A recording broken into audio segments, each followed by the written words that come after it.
Good day and welcome to Tech Today, your trusted technology and digital lifestyle program where we simplify technology and connect it to your everyday life. I am Lawal Momo, and today we'll be looking at something that is no longer the future but the present we are already living in. Artificial intelligence is no longer a concept reserved for laboratories or science fiction films.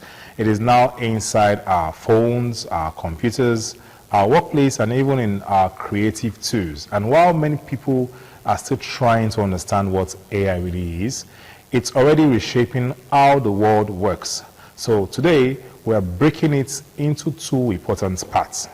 Part one, I'll talk about the 10 AI tools that are changing the world right now. And part two, we'll share the 10 tech trends that will dominate the next 5 years. By the end of this program, you will not only understand where technology is today, you will also see where technology is heading next. Let's begin. 10 technology tools that is changing the world right now. Number one on the list is ChatGPT. Yes, a lot of us know this ChatGPT is that artificial intelligence, conversational, revolutionary, platform that we always use and all the time use at the workplace. So ChatGPT is one of the most widely used AI tools in the world today. ChatGPT is more than just a chatbot. It is a digital assistant that can help you write essays, that can reports, that can also explain complex topics in simple language, and also can generate business ideas, that can also assist programmers with their coding, and even help students study faster. So what makes ChatGPT very powerful is not just what it does, it is how naturally it communicates. For example, instead of searching endlessly on Google, users can simply just ask a question and receive structured answers in seconds. This is changing how people learn, work, and even think. A lot of us use ChatGPT. I know it's not new to you, so we're just listing them. Number two on the list is Google Gemini. Otherwise, I call it the AI integrated search. Google Gemini is pushing search into a new era. Traditionally, when you use Google, you type a question and you get a list of links. But now with Gemini, you can summarize. Gemini can help you to summarize that information instantly. You can explain topics in a conversational format, and also you can combine text and image, and it also does reasoning. For example, instead of searching for, maybe you're going on Google now, you search how does electricity works. When you can ask Google Gemini and get a full explanation broken down step by step. It is turning search engines into answer engines, so to speak. The third on the list is Microsoft Copilot, what I call AI inside the office work tools. So Microsoft Copilot is built directly into tools like Microsoft Word, Microsoft Excel, and Microsoft PowerPoint. This means artificial intelligence is no longer a separate tool. It is part of our everyday work software. For example, using Microsoft Word, it can help you to write a full report for you whilst you're using Microsoft Word. In Excel, what Copilot does, it can analyze data automatically. You can see that sometimes when you're using Excel, maybe you now highlight a particular region, Copilot will tell you, do you want me to sum this for you and give you the average? Copilot is that chatbot embedded in Microsoft Excel that's helping to do that. In PowerPoint, it can help you to build an entire presentation just by giving it a prompt. So it is reducing hours of work into bare minutes. The fourth on the list is Claude. So Claude is a deep thinking AI. So Claude is designed for deeper reasoning and longer, more thoughtful response. It's often used for research analysis. It's used for professional writing. People prefer to use Claude for writing than using ChatGPT or Gemini. It's also used to summarize long documents and make it. What makes it actually different from other different chatbots is that its ability to handle complex conversation without losing the original context. So Claude is a powerful tool that is used by professionals when dealing with large information tasks. So you see the difference. The fifth on the list is Midjourney. Midjourney is an AI image creation tool. So Midjourney allows users to turn a simple text description into a highly detailed image. So, for example, say you are, you want to, someone is maybe types on Midjourney now, okay, give me a futuristic Lagos city at night with flying cars, and you have tall buildings and blah blah blah. So the AI chatbot will generate a realistic visual interpretation of the text you just prompted. So this is transforming graphic design, it is transforming advertising, it is transforming digital art. Even people without design skills can now create professional visuals. You can see we have some content creators or all those persons that talk on using YouTube to create content. Those are also content creators. They now use Midjourney to also put a thumbnail on their videos so that you can get a representation of what they are going to talk about. So Midjourney is that AI. You can prompt, say, I want you to give me an animal that has wings and also has fangs, and also whatever you can imagine. The AI chatbot Midjourney would represent that for you. The sixth on the list is Runway AI. So Runway AI is an AI video production. Runway AI is changing filmmaking, it is changing video editing. It can generate video scenes just from a text. It can remove objects from videos. Yes, you heard me. You can tell Runway AI to remove objects from a particular video. It can also help you to enhance or edit footage automatically. People now use this to produce different kind of content.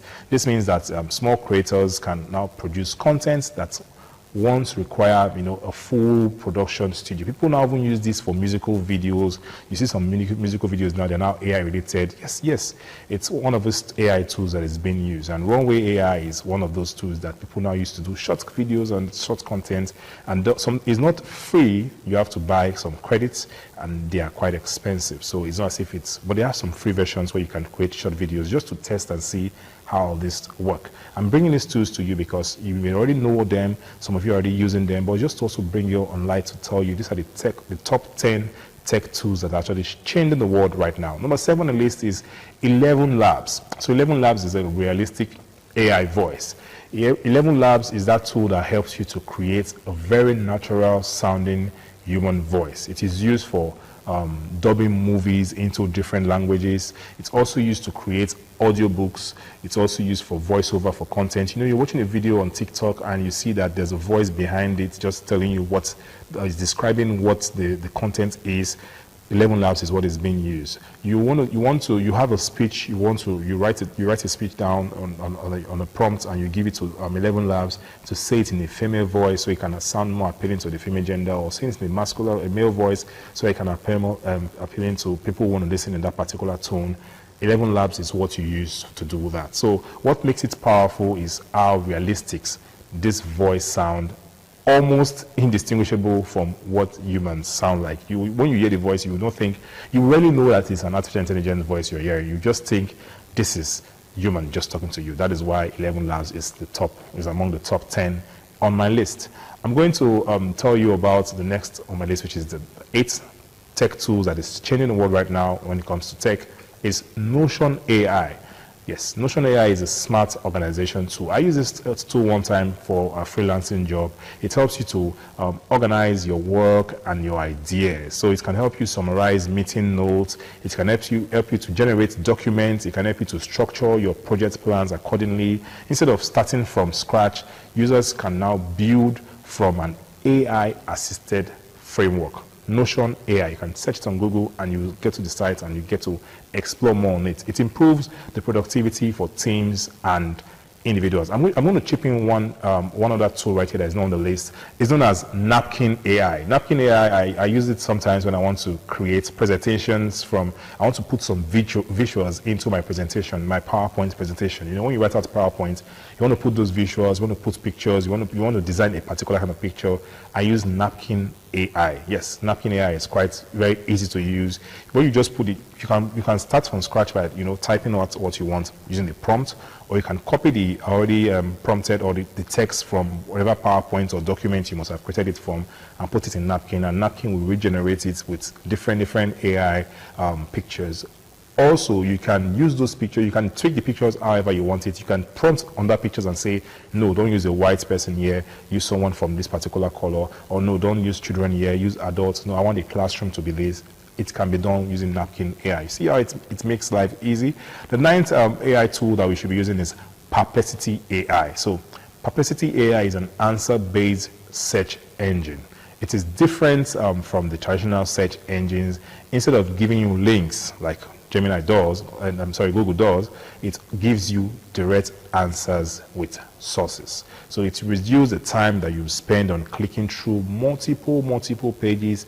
It is becoming popular for people that are doing research and people that are doing quick fact checking. The last but not the least on my list, the 10th AI tool that is changing the world right now is Suno AI. Yes, Suno AI is an AI music creation tool. So it allows users to create full songs using AI prompts. No lie. You can describe, you can prompt and describe what the genre should be, what the mood of the music should be, what the lyric style should be, and it will generate a complete music track for you under minutes.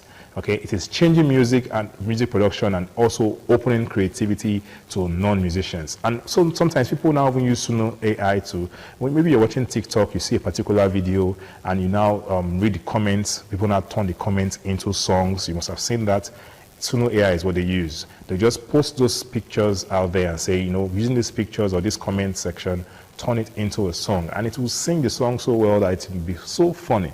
The persons out there are using it to create content for themselves and then getting some money from that content also. So Suno AI is what they use. So you can also tell Suno AI, I've used Suno AI a lot of times. I created a particular rap song, because I'm into rap, from using Suno AI, and it gave me a beautiful rap song about Africa. I told it what I want from the song, and it was quite interesting. The song is still on my YouTube. You can go check it out, but it's quite funny. I'm trying to say that you can explore and just use these tools so that when you get a job or when you get something that requires you to go and, you know, explore and maybe learn from it, you may not need to be a music producer to go and say, okay, I know how to use these tools. Rather, by learning how to use these tools, it's just going to be easy for you to just, you know, transition yourself into it. So far we've explored 10 artificial intelligence tools that are already changing how the world works today. From writing and design to music and video creation, artificial intelligence is now deeply embedded in everyday life.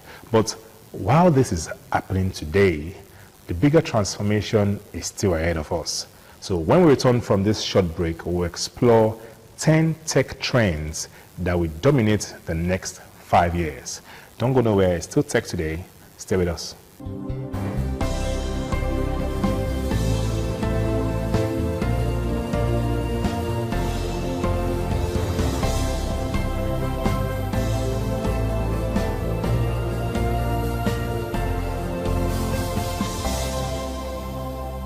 Welcome back from the short break. I hope you enjoyed it. I'm going to talk about the part 2 of this program, where it's the top 10 trends that will be changing the world in the next 5 years. What do we expect to see in the area of tech in the next 5 years? One of them is AI will be everywhere. So in the next 5 years, I believe that AI will not be a separate tool anymore. It will be built into everything, whether it's your phone, whether it is your car, whether it's our school system or the banking system. AI will become invisible, but everywhere, all right? I am already seeing it happen in some countries right now where AI is now used in all of these sectors I just mentioned, whether it's a bank, your phone. We now have, you know, this artificial intelligence embedded into them. Number 2 is the next 5 years, we are expected to see cashless economy expansion. Digital platforms will continue replacing physical cash in many countries, and increasingly in Nigeria, transactions will become fully digital. Even small roadside businesses will adopt to mobile payments. It's already happening with our points of sales. Now in every corner where you go, people want to, you know, do business digitally. They want to say, pay into my account, pay into my, you know, point of sale, using point of sale system rather than just give me cash. People rather just say, okay, just put it, where's your ATM, and let us make this work.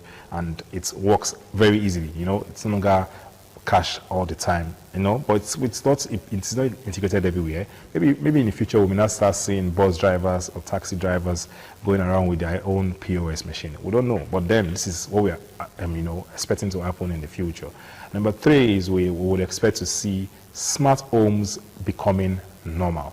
Yes, we know smart homes, it's only restricted to some persons now in Lagos or Abuja, but we are expected to see that in the next 5 years, smart home will start automating daily tasks. Smart home, that's what they do actually. Smart home help you you can just tell your smart home to turn on the light or turn off the light, and it does it automatically. Your security system will be learning the behavior of your surroundings. Your appliances will be responding to your voice command. Smart home will now begin. When you're using smart home, it's like your home now beginning to think. You will just walk into your house and you just tell your lights to turn off, and the desk turn off. When it observes that the cool room is too cold, the air conditioner will turn off by itself. By itself, automation also works in smart home. When you now see your vacuum cleaner just goes around at a particular time period. When you're not at home, it does the cleaning in the house and it works and it packs itself by itself. You don't need to come and operate it. You have cameras, you have security system that is checking around the neighborhood for you and giving you reports in real time on your mobile phone. That is smart home in reality. So we're looking at, in the next 5 years, we're going to be seeing smart home almost everywhere, okay? Next, we envision to see on the list is the rise of robotics. Robots will expand beyond what they're having in the factories right now. We'll see robots in healthcare, we'll see robots in delivery system, we'll see robots in agriculture. This will assist humans in physical tasks, not just the digital ones. Currently, there's a video I saw recently about in China, where we have robots and even robots and drones delivering packages to people, the end users. We now have robots in the streets, and you can interact with them, and they talk to you back, and they now do tasks for you. You can tell them to dance, and they will dance. Yeah, there was a video I saw recently, where in China, currently now, this is 2026, robots are now on the street, literally, although people are supervising them from afar, because they don't want people to, take them away and all of that. But then this is already happening, and they have cameras and all of that embedded in them, so they can see you, and when you talk to them, they now operate as you want them to do so. So we're envisioning that in the next 5 years, robots will be everywhere. So open your eyes and be expectant of that, because we always see that in movies, but now we are seeing that happening in our everyday life. Next is we have AR and VR expansion. Now, AR means augmented reality. VR means virtual reality. I'm going to pause and just explain what the two mean. Augmented reality is the difference between AR and VR for short is that for AR, you can maybe wear a Google Glass now, and you'll be able to see some things that will be, like the word said, augmented reality. They'll put some objects in your reality. You can still see your surroundings, but then you'll not be seeing things that are not actually there. So you're not cut short from what is happening in real life. But for VR, virtual reality, where you wear AirPod on your ears, or a headphone also on your ear, is to cover you from what is happening in reality, and then it gives you a virtual world. Maybe you now see that you're in a train mill, or you see that you are in a roller coaster and there are snakes everywhere, and so on and so forth. That is virtual reality. So augmented reality happens in real life. People use it, and VR, people use it also. AR, people use it now with the Google Glass, Google Lens. You have Google Lens, and then it tells you things, you move around, and it just starts writing things out for you and telling you this is what this is, and this is what you can now change what your reality is. That does not cut you short from what you are seeing in real life. So you see the difference. So we are envisioning that in the next 5 years, reality will transform education. In education, we are seeing we're going to have more virtual classrooms, while in gaming, we are seeing an immersive experience. We're also seeing that trainings will be, we'll have simulations for trainings for professionals. We're already seeing it now. People will be doing trainings and you just see something just pop up from a machine. Yes, that is an augmented reality there. So learning will become more and more interactive than ever. Next, we would experience in the next 5 years, what we hope to experience is cybersecurity becoming critical. My brothers, my sisters out there, my tech enthusiasts out there that are into cybersecurity, it's a good way to, enrich yourself in the future, because as more systems go online, hacking risks increases. Cybersecurity will become one of the most important global careers. That's what we're envisioning. It's not easy. Governments and companies will invest heavily in protecting their system. They want to protect their system. So if you're doing a course on cybersecurity, or you intend to do a course on cybersecurity, it is not a lost cause, so to speak. It's actually the right way to go, because this will now become the job. The demand for this job will increase exponentially in the next few years, because everything will be remote, everything will be online, everything will be more automated, and now you now need some persons to protect you from hackers, to protect you from all those things that may damage your own system. So cybersecurity, we are seeing, is going to become more rampant. The job will also become more searched for, or more catered for. Another aspect that we're on that trend that we are hoping that will evolve in the next 5 years is remote work. Remote work is where persons stay in the comfort of their home or anywhere, maybe in an office or an enclosed space, and they work without actually physically being where the office or the company may be. So remote work will continue to expand. Companies will hire talent globally without physical offices. This will change how people view careers and location. Already we have remote work up and down. We have many persons working remotely from their homes at their comfort zone, and they deliver this job and they get paid in real time per hour, or as the case may be. So this, we are seeing that in the next 5 years, this will become so rampant. Yeah. Another area is the digital identity system. We are envisioning that your identity will become fully digital, whether it's your banking access, whether it's your government service, whether it's the travel documents that you now currently have. Everything will be linked to a secure digital identity system. It's already happening. We're already envisioning it, that it will happen, to now become more in 5 years from now. Another area to look at, ninth area to look at from this top 10 trends that we're talking about, is AI in education. We are envisioning that schools will integrate artificial intelligence into teaching. They will personalize learning path, and also have automated grading system. We'll have some virtual tutors, no longer having physical tutors around. People will teach you virtually, and also education will become more customized to each student. That's our vision. Last but not least, we are envisioning that we'll have an hyper-personalized technology. Now, we are envisioning that in the future, 5 years from now, technology will adapt to individuals, as we already have with AI chatbots. We'll now have more personalization of tech today. One thing is clear: we are living through the fastest technological transformation in human history. So from AI tools that are already reshaping our daily lives to future trends that will continue to redefine how we live, how we work, and how we connect. The world is evolving faster than ever before. But the real question is not what technology will become. The real question I'm going to ask you out there is, what will we become with technology?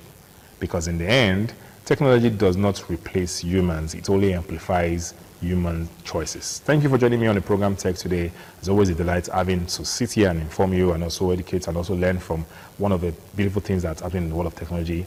I am Lawal Momo, and join us again next week for another interesting episode of this program. Until then, I say you should always stay informed, stay curious, and stay ahead of the future. Bye for now.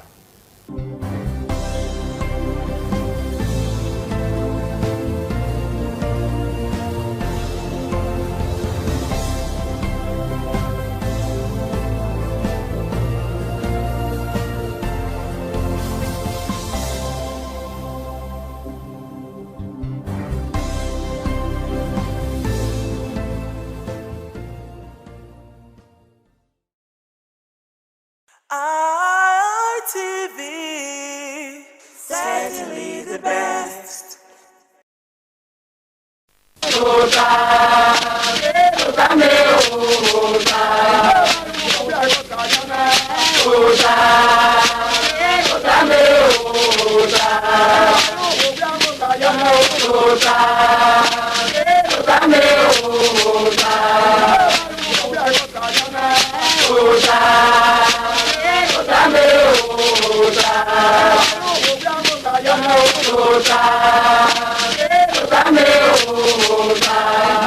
Waya bota now. Ugi bota we say anyone away agimag bota. Ota omere ota nyowa. nle ma gwa kan ne na o ke ya gboso we amamufua amirie o ma dole ni yi ya ki umi enoro o adueki una ri so la mi adueki ere mi lopolo ro amamufua amirie ibota e managbe na ya ye ne de ai to kwawo ma no pa ne ai to kwawe emi mani rewo ai to kwawe nigi ai to kwawo ba ai to kwawe ya se gbe ofin ya se gba wa e ya fe we na wo do amo ko e bo wa ya kwe isu ina tabi bota niki o ri de fie o so ba ja mi ebe o kun ro awe mani wi yoko awe mani ka ko ko yi awe tia awe tage o ma we yano ame yana we no ko ge do e we no ba we yana we no de wo yi ibota ma na hin ya fe no mario ibota o e mo rede emi yoko no agba ko wa o no mario iwo rati imati eni wa o no mario so pera me so pin ye me ni ma agba ko wa o no mario emedoya ta ibeka ido akugbe nokwa no ada ho beni ya ye amamufua ma ye na ni wa no ma dole ni yi iwo we ami no ma oda no dole ni yi o mi ma oda ma nu ya gwa amamufua ki wa ye ni kere inyare kere gwa inyare kere wa mi wa ye no koko gwa ero be no nwe na ya dole gbo ma yi no amamufua amiri eba ni agbon egbon ye na utana ode la utana Victor Ibisugbe obokia baba aba ato ipo e o ala oda ma ya kan mi se ma ya mama na we adu gina ni ma ata me do ni ro wa ke ni si when I free we dey gare dagbe ma ya ni ma me ke na yin me no dere wi le mo do ya go gi ma e go no gbera de e go gi ma ma ye o sa ba gege Maria oba ato ipo e o ise o ere wa tele ye paso kabari hunamure iwe do lowo me wa bebe ne ga kai wa bidan yo ofun gbosa ogba go yaro oba atope ise niwa zero ni ma tade si we amamufua aneri emina ya ka no we ni dolo da oyi enu ya uwese wa ma no bohie we bohie emata wa no ri ba no wa eba nu ye na jawe mata wa no gbugbo ugbo ngbe jawe mata gbese meke na mi ko no ma iro ube te mata se jona na ma family all the kan o to so level ni mari ni na oni our politicians imuna ni awon na amufu ayero irimu ni a we e ma ni vote ni a e ma ni ladyan ya wi ko se osegeni ya ye mu ya se no ma mi no ya win no ya me ko mu boye kega oni aye ri na no mo keke ari do amuye no roka wa ni ya mu na he wo se ti mu na he wo tuwe ha se ti mu na he o ha no re awe na eni bon na no ma mu fa amieri emi petrol no wa gbagbon ya gbe se ti we ma me yi no aseti arioba yete mo ina le lo ogba na ya aye mi gbo ya wo to boy mo gba yo wa wo to boy we mi aye mi do mi o yo ogba mu yo wa eye agbon ya gbo ri ase ero ri yen se o sa ba de ja mo lo wi ma yi amamu family otenwe Ibisugbe amamu family yegun ayo yi lo ka ni bunewo ekene kana awe adona wuwa wa ya wese wa magede mufua amiri ni wo ikobo we wi nu mu pise fua ni amamufua amiri na ewi na ya ka amamufua amiri o ma no maru emiesi ege ka ni si wodawo we ga we emiesi yoto we amo we emisi o ka be sunu dada gbo we umyobi oge vamu de amegbede we me khara una be ame roba na ya gwe una mo pane engesi we une ni oni egwe o omo imu gwe o usagba de godi nu e inu ka sunu dagbe wa ko odigba no oge va de yana mi we àwọn sọ̀rọ̀ rẹ̀ mọ́tò ẹ̀kẹ̀rẹ̀ ọ̀nà àlàmọ́tò ẹ̀rẹ̀ igi mọ́tò ẹ̀gbọ́ àlàmọ́tò ẹ̀gbọ́ ara òyí ní àdúrà ìwòrì ìnẹ̀bẹ̀gẹ̀rẹ̀ ní ààrẹ park ọ̀má ẹ̀ ní ẹ̀rí ìfẹ̀gẹ̀rẹ̀ rẹ̀ àsàmọ́ mi ìwòrì rí ìwò náà ìkẹ̀wò búwẹ̀ ọgbà ọ̀rẹ́ ni una àáyé ní inú ìwẹ̀ mú fùwá ni ṣùgbọ́n ìlú sábà ayé àwẹ̀ ìwèrè pé ọtí gbà sọ ni me yere ika yo we awe igieri ila la di awupo pe Lagos road ni we je ba la moto ibi e ka de ke school de yan si yan han yan rugu moto ni ina ka mo paro da we pagbe ya mo ye ko awe ona gede pagbe na mo tuta ko gbere ayi mu mese kiri na turi ina wa ya de wa ye school di wa de bote en ya ha wa ya no one go not in the driver. I will buy all of it. I wear your money, make 20 naira away. I want to give you as change. I don't get it. You know this change. No, I need not to talk about without. You know we yarn. Only no to try power. When you go in there, I think when no money in your body. You are tamawe or ripedeva. Ina pa ina ari ogida. Ina la moto. O wa pa na rugu moto ni. Magi gbera kena che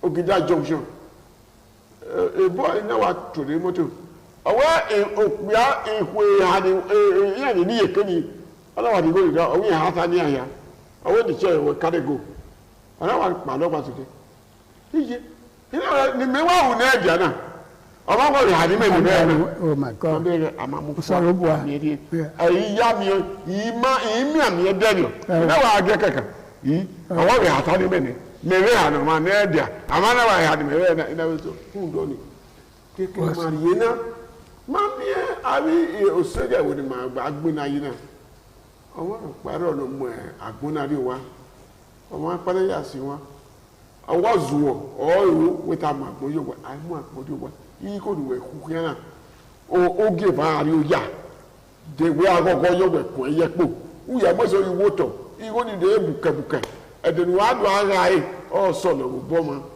sáré bọ́ náà fíìmù ya bò yẹn fíìmù ya mú fúwa ìmọ̀ mi kìnnà mi nà má wẹ̀ rí gẹ́lẹ́gẹ́lẹ́ amú fúwa amá mú fúwa gẹ́lẹ́ ní ẹ̀rí ọ̀wọ́n náà ewé èmi èsì dàmá èmi èsì bẹ́ sùn mi dà yá ìnáwó amá mú fúwa àmì ẹ̀rí ni màá gbọ́ ẹ̀ náà wẹ́ ekena na wo anabi sọlá bọ n'ode bàá ma máa rẹ dèrí yèké sọlá bọ fi àgbé ma ọba àtọpẹ. iṣẹ́ ẹniwa yayi wa daye na mufa mamie ama mufa amieri ọtẹnẹ pastor kabari ama mufa amieri ihe wẹ bẹnu eba eyare bible ẹgbẹ ya ta ama mufa amieri emawo nu ẹri tọrẹ do ba ẹ ibota maye na. Ibe do no pe o zemi na de sin o deni mi alage untana amamu family ya gwe ibo ebugun anokan me odion we o kaigele ya le gwe ezo no muboro ne ivira ivije a ivira we ukunaga ikwe mo amamu family na emi nu ada gbibiere we gere akan wọ́n sọ ìgbé sokun mẹ́gẹ̀nà ya sí ni gẹ̀ẹ́mú ahìá òsàlóbàgì máa yá iye rẹ̀bọ́ ẹ̀wọ́n náà wẹ́tẹ̀ náà gẹ̀ẹ́mú ahìá iye tí yìí ń kí ọ yìí ọtí máa ní Jonathan ọ̀kárí ọba rẹ̀tẹ̀ Nàìjíríà yá wá wẹ́ election ìbọn àti ẹ̀kọ́ ọ̀gẹ́yìn tẹ̀mọ́ pa ọ̀wẹ́ dání ọ̀wẹ́ èságìẹ̀ ọwọ́ ọmọ akọ́mọ ọ̀sẹ̀ adani yeki amu de sagyan opa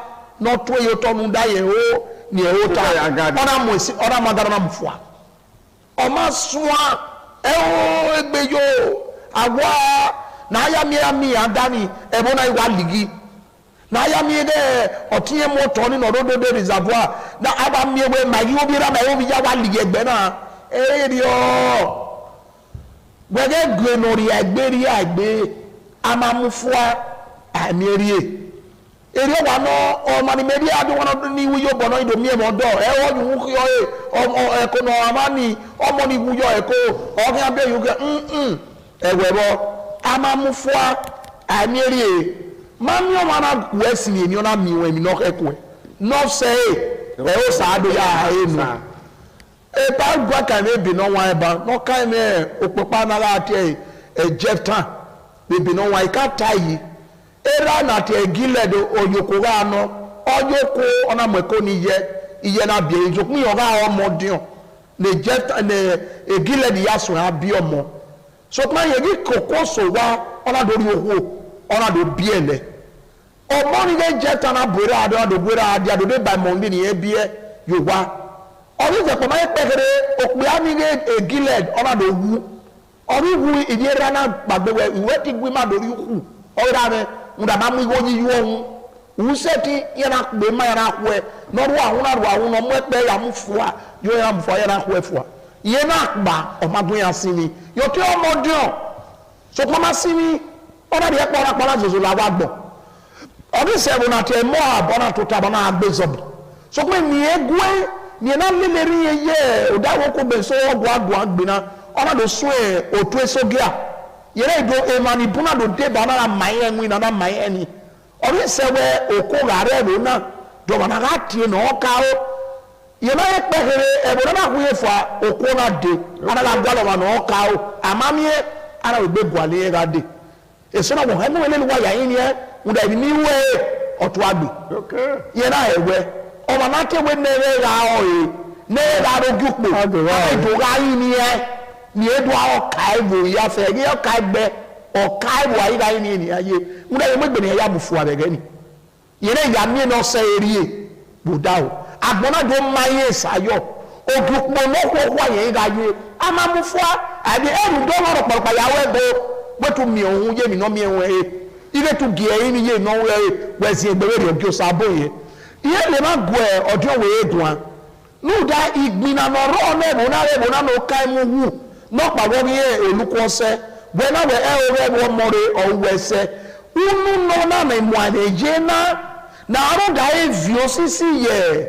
ige lo bo wa gboza iya we ya gbo ba dia ara gwezo akedo gwezo e police station aya sabuja igo na ebo ni emuria nu dezo wu normal say ni alado bokye kenagana igo nu wa eze police station igo ni egbai bagi sinina dagi mwe na zio we ma sise ma no wa gaga na sedike ani na eberezo na gbeme na o do ma doge so kun gbe e o yikoyo egbeyo yikoyo aya tie ma no ro otu ekoko ya fe ni ya fi osisi aga ligi o ko ma mi ewe owo ri o like na mojo rebo o mo no sunu na ni a ibi ebo mo boro owa ibuse na ni ibi ebo mo gbe fi osisi na boya gbinu mu ya ka gbe oko ya do dem awe o ga lo dezo na la do si esi otie wa mi papa no bo wa ye ebuye o wa me be bi e sound e we bo wa ya do mo re wa ba ri be wa be bi mewo ni wa amamufo ama aniere ni gege wa to payo ma me ni we wa gun kan na ba ne asini otona gbidi i ma do wa tona o e wa ma kan se ayi e ri ma do wa tona e ya se ayi e ri ma na do ba ara se ma na do ba ma kan mu ari wa ilé ma ẹ̀gbọ́n ìbí kabetu ìbí ekole ìbí ọ̀fun egbe ìbí ọ̀gbà wàkùkù wàgẹ́ ìgbìnà wàgẹ́ ìkùn dọ̀lẹ̀ ìwọ nìyí n'o da amamufua àmì ẹ̀dẹ̀ kẹ́nà ó sọ wẹ̀gbẹ́ wẹ̀dìyẹ normal dọ́wọ́ ní fìànẹ́ náà fún gbẹgbẹ́ máa yára rọ̀ ẹ̀dọ́kàn ọba àtọ́kùn. wẹ́sì àwọn àjùjẹ ta ìyẹn wẹ ìwọlá ìrùnú yọ náà ọwọ́ rẹ̀ dẹ̀fẹ̀ amamufua àmìlẹ̀ ènìwọ̀n ẹ̀dùn ló pẹ̀ o ló wà ẹ̀dàrẹ́ rẹ̀ màtánà èsòrò ọwọ́ ọrùmàwọ̀ àtàní èyí ní nya àwọn ìdòmú ẹ̀mí rẹ̀ ọwọ́ ẹ̀nà màtà ẹ̀mọ́tà wẹ́rẹ́ tani where na mwemi we no so egbe so pa we no ewu ma yan ra boy you one way by force na me ngwe so be ni matana na wo wu na say anima enu ma ya amwe uda ogwe we ni udo mi we ito a ya we ere ebe oro inu ma yan ya se gbo inu ka pastor inu ka ba ya se gbo yan we ni ayisin na we ya fe o wa no e ga ma bi yen owi ewo odo asin ojo wo ewo edo ni na sunu ese sisi lo te wo be agbawa be ni na obi ewo mo wa sunu wo mo do wa yan mo ma mo yi ni wa na do pa mo yi ni ko te Yoruba ko te Igbo ko ta Hausa ọmọ na bi ewo na no nya ewo era ma bi era ewo ana bi wewa era wo amupari ewo we ewo no kere ya bere we yere ba ọdún wo se ti su egbe igogbe were ba o to na bere la awo ta mo ra we ye ba ye we se rai egbe so pa obi we ruhi oredo omi ti so wo egbe we ni ngari owo na ana we nu wewe era mo epa so pa we amuwe ye ba owawe gari owawe ye yan onuwe egbe si ye wo so egbe amamufua amerie nga omi na mufua nga enye so ro do ni maru aya gbere mi eri una gbere mi eri emi me owo iyeke ema nga ma tanya we no horo arewo but mama ha we emi me owo ni yosisi yeti ya mi wai nuye udeko de ya mi wai nuzigo ya lo de fe ya ze ne abe ulapa ya ze ne ya fe arimu uto mero ala oda ero my god no yero eye wo kugbe eye wo lawo da ya mamufua amere oruwebo ten oruwebo bi rawiye yobo na uno wa amamufua hi udo owono ruse useso ogwale ni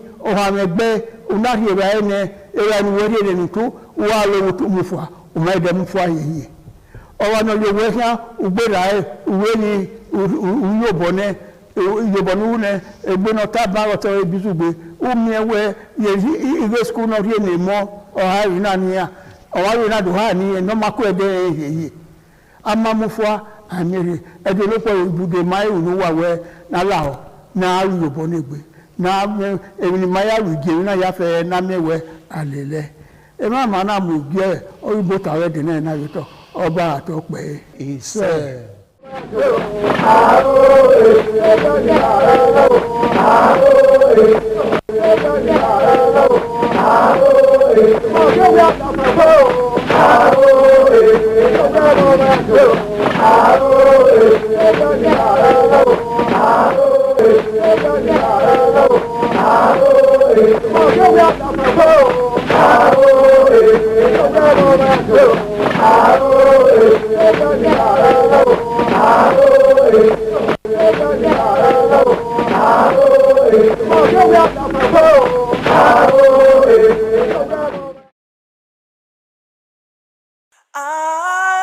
RTV, certainly the best.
Ekoko masquerades from Ute village, whose cult is connected with Obaeware and his mother, Elere, appear on this occasion to bless the Oba. Ekoko is a ritual masquerade that dances to please the guests and the Oba.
ITV, certainly the best.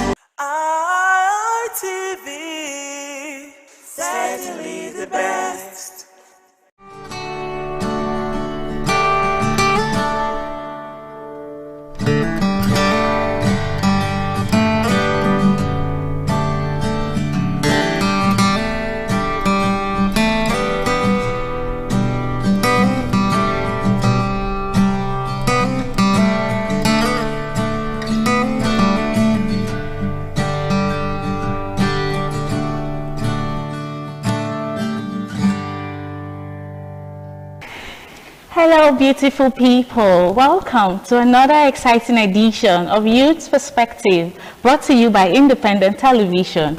You already know me. I'm your host, Amara Chuku Azuka.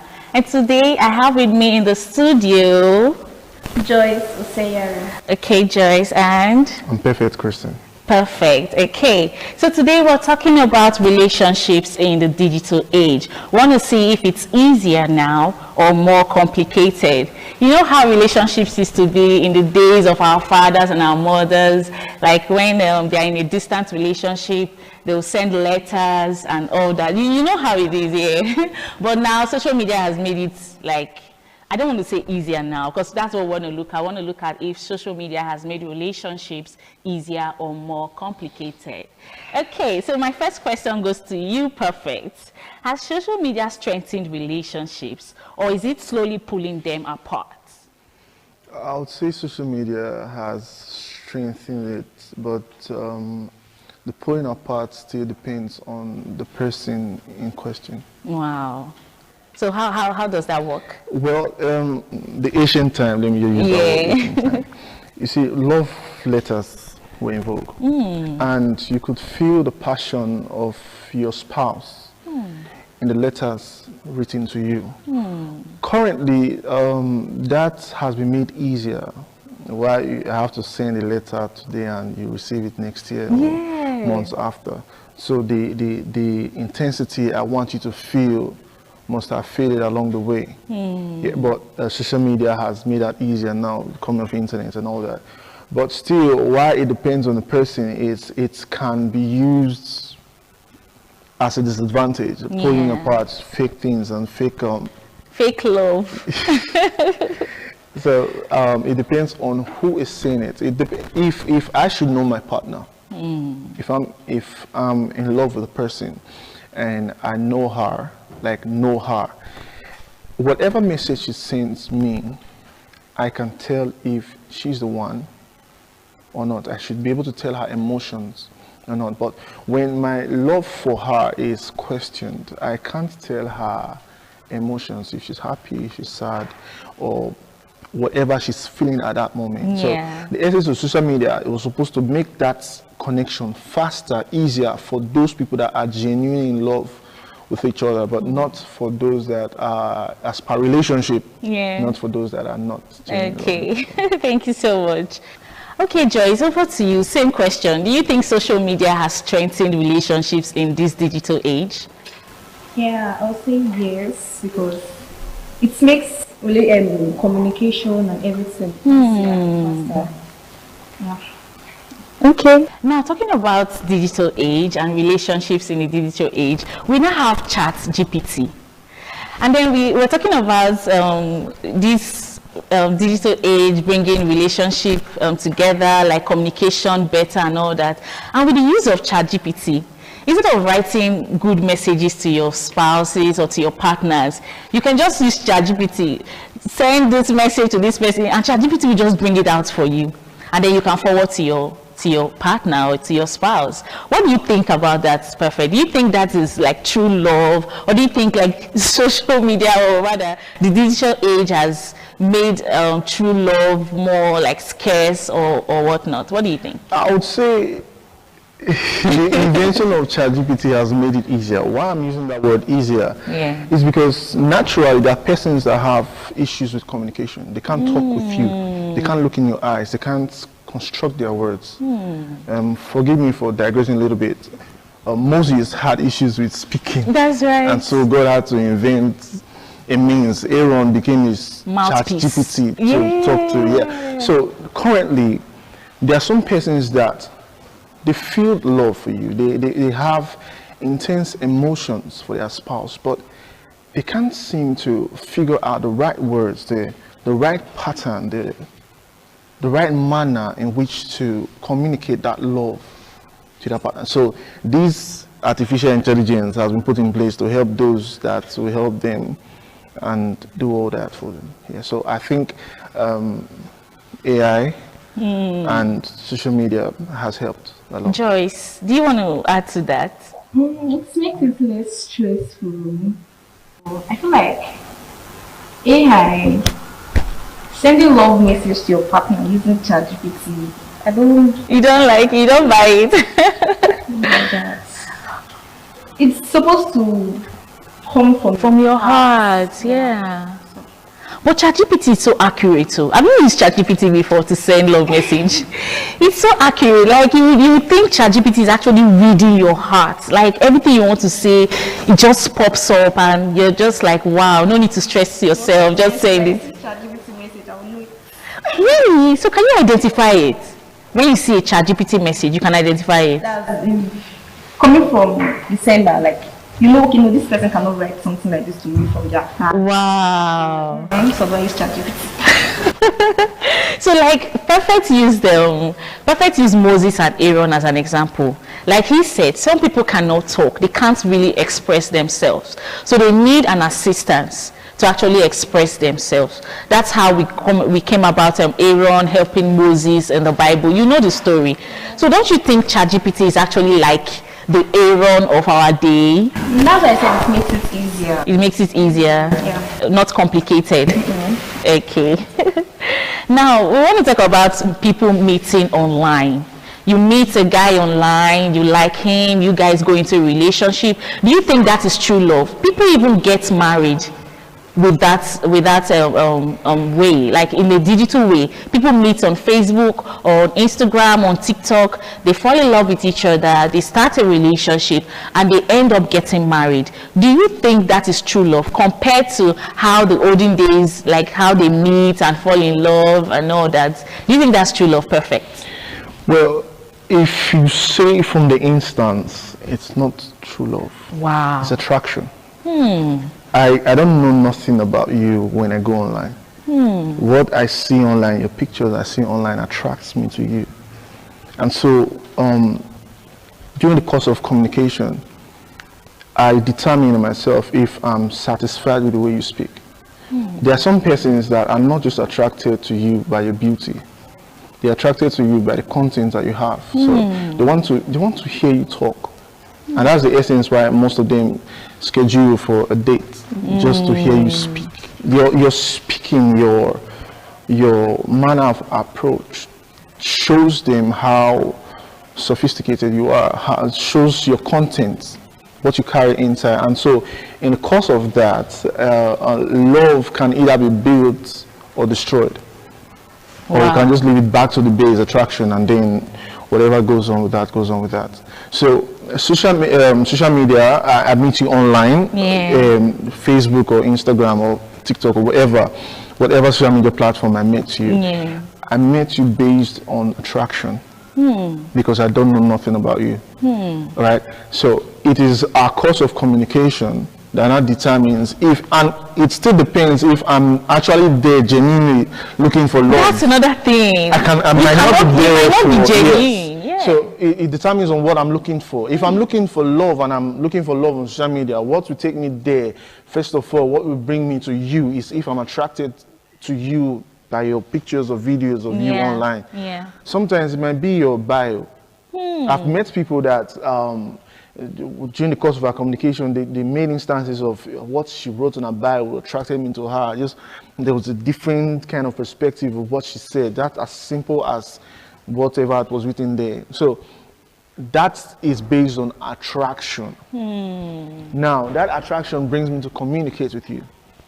And while communicating with you, I now determine, okay, should I push this further if I'm looking for true love, actually? Okay. Should I push this further or should I just let it die here?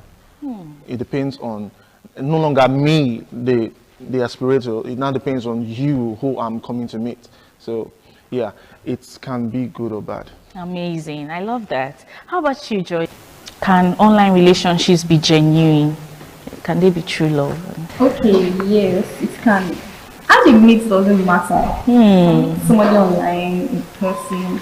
I feel like the communication they have is what matters. Before you marry somebody, you need to like communicate, get to know the person. So meeting them online doesn't matter actually. It can be true love. It can be true love. Yes. Wow. First, attraction is talked about attraction. You have to be attracted to somebody first. I feel like attraction is the first thing before communication. Like you need to get attracted to the person before that thing can go on. So yeah, it can work, it can be genuine. Okay, so Joyce, I'm going to ask you, does social media create unnecessary jealousy in a relationship? You know, in the olden days, when there was no social media, there was nothing like, jealousy, or, you know what I'm talking about. So now, because of social media, you see a lot of partners getting jealous over what their partners post online. You can see maybe a guy or a girl post like a good picture online, and the boyfriend will tell her to delete that picture. No, it's too provocative. It's like this. No, I don't like what you're wearing. I don't like your hair, your makeup, whatnot. So do you think social media creates unnecessary jealousy among partners? I feel like it's maturity. Your partner needs to be matured enough to know that, okay, you're just posting this because, okay, as a girl, you just need to post. Yeah. It's like you're posting for other guys. Yes, he's going to feel like you're posting for other guys. It's maturity, and you guys need to like communicate more on that aspect. Wow. And social media also affects pressure, like peer pressure. Yeah. What to see, which is wrong. I feel like it's just maturity. Just know your partner. You should know your partner. Okay. Perfect. You're a guy. You need to tell us. Do you think social media creates unnecessary jealousy for partners, for people in relationship? Well, people in relationship, they deal with trust issues. If I'm having trust issues with my partner, it doesn't matter if there's social media or not. I'm going to question everything she does. So what social media will not do is enhance that trust issues that I already had. Because she have her own pattern of doing things that I might not be conformed to. And I have mine also. So if I'm having trust issues with her on a daily basis without social media, if she now goes online to post this, I will be having the same trust issues there intense, more than when it's just basics. So social media can promote jealousy depending on what the foundation of that relationship is already built on. Because I'm in a relationship with a person that I didn't live with from birth. Yeah. I don't understand her perspective. I'm in a relationship with her to understand her so that we can move in power. Now, if I fail to understand her and I question everything that she does without giving her the benefit of a doubt on any topic at all, whatever she does online, and if it happens to be with public, it is something that she has to post, whatever she says online, whatever she posts online, her pictures, her videos, her thoughts, I will question them as something that may not be faithful. So if social media should help me build a relationship, it can also help me destroy a relationship. That's right. The basis of everything is what was the foundation that relationship was built on. That is the whole thing about it. Amazing, amazing. Prophet, I'm still coming to you. Do you think it's healthy to post every aspect of your relationship? You know, with social media and all that, you know, you want your girlfriend to post you. Like, let your viewers know, let your contacts know that I am dating you. Do you get? And even some girls, they want you to post them on your social media. So do you think it's okay or it's healthy to post every aspect of your relationship online? There's something, this generation, we call it PDAs. Okay. Public display of affection. Yeah. It's funny enough to say that most guys rate this, they take it so much to heart. Okay. They value it. You must show them, you must show the world, you must show their friends, you must show your friends, you must show your parents that I'm the guy dating you. Yeah. And so also ladies, if you're dating some certain kind of ladies and you don't hold their hand in public, they feel like there's somebody in that. There's somebody in that, yes. That you are. You don't want them to know that you're dating me. If I don't want myself to be public, as per social media, I don't want our relationship to be visible to everybody. Doesn't really mean that you would want the same thing. I'll make an example to Banky and Adesua. There was a rumor at a particular time that they were in the same office, in the same space with everybody else, and nobody knew that they were dating until when they announced their marriage. Marriage, wow. So these are persons that, Oh, okay. I can also use Simi and Adekunle Gold. Yes, that's true. Oh, the social media was moving towards Falz and Simi. Yes. But here we are, boom, Adekunle Gold and Simi. How did they start? Oh, when did they start dating? There's a lot of questions about if my relationship should be in public or if my relationship should be secret. Nobody knew that Gege was getting married. Nobody knew that Gege had a particular lady in mind to get married to. Wow. Where have they been all this while? Nobody knew that, what's his name, Theophilus, was dating somebody else. Like, he had someone in mind that he wanted to get married to until, boom, he announced it. So there are some persons that, yes, they want their relationship to be in public. There are some persons that, no, they feel like the public has nothing to do with my relationship. My personal life. And the truth is, the public don't actually have anything to do with your personal life. Wow. Because subjecting yourself to bring your relationship outside to the whole world to see, you are subjecting your relationship to be controlled by the whole world. Wow. Because by the time if you hold her hand and post the social media and say you're holding your wife's hand, as a man you should not be doing that. You should operate as a man. You shouldn't do those things are for weak men. And if I'm someone, since I'm already posting my relationship on social media, it means that I'm someone that listens to public. Wow. So along the line, even if I don't do it instantly, along the line I'll start developing the act of separating myself from holding her hands. And that's something that she's already familiar with. That's something that she's already comfortable with. And so it's just a matter of time, that relationship with it. Wow. Thank you so much for that contribution. Joyce, over to you. So the same question. Do you think it's healthy to post every aspect of your relationship online? Not every aspect. Okay. It depends on what your partner likes. If he doesn't like posting, then you should not. What if you like posting? That's the thing. Then you communicate about it. Okay. Not every aspect actually. The relationship should be private, not secret. I love that word.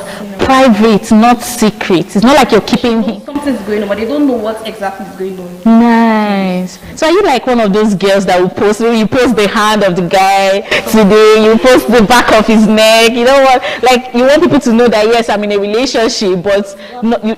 Amazing, amazing. Now speaking of relationships, Joyce, do you think couples should share their passwords together? Like if you're in a relationship with a guy, would you want to share your password with a guy?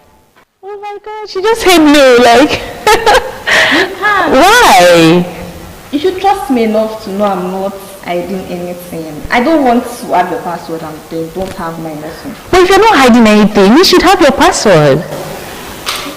You should not know everything About you. But okay, I don't want him to see some things with my friends, like girls, whatever. Okay, girls If you have gossip. my password, you can check everything. So I don't want. You don't want him to see that. Perfect. Do you think couples should share their passwords together? I'm sorry, I'm going to have to bring it to what she said. No problem.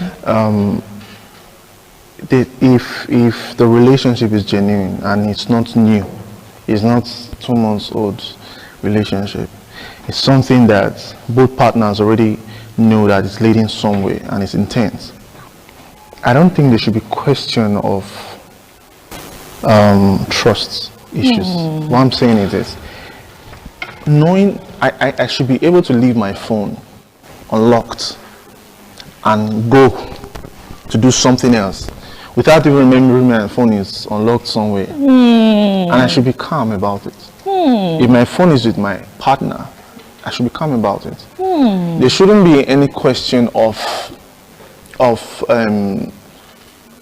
is she chatting to somebody else? Who is she writing at this hour? Have you slept, baby? Why are you still awake? Who are you chatting with? There shouldn't be that.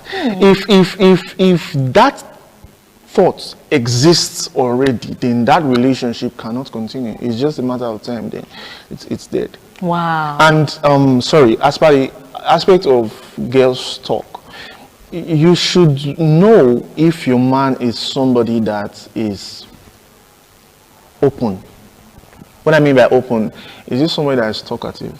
Is this somebody that whatever happens here, his friends outside, they already know about it. If he's not that kind of person, then it should be somebody that you can discuss even things that your girls discussed, but you know that discussion will not leave the space of the two of you. Exactly. It depends on the maturity that you man have. So if you are dating a boy, it's different from when you are dating a guy or a man. Amazing. What boundaries do you think couples should set when using social media? I think, first of all, it should be discussed. Do you like posting your life on the internet? If you do, can we have an understanding of what should go and what should not go? Nobody knows everything.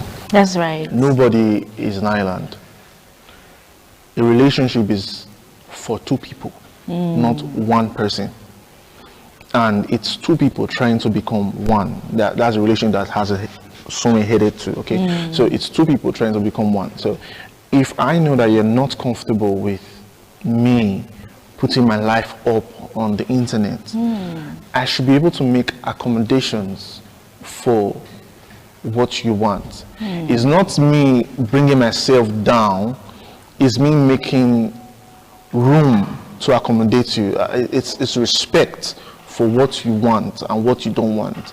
And if me, on the other hand, I'm coming to the person now that says, I don't like posting myself on the internet, and you like me, or you like showing yourself on the internet, I should be able to make accommodations. Okay, even if I don't like, if she wants to take some certain kind of pictures, I should allow her. You see, there's a former parable, I don't know if you still use, that dog plays, you fall for me, I fall for you, everything will be right. So if I'm able to accommodate you, you should be able to accommodate me. It should be something that is built on understanding. What kills relationship nowadays is not social media.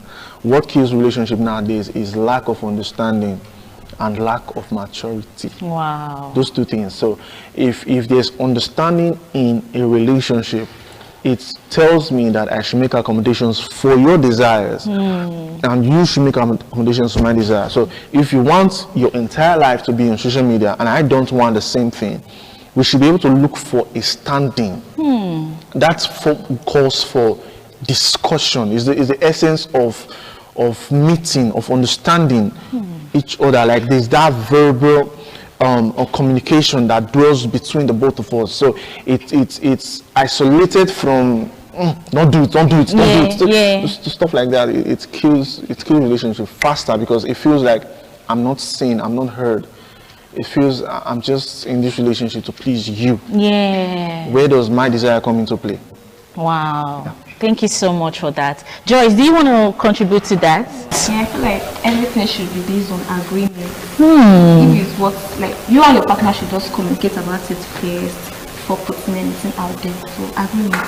Agreement, I love that. Okay, because of time, let's have your final words. Perfect. Final words. I think social media can be used for growth of a relationship or destruction of a relationship. It matters on both partners. You two should be able to communicate with yourself as per what you want and what your partner wants. So that understanding should be there, melted down between you two. I think that's just it. That's it. Amazing. Thank you so much. Joyce, your final words? Okay, I feel like digital age hasn't changed what successful relationship is. In aspect of love, trust, honesty, and loyalty. It only makes communication and connection more easier. So social media cannot ruin what is not ruined already. So I feel like the technology makes communication and relationship now easier. Amazing. Thank you so much for coming on the show. Thank you so much. Thank you. Well, viewers, you've heard it. Relationships have never been perfect, and social media did not create any problem for anybody. Okay. I'm still your host, Amarachi Azuka, and until next week, stay safe, stay blessed, stay happy. Bye for now. ITV, certainly the best. The threat of global warming is real. You have seen the destruction of lives and property as a result of incessant flooding. Make the environment a conducive place for all to live in. Stop polluting the environment. Protect the environment today. This message is brought to you courtesy Independent Television and Radio.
ITV, certainly the best. ITV, certainly the best. Joining us on this week's edition of the program, Icons. Icon is a program designed where we showcase individuals and personalities who have made a mark in their chosen profession. And so you learn from their story to enhance your productivity, your efficiency, your effectiveness, and your output generally. The program was designed to ensure that we give value to life from the experiences of those who are contemporaries, those who have gone ahead of us to achieve so much in the society.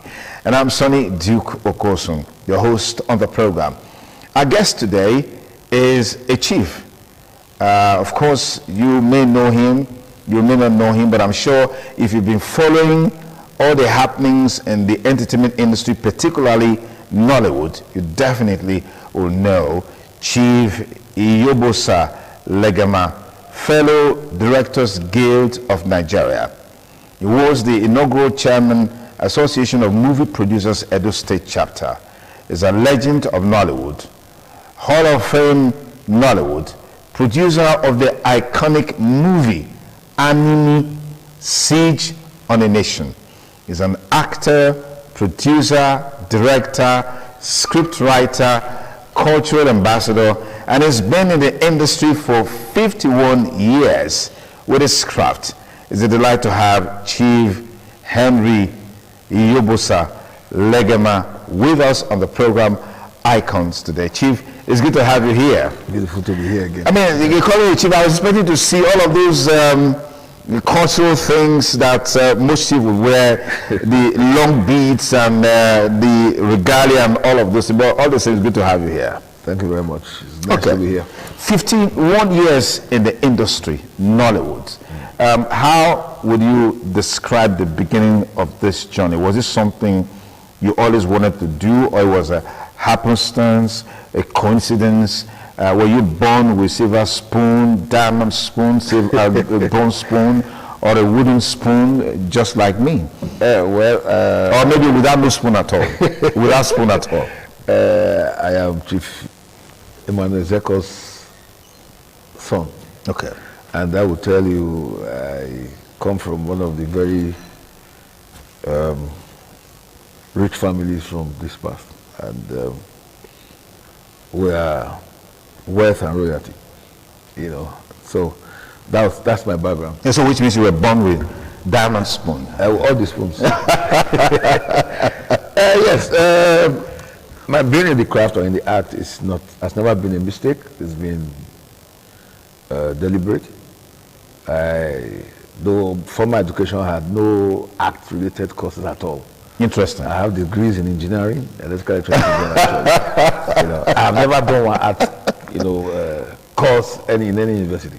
You know, but I grew up in a home where art culture was very prominent.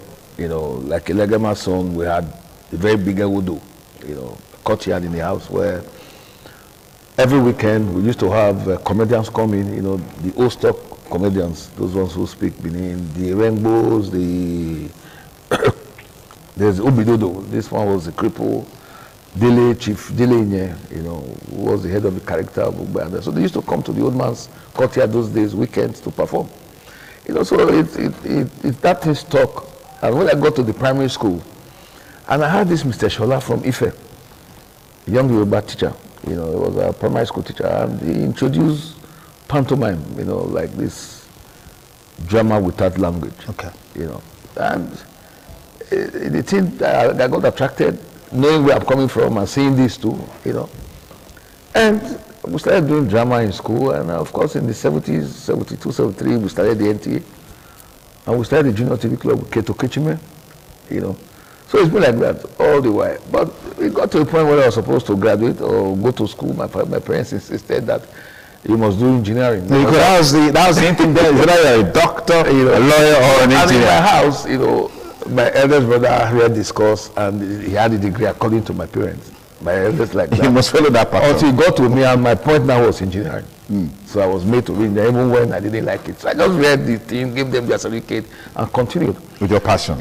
Now, in Benin those days, we had the likes of Akin Kiru, O.J. Ben Risky, Matimilion, Olu Obaseki, Sam Loko, that route of actors and practicing actors. So I had the Professor Rosa Osara, Professor Oyila was one of these were all actors in this town. Professor Ewosa Osara, fantastic actor. VC in Ayo. Wow. Yes, fantastic actor. Professor Oyila was another fantastic actor. So we're all contemporaries in this town, and those days it was the passion, not what you can make from it. We used to take from my parents and all that to sponsor programs, because we're doing school runs, we take drama to schools those days, in Midwest, to Bendel, to Edo, So it was not, we would probably invest like 50, 20, 200 naira for a school run. Yeah. And you end up making like 15 kobo. and there are about 12 or 15 of you who are going to do that. It will go around. How are you going to share? So we just buy crush and then drink it together. I'll be happy. By tomorrow morning, you are the first to get to rehearsal because you are already, looking forward to doing the next one. Interesting. So the passion was great, and it developed, our craft so much because we were all talented in our own different ways. Then there used to be this cast master. Was my father's tenant of forestry. They sent him to one of these Eastern blocks those days to learn puppetry, cartoon and puppetry. So when he came back, he created a whole different line for me, from just stage work, So that was what attracted me to television, apart from the Nigeria, where we had the Junior TV Club those days in MTV to NTA, So we started doing television productions, and of course I would go do guest artists with the Arts Council then. And the Arts Council was a complete theater ensemble. Band, drama, dance, complete, up to textiles making, So I will abandon school and spend more time in the Arts Council premises. So I was honed properly, the performance was imbibed in me, and I became who I am today. I have never practiced engineering one morning. So went through like 6 countries in Europe, and the newspapers cuttings that I brought, I showed it to my father. He looked at it and said, well, this is still nothing. He said what? This is still nothing. It should be. He wanted me to work with ROEB. Rural Electricity Board. Yes, that's what he wanted. He wanted me to work. I went twice, and ROEB gave contract to Com Davis, one electrical contractor there in Benin. They made me carry pole. They were down, they were just wearing that upper mission, upper Lawani, and Com Davis had that contract. They made me carry, what we call the insulator, border, up a pole, and I dread height actually. So I got halfway, looked down, looked up, I said, okay, this is not for me. This is not for me, But when I'm on stage, I can climb up to 200 feet and not feel it. Interesting. So I feel complete every time I'm doing any calculated business. So what would you say was your major breakthrough? Okay, maybe before we talk about your major breakthrough, just give us an insight into when you had your first stint in a major movie as an actor. With all the trainings, all the indoctrination that you had. That was about 79, 80. NTA had this drama production directed by David O'Reilly, and starred Smart Ekweku and Marty Miriam with Felice Odia, then one lady, Jet Amata's sister. Okay. Mena Adbata. And I was thrilled with the script. That title, I remember, was called Prejudice, The Prejudice, TV Playhouse then. And they made me play a student. I got stuck with that. So every week that we were rehearsing for the TV Playhouse, I would want to have a bit of that.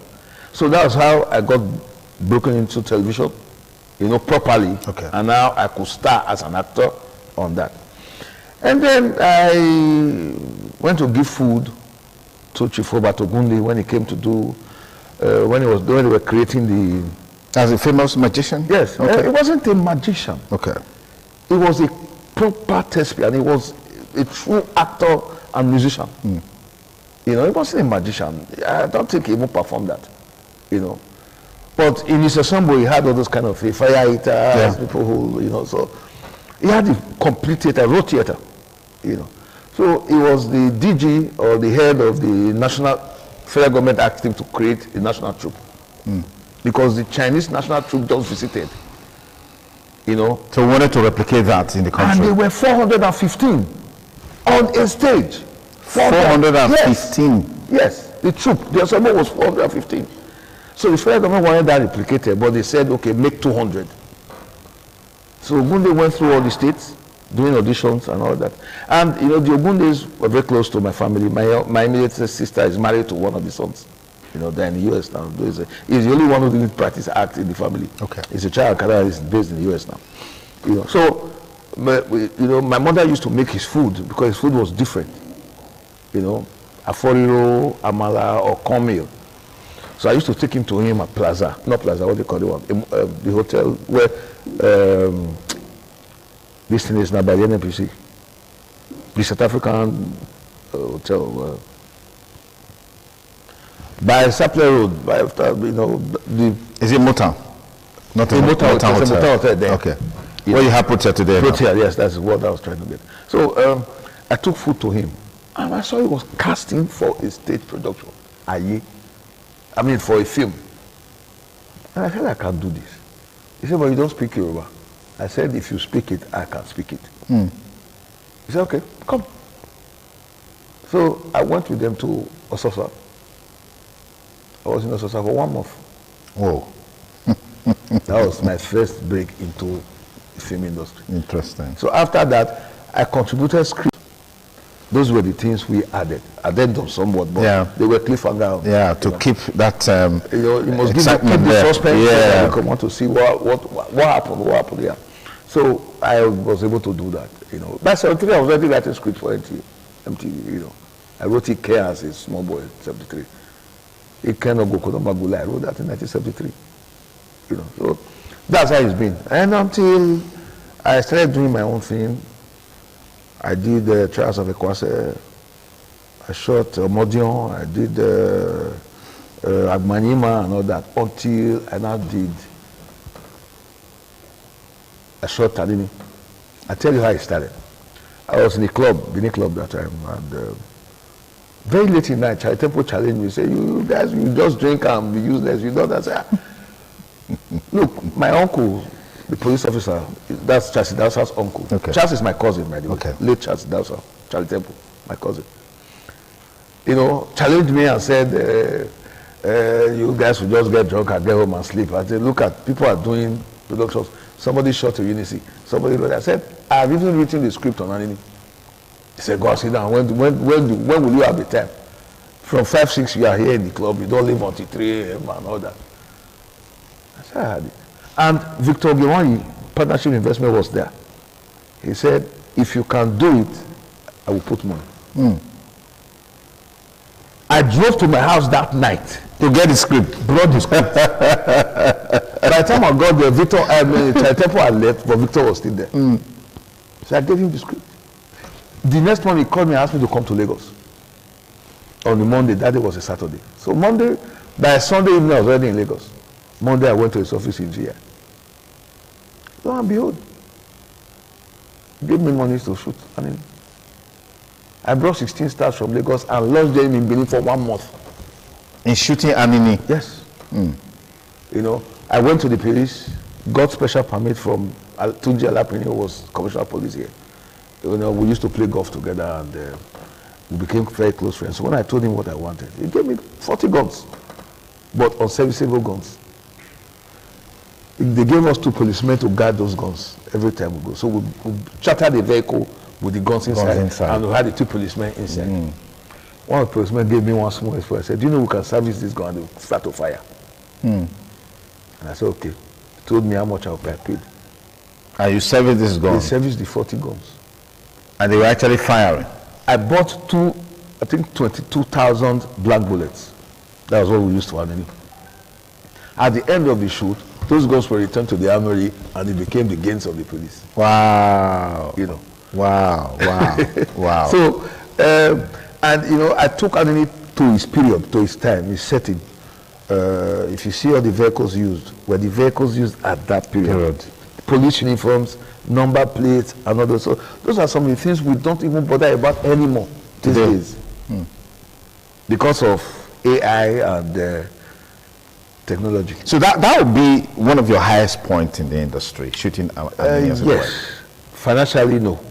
What do you mean financially? No. I mean, you got sponsorship. The movie had reviews. It was not a financial success. It wasn't a financial success. Why?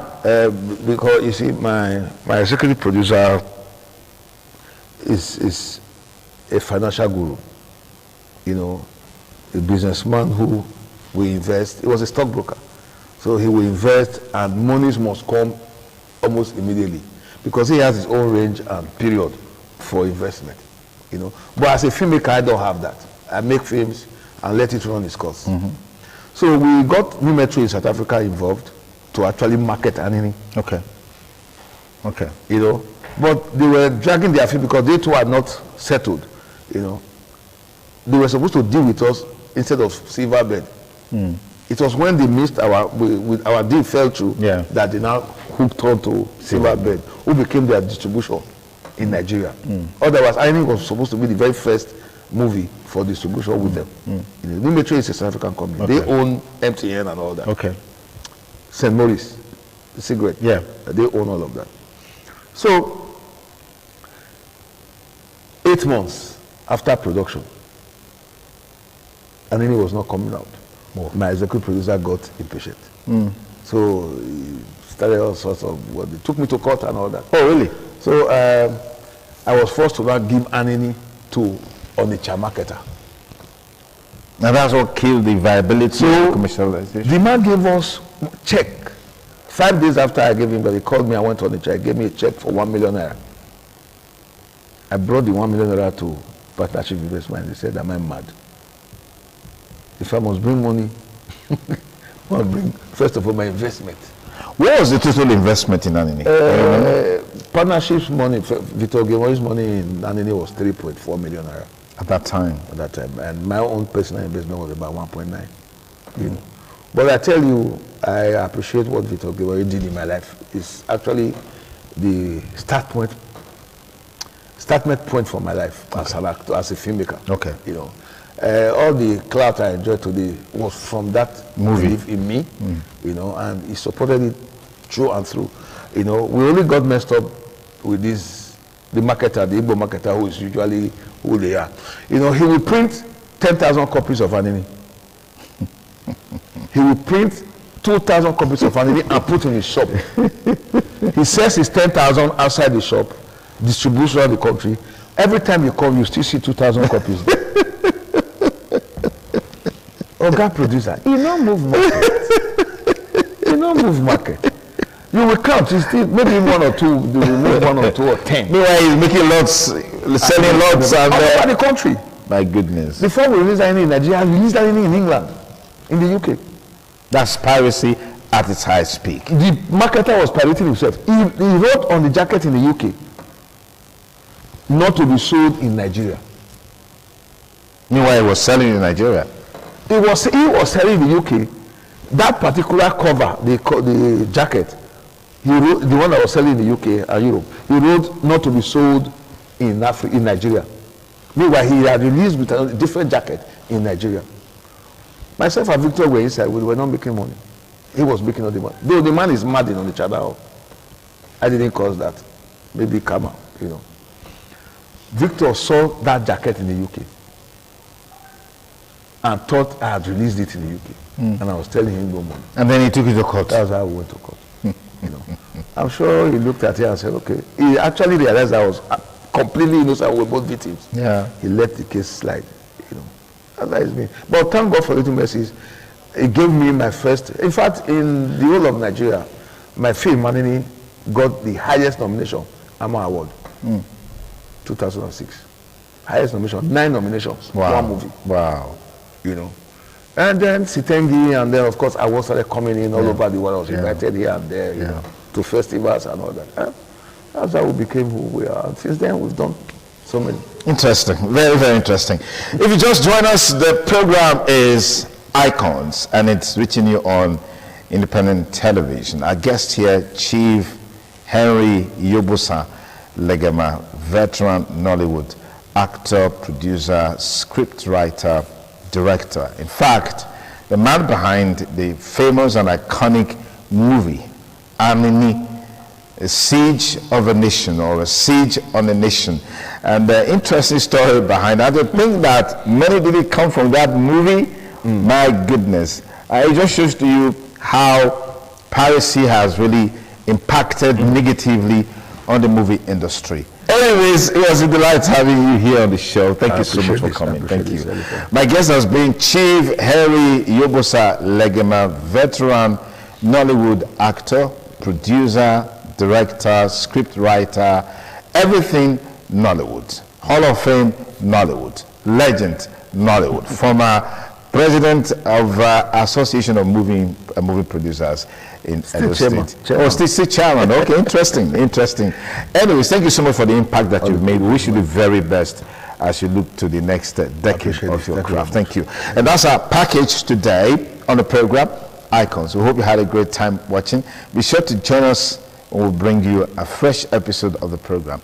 And I'm Sonny Duke Okosun, thanking you for staying with us. Bye for now.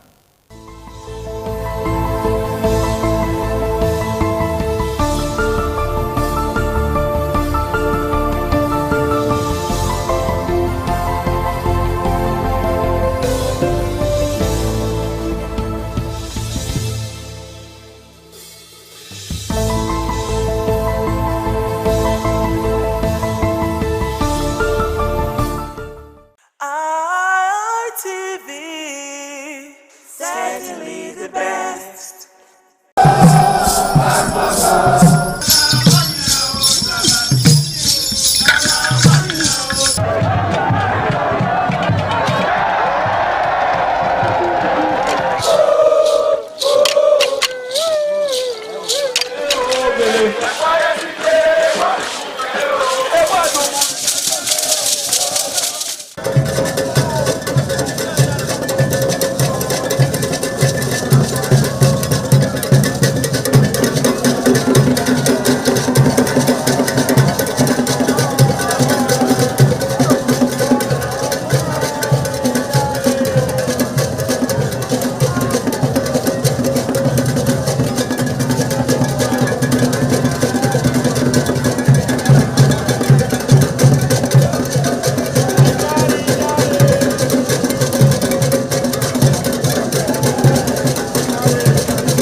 Ojode Atwaje, Abẹ́ẹ̀dọ́pẹ́.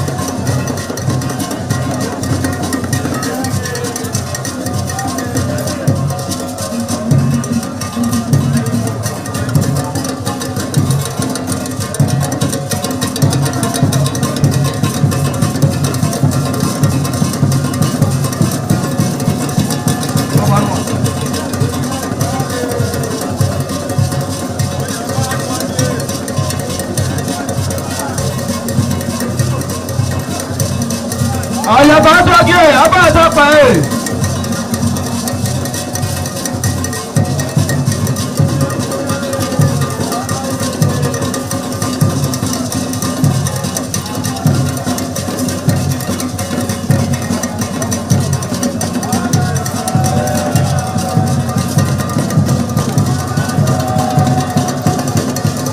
Adaye Atwaje, Abẹ́ẹ̀dọ́pẹ́.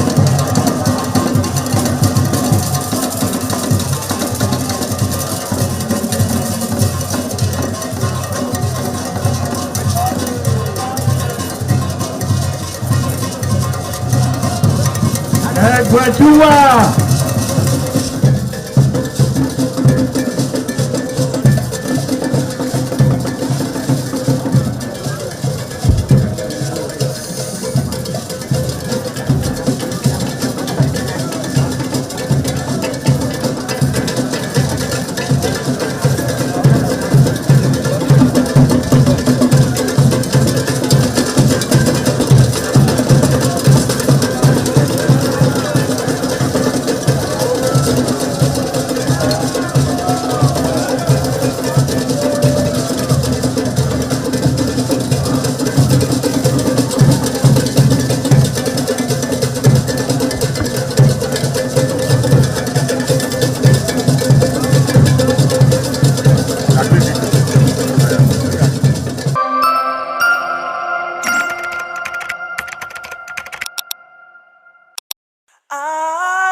ITV, certainly the best.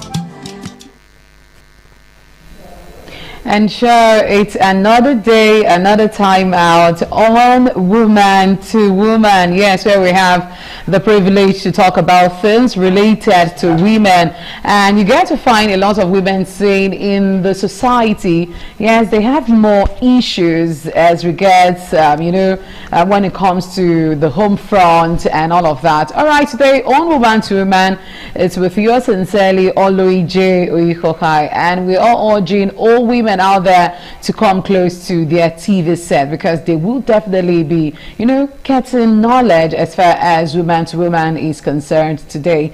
Now, the topic we have before you is coping with divorce and starting over. Now, a lot of persons will be of the notion, can anyone actually or ever cope with divorce and the startup? How is it like? You have the issue of you're getting married, you're happy, two shall become one, and all of a sudden you're already talking about divorce. Anyway, let's not go in properly right now. Let's introduce our guest today, and we have the person of Abigail Aho Bayi. She is a social welfare officer. Good afternoon, ma'am. Good afternoon. Good afternoon, viewers. Okay, now we're talking about coping with divorce and starting over. And in my own head, can anyone actually, overcome the issue of, we got married, to both families coming together, celebrating the union and everything, and then all of a sudden, a year after, sometimes month after the celebration, you get them talking about divorce and all of that. Now, bearing in mind that I think last month we had an issue of a woman that got separated from her husband just because of rights. You know, so different things can actually result to one going to the fact that, okay, the resolve is we should go our separate ways, divorce and all of that. So we want to know, can one actually cope with divorce? But first off, some persons out there might not know the meaning of divorce, just in case. So let's get to know what is divorce, and we will from there, you know, move over to how one can actually cope with divorce, the things that, you know, one see as a green light or a red light rather, that makes one to say, okay, I can't cope any longer, let's go for divorce. So first of all, what is divorce? All right, thank you so much for that question. Now, when you look at the term divorce, in simple terms, it means the legal dissolution of a marriage. Whether that marriage was conducted under customary laws or according to the act. So it means the dissolution of a marriage. You know, some people might also term it, okay, we are no longer together. So maybe in a situation of, let's say, the man and the woman, they were married traditionally, and at the end of the day, maybe one of them said they are no longer interested in the marriage, and the bride price was returned. So traditionally, that means that marriage has been, because when bride price is returned, it signifies the dissolution of the marriage. So in simple terms, divorce means the legal or traditional dissolution of a marriage. Now, to your second question, if people can actually cope and what are some of the red lights? Was that what you said? People, like the red lights you can that will show that, okay, this marriage is beyond repair or is beyond reconciliation, like there is no way forward. Now, firstly, I would like to say this, that divorce, like every other life challenges, is something that people can cope with, because there is nothing new in life. There is nothing that is happening today that has not happened, you know. Divorce is considered, is often considered one of life's most challenging transition in life, you know. It's like a transition. Let's say, for example, you were once single, then you got married, and like you said during the introduction of this topic, people go into marriage with this expectation, with a lot of expectation.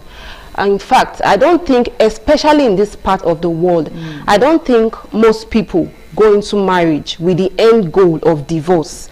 In fact, maybe at the inception, like even when they are getting married, they may have this feeling like there may be some kind of red flags, like there are some things they are seeing in the other person that they know they might not be able to cope with. But most people have this belief that once I'm there, once I'm there, everything will become better. They just have this belief that things will get better along the line. So most people don't go into marriage with that notion that, oh, one day I will end up as a divorced woman or a divorced man. Most people don't go into marriage with that mindset, especially in this part of the world.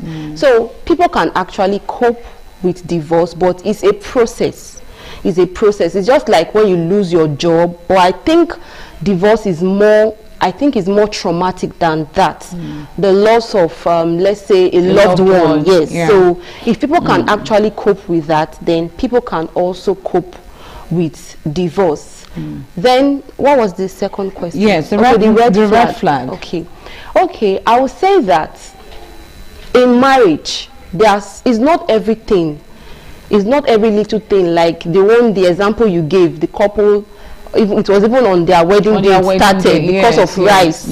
And sometimes little things can even lead to divorce, but I don't think it's every issue that should trigger divorce in a marriage. There are things that are too kind of trivial that can be settled among the couple. They can settle them. But when we actually talk about red flags that people should kind of put into consideration, is when there is abuse in the marriage. Most times when there is abuse in a marriage, and when we talk about abuse, it is not limited to physical abuse. Abuse can come in different forms. It can be physical abuse, it can be emotional abuse, which is even as dangerous as physical abuse. Now, when we talk about abuse, most people just imagine physical abuse and the fist fight and all of that. The violence, domestic violence. And one thing about emotional abuse is that it takes a toll on you. Like, you will lose your self-esteem. It can even affect the way you parent your children. It can even affect the way your relationship with others. You begin to develop low self-esteem. So emotional abuse is as bad as physical abuse. Then it can also be financial abuse. It can also even be in the form of sexual abuse in marriage. Yes, it can happen. There are things that are happening in the society, and sometimes you'll be shocked, you'll be amazed, like, oh, can a woman, someone you are married, or do something like this to you? Or can your spouse that you are legally married, that you have agreed to do life with forever, do something like this to you?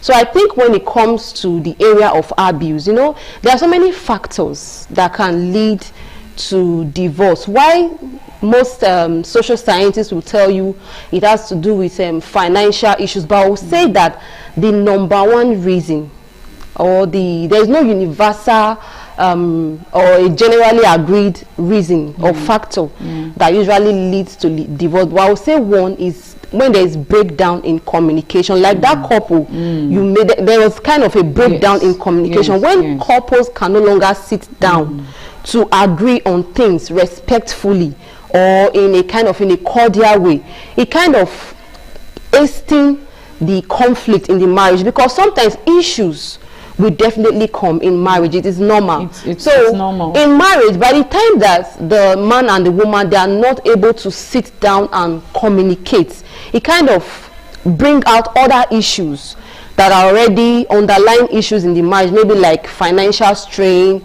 infidelity, or unmet expectations. But even at times when they are having conflicts, they are able to sit down as husband and wife and discuss it accordingly. Communication is the life wire of every relationship, but I believe when there is communication, they will be able to resolve issues. But when there is a breakdown in communication, most often than not, sometimes divorce will become inevitable. Okay.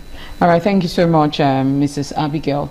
So let's delve into coping with divorce. So as a woman, how would you, encourage women that are in the process of divorce, especially when they have children? Yes. As parents, they will have to sit their children down to start explaining and all of that. But before you get into how the mother can actually sit the child down to tell the child, oh, this is what the phase we are going through and all of that. But first off, your advice to to women, how can they cope with this divorce? We see a whole lot of them, they never saw it coming, but because of the emotional abuse, the physical abuse, something that they cannot tolerate any longer, friends, relatives come around to say, oh, manage because of the children. But still, they are saying to themselves, this man is doing this man is doing that, I can't cope with this any longer, divorce is the only solution. Now, after the divorce has been done, what should the woman do in order for her to be able to stand on her 2 feet and tell herself, this next phase is something I can actually do, and come out of the emotional pressure that came out of the divorce? So what are the steps a woman can take? Okay, to answer your question, firstly, I would like to say this, like the trauma, the pain, the emotional pain that comes with divorce or separation is not something that only the woman feels. It goes both ways. In fact, I think we don't really talk about the effects of divorce. We don't talk about it much on the aspect of men. I don't know, maybe it's because most times women are more expressive than men. In our society, there is this kind of burden on men to keep things to themselves. But in my field of work, men also feel it just the same way women feel it. Okay. So Yes, men. We know men also feel this pain also, but in the regards that it's the man's fault. Okay. What will a woman do? Okay. That is the question I'm posing before you. Okay. It is woman to woman. So we want you to advise a woman out there that went into a relationship with a man and this is not the man she fell in love with. Okay. All of a sudden the man has battered her, done different things, and she has gone for counseling and all of that, and there is still no resolve. So what should the woman do after this divorce has been done with? Now the emotions, this man that she saw as the love of her life, as someone that she's going to do life with, as someone that has turned out to become a lion. So we want to know, what should this person do in order for her to come out of her shell, and gain her self-worth again? Okay, there is no specific timeline for a woman going through divorce to heal or come out of the emotional pain. But healing is a process. Coping with the after effects is a process. So first off, I would like to advise any woman going through that phase to first of all accept the reality of the divorce. You need to accept that, okay, this is the stage that we are in. And most times before a couple end up dissolving their marriage, I think they would have exhausted every other option. Maybe they have met with their religious leaders, they have gone for legal advice, couples counseling, and this is the final stage, and it is what it is. It is inevitable. So I will first of all advise that woman to accept the reality of the divorce. Then it is perfectly okay for her to feel sad or even cry, feel disappointed, or even at times she might even feel relieved. Yes, there are times, because emotions is not something that you have control over, so she might actually feel relieved. So she should allow herself to go through the emotions. It's part of the healing process. Trying to suppress your emotions or trying to pretend that, oh, it didn't happen, or I want to keep up appearances, I want to show to people that, okay, I don't feel what is happening to me, or I'm not sad, or I'm not traumatized. It doesn't help. So the woman should acknowledge her feelings, she should acknowledge her emotions.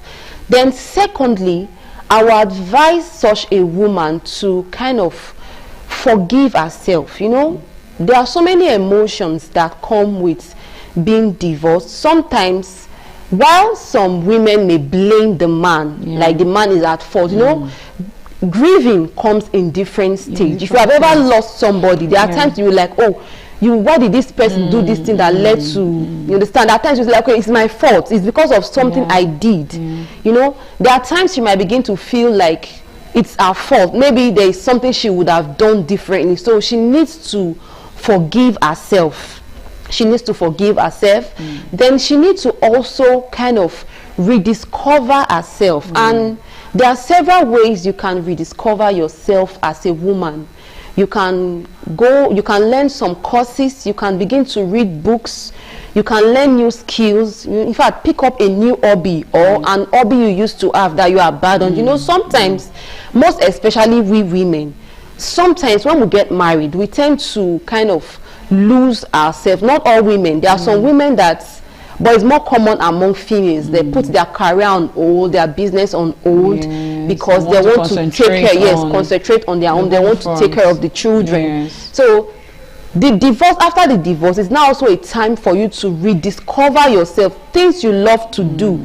Maybe you were once excelling in your career. Maybe it's time to kind of dust up your credentials and maybe go back to the workplace. That can also help you to remove your mind from the pain that you are feeling. So in a nutshell, you're saying it's important for the woman to get herself busy. Yes, it's very important.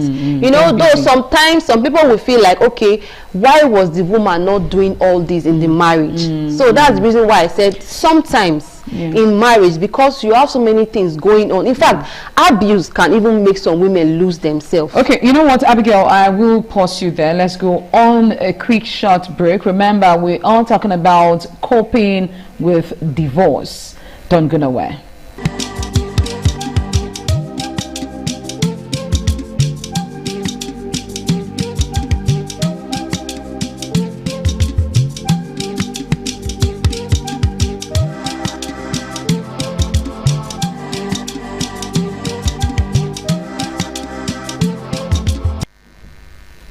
All right, welcome back. If you just joined us, this is Woman to Woman. Yes, women out there, we are here just because you are there. All right, so we have been talking about coping with divorce and starting over. It's just like a new phase, you know. Yes. It's like someone that has actually, you know, transited from primary, you're entering into secondary, because this is something that you have done before. And to some women, they have actually, you know, gone through that line, but some others, they haven't. So Mrs. Abigail has been talking about how you can actually cope with divorce, but I don't think, is this something we can actually cope with? Is this something that in a long run you can forget you ever was in a relationship with that particular man? Why not? Yes. Okay. In the long run, sometimes even when you find love again, you know, sometimes, so it's easy.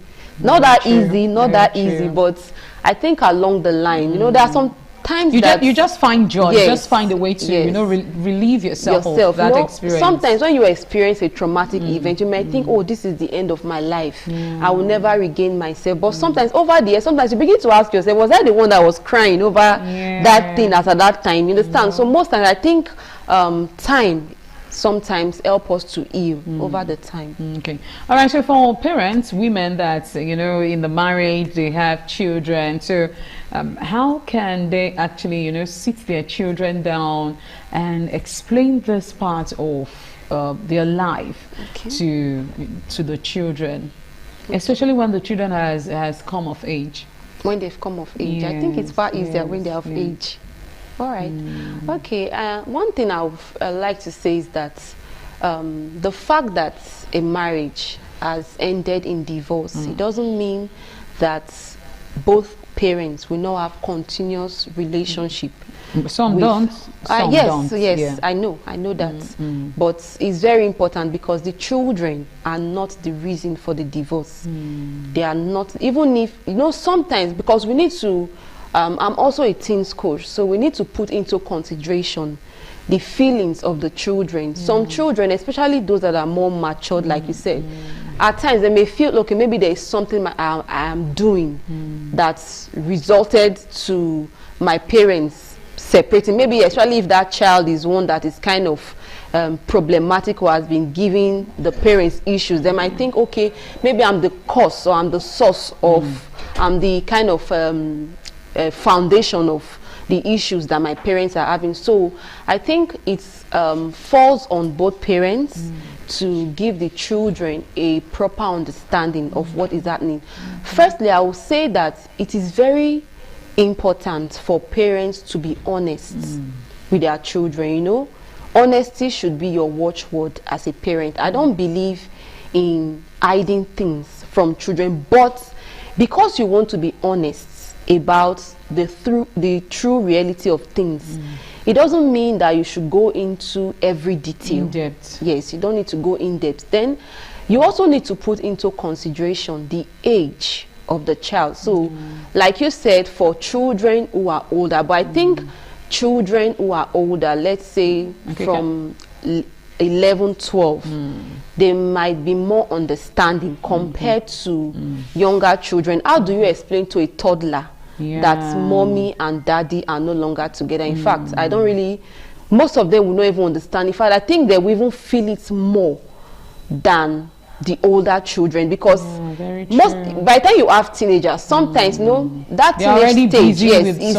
is a transition period. They are just like mini adults. Some of them there's no big deal. They may even have friends in their class that have experienced something like that, so it may not be too difficult for them. But for younger children, they may feel it. So I will encourage parents, any woman that is going through maybe a separation or a divorce and they have to move away from the home, or the parents are not living apart, they need to explain it to the children in a way that they will understand, in a kind of an age appropriate way.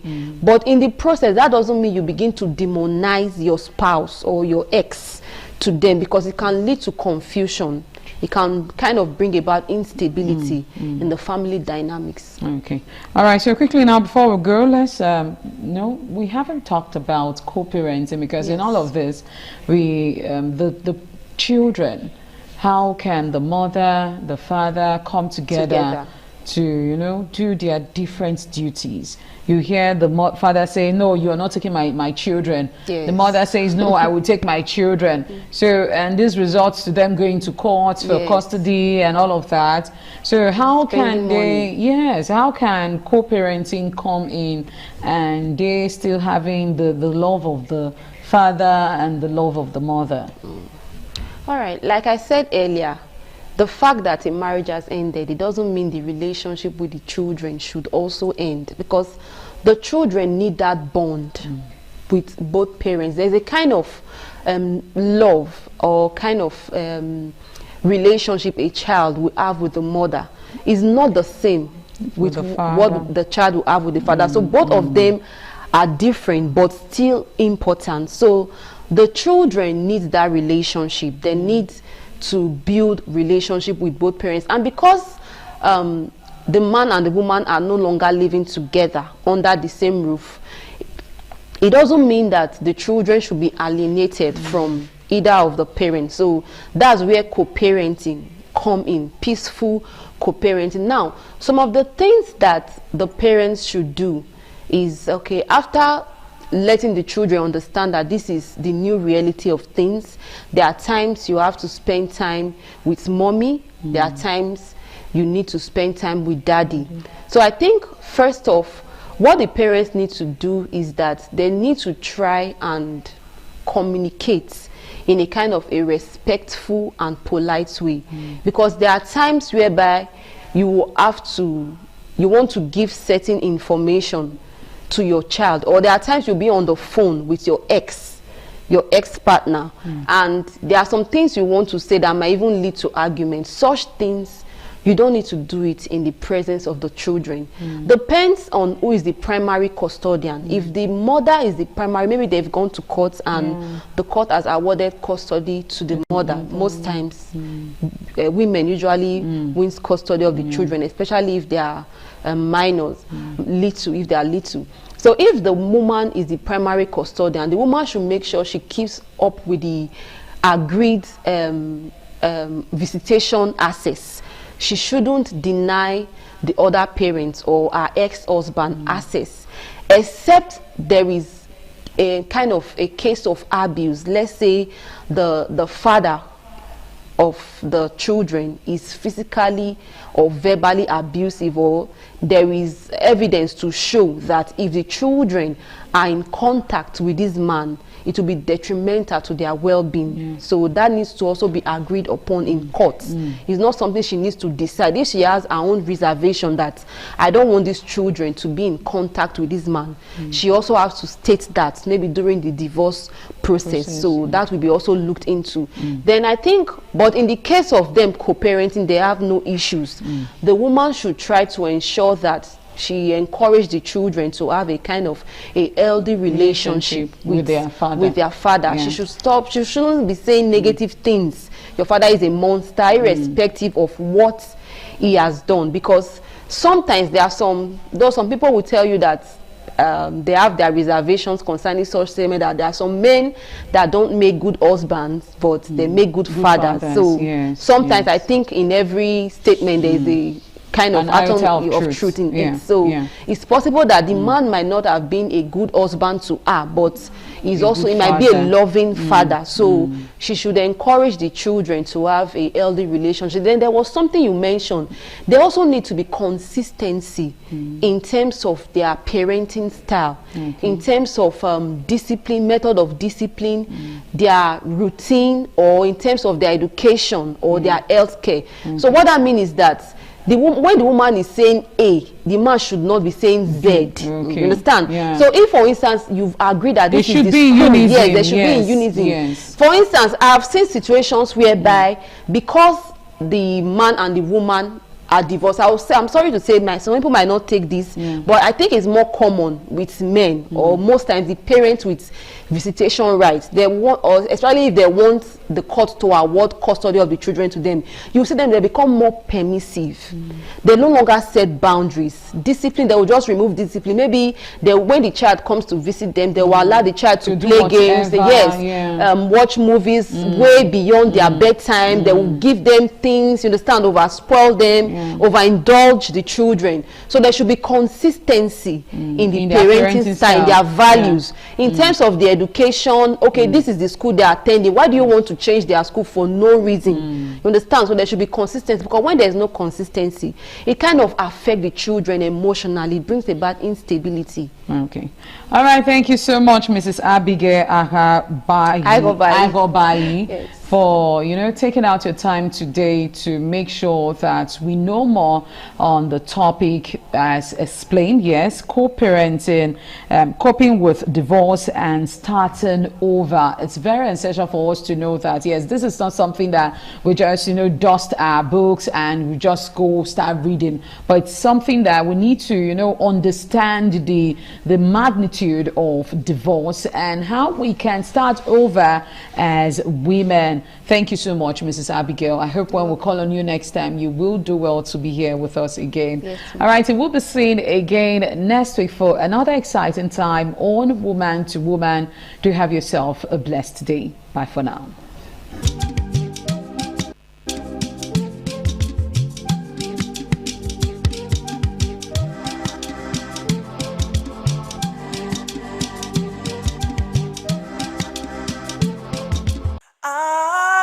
TV, certainly the best.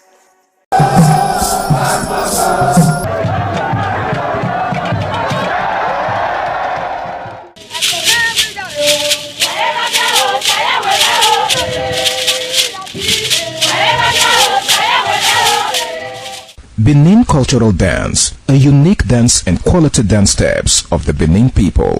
This dance is a vibrant mix of traditions, arts and beliefs, deeply rooted in the country's diverse ethnic groups and their rich history. The dance has artistic expressions depicting the people's history. Benin people have been famous for bronze and brass work, some of which is said to date back from the 13th century, especially ivory and wood carving.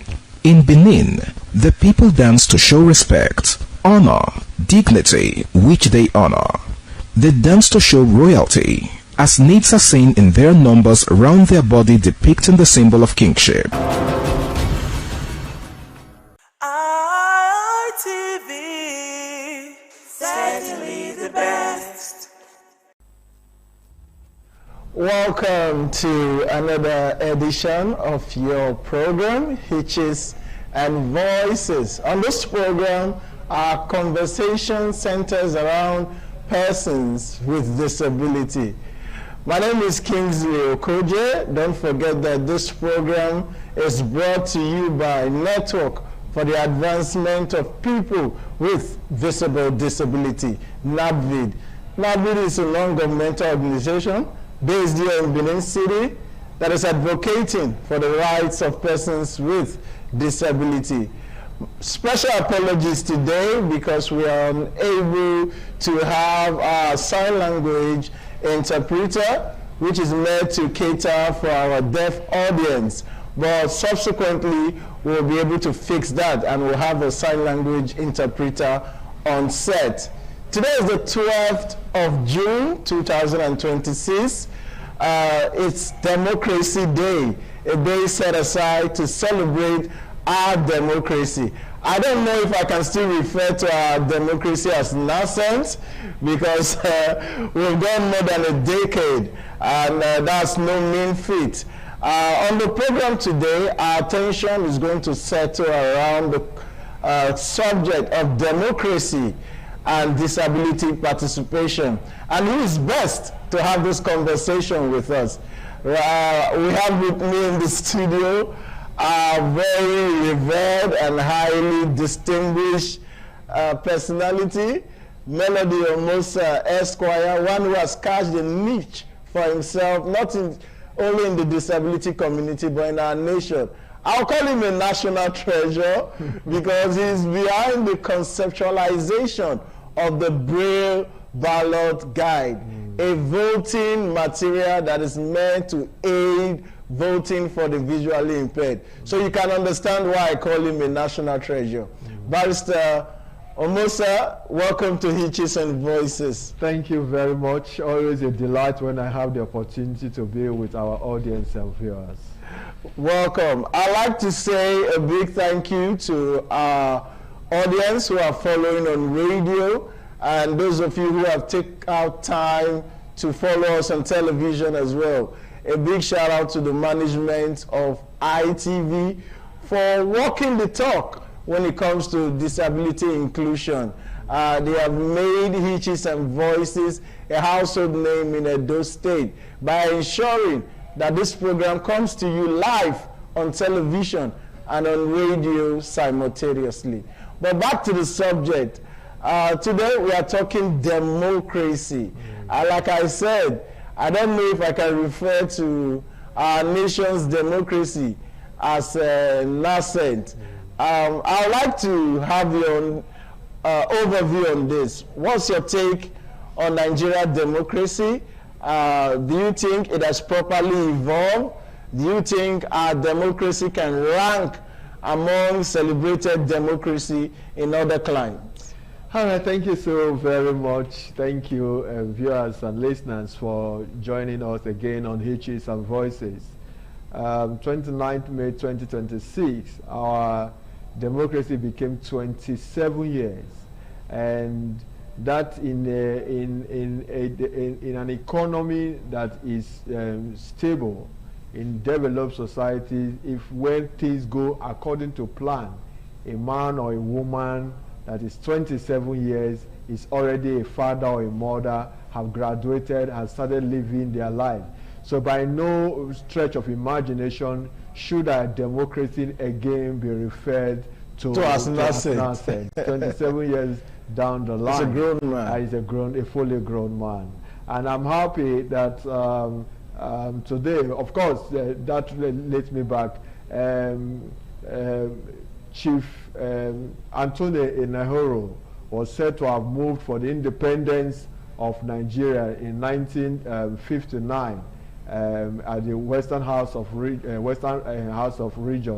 the Western House. Then, when he was but 26 years. So when juxtaposed against our democracy, the Fourth Republic, that is already 27, you agree with me readily that it is not a baby anymore. But it's a long way. But of course, when juxtaposed with other democracies, United States, France, and all that, well, we are still a very long way away. But we're talking about June 12th, the 12th of June, and I'm sure many of these present, the Gen Z generation, they call them, except they do a little bit of history, may not have known why June 12th. But unfortunately, history has been taken away from our curriculum. Very unfortunately.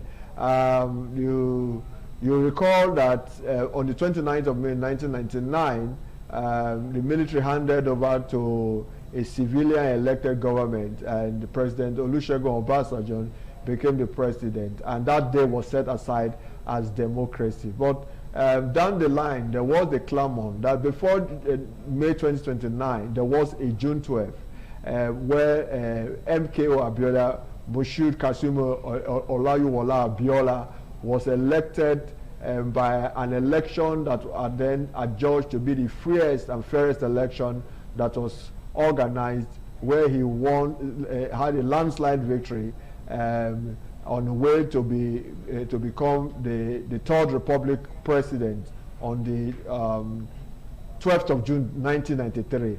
Unfortunatthen, that process was cut short in that the elections were annulled, I think on the 23rd of June that same year, by the then head of state, General Badamasi Babangida.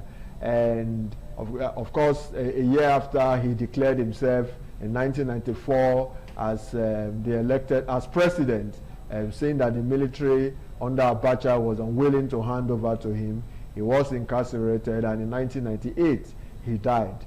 The first from his own part of the region, Ogun State and the whole of the western region, continue to clamor that he should be recognized as an elected president, even though that process was cut short because he was sliding to victory very comfortably before that whole process was stopped. So for the western states, they continue to recognize June 12th as Democracy Day. For them, that is the proper day of democracy, and would even declare those days as public holiday. But Mohammed Buhari, of blessed memory, the president between 2015 and 2023, I think a year or two before he left office, recognized June 12th and declared it a Democracy Day. What this president has done now is that June 12th is not, no, I think Buhari recognized that Abiola actually won the election and that he declared him as a former president. But this administration has properly recognized June 12th as Democracy Day. And instead of having a public holiday on the 29th of June, 29th of May, June 12th has now been declared as Democracy Day. However, the handing over day and change of government from one administration to another remains on the 29th of May because it's a constitutional matter.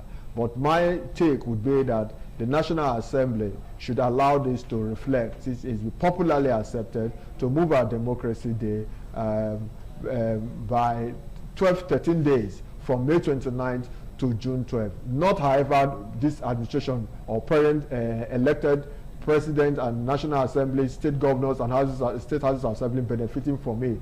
But this administration can do that so that whosoever is elected next will know that the taking over date and handing over date will not be on June 12th. No need to recognize May 29th and also recognize June 12th simultaneously as Democracy Day. So that's the brief history of what has happened. So Nigeria is no longer, we are a grown adult, and we should be seeing some features of an adult who is actually growing and in charge. All right, you said something very stunning, that a 26 years old Auntie Onaru moved for the independence of Nigeria. Yes. And I'm wondering where our current 26 years old, where they are now. I'm sure they are out there hustling for jobs, trying to get themselves one employment or the other. Meanwhile, years ago, a young Anthony Onaru had the opportunity to be in an assembly where he could move that motion. One would have expected that we would have evolved to a point where we have younger people in position of authority to impact governance. But like you said, a 27-year-old child is a grown man, and there are certain things expected of him. And we are hoping that we'll continue to mature. But let's come back to disability participation now. There's the issue of democratic inclusion. Do you think our democracy as it stands today is more inclusive of persons with disability? And what does democratic inclusion looks like? All right, thank you very much. In democracy, we say there's always a social contract between the government and the people. And that is what distinguish or differentiate the system of government to other types of government. Whether the monarchical system of government that is largely by hereditary, or the authoritarian system of government, or the theoretical system of government, where people take either by religious inclination or by other forms assume rulership position, not even leadership. But any form of democracy, being parliamentary, presidential, provided the people have the free choice, can participate and decide who their elected representatives will be.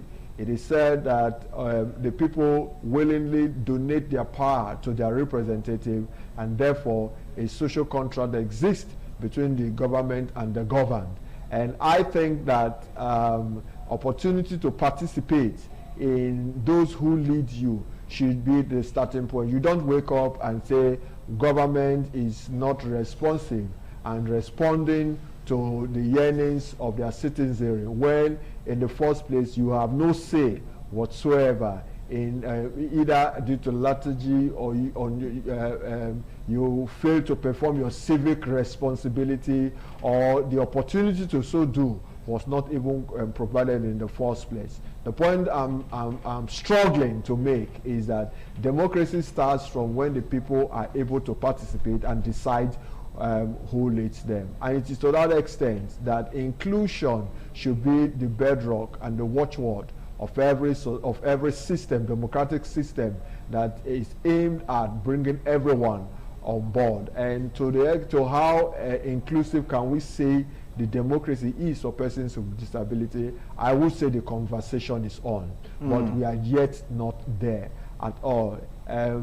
We have started because I recall that I and the organization I lead, NAVID, or a Network for the Advancement of People with Disabilities, were a part of a process where we campaigned for Access Nigeria Disability Vote Matter campaign, where we engaged the Independent National Electoral Commission, the National Assembly, and other relevant governmental bodies to the end that they would make our electoral process and open enough for participation by persons with disabilities. All right, we'll go to the issue of electoral participation. They usually say that in democracy, majority have their way, and the minority can have their say. And only have their say, yeah. I know that the community of persons with disability, we are in a minority in terms of our population and in our democracy. Would you say we've had our way, or we've been able to have our say, even though we can't have our way? Well, I don't know how much you are in minority. It depends on what your calculations are. We are talking about over 35 million persons with disability in this country. And if we are able to harness that, everyone come together, I think the community of persons with disability as a constituency can sway election in any direction in this country if we properly harness. By what margin, what was the participation of the vote in the 2023 election between the candidate? We had a little over 25 million people participating in that election. And so I wouldn't really say that we have, as a constituency, that we are in the minority. Of course, if in any case, we say that we are the largest minority. That is how we like to brand ourselves. But of course, we know that we are not a political party, and so we belong everywhere. But the point will be that when it comes to advocacy for inclusion of this demography, the women group, for instance, and started long before, even the youth. Certain things were considered for the women and the youth group that we still yet do not have as a constituent. All right, we'll stay on that subject, but we'll go on a quick break now. When we come back, our conversation continue with the Executive Director, NAVID, Melody Omosa. Let's go on a quick break, and we'll be right back. It's still Hitches and Voices on Independent Television and Radio. My name is Kingsley Okoje, and our subject for discuss today is democracy and disability participation. And before we went on that break, my guest disagreed with me that the community of persons with disability, we are not in the minority. Nigeria has a population of over 200 million, and it is estimated that the disability population in Nigeria is well over 30 million. So that is not a minority, or we'll call it the largest minority, like you said. Let's go to the issue of electoral participation. INEC at a time talked about inclusion. It was a big issue within our electoral conversation. But I recall in the last election, it seemed to me, my personal opinion, judging from what I heard from other persons with disability who were in the field, that INEC seemed to have relaxed in terms of their commitment to disability participation in the electoral process. Where I voted, for instance, there were no Braille ballot guide, not just for me, for other persons with disability who were there. People complained that there were no instructional materials for the deaf. Elections were held in places where wheelchair could not access. So a lot of persons on wheelchair would rather stay at home rather than suffer themselves to go to a polling unit that is not accessible. So when it comes to participating in the electoral process, either as voters, let's even stay with voting. What's your take? Where are we on that? All right, thank you very much. Like I said, there was this campaign where we tried to deepen inclusion in our electoral process with INEC, and we very well believe that engaging was the way to go. So we did not only advocate, but we were actually on ground to prefer solution. That's where the Braille ballot guide you talked about was designed in the first place. First piloted in Osun State in the 2018 gubernatorial election that held on the 18th of September 2018, and thereafter deployed nationally at the 2019 general election. One would have expected that there will be a progressive use and coverage in terms of distribution of the use of the Braille ballot guide. And Braille ballot guide is a system by which visually impaired and blind voters can access the ballot independently and be able to vote for candidates and parties of their choice. Like I mentioned, used nationally in 2019.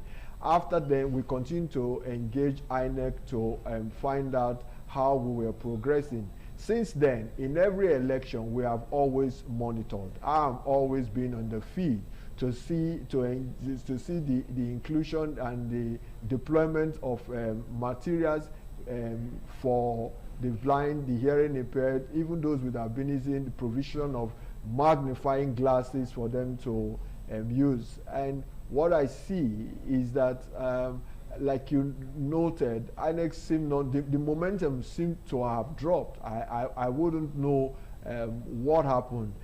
I recall that not only did we provide this guide, these materials, assistive materials for INEC, we also embarked on collecting data to know where voters with disabilities, the polling units, they vote, so that with that record, INEC can deploy materials meant for the individual voters to use depending on the disability type.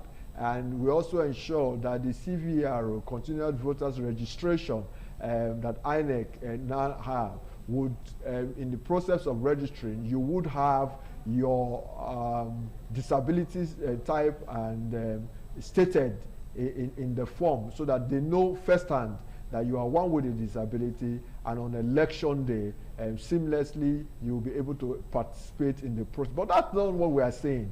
INEC has always had this logistic problem. And I think that for a group of persons with disabilities, for that matter, it should not be much a problem, even though we know nationally they do have their challenge. But I would say that from what I monitored in the last election, I'm not impressed at the pace INEC is going. I think that, yes, it's fine that we had this problem 2018 when it was piloted, 2019 it was used nationally, and given the obstacles the election, if in the obstacles the election, organizing the election for a state like Edo Ondo and all that, you cannot successfully deploy these materials for the persons with disabilities to participate in the system. I wonder what will happen, what happens in general elections. I mean, like you said, this is a 27 years democracy. And one would expect that at this stage, disability participation in elections should be a given. It should not be something we are still urging INEC, trying to encourage INEC to do. It should be a foregone conclusion that persons with disability can indeed participate in the electoral process, because the electoral process is accessible and inclusive. So we can only call on INEC to do the needful. Let's move over to representation. Do you think that persons with disability are adequately represented in leadership and in governance? Well, they are not. The Convention on the Rights of Persons with Disability, UN Convention on the Rights of Persons with Disability 2006, Article 29 has asks that state parties should open their political and public space for the participation of persons with disability. And that was also ratified by the Discrimination Against Persons with Disability Prohibition Act of 2018. But what do we have? I think that as we tinker with our constitution, we have had the Fifth Amendment, and of course the INEC, I mean the National Assembly is also making move to further come with amendment. I think we need to have seats reserved for persons with disability. It's not enough to come up and say by political parties, where for some of them will say, but they say power is not served a la carte. Well, we are talking about representation. Of course, of course. Government must be seen to be protective of the weakest, of the minority, of the vulnerable. And a minimum standard. Why are women asking for a 35% affirmative reserve for women? For why are they asking that certain seats should be 1/3 of the seats should be reserved for women participation? That's why I said that the youth, of course, we have. Power is not served a la carte, but we have the not too young to run be speaking to the participation of youth. But why are we not having something specifically directed at persons with disability, protecting their representative rights in the executive and in the legislative arm of sorry for cutting that of the without mentioning any political party. I heard over the news that a particular political party has mentioned that as part of their policy, women and persons with disability who want to contest under their platform will be given their expression of interest free at a very minimal discount. I say that is tokenism. that is just, that's playing to the gallery.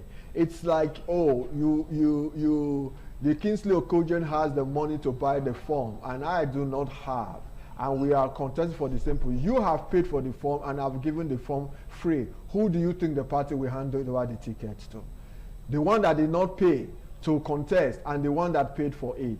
Until they make such persons their candidate to say, okay, we have reserved because this person have indicated interest, this party is presenting this person to run for that seat, then there's no guarantee. And even where parties are willing to do that, what is the assurance that other parties will follow suit? So I think the way to go is to have our constitution amended, to have a represent, and it is done in all democracies. Like in Uganda, for instance. Yes, in Uganda, even in Iran, in Iran and in Iraq, for instance, I know very well, which is an Arab nation. They have certain seats for reserved for the Christian population, a certain percentage, right? That is an Islamic country, and so we see that everywhere that certain group must have some level of protection. That is not all they should have, but at least we shouldn't have a 360 National Assembly members with no one representing the disability community and issue. Like I said, we are not just only a community, we are a constituent,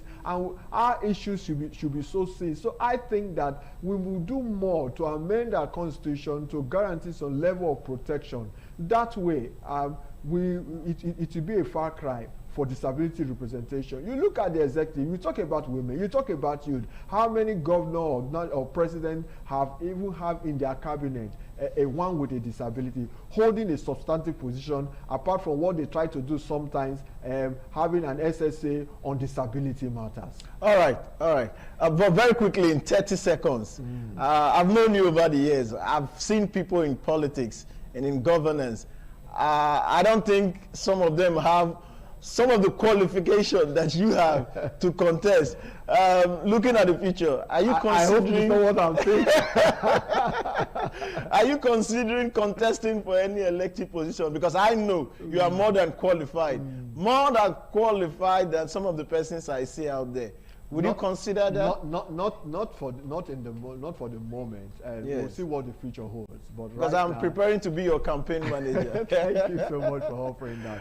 But I actually want to say that our system changed, and our democracy, our electoral process has such integrity that people will believe participating will not be shortchanged. All right, this is a wrap on the program today. Such an interesting conversation, always with the Executive Director, Navid Melody Omosa Esquire. It is our hope that as our country's democracy continue to evolve, that disability participation will become more inclusive and accessible for persons with disability. My name is Kingsley Okoje. Spot the hitch and be a voice. Goodbye.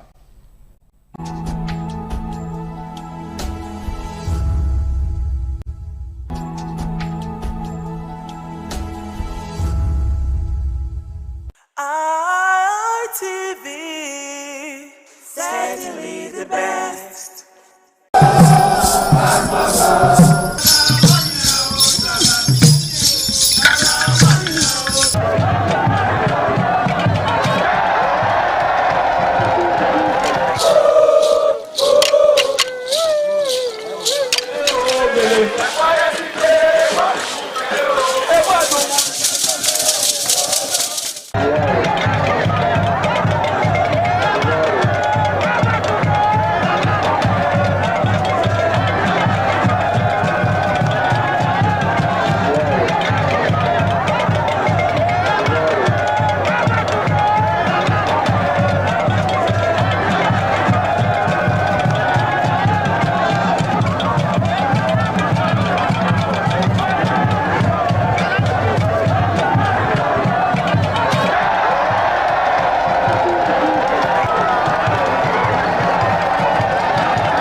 Welcome to the program News Review for today. I am Deborah Ibiogbe. Thank you so much for joining us on the program.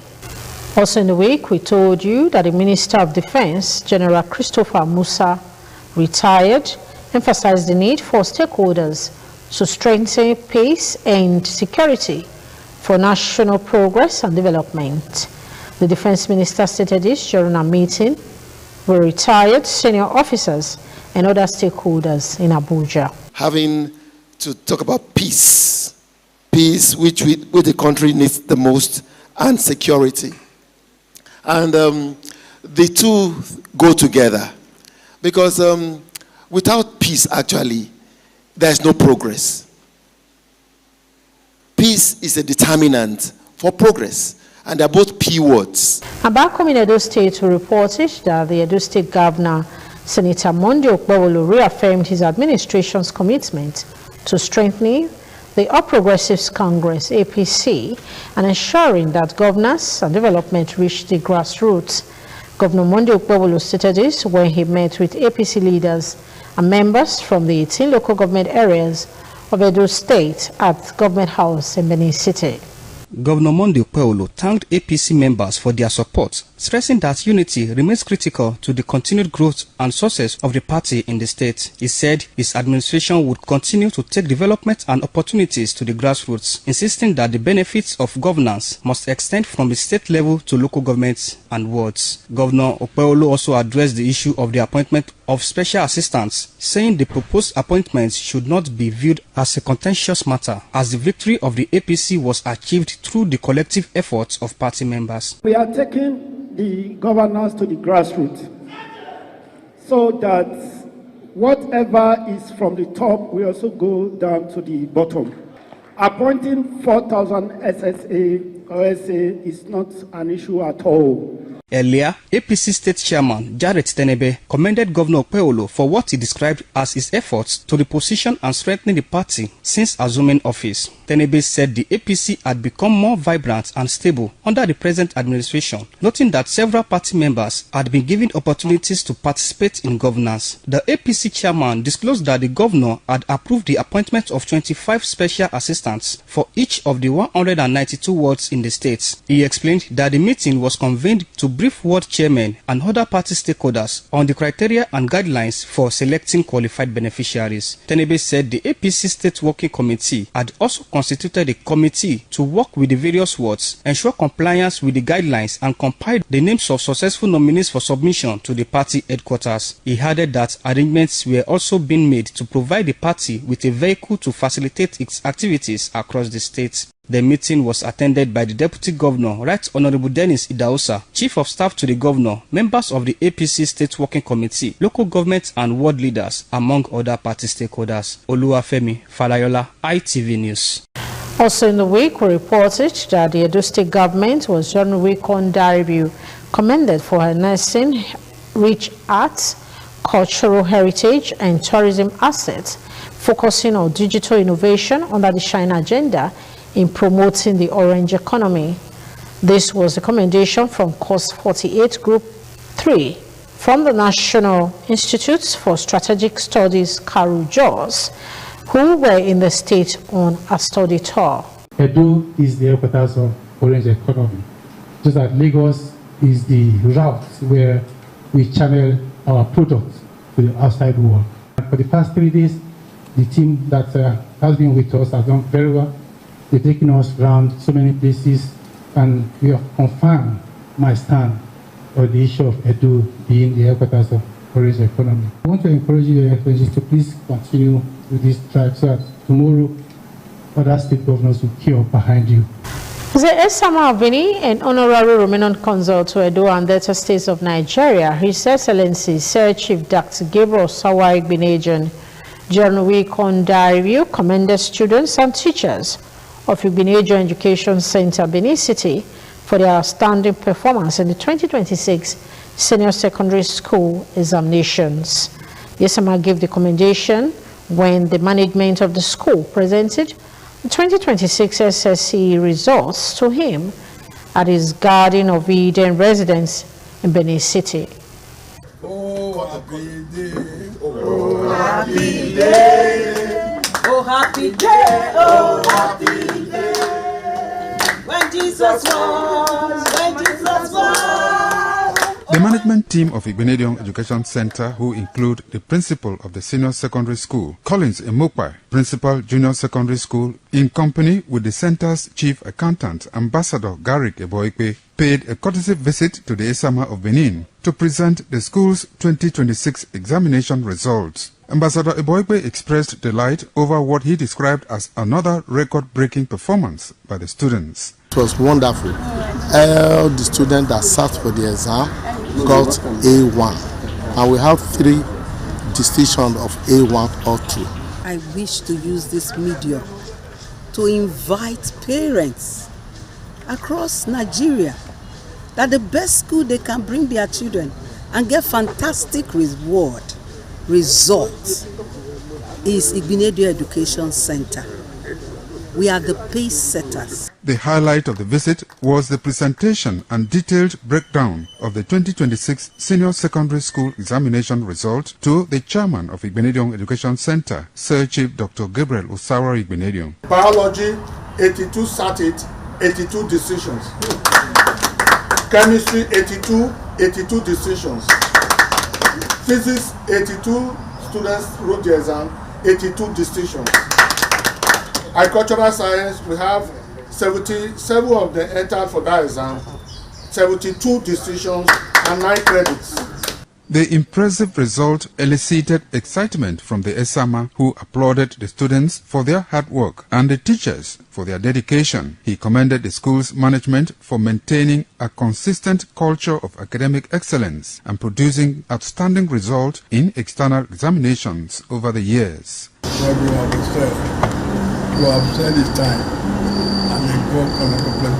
Amen. The Esama said the consistency has distinguished Igbenedion Education Center and reflects the importance of discipline, commitment, and quality teaching in achieving academic success. With repeated strong performances in WAEC, NECO, and other external examinations, Igbenedion Education Center has continued to build a reputation for academic excellence in Benin City. The school management attributes the success to dedicated teachers, disciplined students, effective supervision, and the enduring commitment of the Igbenedion family to education. From Benin, Pius Nsogo, ITV News.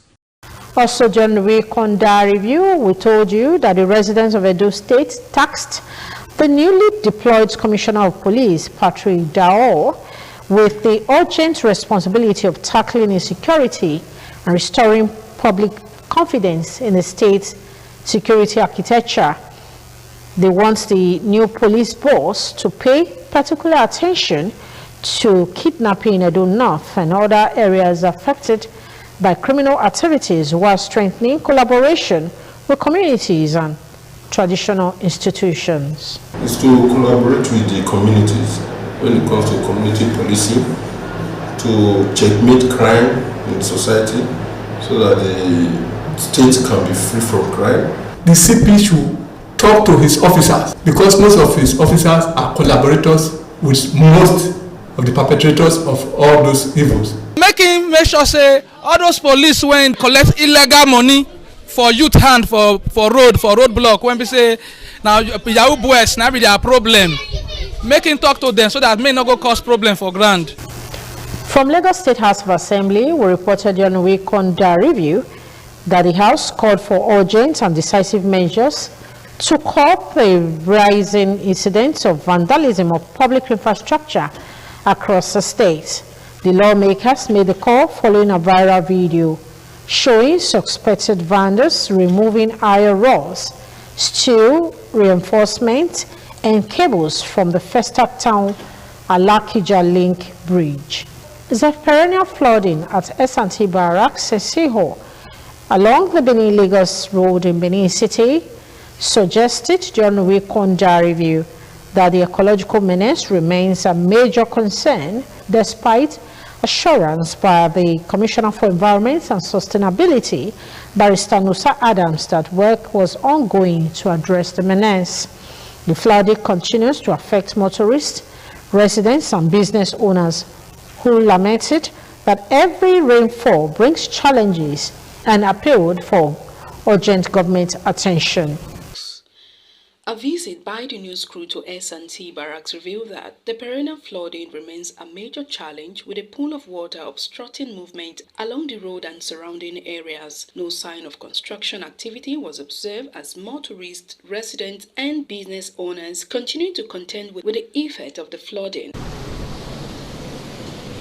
For resident and business owners, the impact goes beyond movement. They said whenever it rains, flood enters their homes and business premises, damaging property, disrupting commercial activities, and leaving them worried about the safety of their belongings. Some residents lamented what they describe as the slow pace of intervention and appealed to the Edo State government to urgently address the situation. If rain don't fall now, can't join the water and go they pass on top of the fence. They enter house. I show now our house just now. Rain. Even our clothes they backyard when rain take enter. My shop, my fridges, everything. Water they enter. If rain fall now, all of us they stand on top of something. Maybe they look how you want waka. The water go climb on top of the fence. Go they come this side. No help us beg governor. I beg help us. We use God beg you. They say you be your talking and do. I dey do business for here. The water they worry us well. I beg governor may help us. If not because of one thing, all the whole building here would have been collapsed. If not because of the construction here, everybody have been suffering here. Even this place now, if I should tell you the number of people that have lost their life because of this water, please, I want the government to come and help us. The Commissioner for Environment and Sustainability, Barrister Nusa Adams, had earlier said work was ongoing to tackle the perennial flooding at S&T Barracks, with residents awaiting a lasting solution to the reoccurring problem. From Benin, Ofuri and Neto, ITV News. From Lagos State came the report during the week on the review that flights operations at the Muritala Mohammed International Airport in Lagos were on Tuesday last week disrupted following protests by members of aviation unions over workers' right to unionize and the alleged non-remittance of the 5% ticket sales charged by airlines. The protests grounded activities at the airport, leaving passengers stranded and disrupting travel plans and business activities. The unions said the protest is to enforce workers' rights and secured funds meant for aviation agencies. In a related development, reported during the week on the review that some members of the public and civil society organizations called for the review of Lagos State traffic laws and exemptions of bridges from BRT lanes. The groups, in a protest to the Lagos State House of Assembly on Tuesday last week, said road markings and signages in the state are not sufficient. Faced, for instance, with a law that says if you drive in the direction prohibited by law, as a first offender, you are going to forfeit your vehicle and go to 1 year imprisonment. In a state where there are no proper signages, no proper road markings, traffic lights are not working well. For laws to be just and fair and to be enforceable, the condition under which the laws are enforced must also be fair and just. So we are using this opportunity to call on the attention of the Lagos State government, the Lagos State Government House of Assembly, to review such laws. The increasing presence of dispatch riders across Benin City during the week on the review attracted the attention of the public, with residents calling for a strong monitoring of the rapidly expanding sector amidst broader security challenges in Edo State. While dispatch services have become an important part of commerce and provide employment to many young Nigerians, residents say the movement of riders across different neighborhoods raises questions about proper identification, background checks, and security of items being transported. From major roads, streets, and residential areas, dispatch riders have become a familiar sight in Benin metropolis. However, as the industry continues to expand, some Benin City residents are asking a critical security question of how effectively are dispatch riders being identified, registered, or monitored. The concern is heightened by the unrestricted movement of riders from one part of the metropolis to another, with some gaining access to residential compounds, offices, business premises, and other locations under the guise of making deliveries. Against the backdrop of existing security challenges in the state, residents are of the opinion that the spy sector should not be allowed to become a loophole through which criminals can obtain information about homes and businesses, move suspicious items, or evade security checks. They are therefore calling on the Edo State Police Command and relevant regulatory agencies to strengthen oversight of the sector by ensuring that dispatch companies properly register their riders, conduct appropriate background checks, and maintain updated records that can assist security agencies whenever necessary. Most times they drive past easily. You can see them even at night without nobody stopping to check what they are carrying. So it's time government also try to, the way they fought about courtesy, they should also fight these people, because it's like a cartel thing. There's a great deal of check is required by security operatives. They are supposed to know what someone is carrying. We've had instances and cases where people were seen peddling things, carrying things, moving things from one place to the other, and it end up being not what is expected. They have to be put into check, and they have to place them 6 to 6. When you come out 6 in the morning, you close 6 in the evening. The Edo State government should put into proper check and set up a team and police for it. However, delivery business remains an important source of livelihood for many individuals. From Benin, Donald Ehiminye, ITV News. On a sad note, reporter John-Louis Kondariu that the Catholic Archdiocese of Benin held a funeral mass in honor of its late Metropolitan Archbishop, His Grace, Most Reverend Augustine Obiora Akoboeze, who died at the age of 69. The solemn ceremony attracted dignitaries from across the world, including the Edo State Governor, Senator Monday Okpewolo, former Anambra State Governor and NDC presidential candidate for the 2027 general elections, Mr. Peter Obi, members of the Catholic Bishops' Conference of Nigeria, priests, reverend sisters, parishioners, and heads of Catholic organizations. The funeral mass commenced with prayers for the office of the dead and final commendation by bishops in his homily titled, I Am the Resurrection and the Life. The Metropolitan Archbishop of Abuja, Most Reverend Ignatius Kaigama, described the death of Archbishop Akoboeze as a great loss to the Catholic Church and the Catholic Bishops' Conference of Nigeria. He said the late Archbishop stood firmly for the truth, defended the vulnerable, and touched the lives of millions through exemplary lifestyle and love for humanity. Do not allow grief to become a stagnating force. Do not permit differences of opinion to destroy the communion for which you, all of you, and Archbishop Akoboeze worked. In a tribute, Edo State Governor Senator Monday Okpewolo eulogized the late Archbishop Akoboeze as a dedicated man of God, a symbol of humility, and a man of few words whose service to God and humanity was exemplary.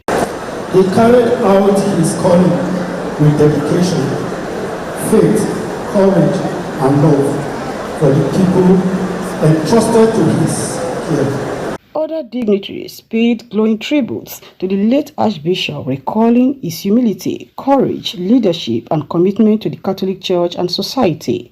He was a humble man who was very merciful and kind and generous with himself, generous with resources. He lived his life for others. Generations yet unborn, they're going to know who this man was, Archbishop Augustine Akoboeze. He's very sympathetic. Empathy is part of his life. He's one that stands for the truth, for justice.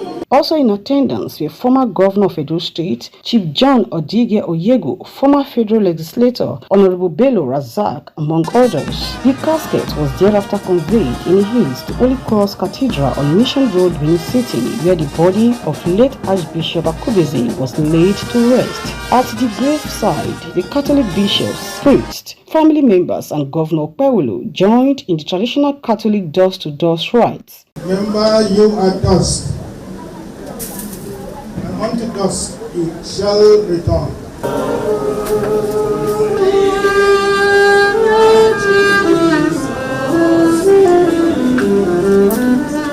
Archbishop Akubeze, who died in Atlanta, United States in July 2026 at the age of 69, served as Vice President of the Catholic Bishops' Conference of Nigeria from 2012 to 2018 and later as President from 2018 to 2022. From Benin, Patience Usaugiwa, ITV News. The Nigeria Security and Civil Defense Corps, NSCDC FCT Command, emphasized the need for private security operatives to adapt to an increasingly complex, dynamic, and technology-driven security environment. The Commandant, Dr. Olushola Adomosu, said private security operatives must be able to identify threats, observe suspicious behavior, manage access, communicate effectively, respond to emergencies, protect critical facilities, preserve information, and collaborate with relevant security agencies.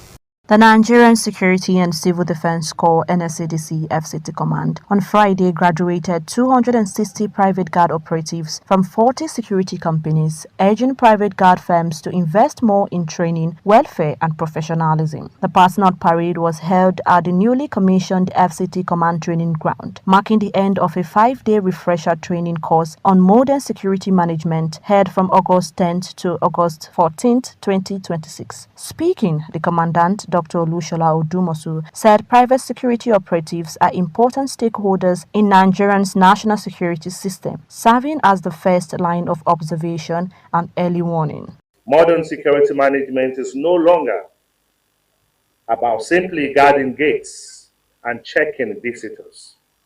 Today, private security operatives must be able to identify threats, observe suspicious behavior, manage access, communicate effectively, respond to emergencies, protect critical facilities, preserve information, and work collaboratively with relevant security agencies. And that is why this refresher training program is particularly significant. And the objective is not simply to teach participants new techniques, but to refresh existing knowledge, correct outdated practices, introduce contemporary security approaches, and prepare private guards to function effectively. When our personnel are trained, our companies grow, our industry is strengthened, the national security becomes better. Dr. Odumosu reiterated that the command will continue to engage the private security sector through training, supervision, professional guidance, constructive collaboration, and enforcement where necessary. He urged private guard companies to ensure their personnel are properly trained, adequately equipped, and treated with dignity. From Abuja, Victoria Lawal, ITV News. There was confusion at the Oba Market end of King Square in Benin City during the week under review, following a free-for-all between scavengers and some youths at Lagos Street over the stabbing of one of their members at Lagos Street. Commotion and confusion enveloped the popular King Square, Benin City, as some scavengers tried to revenge the assault of one of their members who was stabbed with a barrel. The situation later degenerated into a chaotic scene as residents scampered for safety while the affected scrap scavenger laid helplessly on the ground. Some eyewitnesses said trouble started when the victim and one of the sons of a popular native of Lagos Street engaged in an argument. They said before they knew what was happening, somebody was on the ground with a barrel pierced into one of his eyes. He called a blow the wheelbarrow boy. They give and blow. The next thing, now he used barrow with their hand, choke the guy for eye. Government, Mona, I beg, may help us. My brother, may you not die. I beg government. My brother won't die. Now that guy come took barrow for inside my brother eye. What may government look our eye? May he help us for that thing. That guy will do the thing. May they arrest her. At the time of filing the report, Oba Market police officers has rushed the victim to the hospital. From Benin, Efosa Wangwe, ITV News.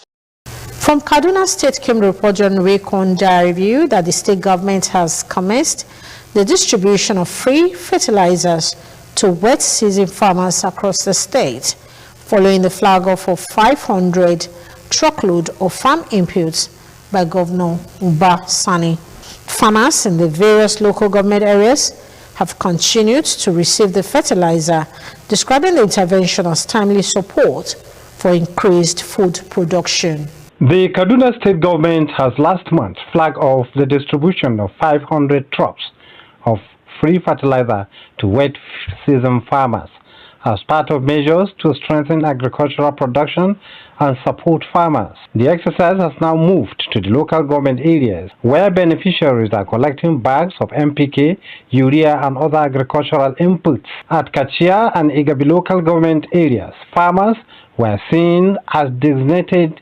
redemption centers receiving their allocations. Although some farmers describe the distribution as coming late in the farming season, they said the inputs will still help improve the cultivation of various crops and reduce the cost of production.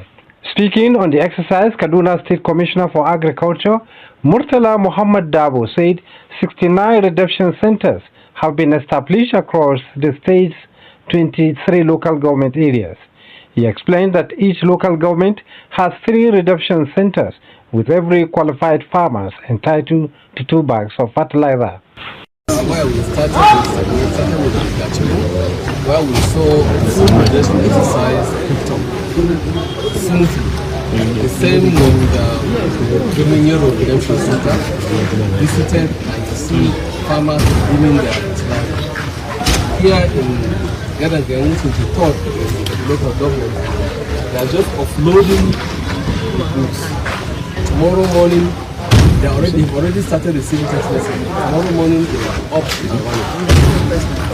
Where we have 69 redemption centers across the state, 3 in each local government. The commissioner urged beneficiaries to apply the fertilizer appropriately to improve crop yields and contribute to food security in the state. From Kaduna, Umar Mohammed, ITV News. With that report, we call it a wrap on today's edition of the program News Review. Do not forget to keep it there to test next week Sunday. We shall be bringing you the program News Review again. I am Deborah Ivie Ugbefun. I'll see you next week. Do have a great week ahead. Bye for now.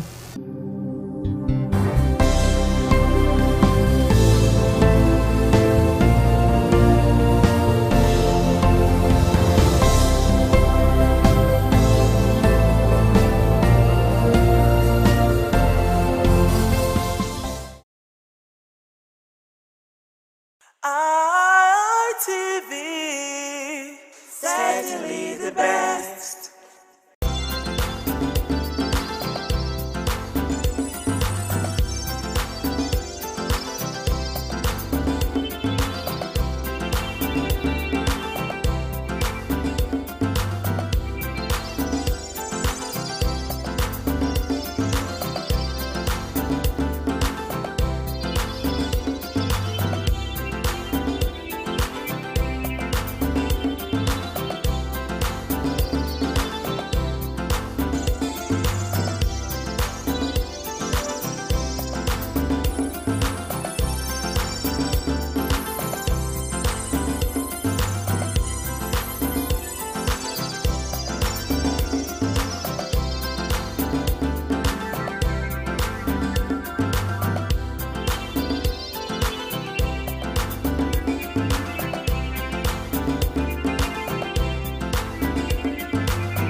ITV, certainly the best.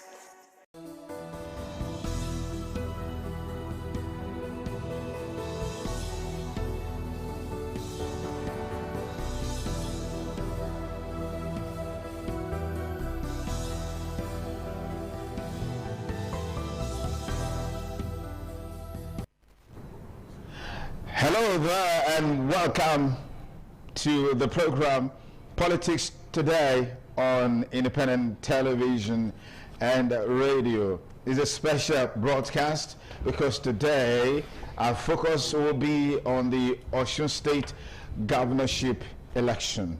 I'm Sonny Duke Okosi, your host on the program. Osun State voters have headed to the polls today, August 15, 2026, to elect the next governor of the state, a state that is known as the Living Spring. The governorship election being conducted by the Independent National Electoral Commission, INEC, is taking place across the state's 30 local government areas. Osun has 2.3 million registered voters, with at least 1.9 million residents expected to participate in the election, which features 15 candidates in a keenly contested race. Accreditation and voting officially commenced at 8:30 a.m. following the early distribution and deployment of election materials across the state. At about 9:10 a.m., Governor Ademola Adeleke cast his ballot at Abogunde Comprehensive 009 Ward 02 Abogunde Shagba Ede North. The governor, who is also the candidate of the Accord Party, arrived at the polling unit at 8:36 a.m. for accreditation and voting. Residents have turned out as early as 7:20 a.m. at Unit 7 Okeoja in Oshogbo to exercise their franchise as INEC election officials got the polling units set for the exercise to commence. There are two queues at the polling unit, one for the elderly and the other for young people. Voters are being accredited and ballot papers are already being distributed for the commencement of voting.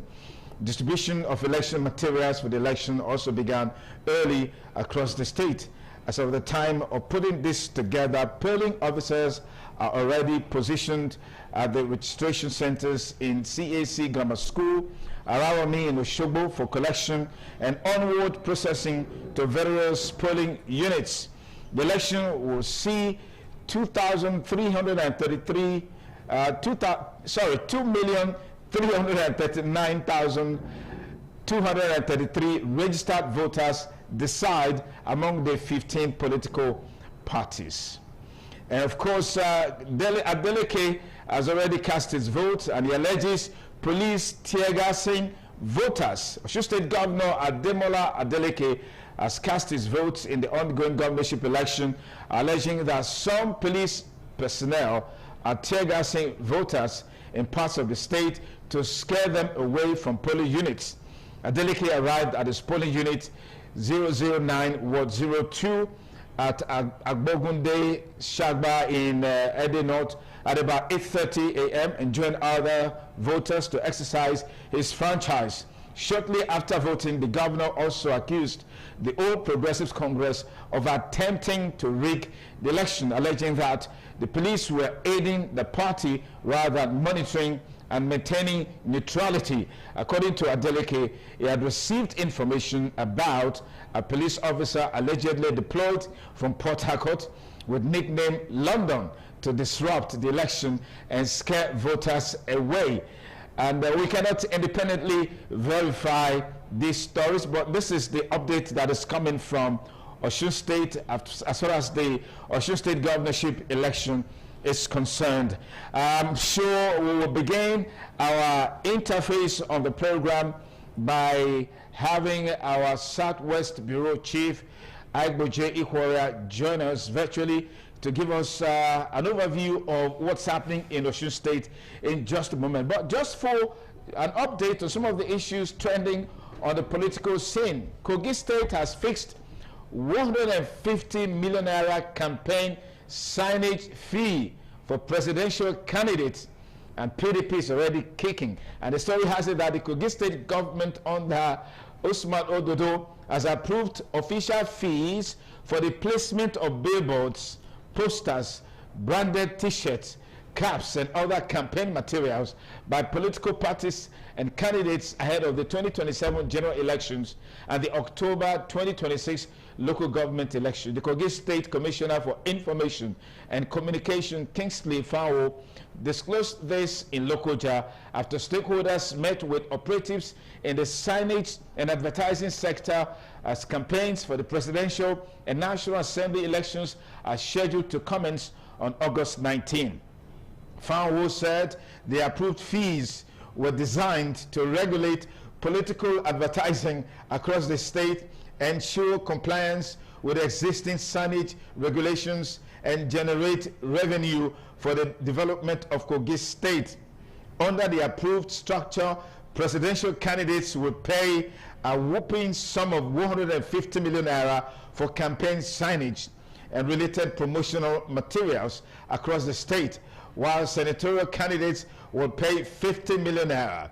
Candidates for the House of Representatives will pay 30 million, while those contesting for the State House of Assembly will pay 5 million naira. The question is this geared towards regulating campaign activities in the state, or to deliberately hamstrung opposition candidates as far as campaign is concerned in Kogi State? Only time will tell. Welcome on board the program Politics Today on Independent Television and Radio. And now we have this story for polling unit African Primary School 001. That's polling unit 1 004 Toja DO5 in Oshogbo, with 751 registered voters. The first voters was accredited to vote at 8:53 a.m. It took an average of between 6 to 8 minutes to cast the first votes. 10 police and 2 NSCDC personnel were observed here. And you can see from the feeds that we're getting, voting is in progress. People are orderly in this particular unit. We hope that this will cascade to other polling units across the state. And following the briefing, voting started at 8:30. The first voter voted at 8:35 a.m. Before then, the presiding officer observed briefing party agents and voters. One of the party agents observed that the placement at the voting point was too exposed.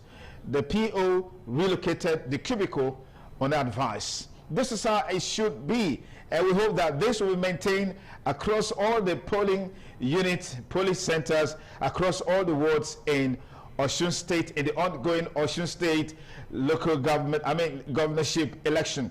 And our Southwest Bureau Chief, Aiboje Warrior, is live with us to give us insights into what is happening on the 2026 Kogi State governorship election. Aiboje, good morning and welcome on board. What's your insight on the exercise today?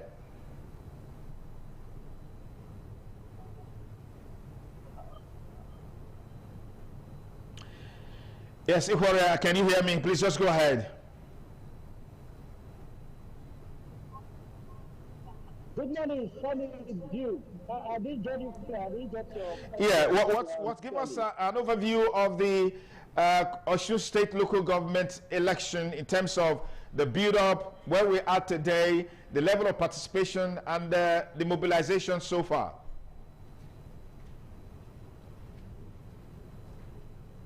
Yes, quite intriguing, quite very interesting to talk about the Osun State governorship election, which has started in earnest. Reports reaching us from some other local government this morning saying that materials are not getting to the polling units quite on time as expected. But what is worrisome to this election is the killing. We've heard stories of more than 7 persons having been killed. Police confirming, security agencies confirming some other situations and incidents. We saw the public relations officer of the Osun State Command saying there were 3 incidences that happened in the APC rally where 3 persons were shot, and though they didn't lose their life, but were shot during a rally. And we've seen the mobilization of security agents from different parts of the country going into Osun State, and this is calling for concerns because, of course, some persons have also expressed their own fears that this might lead to a voter apathy in this election. Just the build-up of these elections incited members of their political party, incited the electorate against themselves, and we are beginning to see some of this violence that were perpetrated prior to these elections has built up to the elections, which of course we know that would have motivated the security agencies to mobilize so massively to the extent that we are seeing what we can describe as almost near a war situation in that particular area in Osun State as we speak right now. And this situation is not good for us as a country, it's not good for us as a people, and we needed to start condemning it now, because what we are saying does not reflect the tenets of democracy, the true process of electoral action, which of course gives the people the right to express their franchise in a very conducive and fearless atmosphere. Because when you see mobilizations like this of security agencies on the ground, people get scared to come out to exercise their fundamental human rights, which of course is part of casting their vote for their preferred candidate. Again, we have seen the first PTRO CSP and Ani in Nedo coming out to say that some units have been mobilized for these elections. These units are response units that will be armed. But he has clearly stated that no armed police officer is going to be on the polling unit. Just 4 police officers are going to be on the polling unit without arms. And they are going to be contacting the armed unit in case of emergency for quick response and all that. He has said that the security agencies that were mobilized and declared for this assignment do not have a political party, that their political party is a peaceful and conducive atmosphere for an election such as this. But just to bring to note, we saw at the build-up of this election, a senator of the Federal Republic of Nigeria inciting members of a political party against members of another political party. And as I speak with you, he is saying that they didn't say they should kill them. He's only saying that they should take their votes to deal with them. Now, what does this mean? It means that our leaders should be careful what they say when we have situations like this, such like we have now in Osun State. I want to ask a question. The question I want to ask is that we saw an election recently, an off-cycle election in Ekiti State. Now we are seeing an off-cycle election in Osun State. Did you see all of this tension there? What is the reason for all of this tension? Of course, Mr. President has shown his body language to say that he's not supporting violence. He's not supporting oppression of a particular political party, with what we saw, the freezing of the accounts of Osun State government. We saw his statement saying it's embarrassing to him that the AFCC chairman should, as a matter of urgency, quickly open up that account and allow for a free and conducive atmosphere for the government. This is what we are saying as we speak right now. This is what we are saying. And the situation is very terrible when you have people being killed for elections, when you have people being injured for elections. Like some of the block of Jonathan has said, I think every other politician should learn from me that his ambition does not worth the blood of any Nigerian. But it's very terrible that we have this situation as out of this moment in Osun where people are scared of going to polling units to go and cast their vote and express their opinion in terms of choosing who leads them in the next 4 years in Osun State.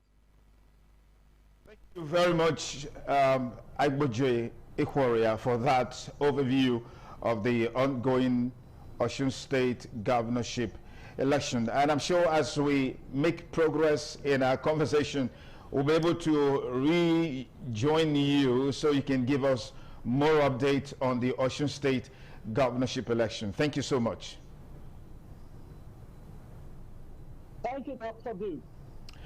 Okay, today, the people of Osun State are in the polls in what is arguably one of the most consequential off-cycle election in Nigeria's democratic journey. The mandate is clear: to elect a new governor who will steer Osun State for the next 4 years. but the road to this day has been anything but smooth. The alternative is to return the incumbent. In the weeks leading to today's vote, we have witnessed pockets of pre-election violence that have marred the process, reports of clashes between political supporters, destruction of campaign materials, intimidation of voters, and attacks on party officers have raised serious concerns about security, voter confidence, and the integrity of the ballot. The Independent National Electoral Commission, INEC, security agencies, civil society groups, and traditional institutions have all been put to the test. The question on every Osun indigenous mind is, can we still achieve free, fair, and credible polls despite these tensions? On Osun Decides 2026, we're bringing you insights into what's happening across the 30 local government areas, from Osogbo to Ilesha, Ede to Ikurun, Iwo to Ejigbo. And our correspondents and observers and analysts will bring you live updates, verified results, voter turnout, security reports, and the voices of the people. The election is bigger than any party logos. It's about the future of Osun schools, hospitals, roads, jobs, and peace. It is about proving that democracy, even under pressure, can deliver the will of the people. We condemn all acts of violence. We urge calm. We urge every eligible voter to come out peacefully, vote, and protect their votes. And to help us make sense of what is happening in Osun State, let me welcome our panelists for this discussion. Let me begin with the APC chieftain here, who is also a public affairs analyst, political analyst, Honorable Osa Kindness Evingare. Thank you for joining us on the program. Thank you, Sonny. Thank you, Nigerians. It's always a pleasure to be here.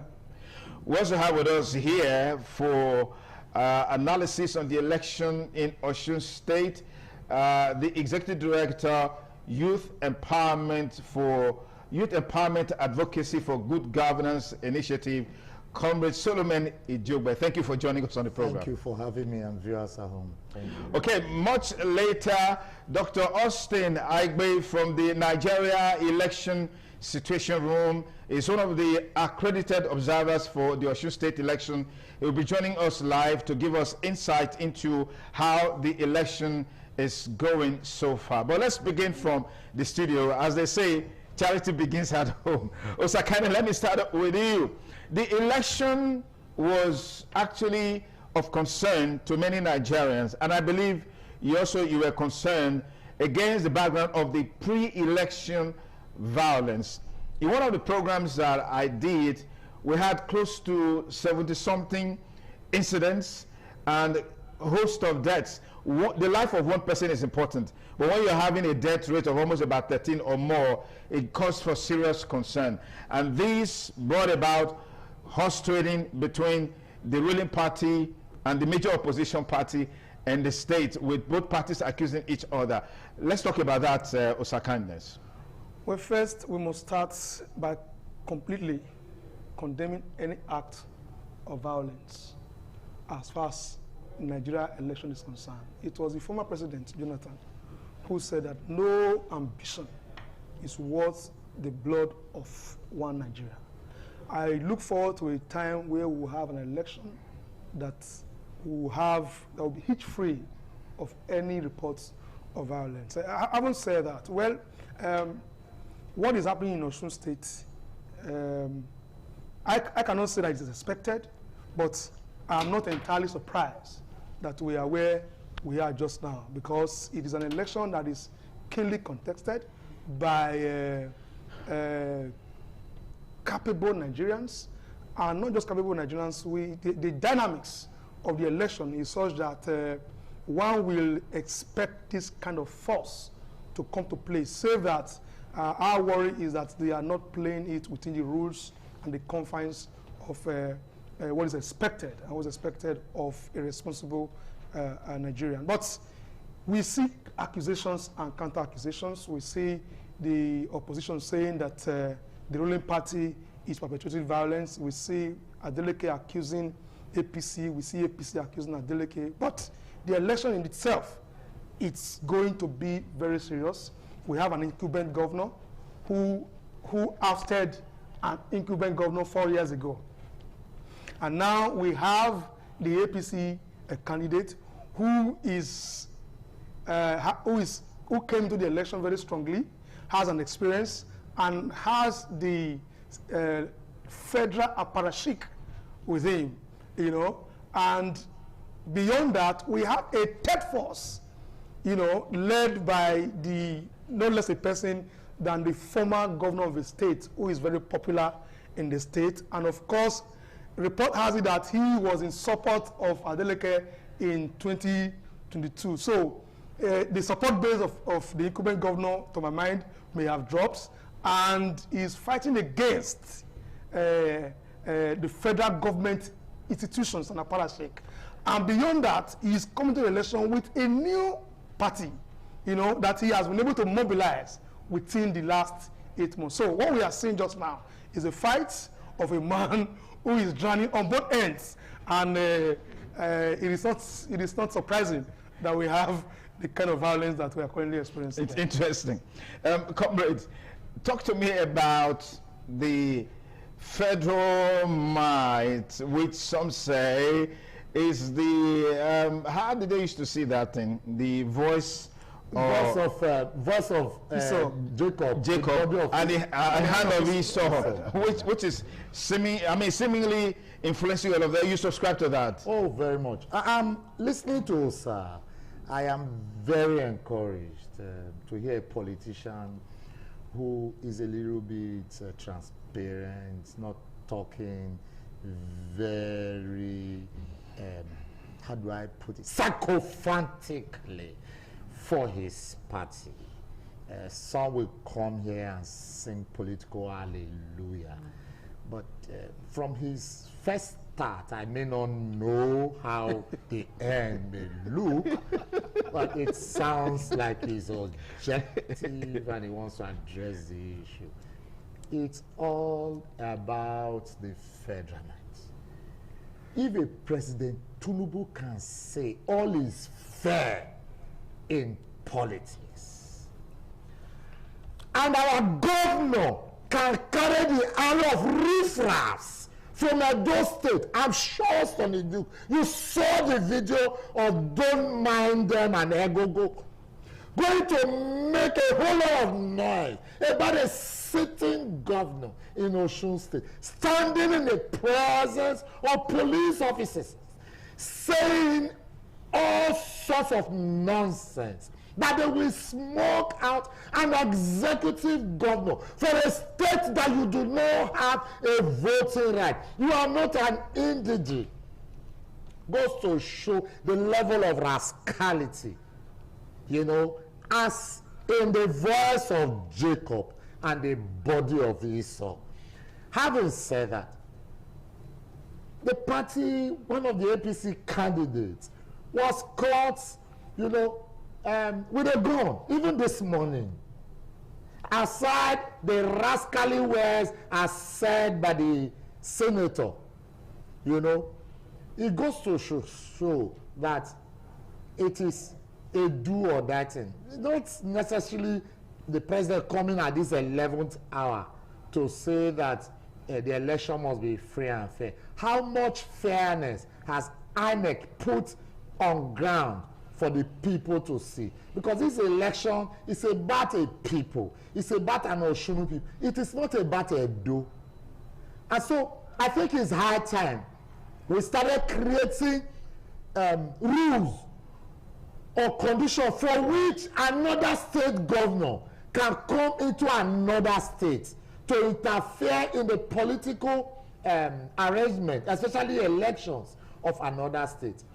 But looking at it, like he has said, no sane Nigerian can commend the rascality, the killings, the vandalism, and all manner of negativity, you know, concerning the Osun election in recent weeks. But I think that the Osun people too are not stupid. They are intelligent, they are resolute, they are politically oriented, they understand what politics is all about. you know, like he mentioned that the Adeleke in unseated Oyetola. Yes, a former governor. It isn't the first time, or it wasn't the first time it was happening. So, but having said that, I think that it is our time we begin to look at it very critically, because Osun State, to my mind, is a litmus test for the chairman of INEC as it's a condition or a look up for the 2027 election. Fantastic. If you're just joining us, you're on to Politics Today on Independent Television and Radio. It's a special package focusing on Osun Decides 2026 with the ongoing Osun State governorship election. Well, so much is already happening with allegations of vote buying in Ejigbo. We'll have an update on that and lots more when we return after this break. Stay with us on the program.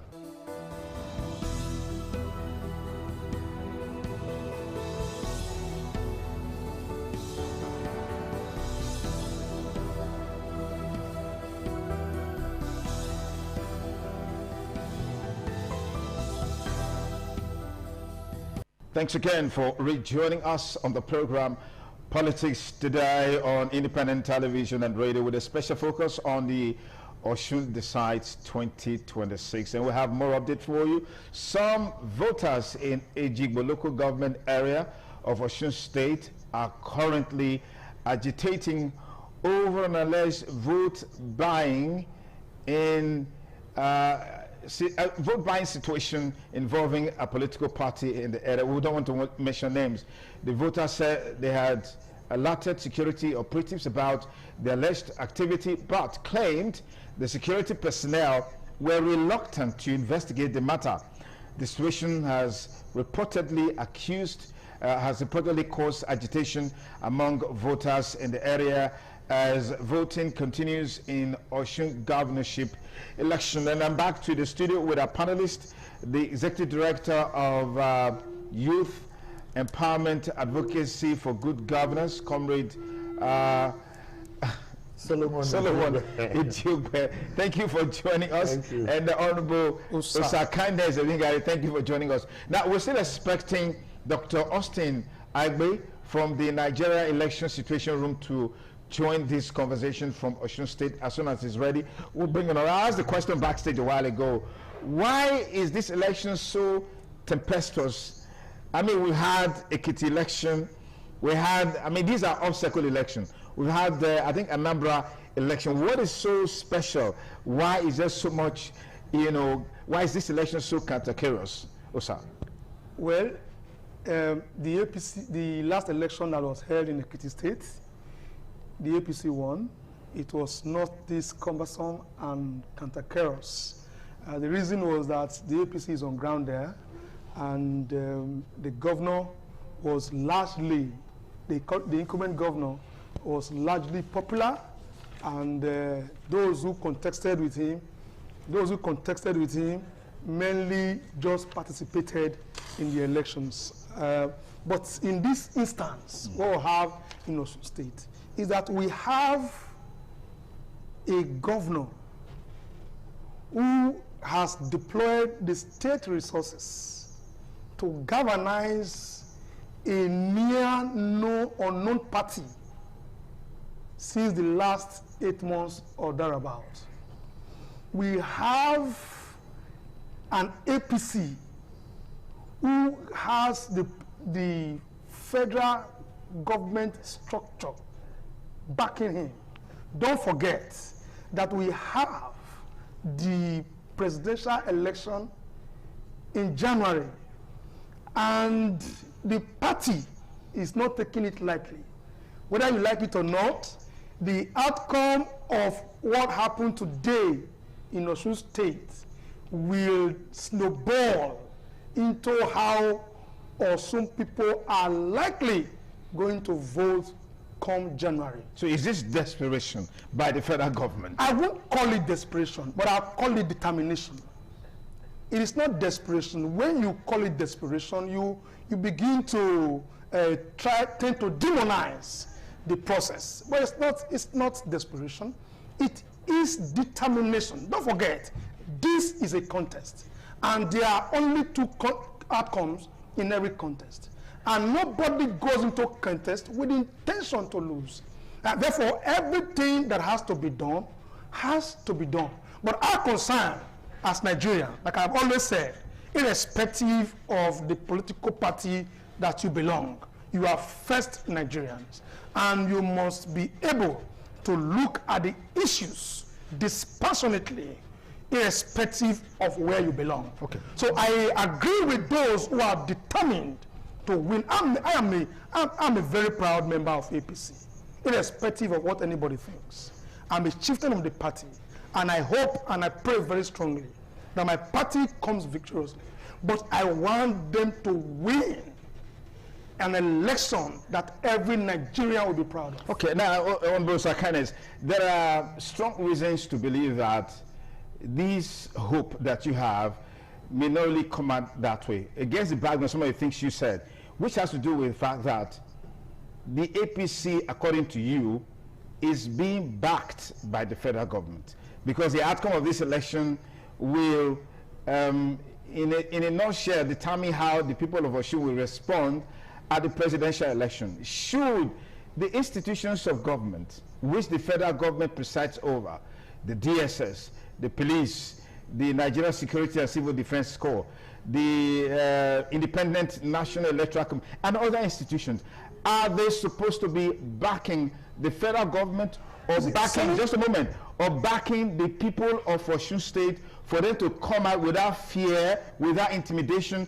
to vote their mind? And it's a question I'm asking. Sonny, it is only here that we believe that if a government is in power and is going to election, he must go into the election with his two arms folded, without necessarily contesting.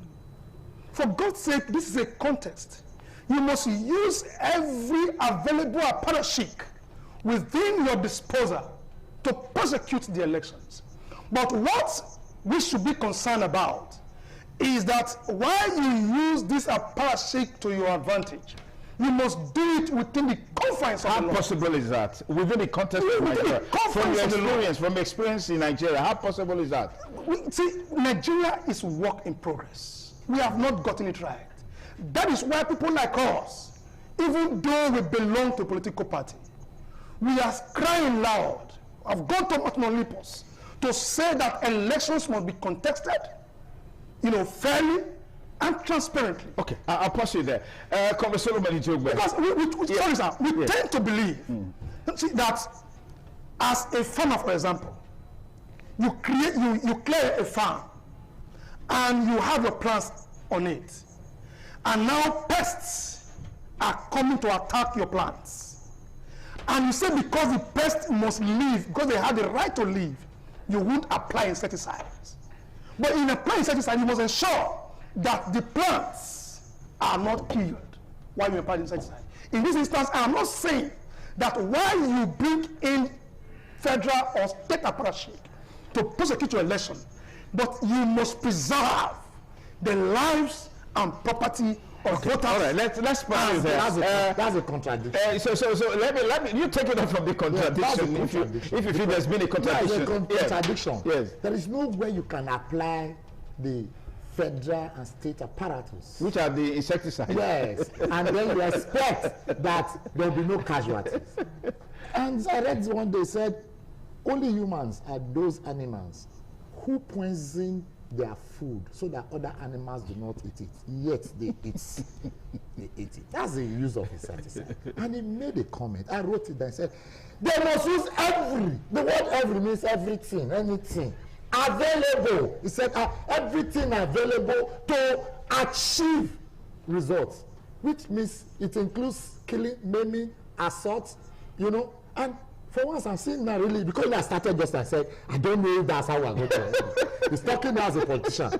Now, when he said the APC candidate is largely popular, I disagree. Because when you say largely popular, he was talking a case of Ekiti. No. You and I know what happened in our Edo local government election, like it happened in Ekiti. The other political parties were not allowed to put posters and billboards. Let us call a spade and not a farm tool. Sonny Duke, you followed up. You saw how he played. That these political groups using the federal might will not allow other political parties have a breathing space. Though the president say allow the poor breathe. They don't allow them breathe. They strangulate them. He talked about populations and all whatnot. It is clear that the APC does not pity. Because if you are saying, what is the use of federal and state might if you do not intend to use it to intimidate and weaken the structure? Here, what do you can ask a very salient question. Why is Osun the way it is? And I'll tell you, it is the state of Mr. President. Don't forget, originally, Mr. President is from Osun State. And so, all of these political actors are doing what you can refer to as political eye service, wanting to show to Mr. President that we want to deliver your state without the consciousness or the fear of God and respect for human rights and human dignity. That's why we are getting to all of this. The APC must realize that once upon a time there was a PDP. Once upon a time the PDP had believed that they could live for eternity. But today we can see for sure that nothing lasts forever. All of this will come and go. Rather than having transparent elections, you are wanting to take it by force because you must win 2027 by force. It is not the best way to go. Because election is about the people. The message you are sending, that's not about the electorate. It's about the people at the top. Oga at the top. Once Oga at the top decides, then the people must adopt. It is not so. People must learn, especially politicians, that he who owns today do not own tomorrow. Okay. But can I quickly yes, quickly. Yes, Solomon, I quite agree with you on some of your points. But say that you tend to have displayed that you have something against the APC for understandable reason. No. For understandable reason. Now, I'll tell you this. You spoke as if it is only in APC that a ruling government of a state take charge of local government elections. No. Hold on. No. What? Let me ask Solomon. It's a no now for every governor. No. Solomon, you have your time. You are accusing me. So I have a right to quickly respond to that. I didn't. It's all about any state. Once a governor is in the state, it's the power of the Kubensi. Yes, power of the Kubensi. Let me take you. I need you to say that because I have been a victim. No, that's clear. Abakaki did it while I was here. We have an interview with the governor of Osun State, His Excellency, the dancing senator or the dancing governor, Senator Ademola Adeleke, who has raised alarm, accusing one of the opposition party of importing a police officer to disrupt the election. The police officer's nickname or pseudonym is Mr. London. I don't know if they imported him from the UK, London specifically, but take a listen. We'll be back with you on the program. Yes, I've done my civic duty, I voted, and as of now, I hope it stays that way. But I have it on authority information that there is one police officer that they brought to come and do an active job, the APC Osun, from Port Harcourt. They call his nickname London. He's here in Ede hiding. His own job is to come and destroy Ede and then avoid so that he can scare people, shooting, so that they will not vote. So I'm calling the Inspector General of Police to take note.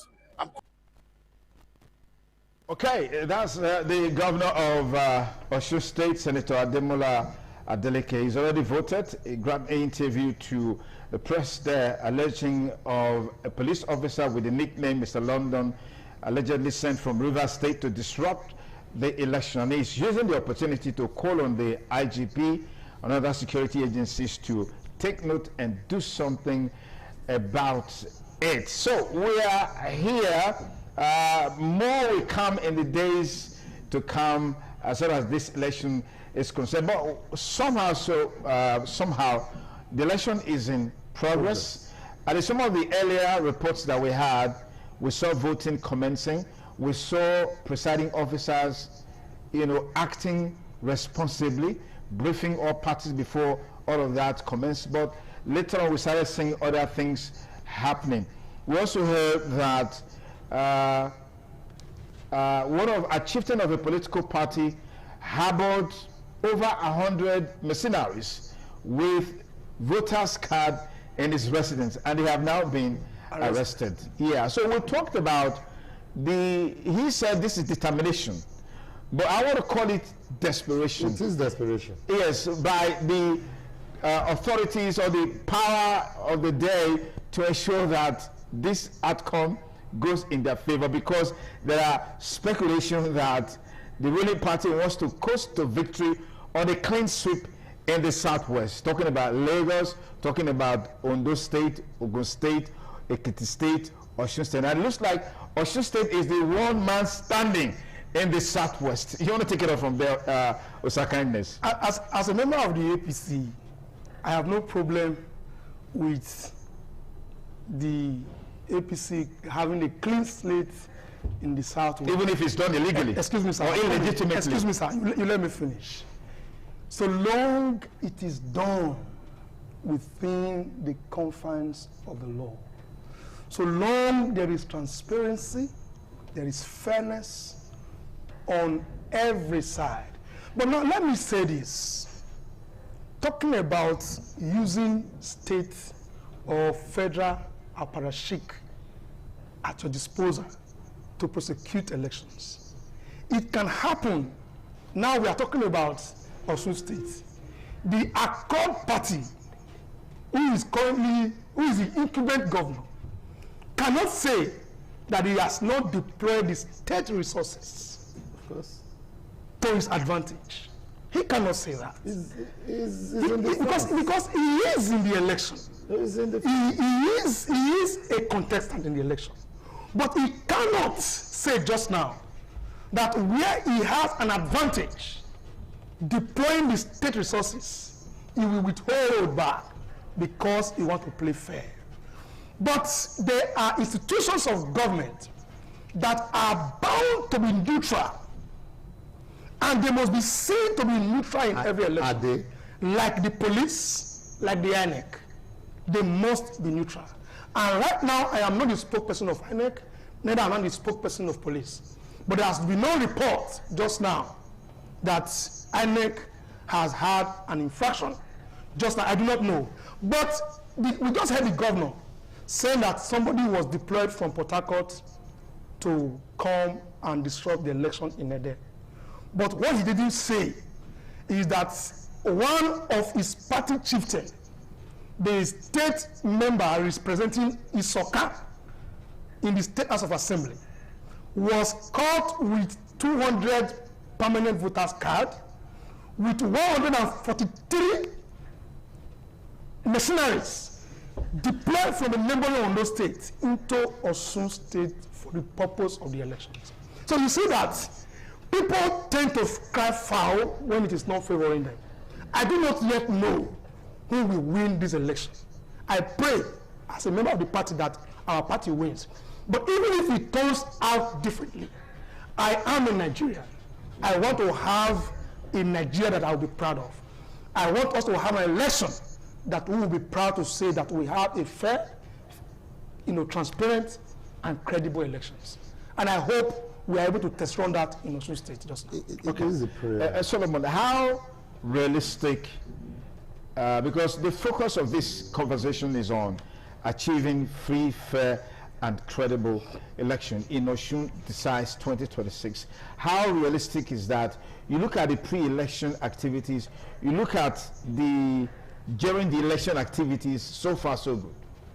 Yeah, it's going to take the grace of God. Don't forget, before now, even Davido, Adeleke, and all of that, they've been shouting and crying over the way and manner. My brother had mentioned the federal apparatus, you know, to winning an election. We must be fair. If we want to address the issue the way it is clear that the APC will not give a fair play. It will take the grace of God. It will take the grace of God for an Adeleke to emerge. Basically, only because the Osun people are determined. You are talking about INEC fairness. INEC fairness not to come out early morning. Now in the evening, INEC fairness this year. When they start to pack the votes like Ijebu Gari, you know, and the things start rising. That's when you begin to see. INEC hand is like the voice of Jacob and the body of Esau. That's how it is. These are the mercenaries. The mercenaries are the security agencies. You know, they are usually the security agencies that does the dirty work. And the governor, for instance, has pinpointed one. You and I know. If, for instance, what we saw on social media as at yesterday, it's not like the opposition party was the one posting. It was the APC people that were now posting that they are here from another state to smoke out the governor. We are here with all the machineries. You can see the police. You can see the armored vehicle. We came prepared. It goes to show you the level of impunity and rascality that the ruling party has. See, nobody is against anybody as far as we are concerned. I don't live in Ekiti. I'm in Osun State. I'm not from Osun State. I'm not voting there. But we are judging by what we have seen so far, run up to these elections, that they have not allowed a free, fair playground, conducive atmosphere. Because what politicians do, using the federal mind, is to threaten the citizens or electorate so that they don't come out, so that I can, because now they are make the work, so that they can allocate the votes accordingly. Because when there's voters apathy, then there's room for allocation of votes. If the people come out en mass in defense of their vote, rigging becomes almost impossible. So, for me, if you ask me again and again, I'll tell you, from what we are seeing, it is going to take the resolved minds or nature of the Osun people and the determination against the desperation of the ruling All Progressives Congress at the federal level. Because what we are saying now is a fight of the federal versus the incumbent. You are saying the state governor, if I will say that he did not use apparatus of the state, he's a state governor. You were the one that first started that. Will a man come to you in a contest and you don't fold your hand and not contest? He is the one defending. He is the incumbent. He's the one defending. He is the one being bullied now. So that's your answer or your reaction or your comment is rhetorical. It's supposed to be on the other way around, because the APC are doing everything possible to bully him out of office. First, what was the business of another governor saying that a man that does he not dance? Is dancing a crime? So let us face the main issue. The issue here is that there's an Adeleke who is defending his mandate, and the question is, will the federal apparatus allow the Osun people decide fairly and squarely? I like your point when you say you want a free and fair election, but you also know that you cannot have a dog giving food on the plate and you are holding a whip and you expect the dog to come and take Solomon, you speak as though this is the first off-cycle election we are having since Tinubu became president. It may not. Was it as bad as that in what happened? Was it as bad as that? We had an election in Ekiti. No, before Ekiti we had Anambra. Oh, but because the Anambra, it wasn't as bad in Anambra, because the Anambra, the governor had already declared for Mr. President. The Ekiti election, the APC governor was there and ensured that no opposition came. But the Adeleke had the kind of leverage that was given to Ekiti. Like I told you earlier, I am not the spokesperson of police nor INEC. But I try to say to you that we have had an off-cycle election in Anambra State, and the ruling party ABGA won. If it was about all APC affair and using state apparatchik, that it must be APC, I'm sure the instrument of state just now, which you have been hammering about, has been available and still available and was available in the time of Anambra's election. Now, having said that, I just said that to tell you that it is really not about APC. For me, it is about having an election that works. And secondly, you talked about, because you keep mentioning Edo State Governor and the activities of Edo State Governor in Osun State. What happened in Osun State, for me, the governor has the right to speak for the candidate of his party, and in having electoral conversation, there's usually sides on both sides. And of course, the Adeleke and his people didn't take that lightly, and of course, they went haywire and got back at the governor. All that for me is part of the political process, so long there were nobody infringing on anybody's right. But I have said this, and I must say it now. The governor of Edo State must understand that he's a representative of the entire state.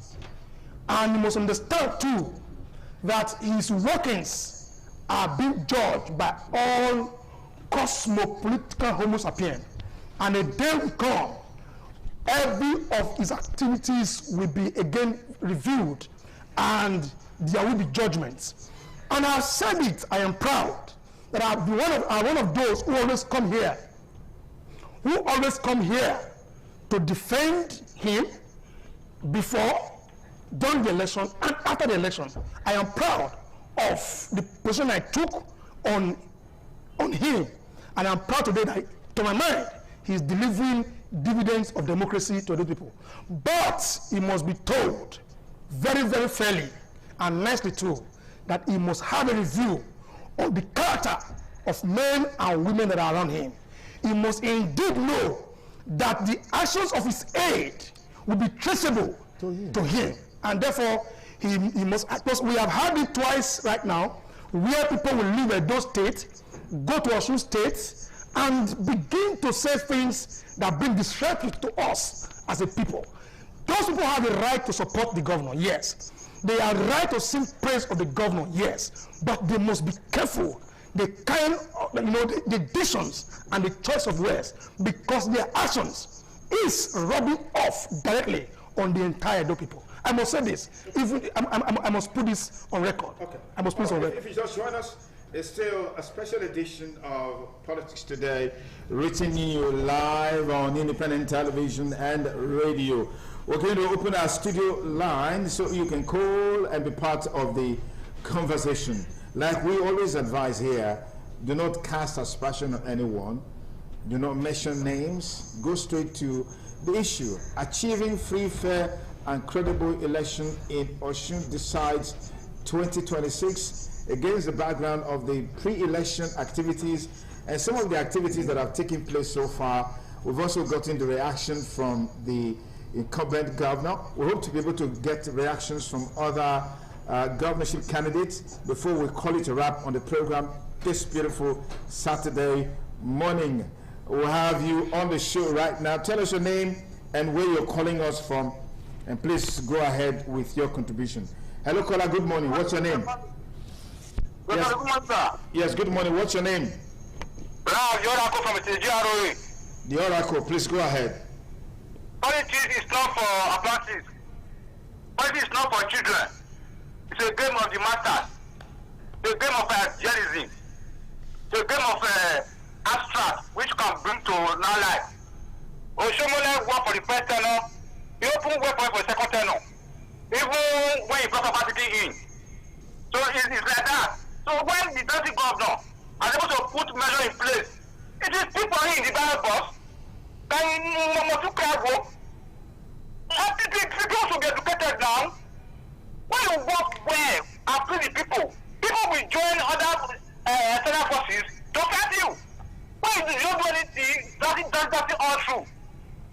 planning for black to vote. It will do us no good. Thank you, sir. Thank you very much. Our studio number is 08077770300. That's the studio number. If you're in the Osun State, you can follow us live and direct using that number. Give us your take on how the election is going in your area. Hello, caller. Good morning. What's your name and where are you calling us from? Good morning. Good morning, sir. This is Ultima the Great. Okay, Ultima the Great. Go ahead. Thank God for today. Yes, Osun State people are within the state of the election today. And you know, the problem is that the Nigerian politicians are causing problems in any given election. Desperate politicians, what was the desperate one? Because what happened in Osun State for the election is of course go and die of election.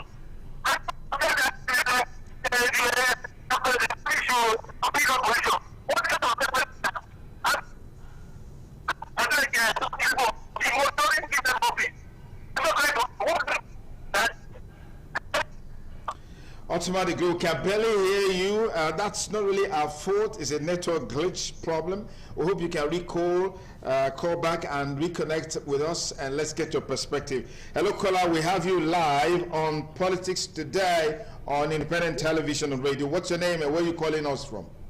I'm Maxine. I'm from Delta State. From Delta State. Go ahead. Yes, I think the feelers coming from Osun State is never a too good one. But I'm going to wish Osun State people well, they should vote well and vote decisively. They should not mind the coercive power from the federal mind to take over the state. This Babatope form of government that is going on in this our country, it won't take us to anywhere. APC should be careful. Power is transit. They will never remain in power forever. Whatever they are doing, other political parties are watching.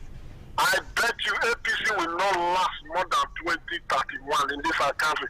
If this is the pattern they will go to take this our country to, they will never last more than 2031. May God help Nigeria. Okay, these are your perspectives. We'll have you on the program Politics Today on Independent Television and Radio. Give us your name and let us know where you're calling us from. Go ahead with your contribution. Hello, caller. Good morning. What's your name? Hello, good morning. This is Ambrose calling from Benin. Ambrose, please go ahead. Okay. You see, in Nigeria, I don't think that we are ready for democracy yet. Because we constantly refer to America that this is the way their democracy is. In America, there are many political parties, but we have two major political parties, a Republican and a Democrat. But at the state level, smaller parties are winning elections, such as governorship election. You know, but over here in Nigeria, you see a case where the ruling party want to take over all the states. For me, it's not a fair thing. If you must win an election as a ruling party, you must win on a clean slate. You must win with proper idealism. You must win with proper political manifesto of your past antecedents while you were there. We have previous governments of the same party that was there. It did nothing. And this governor win. Now they are the one that is doing eye service, like one of your guests mentioned, to the president that we want to take over all the Southwest states. Man, that is barbaric. It's not like that. If you must take over the Southwest state, it must be on the basis of your previous antecedents. What did you do? The people are watching. They are going to compare and contrast. When you people were there, what was our benefit? You understand? In the area of development infrastructure, such as education, health, good policies. And you see this government, ever since it came, the better way the states have been relatively peaceful. It moved from a major political party to a smaller party. You see how the momentum, how the pendulum is swinging to its favor. That is a government that is friendly with the people. I think they should allow a peaceful and smooth atmosphere of this election so that a winner can emerge and emerge smoothly. Thank you. All right, thank you very much. We have our next caller. The studio number is 08077770300. But just before we go back to the course, let's get final words from our panelists. The election is in full throttle. Hopefully, the best candidate will win the election, with or without the federal might. But let's be a bit fair and objective. Without federal might, the state probably would deploy all the resources, both the legitimate and illegitimate resources, to manipulate the process to its advantage. But with the federal might, there's a balance of power. I'd like you to take it from there, Solomon. No, the power is still not balanced. The state does not control the police. The state does not control INEC. The state does not control Army. It does not control NSCDC. So there's no balance of terror. But what we just say is that the people of Osun should be resolute to defend their votes, irrespective of where the vote goes. I'm sure that's the position of my brother, whether it's APC or... It has to be APC. No, it doesn't have to be APC. That provided the election is fair. And in Nigeria, it's clear, nothing can always be fair. When he was making instance of Anambra was an ABGA APC contestation.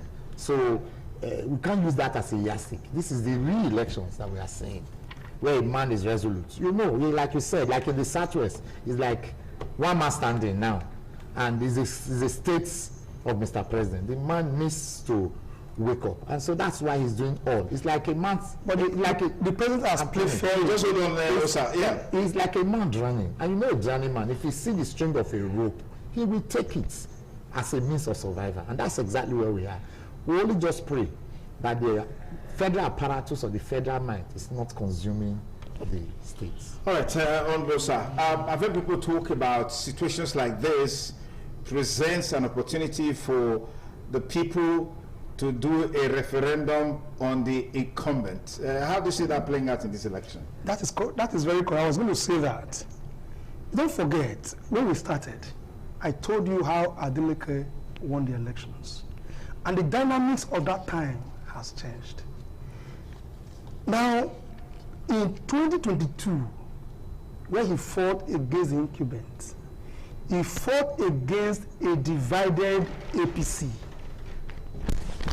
He fought against a divided APC. He fought against,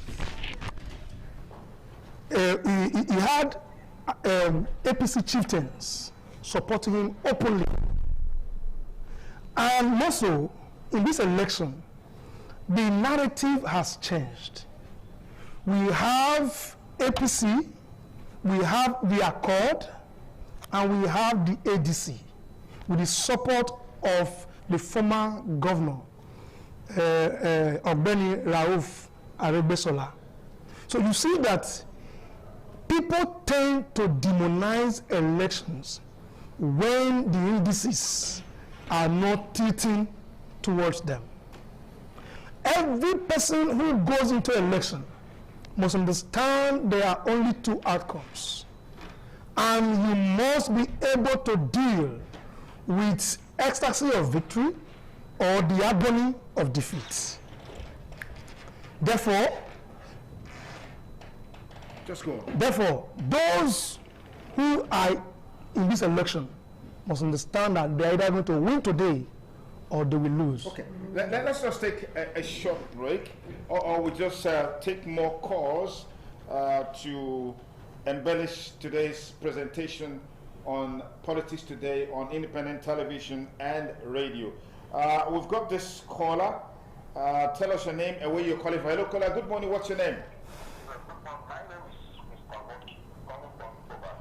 Yes, Mr. Lucky, please go ahead. Please, I want to refer back to what you said about Anambra election. Anambra election already decides that you give it AGA.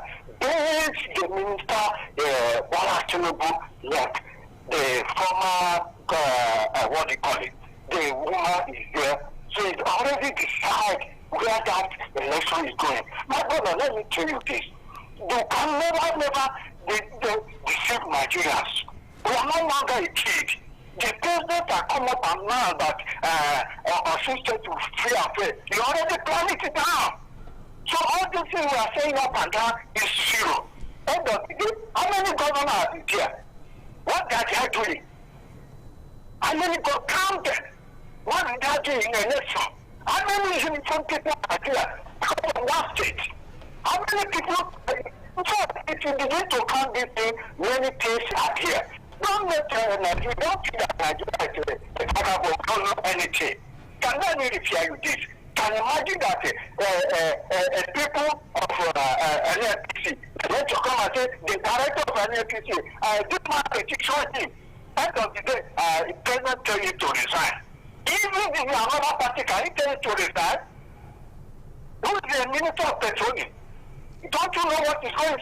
We are not telling you, don't let anybody deceive you. The nation already be divided.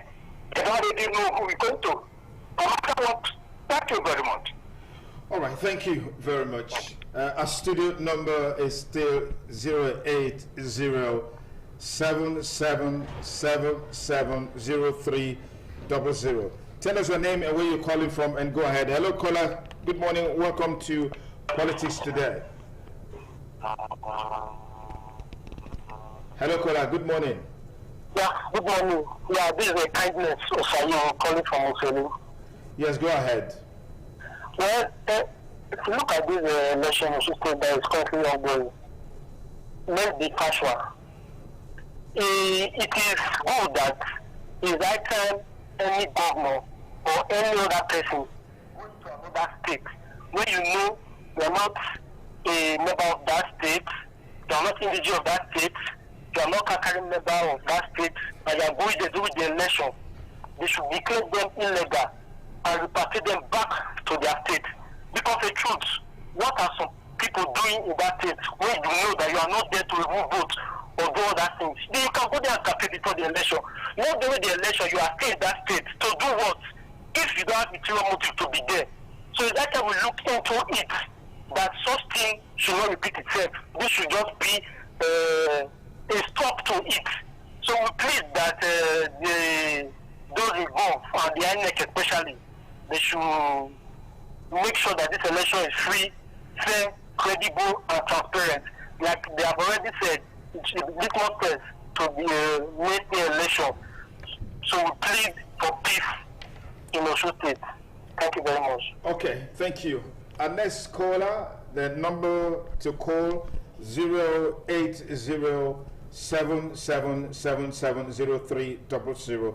Tell us your name and where you're calling from. Hello, caller. Good morning. Good morning, sir. Yes, go ahead with your contribution. From in our community. Yes, go ahead. My opinion this morning is that they should allow those governors. Those governors, those state governors are to State now. They're not supposed to there. They go there to read. They are not put water for more state of this thing. They go there to spread the whole vote for them. They should send them go. They should send them to their different states. They are not a citizen of Ekiti State, Osun State. Please, they should remove them. And that police that got Wahala for that Mr. London, they should have told them how they put up for prison. Thank you. God bless you. Okay, thank you. 08077770300 is our studio number on the side. Good morning. Good morning, sir. Yes, tell us your name and where you're calling from. Yes, I'm JB Dennis. I'm calling from the community right now. JB Dennis, please go ahead. Yes. I want you to remember when they were contesting election on our Bataki time. When we and other Southern governors were in Edo State, those people that are condemning now, they did not condemn it. Now, some of the governor of those states in Osun State, now everybody is condemning that. So, in this country, our politicians, there is no politician you will trust it. Because those of us that are even defending now, if we are the governor of the state, maybe there is no federal mind, they want to use their machinery to do everything to bring themselves into power. Okay, just look at the local government election now. Any governor, any party that are ruling there, it will be 24/24, 18/18, even the strength of the political party. So if you look at it very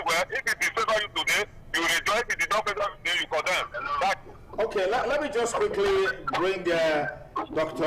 Austin Aigbe of the Nigerian Election Situation Room to give us the on-the-ground situation in Osun State, where it's been monitoring the election. Dr. Aigbe, thank you again for joining us. What's the situation in Osun State as far as this election is concerned? Thank you very much, Dr. Okoso. As you have rightly said, the election is going on well. Pieces of pre-election incident that happened, but on election day, things has gone a bit well from where we have seen part of Osogbo, and we are just exiting now from Elisha West local government, where we have also seen 2 polling units with huge number of voters on the ground. As of this time, in this polling unit we have visited, we haven't heard of any issue that has to do with complication or electoral violence. The police deployment is massive, or security deployment is massive or encouraging. Not massive to the point of discouraging voters. I think it's enough to encourage turnout to vote. Early in the hour, voter turnout was a bit slow, but it gradually increased within by 10 a.m. Voters in polling units were earlier been at 8:30 with limited voters on the queue. By 10 a.m., the number has tripled, meaning that people were rapidly waiting to hear news of what was going on in the polling unit. And in earnest, maybe they've observed that things were going on well, so they started turning out.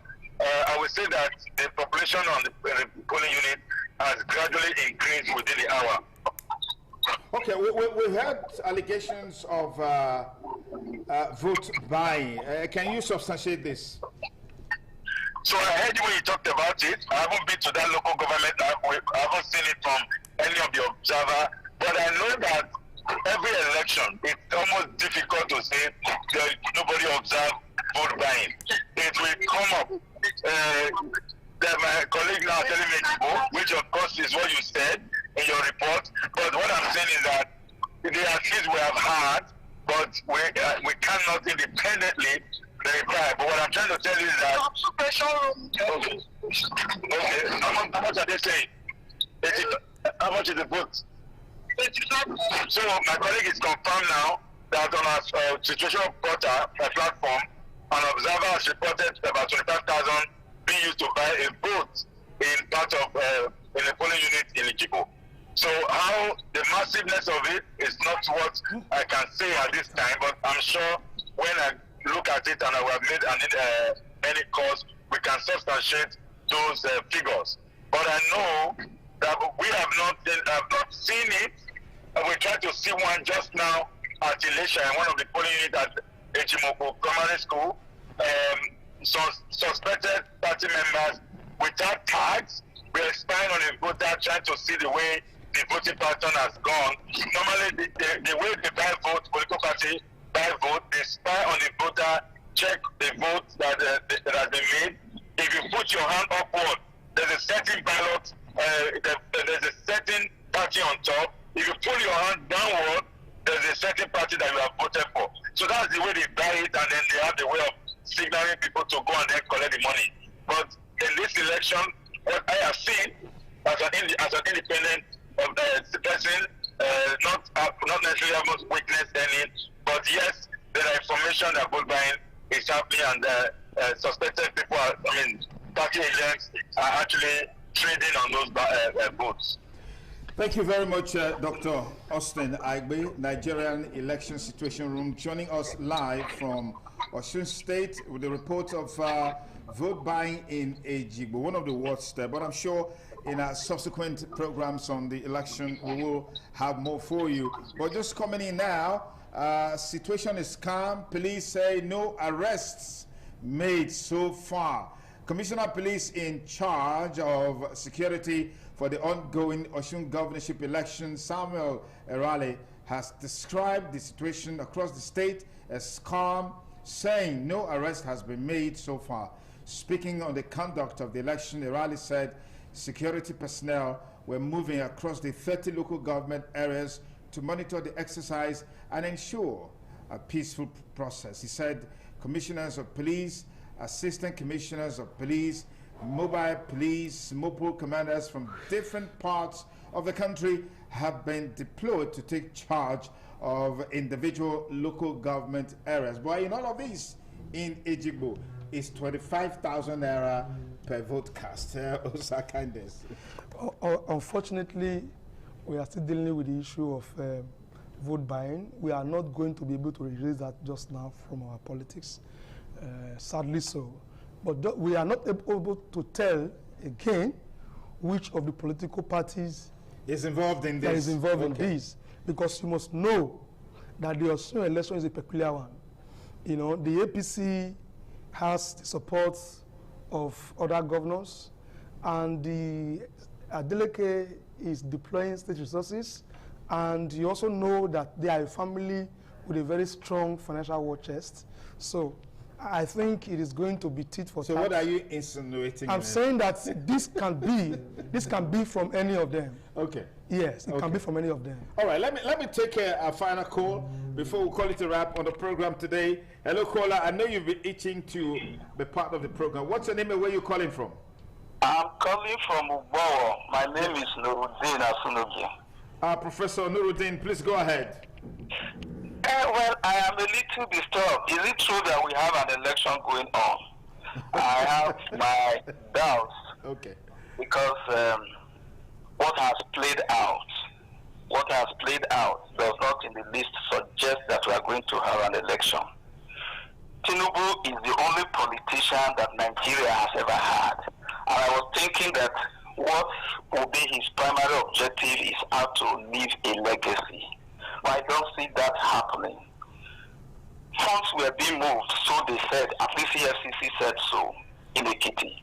And Tinubu intervened and asked EFCC allow whatever to be done. Instead, eroded the basis or the claim of EFCC to independence.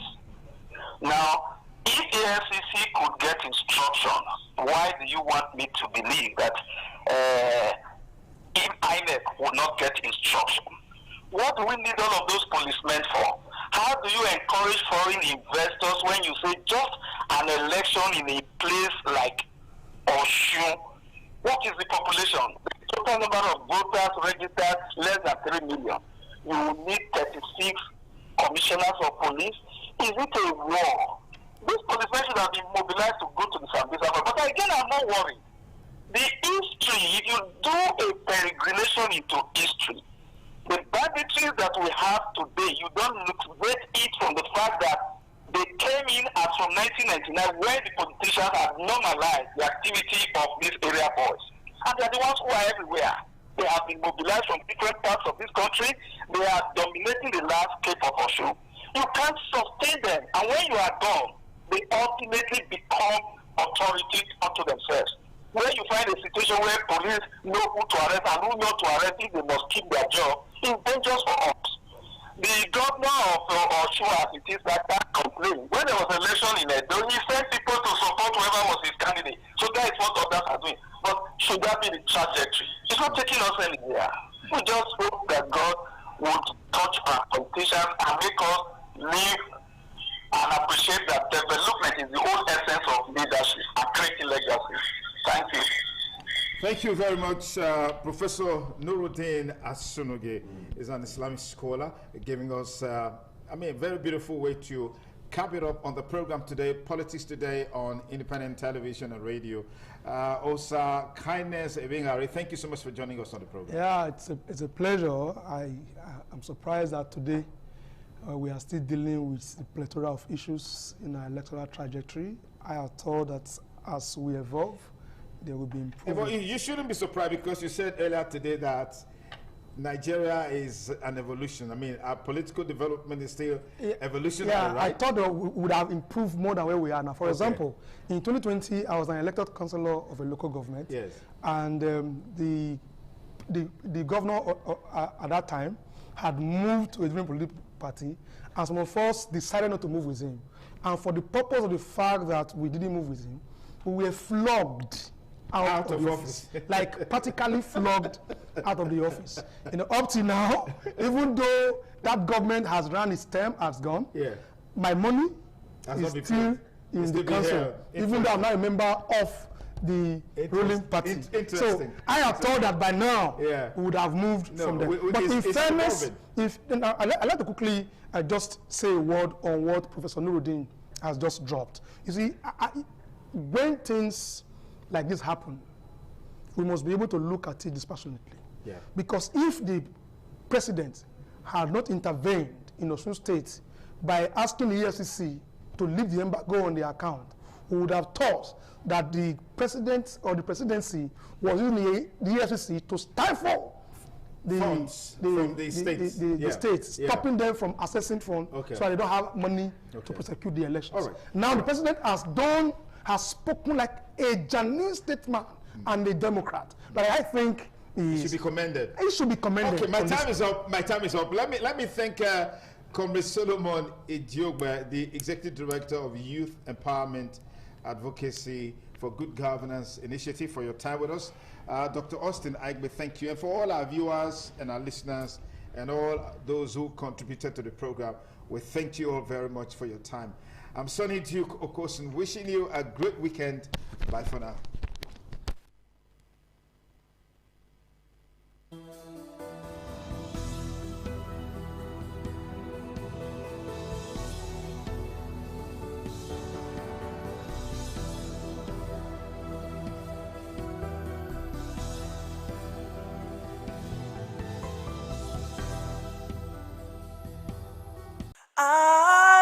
ITV, certainly the best.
Oṣòdì aṣáájú ẹ̀ abẹ́rẹ́ tó pẹ́.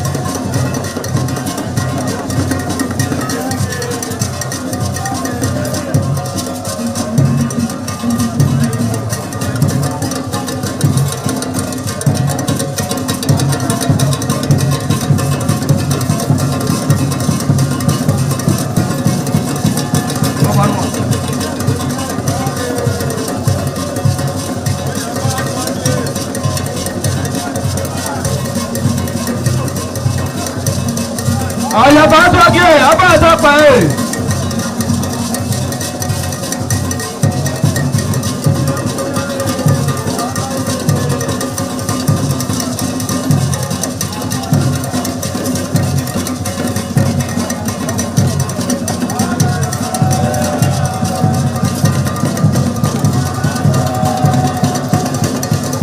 Àlàyé àtọ́jú ẹ̀ abẹ́rẹ́ tó pẹ́.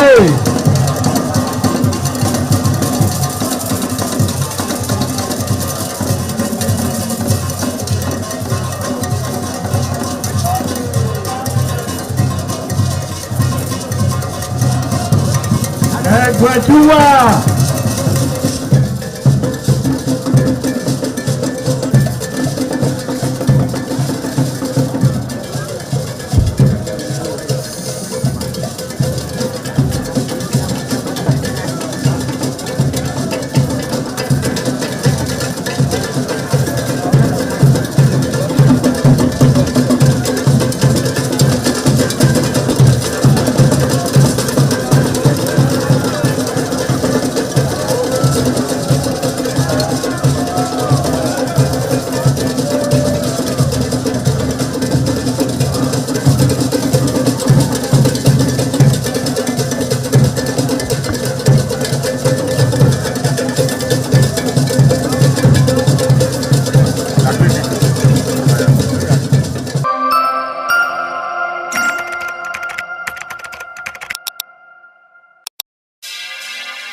ITV, certainly the best.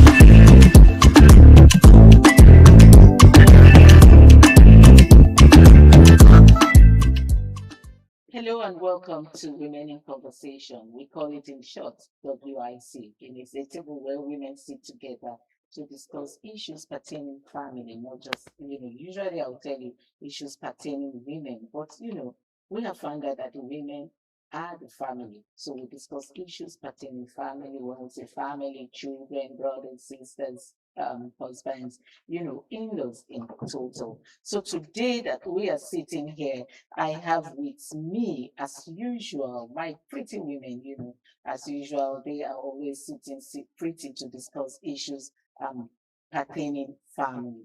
And to my right, I have Mrs. Gift Furera Onuzo. It's a pleasure being here. Morning. Gift, this is your Furera name. Anyway, because I know the meaning, I'll be biting my tongue whenever I want to pronounce it because the meaning is so pretty. The meaning means beautiful flower. Oh my God, beautiful flower. And you are sitting like a very beautiful rose. Thank you. Thank you for joining us Thank you. this day. And then we have Mrs. Oluwatoyin Sani. Mrs. Oluwatoyinsani, I know why I paused there when I said Mrs. But it's all good and well. She is the founder of House of Refuge Foundation. Mrs. Oluwatoyinsani is always pretty. I have told her we have to go around Miss Nigeria so that she can represent us in the contest. Thank you for the compliment. I'm glad to be here too. You are pretty too. Thank you. And then we have a first timer here. Would we say the first timer joining us? She is Miss Bola Ige. Not the Bola Ige you think, but she is Miss Bola Ige Oyebade. Yeah. Oyebade. She's an artist. She's going to be singing for us before we leave this table today. And she's also a real estate consultant. Did I tell you that Chief Gift is also an executive chef who had promised us some food before we leave this table today? Yes. You're all welcome to the table this morning. Thank you. Good to be here. Okay, so we're going to be talking on, can love alone sustain marriage? That's the topic of what we're going to be talking on today. Can love alone sustain marriage? Should I start with you, Tony? If I have to answer that question properly, it is yes and no. Yes, in the sense that love is the foundation of all marriages. That's the foundation. Apart from the physical attraction, emotional connection, and everything, we bring out the love. And that genuine love comes with trust. And it's as if you are okay with every condition that you meet in that marriage. You'll be glad, you'll be happy, because you are doing what you're happy doing. You are with somebody that is making you happy. So it sustains marriage, but to some extent. That is a marriage where there's provisions, where there's vision and provision, where there's trust and friendship. But when there's love and we are hungry, something will happen to him. So you're saying love cannot hold hunger? To some extent. When it gets to a point that we love ourselves, but we can't afford rent, but we can't pay children's school fees, and we are hungry, something has to be done. Love can't go beyond that level. But love can start from Genesis to Revelation if there is provision, trust, and friendship. Love will balance to sustain the marriage. But it can never sustain the marriage alone without those subordinates. I see. I understand what you're going to, what you're saying. You know, some people will tell you that they can't love in an empty stomach. I mean, you hear them say, I can't be hungry and I'm loving you. So that's where Tony is going. So what's your own take? Can love alone sustain marriage? Well, love is a good thing, like the Bible said. But it can't sustain marriage. It can't. Like she said, it will take you to a point. And after that point, what next? If I love somebody and the person is not providing, because when you love somebody, you give. Love is giving. So when the love that you say you have in a marriage is not providing, the love dies. So a love alone cannot sustain marriage. The condiment that comes with love will have to go with it. Because when you want to pay the bills, the children are crying. You cannot afford seeing your child crying, hungry, and you say this love that will sustain that child. It's not possible. So love alone cannot sustain marriage. Okay, let me come to you, Gift. Love alone cannot sustain the marriage. But then again, when you love, you sacrifice some things, and then you tend to, support your husband or your spouse, okay? And she's saying that love alone cannot sustain the marriage, because when you see your child crying for hunger, you want to turn away from love and make sure that this child eats. But supporting your spouse, maybe you have enough to bring to support him. Would you still be in love when you're the only one, bringing out, dishing it out, paying the bills and trying to run the family? Will that love still be there? I think the woman should understand that the man is going through process. But it's going to be bad when the man now eventually just relax because the woman is providing and he doesn't want to do anything. He doesn't want to help, especially when she comes back, he's with remote watching TV. Then when she comes back, she's still the person that will still enter the kitchen, do some chores in the house again. While he's still with his remote. I mean, they at that point, the love dies. The love begins to die because hurt will come in, resentment will come in. You understand? So at that is why I said it's either yes or no. Okay, yeah. Okay, we have had a situation. Let me give you a scenario that I saw some time ago. I was called into this. So the man is a pastor, okay, and the woman works with the federal government. And now the man doesn't want to do any other thing than just the pastoring job. And so the woman walked up to me and said, she's getting tired. Wow. Yeah, that she's actually getting tired. That she has tried to set him up with different things, but he just keeps saying, I'm a pastor, I'm a pastor, I'm a pastor, I'm a pastor, full-time pastor, you're right. And so she called my attention to say that she was getting tired and all that. So I walked up to the man because I have been called. I said, because actually the lady happens to be a relation. So I said, this is what your wife said and that's what your wife said. Why don't you want to do anything? She was trying to set you up and all of that. And he said his time is committed to God's work. In this situation, what do you do to him? I'm calling him all this time.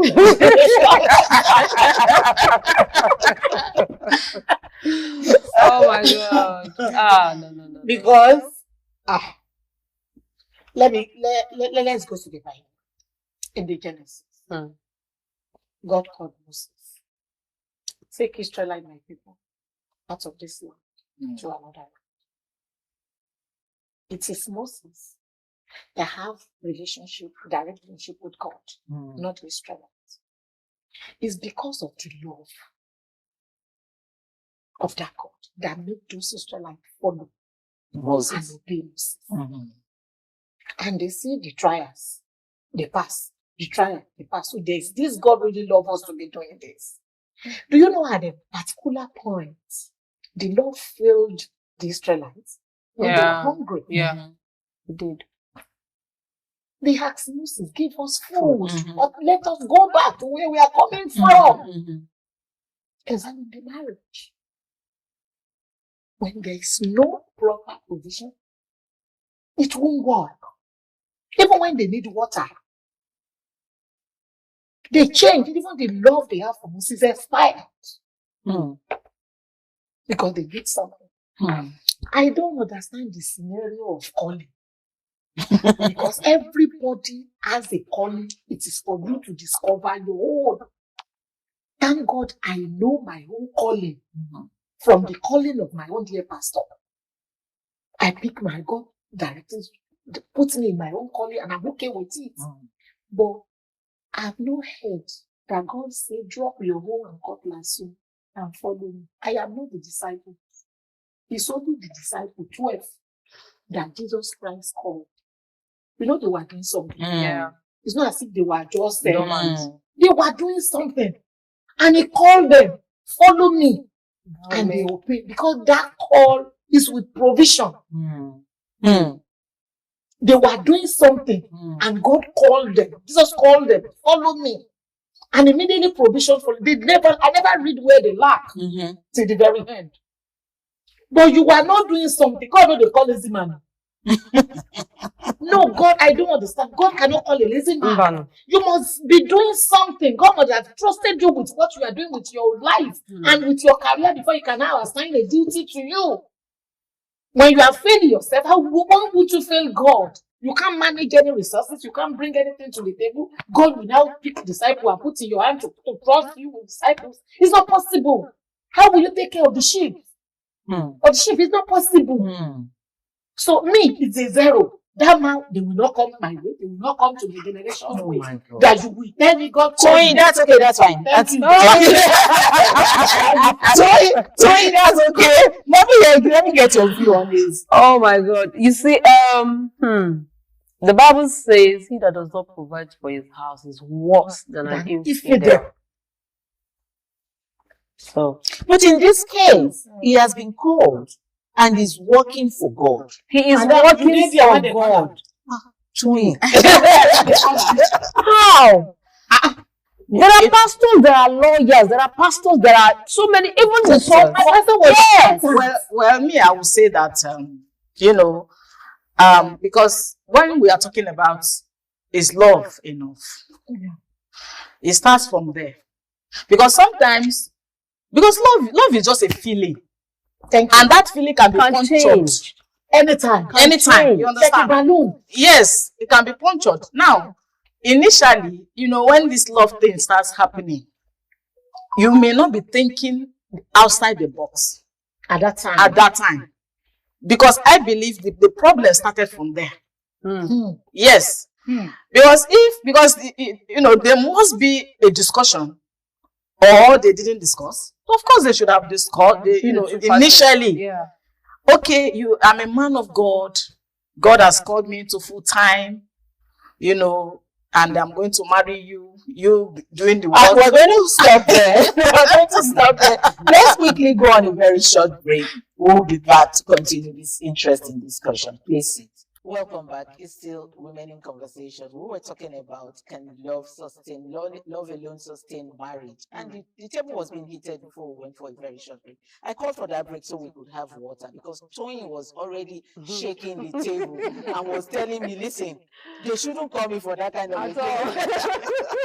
But anyway, welcome back. So you were saying something. Yes. So, because of love, so probably there was no discussion outside the box. Okay, I'm a full-time pastor. God has called me. I don't want to do any other. So full-time pastors don't eat? No, they know they buy things. No, the truth is they don't go to market. The truth is, when we are talking about this full-time, let's be realistic. There are exceptions. You understand? Yes, there are exceptions. Yeah, it's not absolute. True. It's There not are absolute. exceptions. True. You understand? Yeah. So we look at this. Let the viewers understand what you mean. We can even use by the Jew as an example. He was a lecturer later, and he has to stop the ministry. Yeah, because the demand was much on him. Grow to that extent. To some extent, yes. The ministry must have been ready to sustain itself. Yes. Before you can drop. A church that you are just planting. Maybe you have just 50 and 100 members, yes. And you now say God call you full time. Those people need food. Your family needs food. Your family, you pay bills. Yes. You have parents. Was that where you were going to? Yeah, part of it. Okay. It's part of it. All right. Now, let us understand. Yes, when I said that there are exceptions, because when somebody says, I am called, you understand? You are not there. Me, I'm not there. It's God that called the person, and the person and God know what they discuss, what their relationship, what they said. You understand? There are some people that God might really not say that they should go and do something. You understand? But where the missing line is that the man of God should bring the wife to a place of understanding. If he does not bring the wife to the place of understanding, he will be finding it hard with the wife. Exactly. Okay. The place of understanding, I mean, is that make the woman to know that when I say place of understanding, from the little of the man, the woman will be able to know that if this man has much, he will be able to do more. You understand? If this from the little, of course, he cannot say he's not getting anything. Gift, let me come in there. In such a scenario, for me, I don't think the man needs to get married and bring in children. Okay. Because who are you expecting in the first place? Yes. Yeah. Who are you expecting to help take care of the children? Responsibility. Did God say that you should come and serve him and don't cater for your responsibilities? No. God did not say that. I mean, because even if you're not married, you must be living in a house. You will eat. You will. So how do you do all of clothe that? yourself. Clothe yourselves. Yeah, just like she said that it is only the 12 apostles that God permitted to do that. To leave whatever they were doing and to come. But do you know that? And I will make you fishers of men because they were doing something. But let me tell you, the truth is that as a man of God that is called, as in quote, called, because there are people who call themselves, but there are people who call themselves, but if you are actually called, you are called with your provision. You are called with your provision. God will meet that need. You understand? But but somehow there are ones who call themselves, and there are ones that are hiding under that God has called them. You understand? And if they hide, of course, they become lazy, and then they tend not to. Let's leave this argument because truly, Toyin is not agreeing with what you are saying. Okay. She's nodding her head already. She's not agreeing with what you're saying because a man of God is also a human being who has to face the normal life that we all live. Yes. He has to eat even if he's not married. He has aged families he has to take care of, and take care of himself. He has siblings that he has to take care of. But let me ask this question. We're talking if love alone can sustain a marriage. Yes. Okay. For love, who do you think sacrifice more in marriage, the men or the women? A very big topic. Let me start with you, Bolaigi. It's obvious. There is a woman that sacrifices more. Is the woman that sacrifices more in the marriage, because what she does, she takes care of the man, she takes care of the children when they start coming in, she takes care of herself. Now the extended families are in there too. They'll be expecting so much from her, not minding what she herself is facing. She might be going through so many things and nobody cares to know. And she might not want to say it because I don't want my family to, or my husband's family to like maybe have the bad impression about me. So she keeps swallowing everything. So she keeps bearing. Yeah, she keeps bearing. She wouldn't want to fall. I mean, look the weak part, especially when it comes to her children.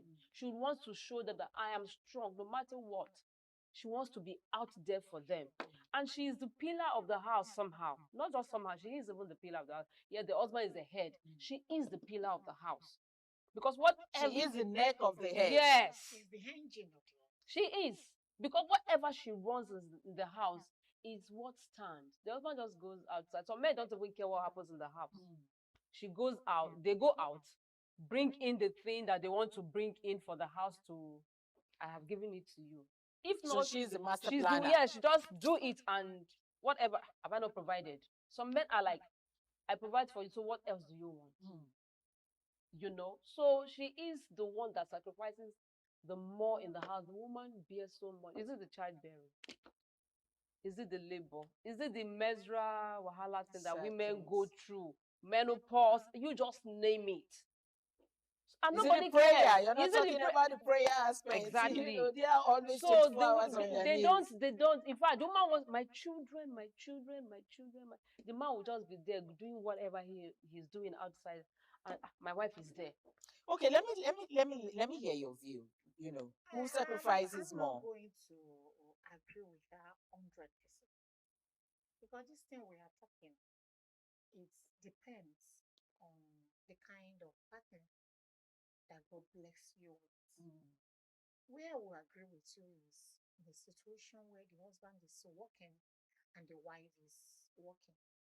They are both going out to provide for the family.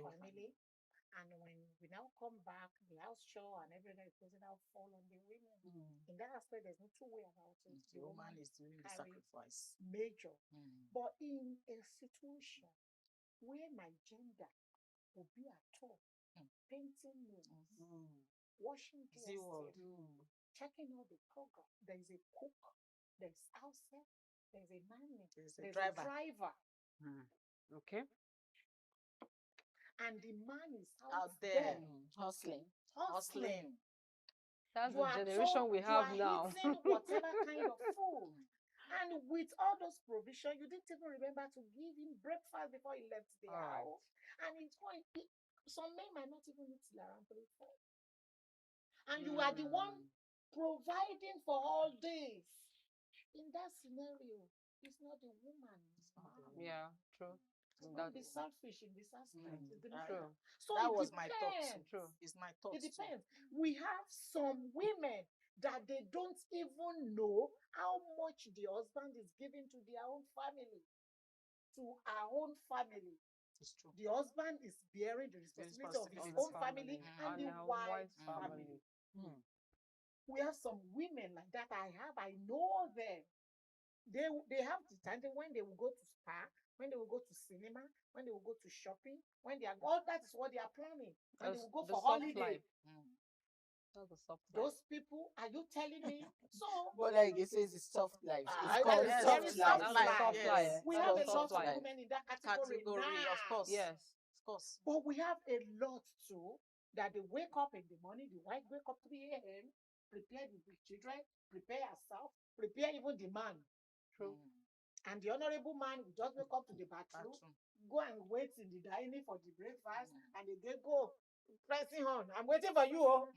Exactly. Because she has to hurry up. And we go together and still come back on the traffic of Lagos. And you will now say it is Arsenal that is playing today. It is Liverpool. Exactly. While I'm in the kitchen and homework of the children, another thing in that aspect, I give it to women, I give it to my gender. God bless all those women in that category. And to my other people too, in the same other category, that it is nail, eyeshadow, the screen, the everything. I give it to you too, but you are not doing too well in the marriage.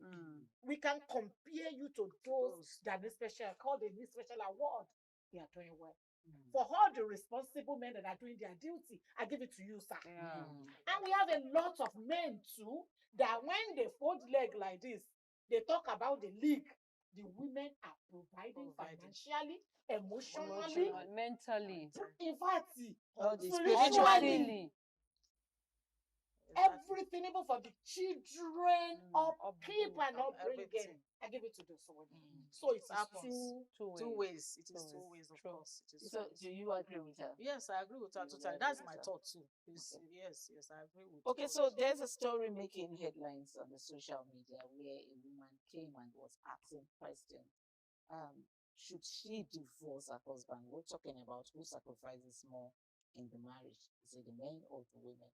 And so she said her husband, during the Ileya, bought his own family rams, 2 rams, and never gave her anything to give to her family or bought her family ram. In this situation, do you think the woman in that marriage is sacrificing in a negative aspect?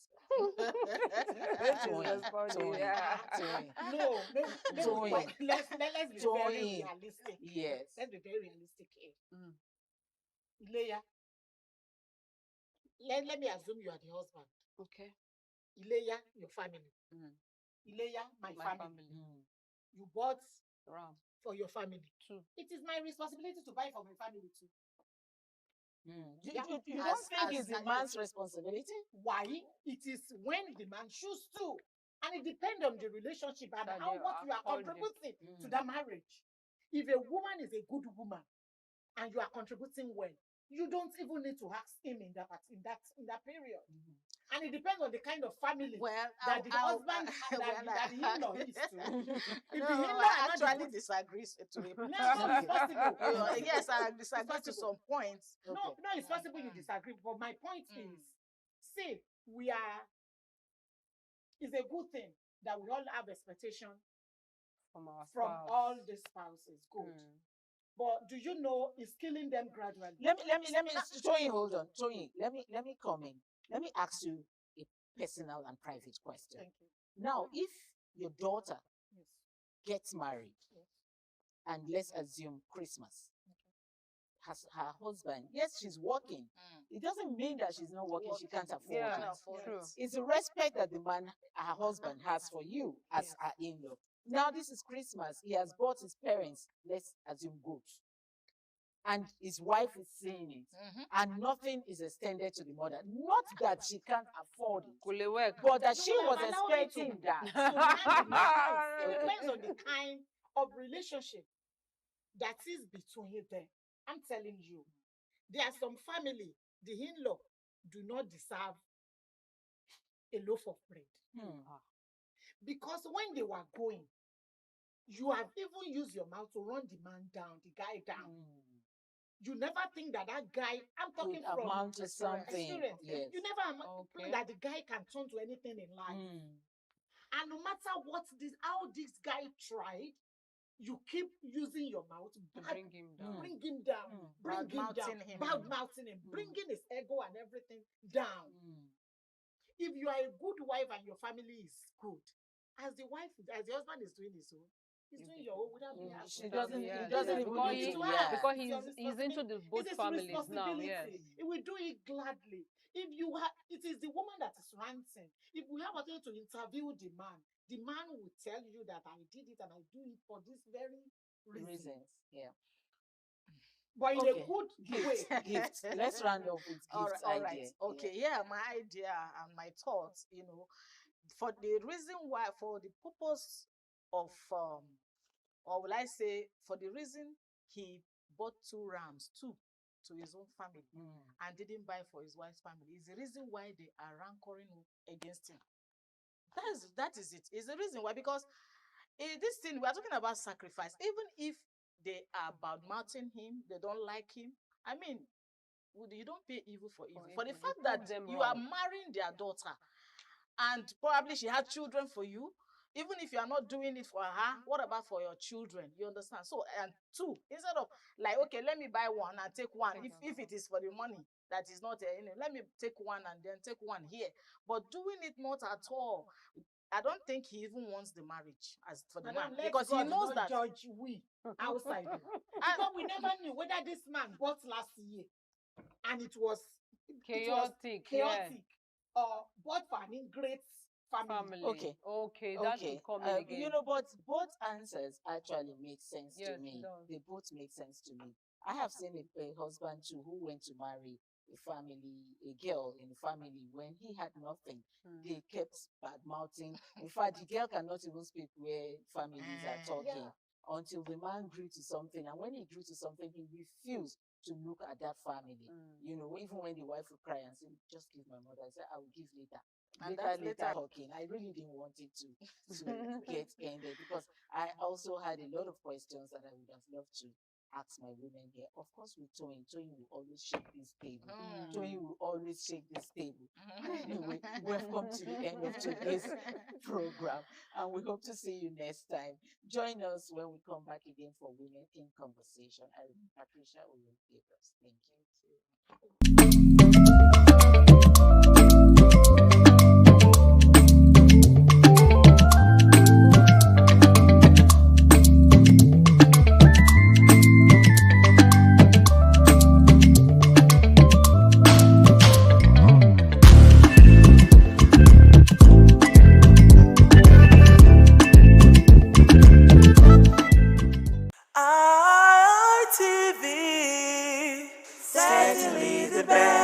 Values in a society is a major challenge.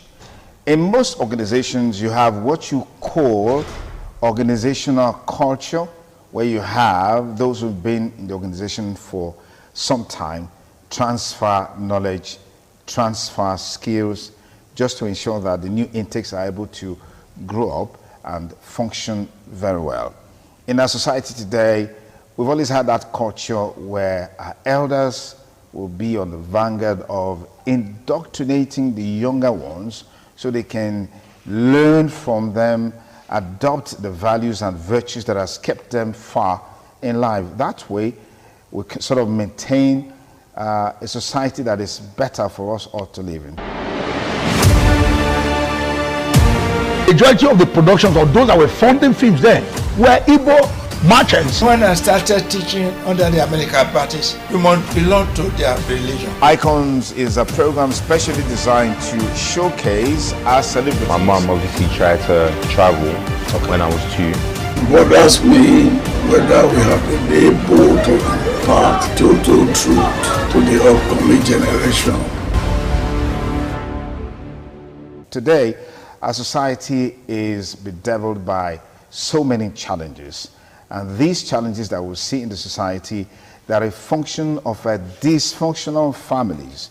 And today on the program, we'll be talking to a retired civil servant who worked her way from being a typist to becoming a cash officer in the Treasury Department of Edo State. You know what that means if you've been a civil servant, so someone to start his work as a typist and then move through the ranks. That will be years of development, years of acquiring knowledge and skills, and then get to that peak of a career before you retire.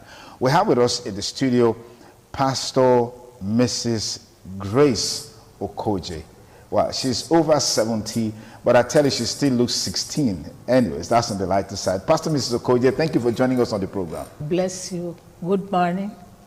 Okay, fantastic. Let's begin by looking at how it was like for you to grow up. You know, there are those who are very privileged. We have this system where, we say the person is born with silver spoon in his mouth or diamond spoon, as the case may be. For you, how was it like growing up? Were your parents so wealthy? Because I know for you to be able to work in the civil service, there would have been that level of formal education and all that. So how was it like growing up, you know, through school and all of that? Bless you. My growing up with my father and my mom, both of them were farmers. Then I have an elder brother who was working in Rubber Research Institute. When he came home, my mother told him that I want Grace to go to college. My brother said, how? I said, okay, if he is going back to Benin, I will follow him.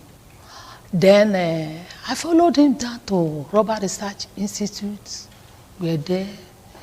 I read up my primary 6. I did my common entrance, and I passed Imagwero Teachers College. Thereafter, he said I should go and stay with my elder sister in Benin City at Igbesama Barak.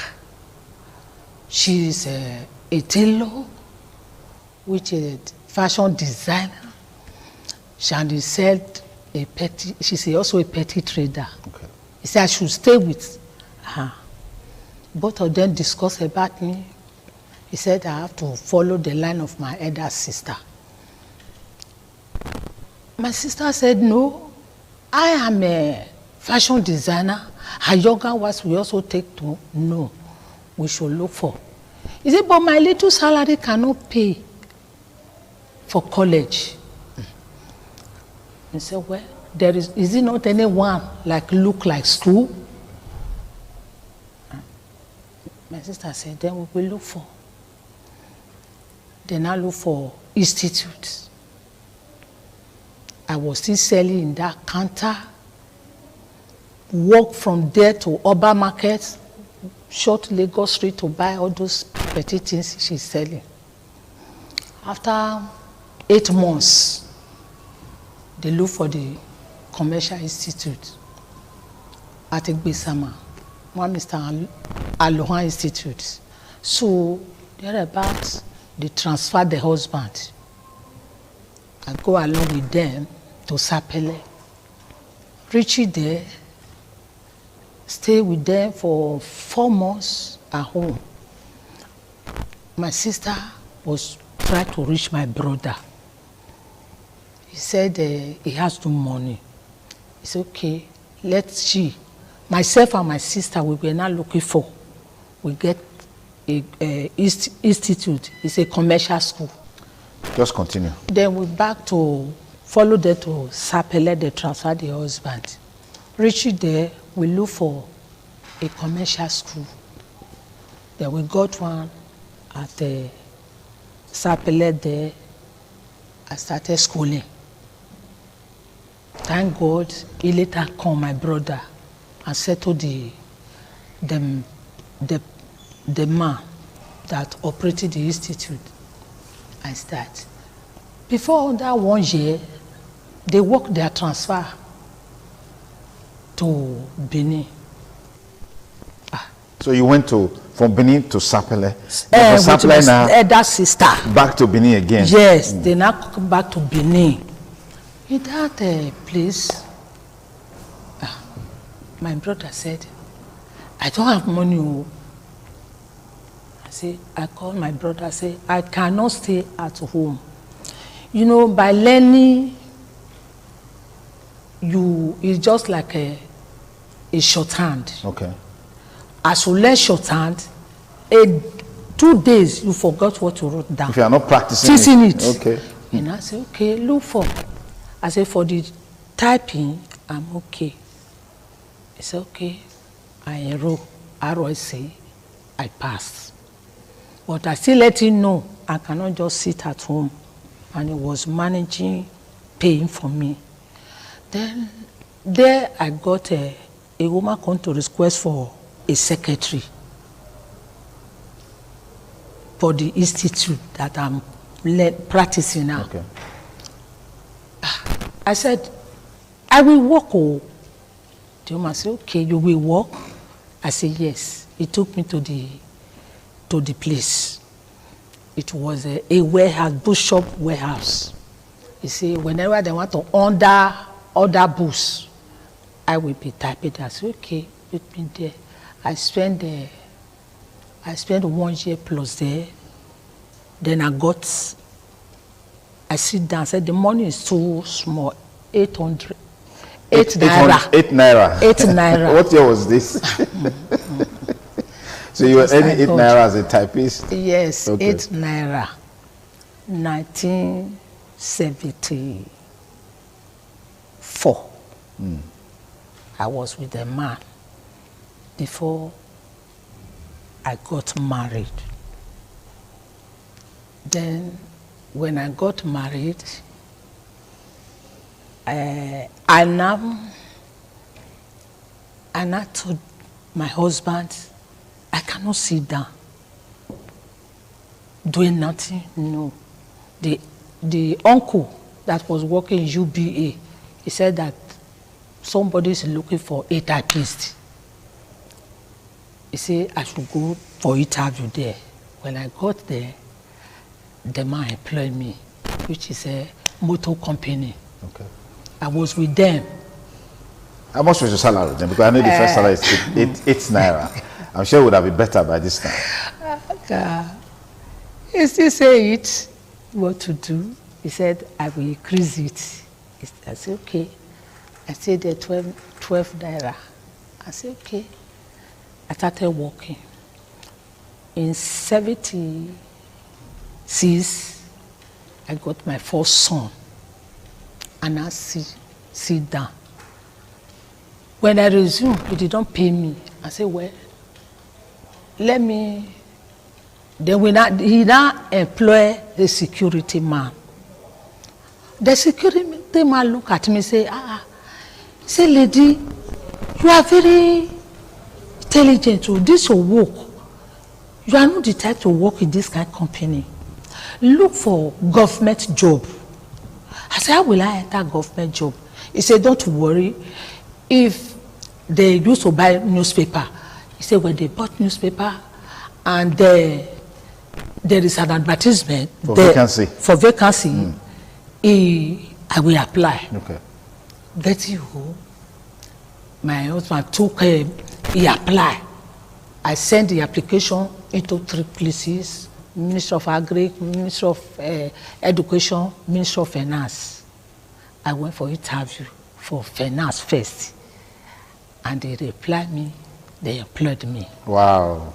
That's how in that I entered the government job. Then we are still there the director will say, no, I will increase your money to 90. Do you know how much government is paying? Do you know 30 something naira? You will pay more than that. I said, no, the closing time, I have a baby. He agreed with me. That I started from Minister of Finance headquarters, from headquarters to Accountant General. They transferred me there. From Accountant General office, they took me to Treasury Department. That I ended in Treasury Department in Benin. Then, from there, transfer came. They transferred me to Auchi. It's a local government. They take me there. I worked there, and I retired. Wow, wow. I will say congratulations to you. Thank you very much. Because not very many people have that honor and privilege to work and serve meritoriously, to even be alive in the first place, and then to also even retire, you know, such a very glowing way. I'll say congratulations to you. Thank you very much. Very interesting story. Share with me those values and those virtues that guided you to be able to work, you know, meritoriously and then retire. What are those values? What are those convictions? Well, I thank God. One of the things that really guide me, I learned many from my elder sister, which I was taking is punishing me. I never know I'm under training. Any offices that I work, wholeheartedly I work with them. Where the company number 1, number 2 to the government office, I work with them well, and I love my marriage. I love the children, even my husband. To the office I work, I retired, and those things that I put in place, it is not by my power. I say I put them. I value myself. I value my next neighbor. I even to other children, even to the where I'm married to. So there are things I do that one of them was saying it's not that you put as a pastor. You have been a pastor for us the day of my celebration. He said you have been a woman of God when you come into our compound. So I really place things so that the way many followed it in the offices before you will hear, Mama, I know you are praying, I know you are reading the Bible. I will say, come and join me, come and join me. So I started doing all those things. I got some things that I put in place today that I never shake for anything. Fantastic, fantastic.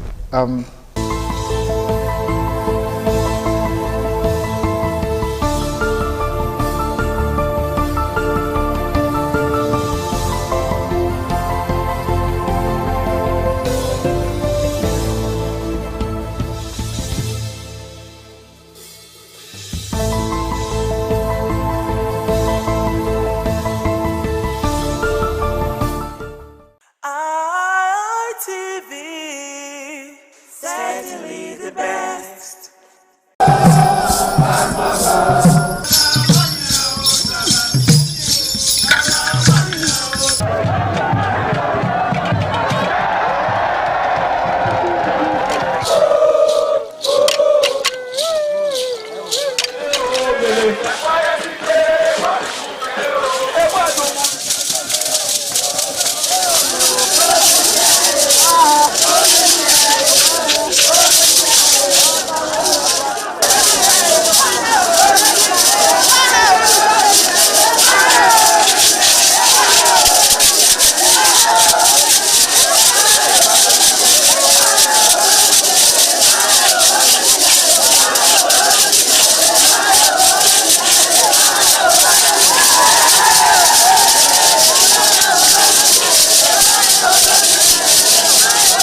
Ugeni Madonna, Imazedion, Orero, obviously Agbo, Manazo, or Ugeni Madonna. You will have to serve the community for 30 years before you come to this stage. They will ordain you ordain title. Then by then you are one of the elder. This year now, we don't read the year, so that's why we can do this year. Historically, joining the Elders Council, an individual must have reached a certain age and must have made significant contributions to the community through leadership, service, or other meaningful ways. There was jubilation in the community as sons and daughters of Okada, both at home and in the diaspora, trooped out to be part of the ceremony with various homes of the initiates agog with festivities. Friends and well-wishers of those initiated into the Elders Council jubilated at the Ogwedion after performing all traditional rites. The elders, known as Edion, in company with their loved ones, danced to their various homes where guests and family members were entertained.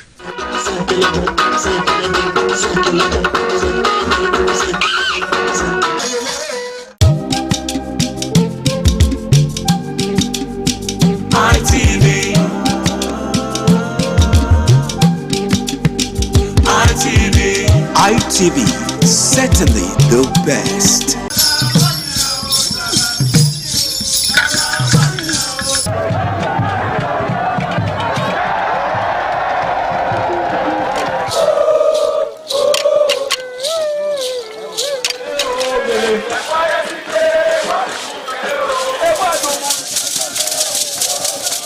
Some days, there comes the Ugemobo Festival, which the Oba celebrates outside the palace gate. A pavilion is built of red cloth where rites are performed to drive away all evil spirits still unsatisfied by the year's sacrifices. The Emobo Festival is to commemorate an event in Benin history which dates back to 1504 AD.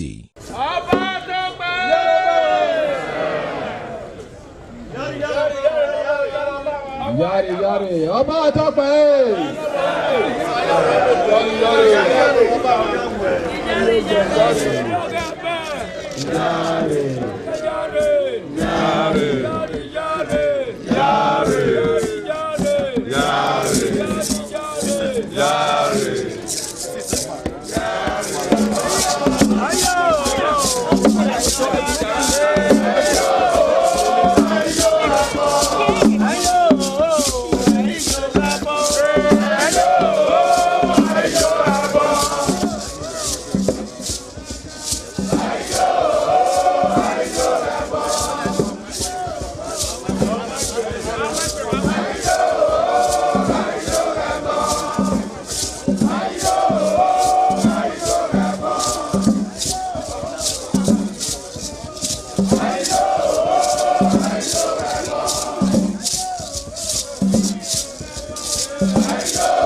The Oba of Benin added a colorful mood to the year's celebration as he walks round the city center amidst cheers.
Ladies and gentlemen, what we are seeing at the stage is the total cultural process.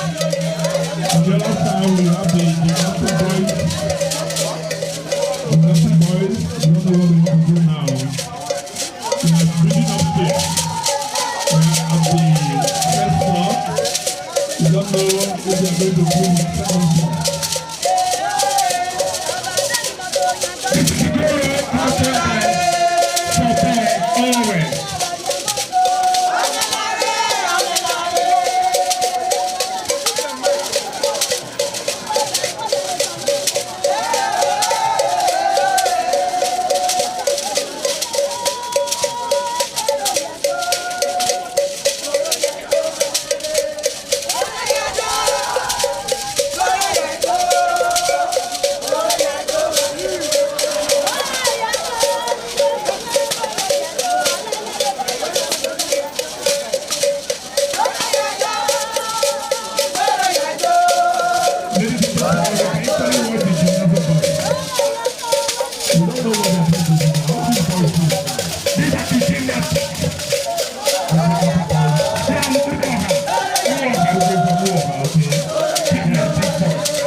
ITV, certainly the best.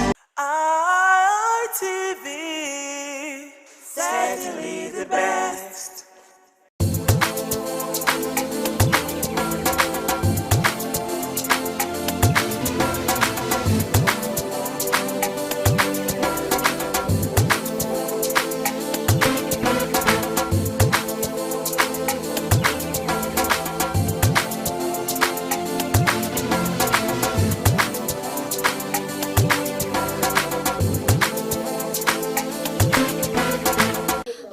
To another edition of Market Survey here on Independent Television. I am Stephanie Notoyua. The rainy season is here, and this year's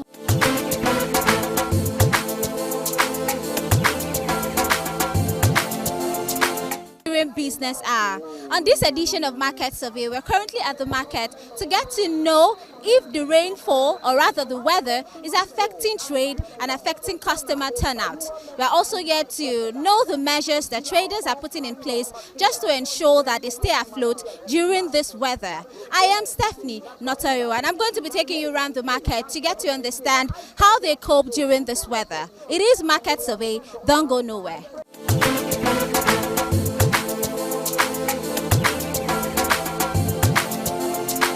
The raining season is here again, bringing much needed relief from the scorching heat. Across many parts of Nigeria, dark clouds now gather almost daily, followed by steady rainfall that nourishes crops, fuels rivers and cools the environment. While the rain are often welcomed by farmers, the story is quite different in many markets where thousands of traders depend on daily sales to earn a living. For many business owners, the weather has become both a blessing and a challenge. Every morning, market gradually come alive as traders arrange their goods, hoping for a productive day. But these days, the weather has become increasingly unpredictable. A bright sunny morning can suddenly turn into a heavy rainfall within minutes. This uncertainty has forced many traders to constantly monitor the skies while attending to customers. Whenever dark clouds begin to gather, many quickly rush to cover their goods with tarpaulins, nylon sheet or umbrellas. Some temporarily suspend sales until the rain stops. Others struggle to prevent water from reaching their product. Across several markets, rains is becoming more noticeable. Customers now spend less time shopping whenever rain begins. Instead of moving freely from one shop to another, many buyers either postpone their shopping or return home earlier than planned. This has reduced the number of daily customers for many businesses. For traders who depend on daily income, every missed customer represents a missed opportunity. Some say business now moves slower compared to the dry season. The situation is even more difficult for traders selling items that are easily damaged by water. Clothing, shoes, bag,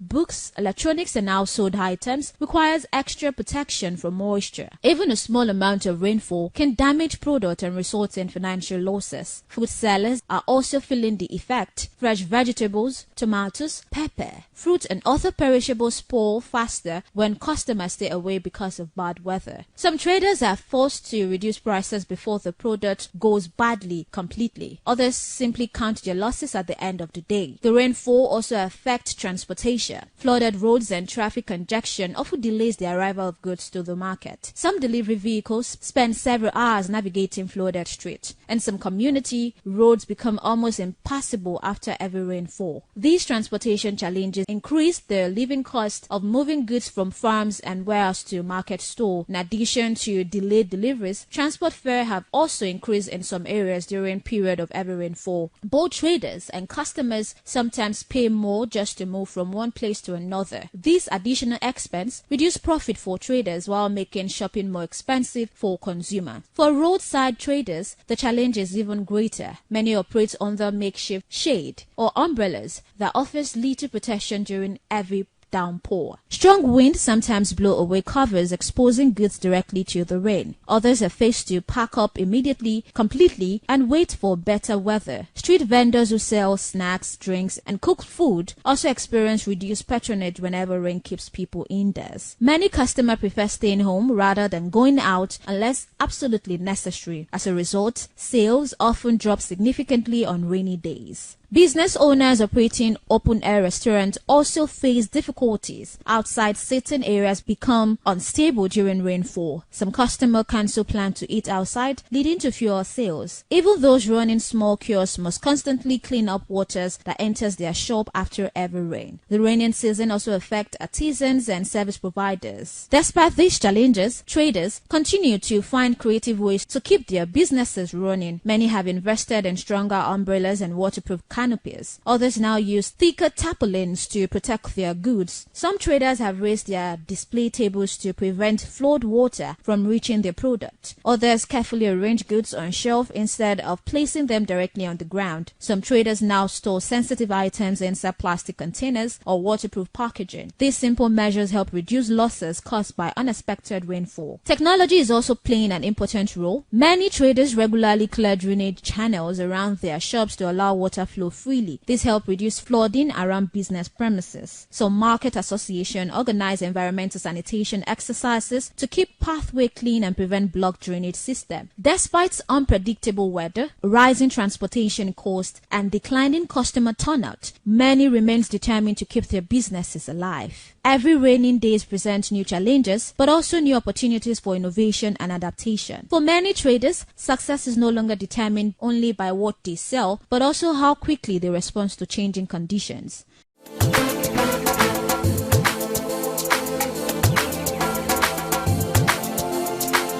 Inasmuch as the weather is favorable for farmers, when it comes to businesses and traders, it is a big concern as the weather is obstructing sales and, of course, making most of the goods perishable. It is Market Survey on Independent Television. I'm taking you through the market to know how the weather is affecting traders, affecting businesses, and also measures that they are putting in place to stay afloat while still in the raining season. I am Stephanie Notoriwa, and this is Market Survey on Independent Television. Don't go nowhere.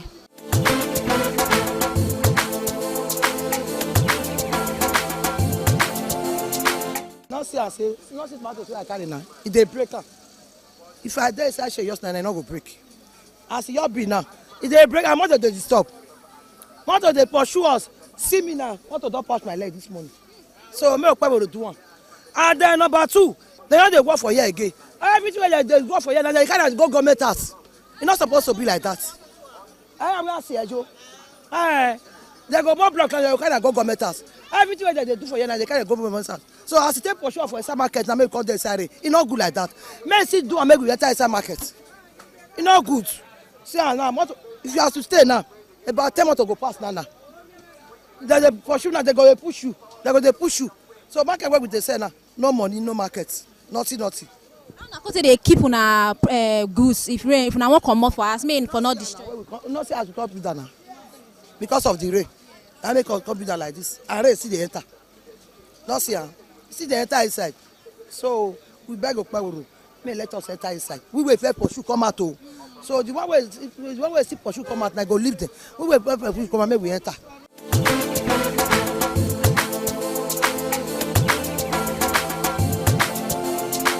Rain dey beat us. Our market rain dey beat and rain dey swallow our market. May come do the market for now we dey beg am for. Say may come do am for us o. We will take money by low. We not see the money, no market. Now we dey beg am for.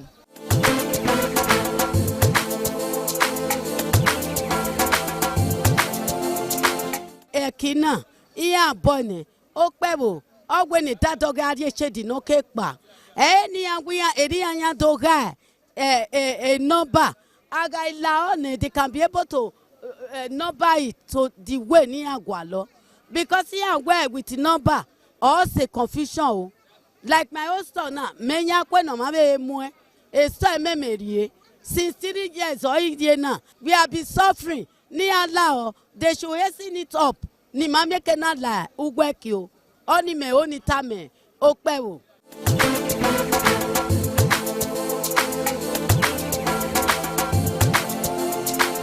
Where they affect us. Even this thing where they mold here now, block where they mold, they pack everything, go back. I don't know why.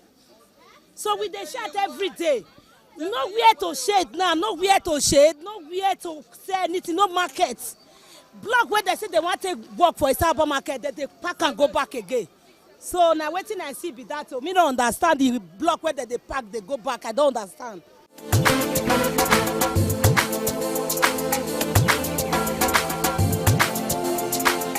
The rain, they affect us well, both rain and sun. Nowhere to stay. We are in, our enemy is in bondage. Should you understand? We don't understand una, our government, how they treat us. Since una pursue us, come out for inside market. We don't know how things be now. You no get head, you no get thing. Shall you understand? For many months now, our enemy is suffering. Shall you understand? Shall you look at us everywhere be? They not build markets. You understand? They go use motor, trailer, pack block, come. They go push. They go bring cement. They go they pack them come out. They did pity for us. Instead, make them do one. Make we come out for this bondage. No. Is that good? That not see finish. Shall you understand? I mean, help us beg Okpebolo. Make pity for us. We are all human beings. We don't say try. We try, but we don't know how it be now. We are suffering. Heavy rain is coming. This is the season. You understand? Now beg with a beggar.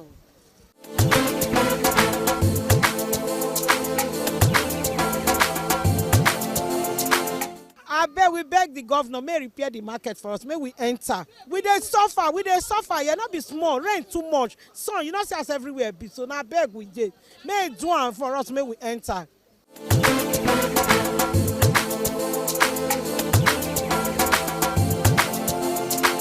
for sell Okpebolo say the market we don't know as he want do us. They never work anything. There's also block that they mold block the Okaya comot. They don't do anything for them. They don't use the market to block industry. I beg make come see us to see where we don't defeat again. So when they beat us all the time. See ground, see everywhere. Customers when they see them again. Now grace of God we take they sell for here.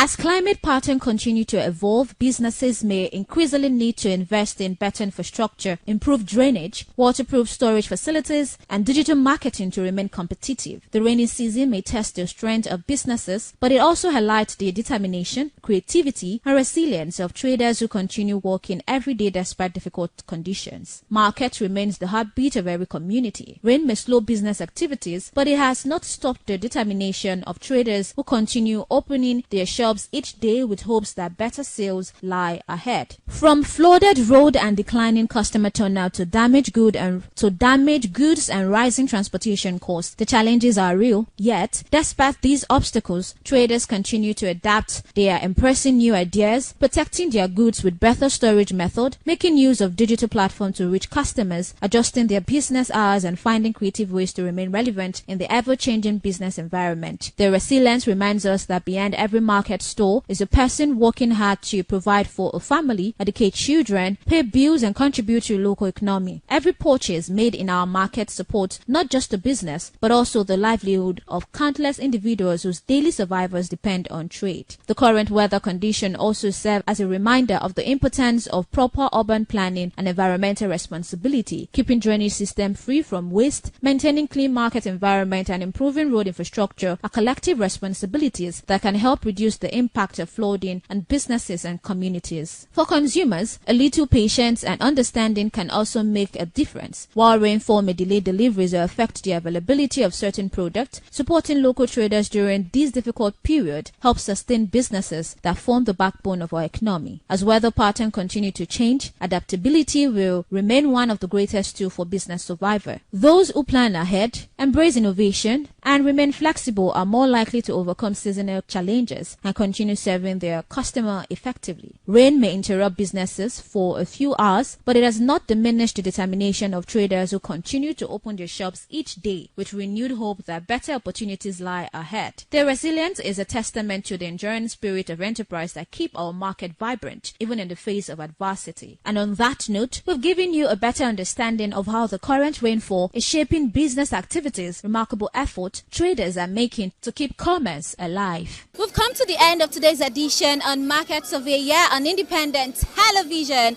And of course, you've seen and you've heard that of course the raining weather, or rather the raining season, is affecting trade as traders are clamoring for change during this period. I am Stephanie Notoriua. Thanking you so much for staying tuned.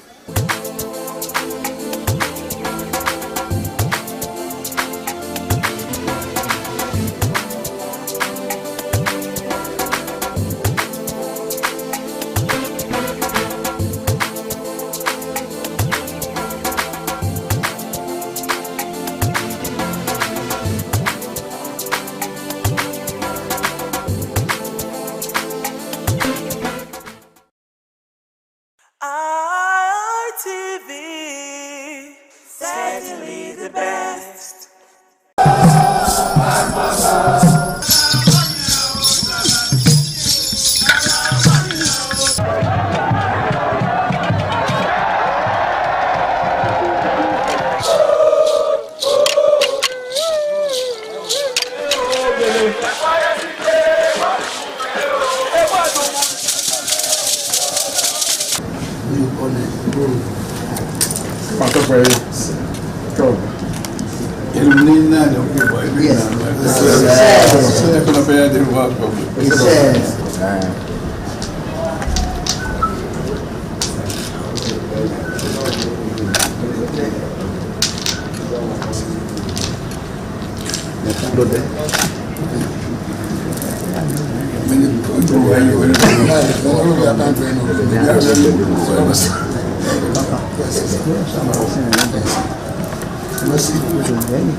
The Esama of Benin Kingdom thanked the new Edion for visiting him and advised them to always abide by the rules and regulations of their new positions. The Esama urged them to indulge in what will continue to bring development and progress to the community. When I say it's your job, I went to us and I know what I will.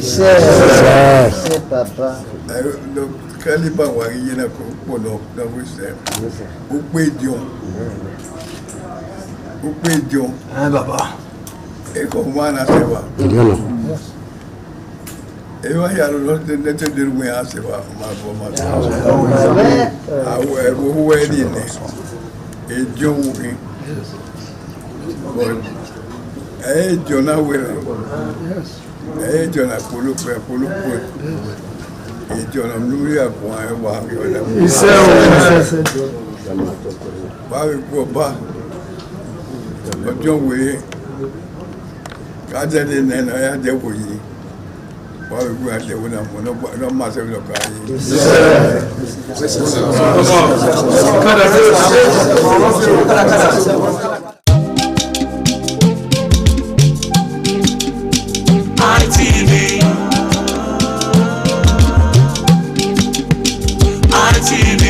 ITV, certainly the best.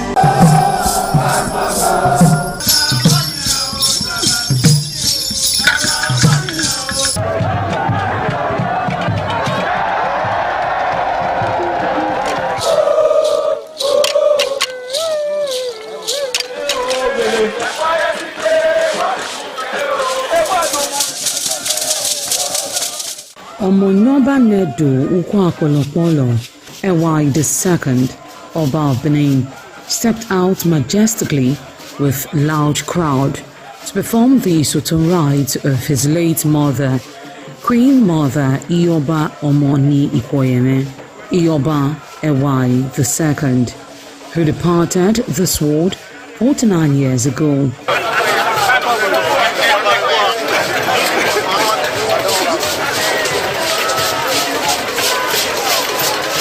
Isoton is a traditional rite of the procession in memory of the departed person's spirit in Benin Kingdom. It is usually heralded by public display of the departed person's influence during their sojourn on earth.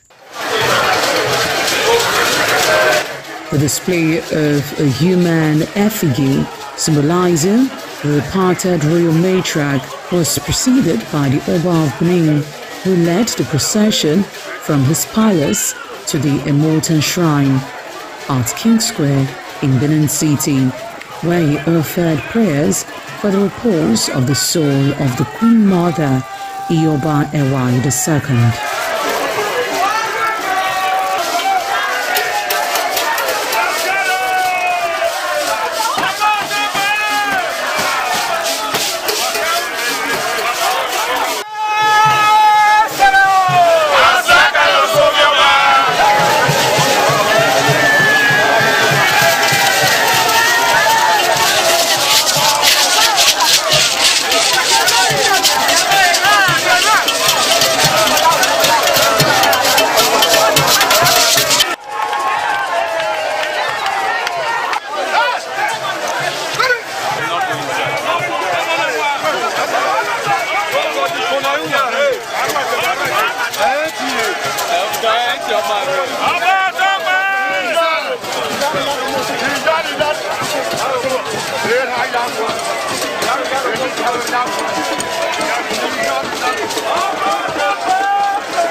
Thereafter, the priest assigned to the Immortal Shrine offered Oba Ewai II items for Isoton on behalf of his family. However, Chop, known as Uri, represented a mixture from royal fans after central spirits were invoked to bear witness and announce his arrival. On his way home, Oba Ewai paid tributes at various pilgrimage sites, including Queen Idia Tomb, the Side Oba Market, where a cheerful crowd of traders abandoned their wares to catch a glimpse of the royal personage and join in the celebration.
ITV, certainly the best.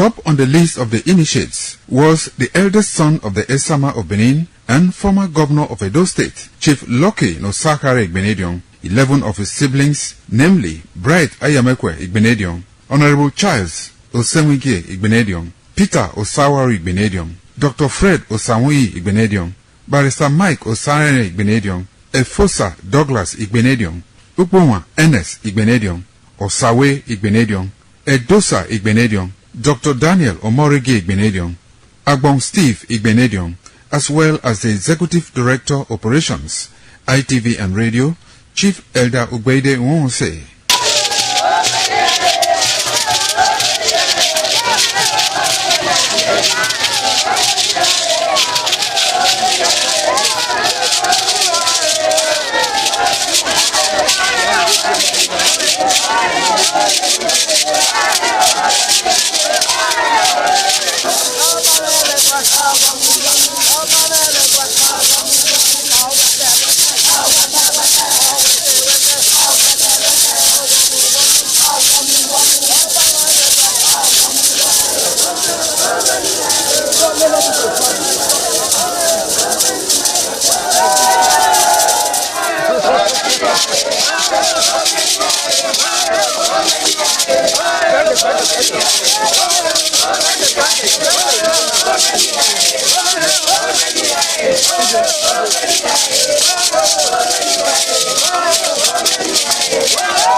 It was a vital aspect of Okada community's cultural heritage, which emphasized the significance of age, responsibility, and community service. Over 50 notable sons of Okada were also initiated. According to tradition and customs, those initiated, dressed in white traditional attire, were made to undergo some rituals, while the Odionwe pronounces blessings on them and assisted them to take a seat with the elders.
ITV, certainly the best.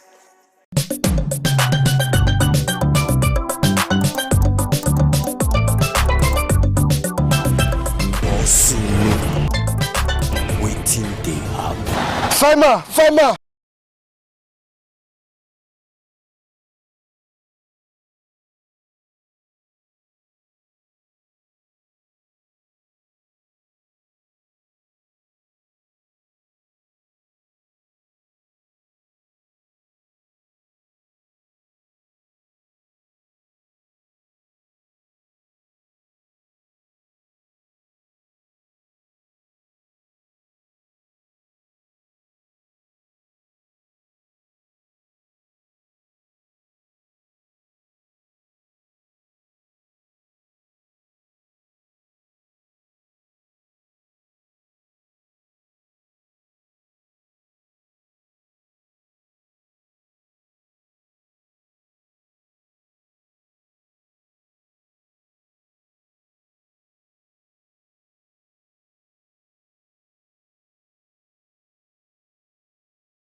ITV.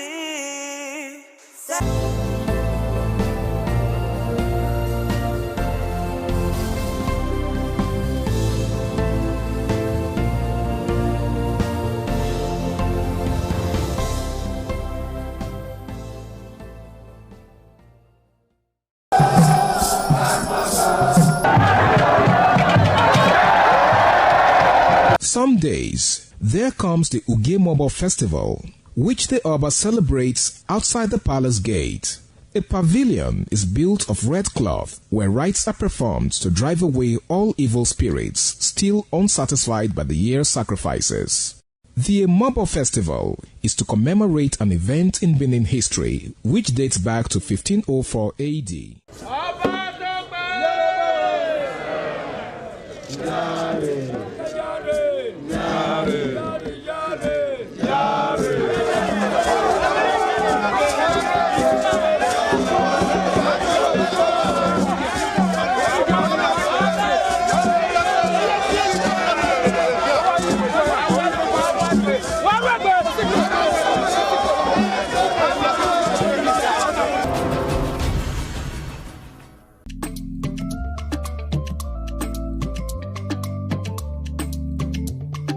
The man went out to bring in thugs to come and beat her. Yeah. In a situation like that, do you think women would have seen that and still want to speak?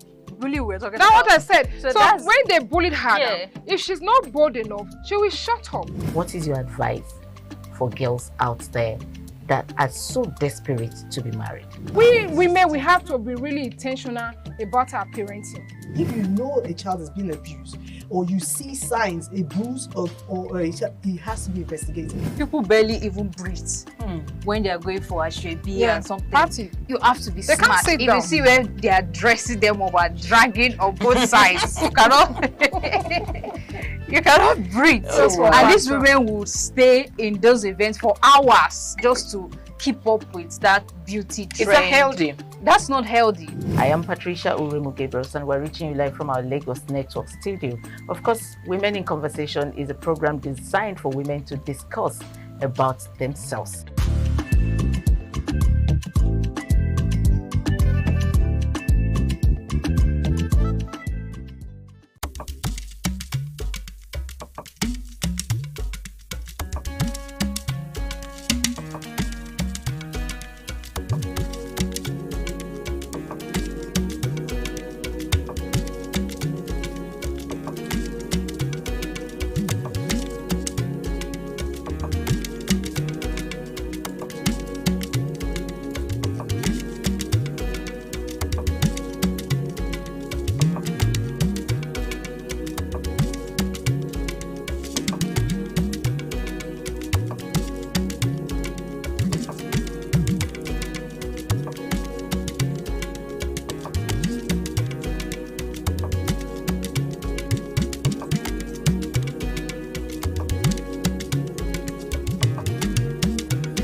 Onwa is rich in culture and traditions.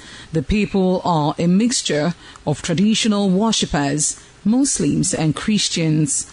Onwa is located at the northern part of Edo State. It consists of 2 local government areas, that is Onwa West and Onwa East.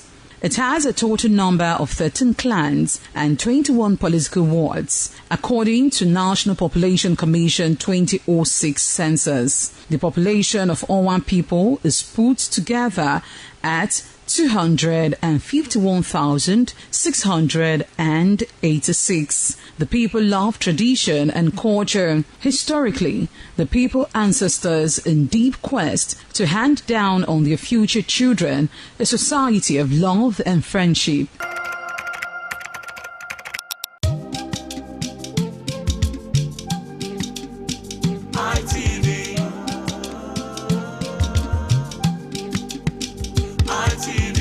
ITV, certainly the best.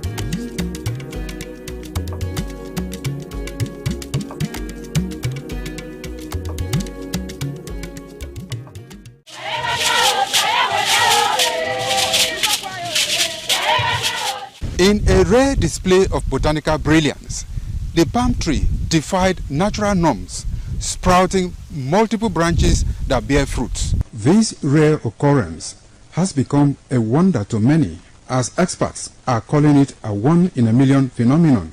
Could this multiple-headed marvel hold secret to agricultural breakthroughs, or is it simply a freak accident of nature? An agronomist with Nigeria Institute for Oil Palm Research, NIFOR Benin. The strange palm tree also raises issues of a blend of science with human interest and cultural significance for maximum impact.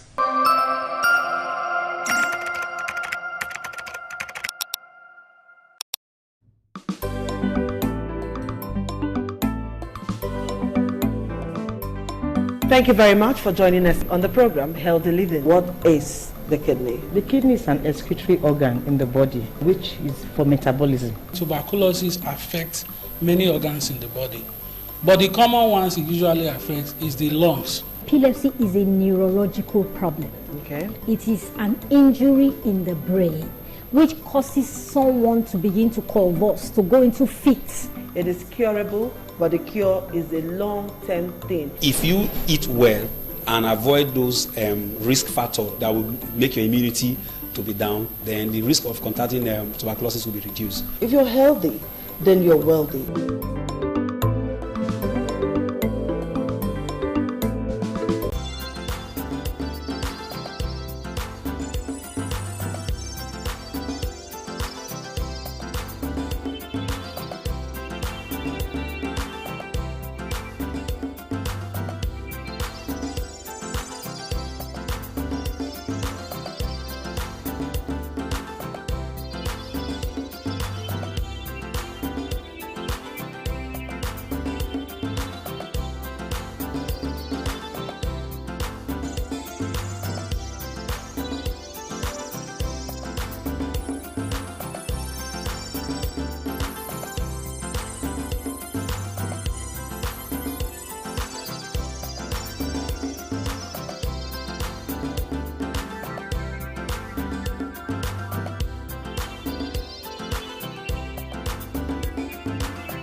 The Ugewe is the final ceremony of the series of festivals.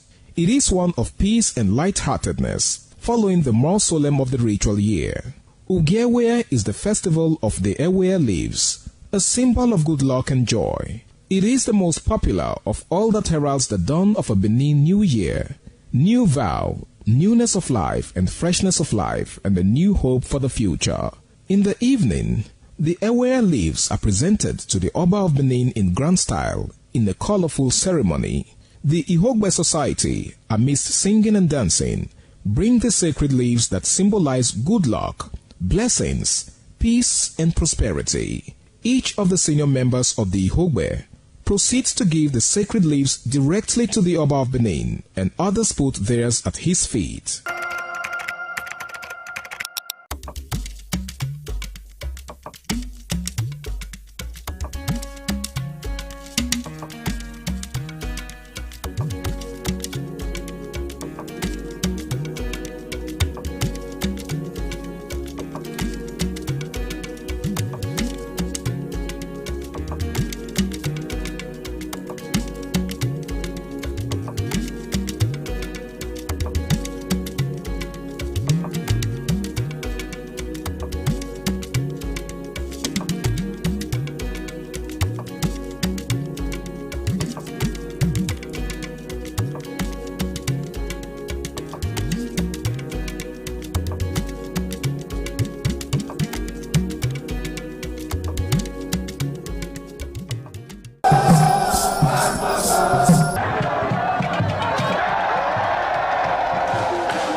Benin Cultural Dance, a unique dance and quality dance steps of the Benin people.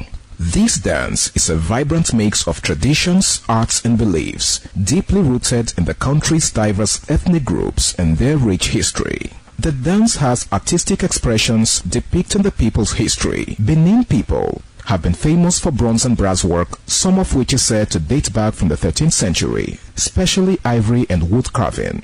In Benin, the people dance to show respect, honor, dignity, which they honor. They dance to show royalty, as naids are seen in their numbers around their body depicting the symbol of kingship. The threat of global warming is real. You have seen the destruction of lives and property as a result of incessant flooding. Make the environment a conducive place for all to live in. Stop polluting the environment. Protect the environment today. This message is brought to you courtesy Independent Television and Radio.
Some days, there comes the Ugemobo Festival, which the Oba celebrates outside the palace gate. A pavilion is built of red cloth where rites are performed to drive away all evil spirits still unsatisfied by the year's sacrifices. The Ugemobo Festival is to commemorate an event in Benin history which dates back to 1504 AD.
ITV, certainly the best.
The land of Onwa is inhabited by the people with common ancestry, language, religion, economic and socio-political ties. However, irrespective of their subtitle differences in language and culture, they share common traditions. The people are known for their hospitality. Onwa traced their origin to Benin Kingdom as a result for a man to find a comfortable place for living. The name Onwa was derived from the largest and longest river in the area, which is known as Onwian or Onwa. It means one who makes merry in affluence.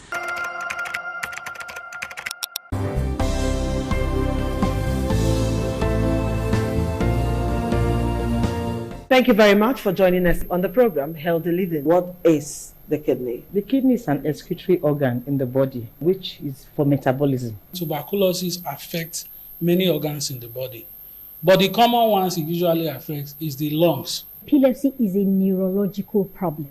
Okay. It is an injury in the brain which causes someone to begin to convulse, to go into fits. It is curable, but the cure is a long-term thing. If you eat well and avoid those risk factors that will make your immunity to be down, then the risk of contracting tuberculosis will be reduced. If you're healthy, then you're wealthy.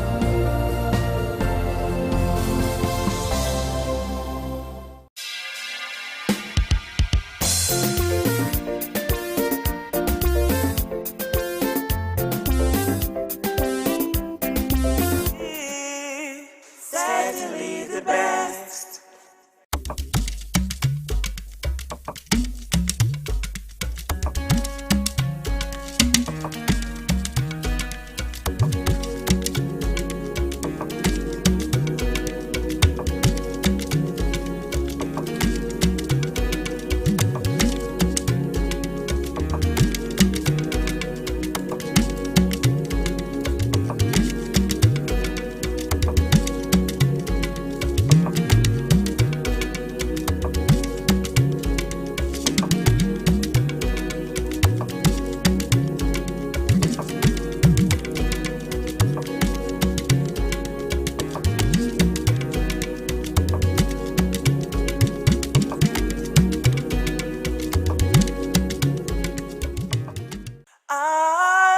ITV, certainly the best.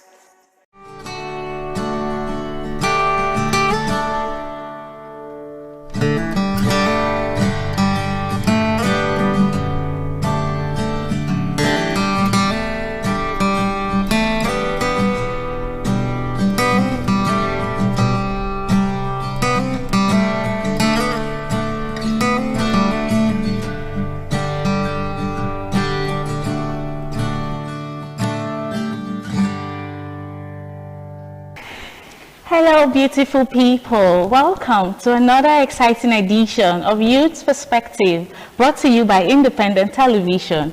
You already know me, I'm your host Amara Chukwu Azuka, and today I have with me in the studio Joyce Oseyara. Okay, Joyce, and? I'm Perfect Christian. Perfect. Okay, so today we're talking about relationships in the digital age. We want to see if it's easier now or more complicated. You know how relationships used to be in the days of our fathers and our mothers, like when they're in a distant relationship, they'll send letters and all that. You know how it is here. But now social media has made it, like, I don't want to say easier now, because that's what I want to look at. I want to look at if social media has made relationships easier or more complicated. Okay, so my first question goes to you, Perfect. Has social media strengthened relationships, or is it slowly pulling them apart? I would say social media has strengthened it, but the pulling apart still depends on the person in question. Wow. So how does that work? Well, the ancient time, let me use that word, ancient time. You see, love letters were in vogue. And you could feel the passion of your spouse in the letters written to you. Currently, that has been made easier. Why you have to send a letter today and you receive it next year or months after. So the intensity I want you to feel must have faded along the way. Yeah, but social media has made that easier now, coming of internet and all that. But still, why it depends on the person is it can be used as a disadvantage, pulling apart fake things and fake love. So it depends on who is saying it. If I should know my partner, if I'm in love with a person and I know her,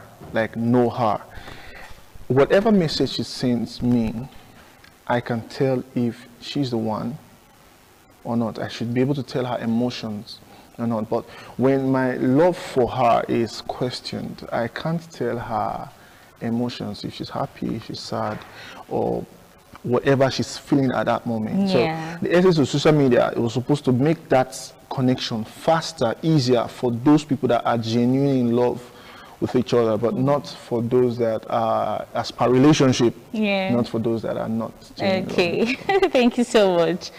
Okay, Joyce, over to you. Same question. Do you think social media has strengthened relationships in this digital age?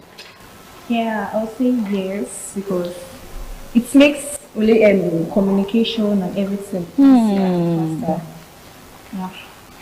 Okay. Now, talking about digital age and relationships in the digital age, we now have ChatGPT. And then we were talking about this digital age bringing relationship together, like communication better and all that. And with the use of ChatGPT, instead of writing good messages to your spouses or to your partners, you can just use ChatGPT, send this message to this person, and ChatGPT will just bring it out for you. And then you can forward to your partner or to your spouse. What do you think about that, Perfect? Do you think that is like true love, or do you think like social media, or rather the digital age has made true love more like scarce or whatnot? What do you think? I would say the invention of ChatGPT has made it easier. Why I'm using that word easier is because naturally there are persons that have issues with communication. They can't talk with you. They can't look in your eyes. They can't construct their words. Forgive me for digressing a little bit. Moses had issues with speaking. That's right. And so God had to invent a means. Aaron became his ChatGPT to talk to. So currently, there are some persons that they feel love for you. They have intense emotions for their spouse, but they can't seem to figure out the right words, the right pattern, the right manner in which to communicate that love to their partner. So this artificial intelligence has been put in place to help those that will help them and do all that for them. Yeah, so I think AI and social media has helped a lot. Joyce, do you want to add to that? It makes it less stressful. I feel like AI, sending love message to your partner using ChatGPT, you don't buy it. It's supposed to come from your heart, yeah. But ChatGPT is so accurate too. Have you used ChatGPT before to send love message? It's so accurate. Like you think ChatGPT is actually reading your heart. Like everything you want to say, it just pops up and you're just like, wow, no need to stress yourself. Just saying it. ChatGPT message, I will know it. Really? So can you identify it? When you see a ChatGPT message, you can identify it. That's coming from the sender, like you know, this person cannot write something like this to me from their heart. Wow. So don't use ChatGPT. So like Prophet used Moses and Aaron as an example. Like he said, some people cannot talk, they can't really express themselves, so they need an assistance to actually express themselves. That's how we came about Aaron helping Moses in the Bible. You know the story. So don't you think ChatGPT is actually like the Aaron of our day? Now that I said, it makes it easier. It makes it easier. Yeah. Not complicated. Okay. Now we want to talk about people meeting online. You meet a guy online, you like him, you guys go into a relationship. Do you think that is true love? People even get married with that way, like in a digital way. People meet on Facebook, on Instagram, on TikTok. They fall in love with each other, they start a relationship, and they end up getting married. Do you think that is true love compared to how the olden days, like how they meet and fall in love and all that? Do you think that's true love? Perfect. Well, if you say from the instance, it's not true love. Wow. It's attraction. I don't know nothing about you when I go online. What I see online, your pictures I see online attracts me to you. And so during the course of communication, I determine myself if I'm satisfied with the way you speak. There are some persons that are not just attracted to you by your beauty. They're attracted to you by the content that you have. So they want to hear you talk. And that's the essence why most of them schedule for a date, just to hear you speak.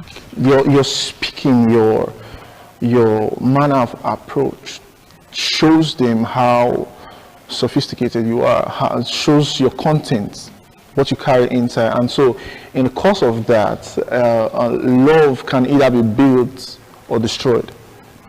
Or you can just leave it back to the base attraction, and then whatever goes on with that goes on with that. So social media, I meet you online, Facebook or Instagram or TikTok or whatever social media platform I met you. I met you based on attraction because I don't know nothing about you.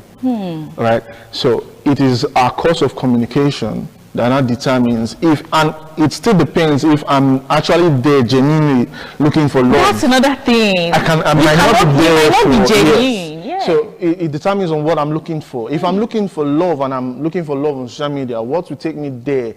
First of all, what will bring me to you is if I'm attracted to you by your pictures or videos of you online. Sometimes it might be your bio.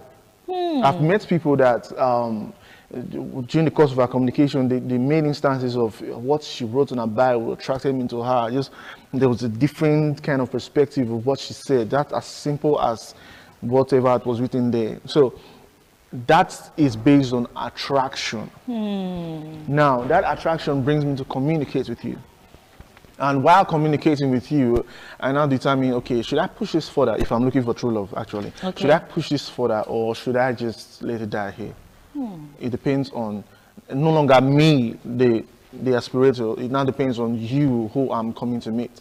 So, yeah, it can be good or bad. Amazing. I love that. How about you, Joy? Can online relationships be genuine? Can they be true love? Okay, yes, it can. How you meet doesn't matter. Somebody online, in person. I feel like the communication they have is what matters. Before you marry somebody, you need to like communicate, get to know the person. So meeting them online doesn't matter actually. It can be true love. It can be true love. Yes. Wow. First, attraction. It's talked about attraction. You have to be attracted to somebody first. I feel like attraction is the first thing before communication. Like you need to get attracted to the person before that thing can go on. So yeah, it can work. It can be genuine. Okay, so Joyce, I'm going to ask you, does social media create unnecessary jealousy in a relationship? You know, in the olden days, when there was no social media, there was nothing like jealousy, or you know what I'm talking about. So now, because of social media, you see a lot of partners getting jealous over what their partners post online. You can see maybe a guy or a girl post like a good picture online, and the boyfriend will tell her to delete that picture. No, it's too provocative. It's like this. No, I don't like what you're wearing. I don't like your hair, your makeup, whatnot. So do you think social media creates unnecessary jealousy among partners? I feel like it's maturity. Your partner needs to be matured enough to know that, okay, you're just posting this because, okay, as a girl, you just need to post. Yeah. Like you're posting for other guys. Yes, he's gonna feel like you're posting for other guys. It's maturity, and you guys need to like communicate more on that aspect. Wow.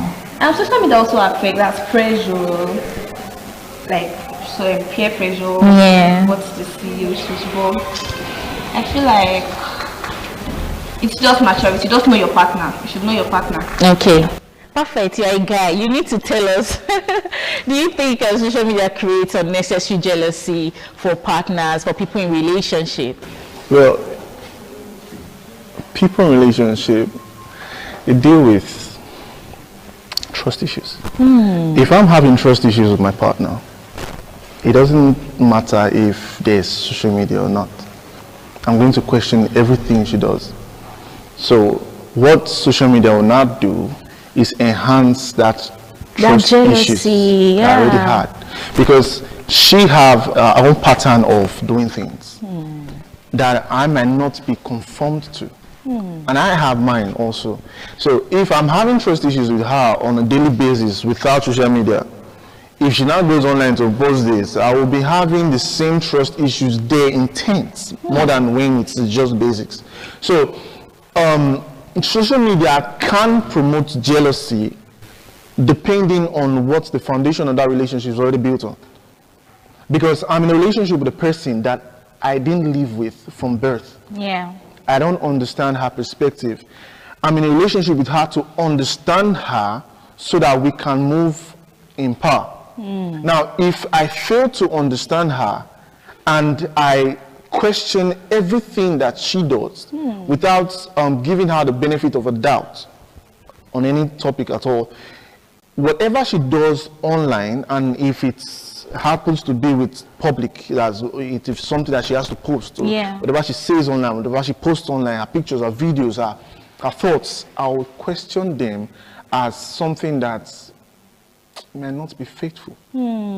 So if social media should help me build a relationship, it can also help me destroy a relationship. That's right. The basis of everything is what was the foundation that relationship was built on. That is the whole thing about it. Amazing, amazing. Prophet, I'm still coming to you. Do you think it's healthy to post every aspect of your relationship?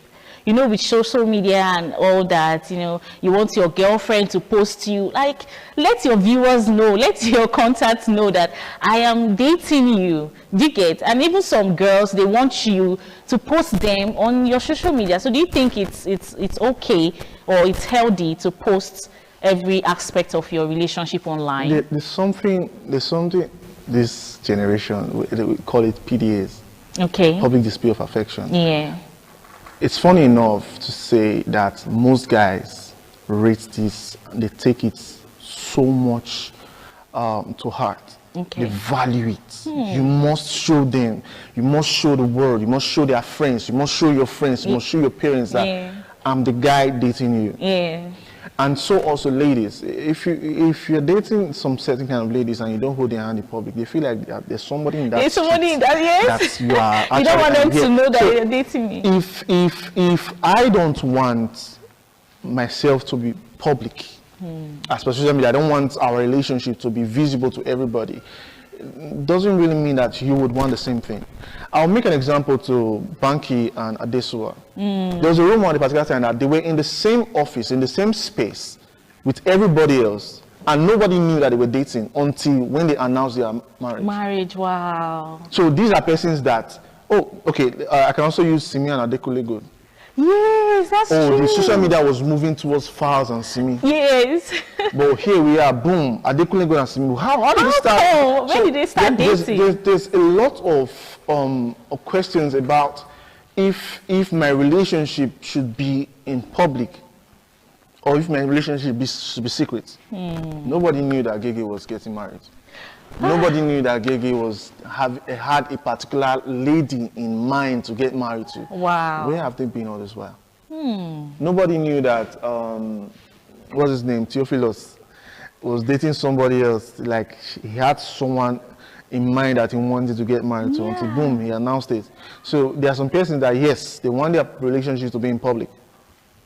There's some persons that, no, they feel like the public has nothing to do with my relationship. My personal life. And the truth is, the public don't actually have anything to do with your personal life. Wow. Because subjecting yourself to bring your relationship outside to the whole world to see, you are subjecting your relationship to be controlled by the whole world. Wow.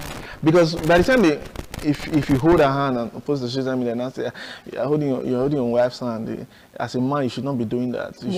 You should operate as a man. You shouldn't do those things are for weak men. And if I'm someone, since I'm already posting my relationship on social media, it means that I'm someone that listens to public. Wow. So along the line, even if I don't do it instantly, along the line I'll start developing the act of separating myself from holding her hands. And that's something that she's already familiar with. That's something that she's already comfortable with. And so it's just a matter of time, that relationship with it. Wow. Thank you so much for that contribution. Joyce, over to you. So the same question. Do you think it's healthy to post every aspect of your relationship online? Not every aspect. Okay. It depends on what your partner likes. If he doesn't like posting, then you should not. What if you like posting? That's the thing. Then you communicate about it. Okay. Not every aspect, actually. The relationship is private, not secret. I love that word. Private, not secret. It's not like you're keeping him. Something's going on, but they don't know what exactly is going on. Nice. So are you like one of those girls that will post, you post the hand of the guy today, you post the back of his neck, you know what? Like, you want people to know that, yes, I'm in a relationship, but not you. Amazing, amazing. Now, speaking of relationships, Joyce, do you think couples should share their passwords together? Like, if you're in a relationship with a guy, would you want to share your password with a guy? Oh my God, she just said no, like. You can't. Why? You should trust me enough to know I'm not hiding anything. I don't want to have your password and they don't have my message. But if you're not hiding anything, you should have your password. You should not know everything about you. But okay, I don't want him to see some things with my friends, like girls, whatever. Okay, girls gossip. Password, you can check everything. So I don't want. You don't want him to see that. Perfect. Do you think couples should share their passwords together? I'm sorry, I'm going to have to bring it to what she said. No problem. If the relationship is genuine and it's not new, it's not 2 months old relationship, it's something that both partners already know that it's leading somewhere and it's intense. I don't think there should be question of trust issues. What I'm saying is this: knowing I should be able to leave my phone unlocked and go to do something else without even remembering my phone is unlocked somewhere. And I should be calm about it. If my phone is with my partner, I should be calm about it. There shouldn't be any question of is she chatting to somebody else? Who is she writing at this hour? Have you slept, baby? Why are you still awake? Who are you chatting with? There shouldn't be that. If that thought exists already, then that relationship cannot continue. It's just a matter of time, then it's dead. Wow. And sorry, as per the aspect of girls talk, you should know if your man is somebody that is open. What I mean by open, is this somebody that is talkative? Is this somebody that whatever happens here, his friends outside, they already know about it.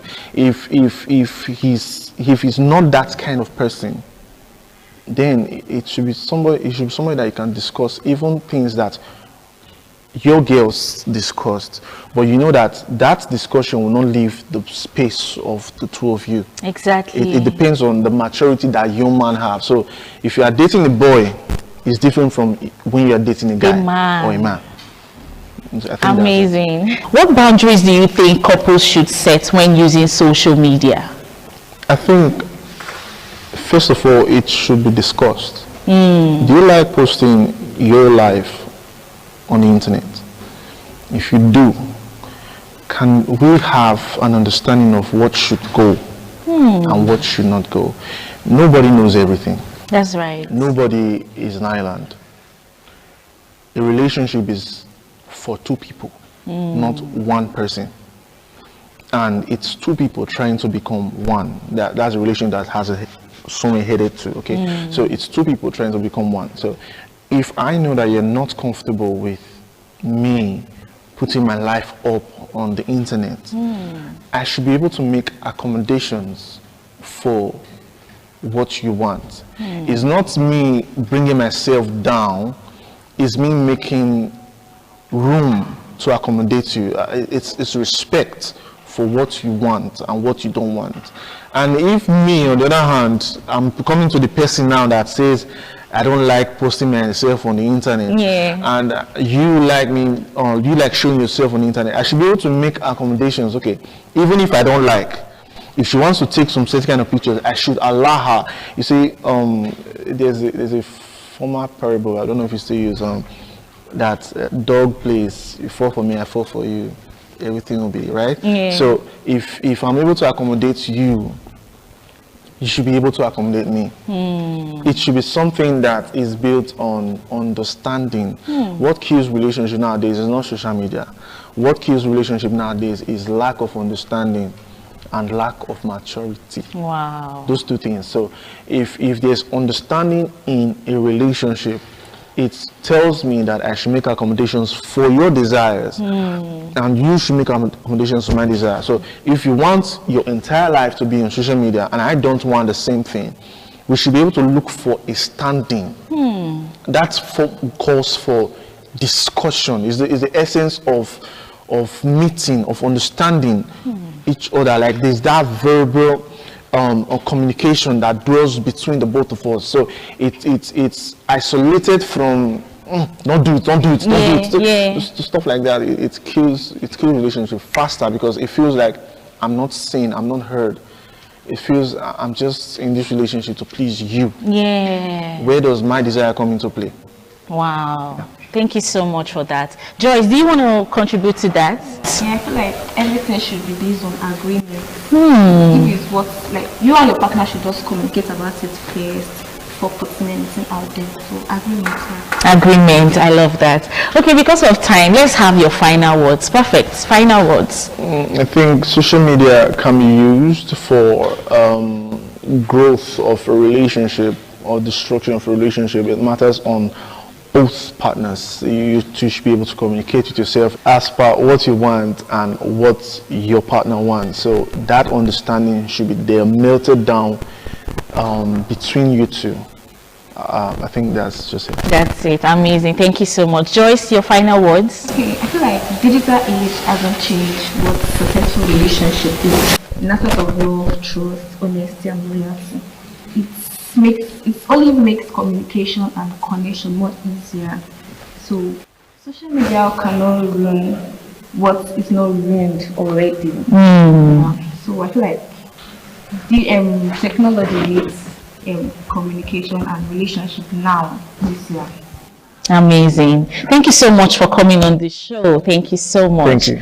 Well, viewers, you've heard it. Relationships have never been perfect, and social media did not create any problem for anybody. Okay. I'm still your host, Amara Chukwuazuka, and until next week, stay safe, stay blessed, stay happy. Bye for now. ITV, certainly the best.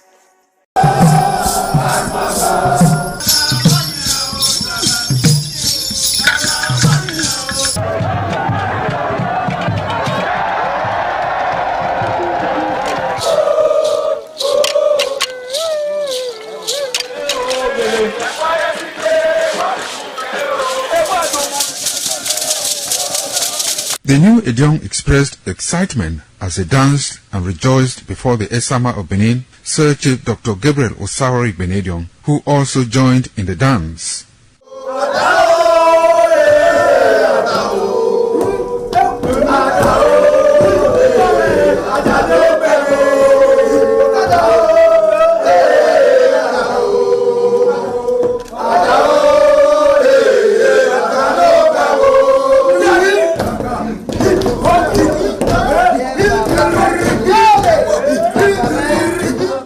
As visiting and paying of homage to various homes of senior elders continued, the initiates spent 7 days performing diverse kinds of rites as required by tradition. They were furnished with rules and regulations regarding their new office as Edion. That I grew up in this community to the point that they have now also chosen me as an elder in this community. It's a thing of great joy. All thanks to the Esama of Benin, my people, my family, everybody, all Okada community for this great honor. I am very, very grateful. Well, this is my brother. I'll call him my uncle because he grew up with my father. I'm so proud of him because we are doing the same rituals as the Edions of the Okada. It is our duty for us to make this place a greater place, for outsiders to come and see the goodness of God in Okada.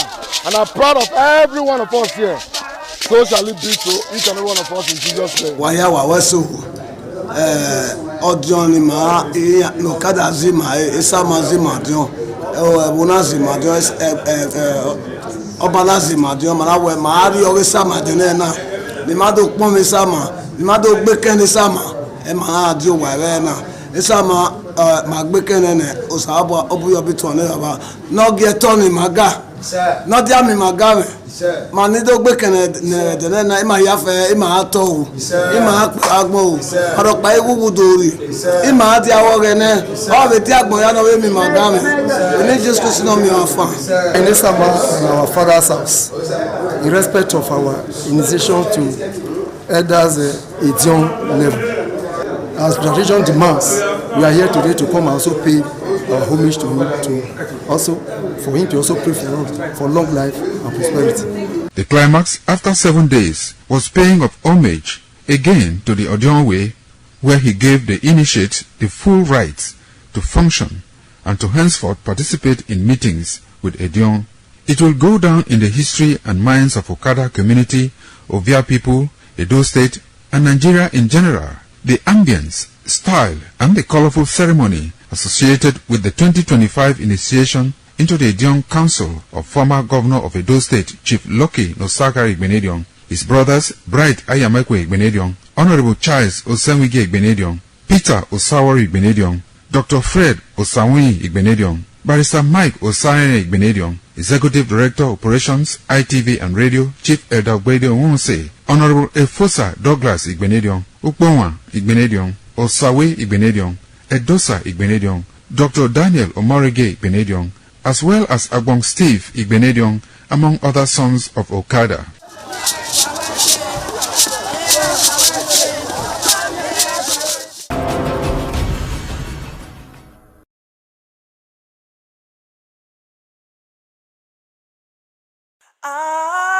ITV, certainly the best. Welcome to your favorite program, The Moment of Truth, brought to you by the Citadel Global Community Church, CGCC, formerly known as the Lateran Assembly. Today, all across the world, there are rumblings. Nations are plagued by perplexing situations. Societies are drowning in unprecedented upheavals. Cities are grappling with complex problems.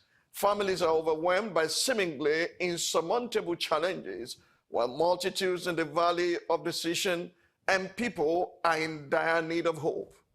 At the same time, there is a stirring in the hearts of those who know their God and are said to do exploits, those who understand the times and the seasons and know what their nation ought to do. Those with a compelling call to respond to the mandate of God in this decade. Brothers and sisters, this decade is a decade like no other. It's a decade of the designated favor of God upon his people. To accurately position ourselves for this current move of God and to be adequately equipped for the call of the hour, we must shape the decade by the word of God, which is why I'm so glad to welcome you to the moment of truth, a life-transforming time in the presence of God and under the influence and power of the Holy Spirit, as well as the word of God. So invite your family, neighbors, and friends as you sit back, relax, and receive the engrafted word of God, which is able to save your soul.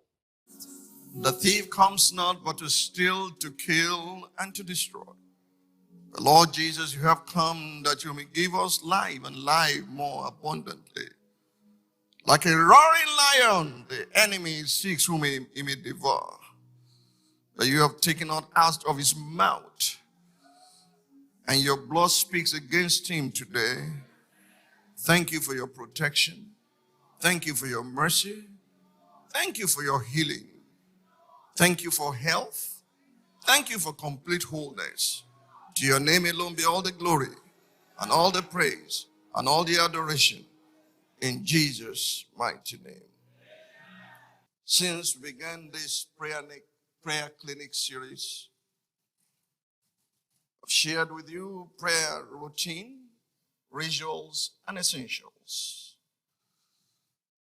I'm so very glad for the question being answered today, because it shows that you are gaining understanding, fresh perspectives, and revelation. But before we proceed into the question and answer, please open your Bible with me to Isaiah chapter 55. I'll read from verse 6 to 13 so that we get our, acts together. Isaiah 55, 6 to 13.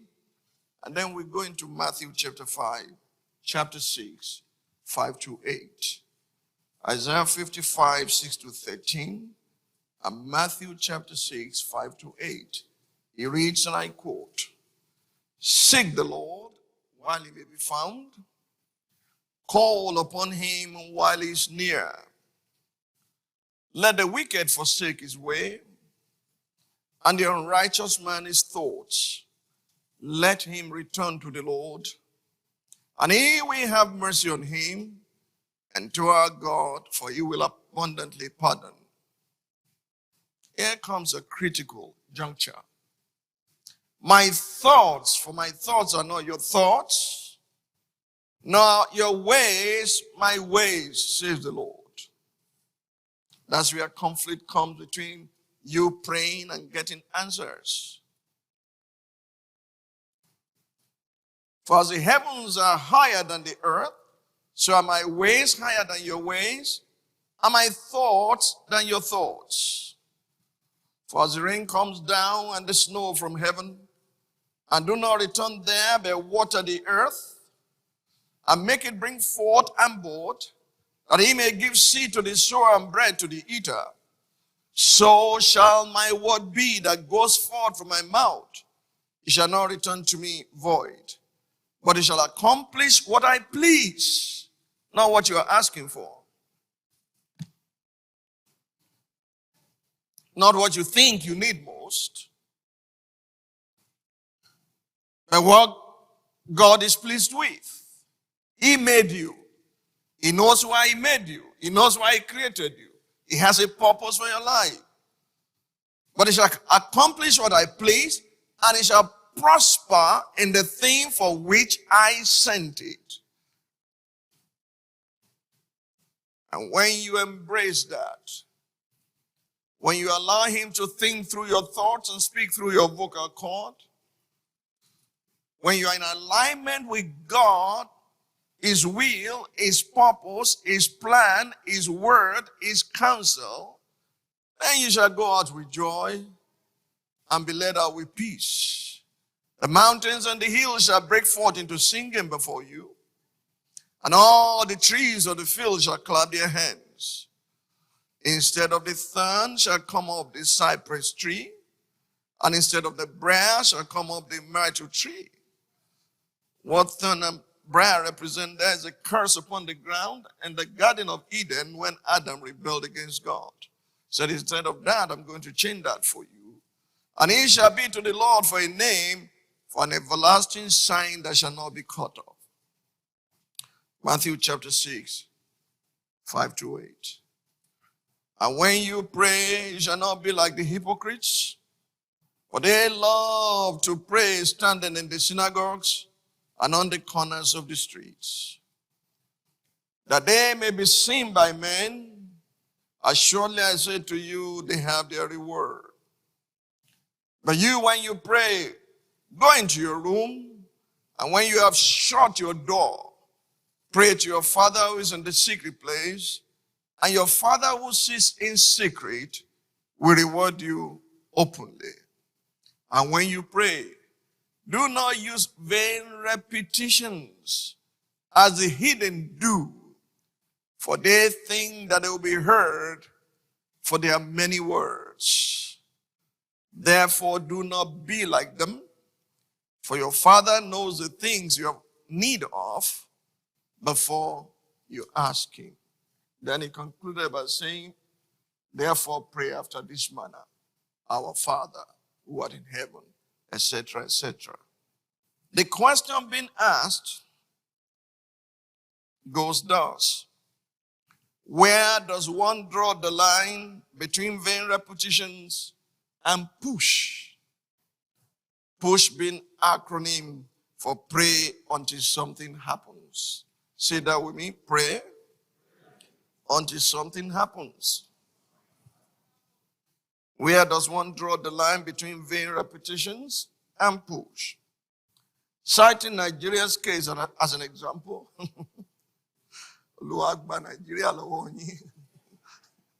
We have been praying for our redemption. How do we differentiate? Or is push to be pushed away? I responded as soon as I saw the WhatsApp message from Pastor Michael Correa for Monday, didn't I? I sent him a message that I will answer the question fully today, because that basically I thought will benefit everyone with similar questions, but who may not have the opportunity to ask. But I just didn't say that. I also added the following as my interim answer.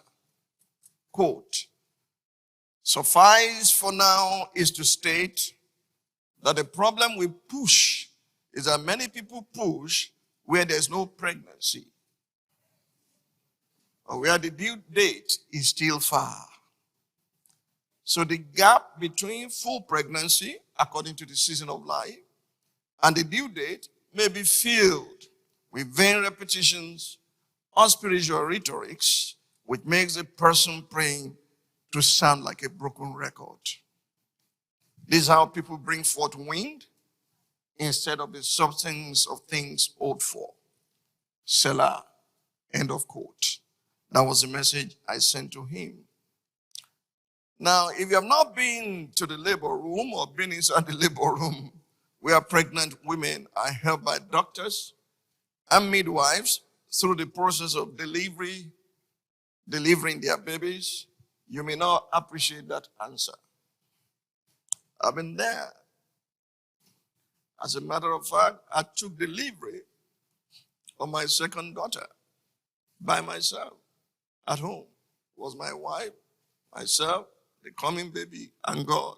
And God saw us through.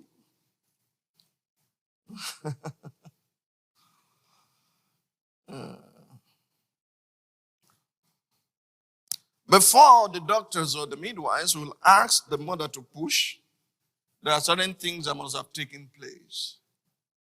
The water must have broken. We call it the amniotic fluid. Water breaks first. And sometimes the baby's head in normal delivery would have showed. At that point, the doctor or midwife will put out their fingers to count. 1, 2, 3, 4, 5. And then they will say, push.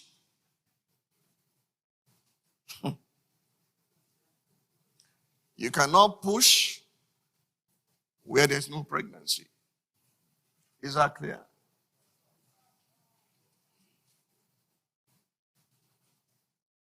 Can I repeat that? You cannot push where there is no pregnancy. You can push, you only fart.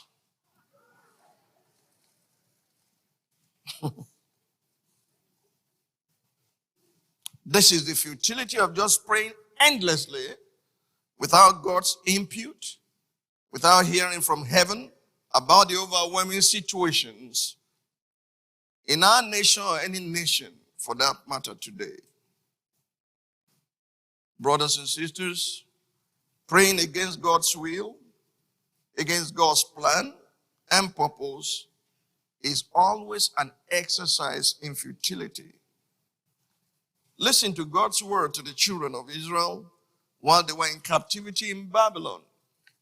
God had determined that they would go to Babylon, the land of captivity, for 70 years, for not allowing the land to rest on the appointed Sabbath year. He counted how many years they violated that. And he said, for 70 years, you're going to be in captivity so that you learn how to let your land rest. God has made up his mind. Okay? A prophet got up in Jeremiah 28. He said, thus said the Lord, in 2 years, the captivity will be over. Jeremiah said, God said that to you. Let it be so. And Jeremiah walked away and God sent him back. Go tell him he had lied to the people. He will pay with his life. He died in the 7th month of that year. For prophet lying. For saying, thus said the Lord, when he has not spoken. You find that in Jeremiah 28. So a letter had to be written to those in captivity in Jeremiah 29. Please pay attention. I do not want you to waste your time praying prayerless prayers, powerless prayers, prayers that will not change anything. I'll give you an example because I want to go into the Word of God and let you see. We were at the national conference, and there are still living witnesses. The southwest portion of that congress or conference, we had a place we were meeting every night, to really negotiate the future of our people and our country. We were to appoint the leaders for the Southwest and Yoruba people at that 2014 centenary conference. And I saw what was going on. Some of the talks got up and they said the older men will not be our leaders. They're too old for this job. Not my business. I just happened to be representing Southwest at the conference, and I was there. So they did everything and appointed themselves and voted themselves in, and it went well. So probably the eldest man, the oldest of them all, when they have finished, said, "Ẹni ọ̀wọ̀, ẹ gbàdúrà fún wa ká tó máa lọ." That's Pastor, please pray for us before we close today. I said, Baba, I don't know how to pray prayers that God will not answer. What I saw here is treasury. I will not pray. First, forgive these people and let us go. That's it, because there's no point wasting time praying prayers God will not answer. The reason I've taken you through the routines and rituals and what I call what I represented by the 12 stones, prayer essentials. We have not even touched the 12th yet. For example, if you look at ask, you shall receive. You think God is talking about things. But when you go deeper, you know it's asking you to ask for the Holy Spirit. Is that clear to you now? Because the Holy Spirit is the storekeeper of heaven, is the one that handles every information that heaven wants to release to the earth today. And when you are asking for things and things, your Father knows you need that. There is more that God wants to do through you, but you are encumbered with such a to-do list that you are given to God. Seek, you shall find. Last Sunday we spent quality time on that, didn't we? He's saying, seek my face, but you are seeking his hand. Are his ways your ways? Are his thoughts your thoughts? I wish we'll have time, but that time will come to look at knock, and the door shall be opened. I will show you clearly from the word of God that those who knock and knock and knock don't have the keys. If you have the keys of the kingdom, you insert the key and you open the door. So in Jeremiah 29, a letter had to be written to them from verse number 4. Let's pay attention to this. Thus says the Lord of hosts, the God of Israel, to all who were carried away captive, whom have caused, are you listening? Whom I have caused to be carried away from Jerusalem to Babylon. Who caused it? Build houses and dwell in them. So when you are telling those in diaspora to return home, be careful. Because you may not know what takes them there in the first place or what took them there. Okay. I'm not going to go into those issues this morning. Build houses and dwell in them. Plant gardens and eat their fruit. Take wives and beget sons and daughters. And take wives for your sons and give your daughters to husbands, so that they may bear sons and daughters, that you may be increased there and not diminished. And seek the peace of the city where I have caused you to be carried away captive. He's repeating himself. I caused you to be carried away there captive. And pray to the Lord for it, for in his peace you have peace. For thus says the Lord of hosts, the God of Israel, do not let your prophets and your diviners who are in your midst deceive you, nor listen to your dreams which you cause to be dreamed. For they prophesy falsely to you in my name. I have not sent them, says the Lord. For thus says the Lord, after, I can't hear you. After 70 years are completed at Babylon, I will visit you and perform my good word toward you and cause you to return to this place. For I know the thoughts that I think toward you, says the Lord, thoughts of peace and not of evil, to give you a future and a hope. Then you will call upon me. Hello? That's when prayer starts. Then you will call upon me and go and pray to me, and I will listen to you. There's a condition attached to that. And you will seek me and find me when you search for me with all your heart. I'll be found by you, says the Lord, and I will bring you back from your captivity.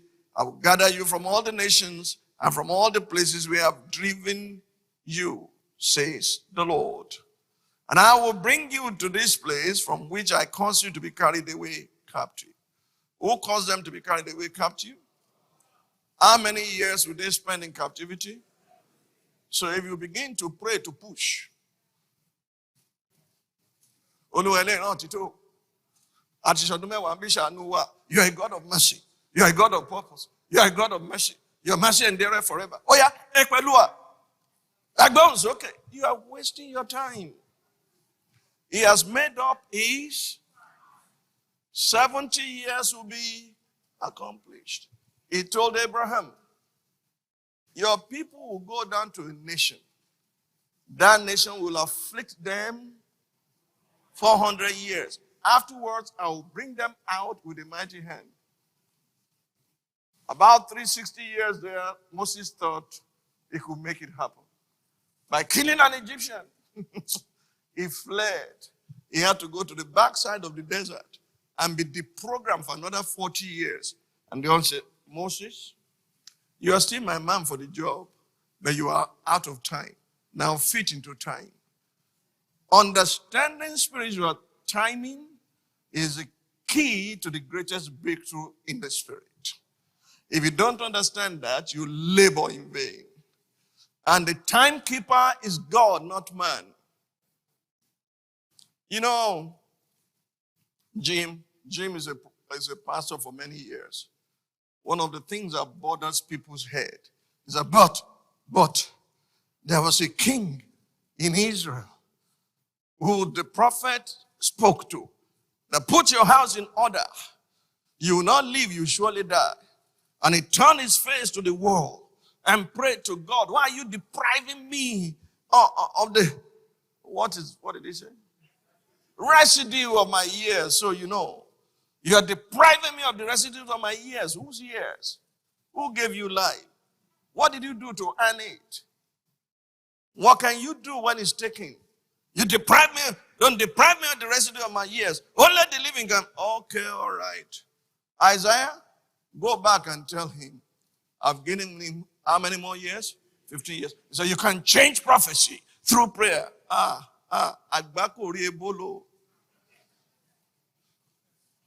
the second year, he gave birth to the greatest disaster in Israel, named Manasseh, who at the age of 13 became a king after his father died.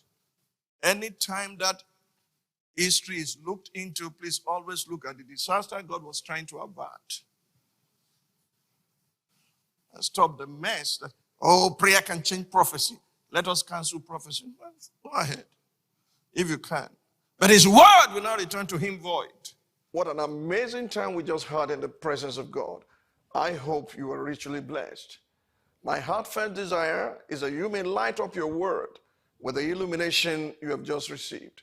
May the immeasurable grace of God empower you to act on what you've heard and to walk in the revealed counsel of God. Always remember that it takes a transformed life to transform a family, a society, or a nation. So let God do his work in you so that he can do his work through you. And as you proceed on this journey of destiny, remember that our ultimate destination is God. I pray that God's footprint will become your pathway and that your path will be as a shining light that shines brighter and brighter to a perfect day. This message will continue next week by God's grace. Until then, remain sandwiched between the peace of God and the God of peace. Have an amazing week. Bye for now. Shalom. ITV, certainly the best.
ITV, certainly the best.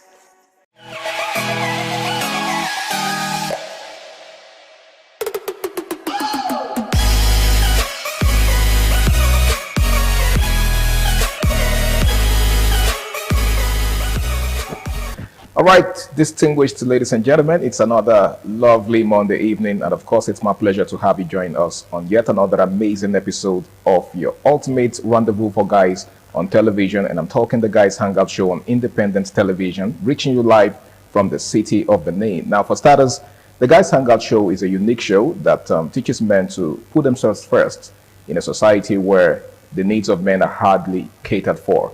You know, it's very important that you invest in yourself as a man, just so you'll be able to give out to everyone around you. The show comes up every Monday on this station. My name is Harry Aigboje, and of course, it's my pleasure to have you join me on this episode of the show. All right, now, tonight we have a very interesting conversation, something that borders on trust issues. Now, a lot of times we hear people talk about trust, right? You know, some people accuse you of not trusting them enough. So the question we're asking tonight is trust automatic or is it earned? Yep, it's a very interesting topic, and it's something that I'm very sure a lot of you out there are going to find really, really interesting. Well, I'm not alone tonight. I've got two amazing people, two people who are really not new to matters of this nature. First of all, to my far left is someone that ran away, but he's back now. You know, I guess it's not unsafe to call him a prodigal son. Yeah, he's one of the founding fathers of the Guys Hangout Show, and it's always a pleasure to have him on the show. He goes by the name of Benedict Ochagu. Yeah, thank you so much, Harry. I think prodigal would be a far-reaching word. Yeah, okay, but again, it feels good to be here this evening. It feels good, really, to be here. I've missed it here. I've missed the audience here on the Guys Hangout Show. I've missed you as well. Yeah, so sometimes it's just like that. We have to pay attention to more things, but sometimes you just have to have a blend, like a popular politician will say, "Inyendeba." So it feels good to be here, and it's a pleasure being here. And of course, it's a pleasure to have you. And of course, seated next to him is someone else who, you know, has been away for a while, but he's back with us now, and he goes by the name of Osas Zabayo. Welcome on board, Osas. Yeah, thank you very much. It's great being here again. Though the last time I was here was on radio.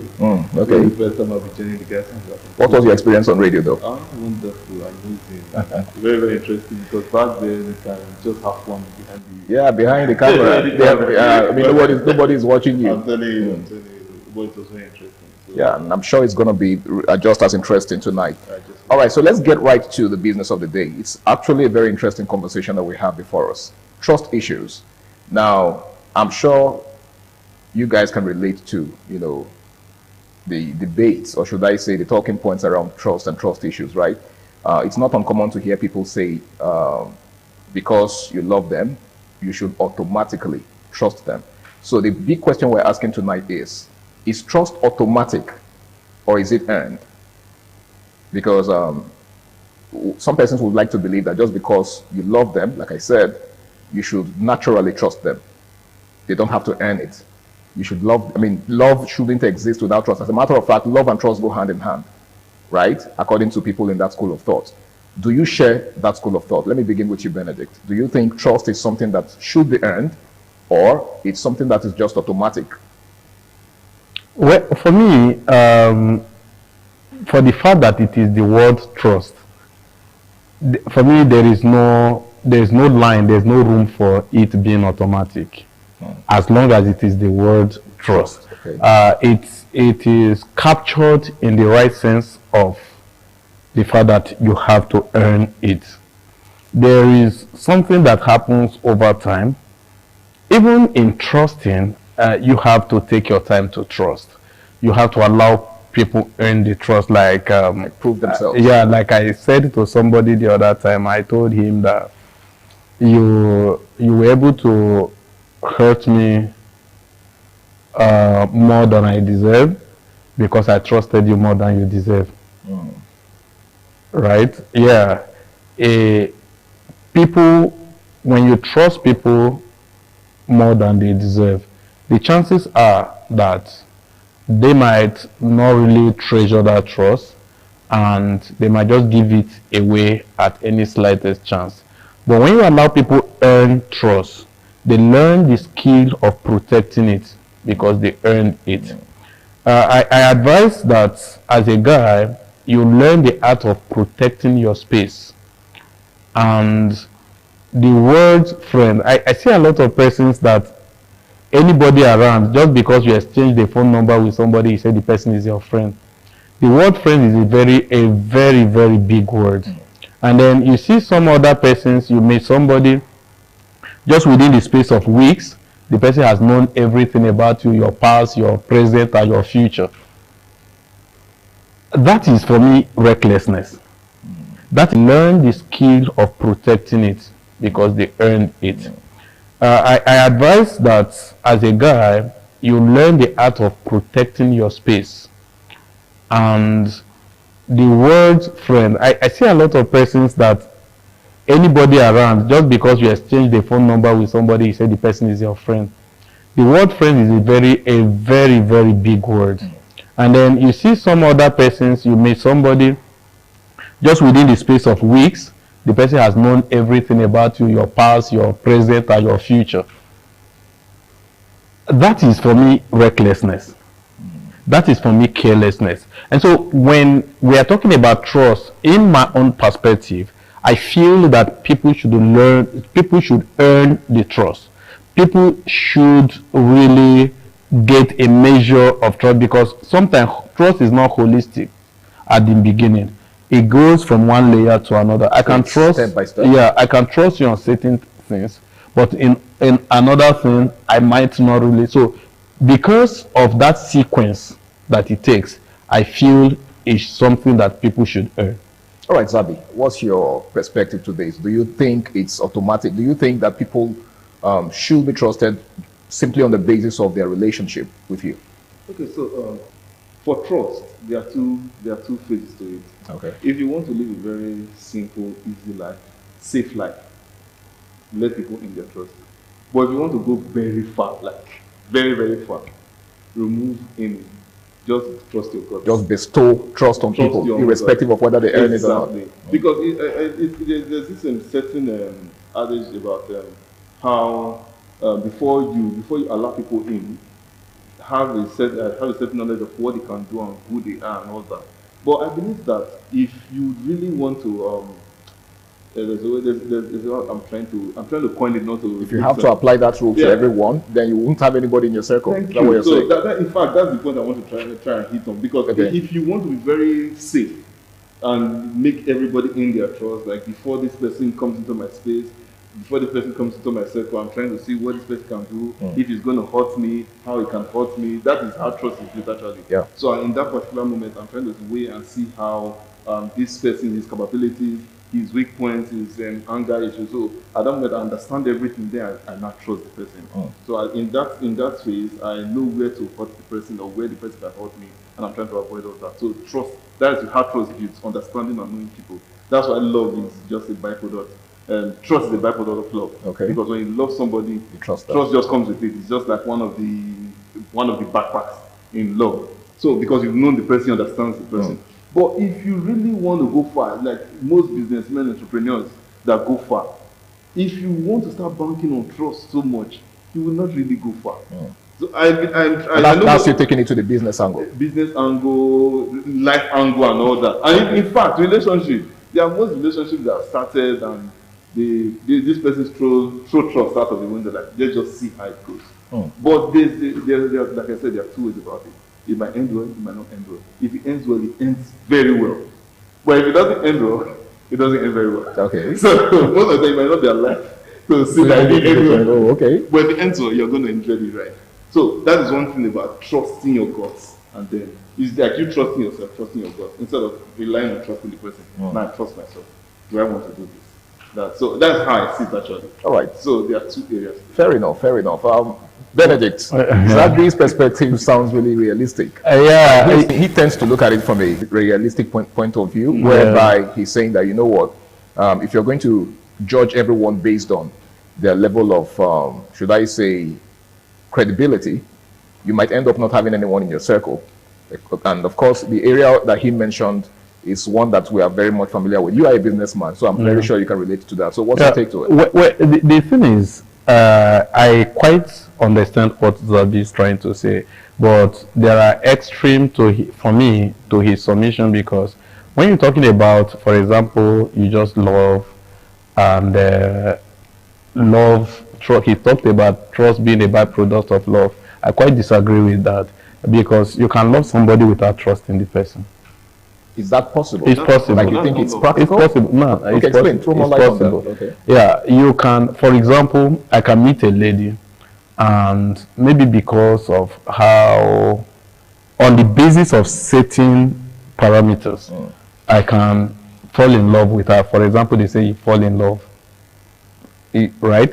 So, but that may not necessarily mean that I trust that she can do this, I can depend on her on this. That may not necessarily mean that I trust that she isn't cheating on me. In fact, the people that are so much in love are being cheated on most, because love has a way of blindfolding them from taking account of certain things. You understand? Even when the red flags, even when the traces of that is supposed to be checked, because this trust or lack of trust is checked for sometimes, especially for those in love, because this is the guys hangout show, and I know there are a lot of especially younger guys out there that they are butterflies, you know, the kind of butterfly love and all of that. So this might just be a knowledge for them that yes, you can love. For those who believe that you can fall in love, I know that with age, a lot of you will understand that you don't necessarily need to fall. You need to stand. But again, that is that comes with experience. With experience. So you can fall in love, you can love, but the fact that you love, for me, I believe that love should real love should be a byproduct of trust. Okay. Yes, because the reason why we have problem in our generation, people jump into marriages, jump into things they don't understand without taking account elements that makes marriage work. And the elements that makes marriage love is not necessarily love. It is trust, it is respect, right? And communication. Then if that is what makes marriage or relationship work, then it means that those things are as powerful as love itself.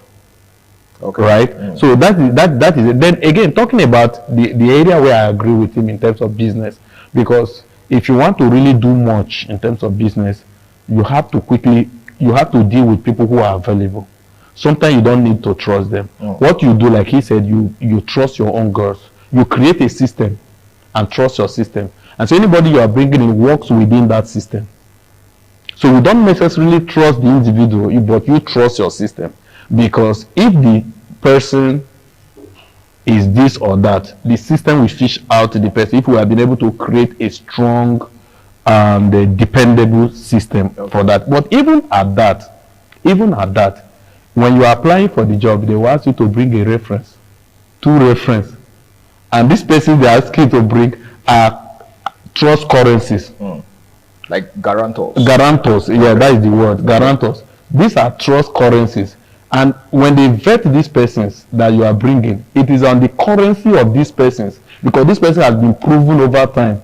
They even give you specification that the person sometimes must be a director so and so place, or must be so and so, because it takes a level of pedigree to become a director there. So if that person can be a director, it means there is an element, there is an account of trust that he has earned over time. So on the basis, on his own currency, you are not being trusted. Not necessarily. What I'm trying to say that even in that sphere, trust is still being earned, either directly or indirectly. Okay, trust is being earned either directly or indirectly. Now, how does, this question goes to you, Zabi, how does trauma, psychological traumas, determine your level of trust for someone? Of course. So when we talk about trauma, we deal with a lot of memories. In fact, it comes from memories, good, bad memories. So psychological traumas usually come from bad memories. So looking at where we are right now, Africa and Nigeria in particular, where therapists are not really very common. And there's no much publicity for persons to visit therapists and all that. So many persons are working with trauma, working with psychological issues that are left untreated, and they just take it from one relationship to another. So that's why you see in a relationship, a girl that has gone through a traumatic relationship, and then she's in another relationship. And then the new guy just comes in and does the dance step. The dance step triggers a memory that she has with the previous relationship of her with her ex having that same dance step. Something as basic as a dance step. Something as basic as a dance step, and then it triggers trauma. So this is where trauma has to be treated. So I think this is another campaign for treating trauma and mental issues. But if you're not properly healed from issues of maybe past issues that led to trauma, you're just going to continue taking it to the next relationship and the next relationship. And then, if this, like I keep saying, every man has his flaws. In fact, every man has one side that he's struggling with. Even a pastor has something he's struggling with. Most persons will shy away from that. So, if you not see one particular flaw that is actually supposed to be common or normal, it becomes a trigger for you, and then you start saying, "Oh man." So that's why that's where the art statement comes in. All men are the same. Men has come. All men are come. All men are the same. And did you try all of them? No, it's just a few of them that you just saw the same issue, the same trend, and then not that they are totally bad. Just one particular flaw. Maybe this man doesn't dust his shoe before he enters the house, and then the whole house is dirty. That triggers trauma. So I believe this area, and this totally goes away from trust actually, because at that particular moment, the person just does something little, and then distrust comes in. Even if this is the best person for you, even if he treats you right, I think a popular artist says 99 good plus one bad makes you a bad person. So just that one bad, the distrust totally comes in, and then you forget the 99 times that you had good experience. Okay. So that is how trauma works, and I believe that you just have to increase campaign for mental health issues, treatment of traumas and all that, which is totally on the low in this side of the world. Well, in case you just joined us, it is the Guys Hangout Show on Independence Television, and tonight we're taking a look at trust issues. Is trust earned or is it automatic? Now, I'd like to ask you this, Benedict. What do you think? Let's look at the patience factor. Okay, do you think patience is relevant in this discourse that has to do with trust and trust issues? Because a lot of times we tend to judge people before we even get to know them. So what role do you think patience plays in this? Well, because I believe strongly that trust should be earned, and so I also have to prioritize and give a place of pride or a place of dominance to patience. Because if people will earn the trust, it means that I have to give them time to earn it, right? So I have to give them time to earn the trust, and if I have to give them time, one element that is key is patience. Okay. Yeah, You have to give people time. But the question is, how much time is enough time? If we are talking patience, if we are talking about giving people enough time to prove themselves, how much time do you think you could possibly give someone to prove themselves? I think that is not cast on stone. Okay. It differs with individuals. And it's based on discretion? On discretion, and also with the person that you are dealing with. Okay. You might be lucky sometimes to find somebody who is great, a fast learner, who adjusts easily and all of that. But I think in building that trust, the first thing you look at is loyalty. Because until people are loyal to you, they cannot earn trust with you. Yeah, betrayal always comes with lack of loyalty. For example, if I'm working with Zabi and I am loyal to whatever we are doing, and I am loyal to the goal, the shared goals and everything, the chances are that I will not easily betray him because of loyalty. And then if, for example, I just have to start with the business aspect. Then if, for example, between a lady and a guy, if I am loyal to the lady, there's that level of loyalty, and she is also loyal to me, I think the chances are that over time, trust will be built fast. Okay. So that is why I say the first... In other words, you're saying that loyalty builds trust. Yeah, the loyalty actually is the first thing you look at. As you are building trust, you look at loyalty. Because if they don't show that sign of loyalty, the chances are that trust will be a scarce commodity in that relationship, whether a business relationship or a relationship between a man and a woman. So when we are talking about how much time is enough, it's not cast on stone like I said earlier, but patience. Because sometimes one of the things that life brings people to you to teach you is patience. There are some of us that are short fuse, for example. When God sees that you are short fuse and God sometimes wants to deal with that issue with you, He brings somebody who is so much, who is a lot around you. And then if you can manage that person, automatically you are not just making that person better. You will find out that over time you have become a better person. Okay. That is why you see that men that are married for 10 years, for example, after 10 years of marriage, single ladies always seem to be attracted to those men.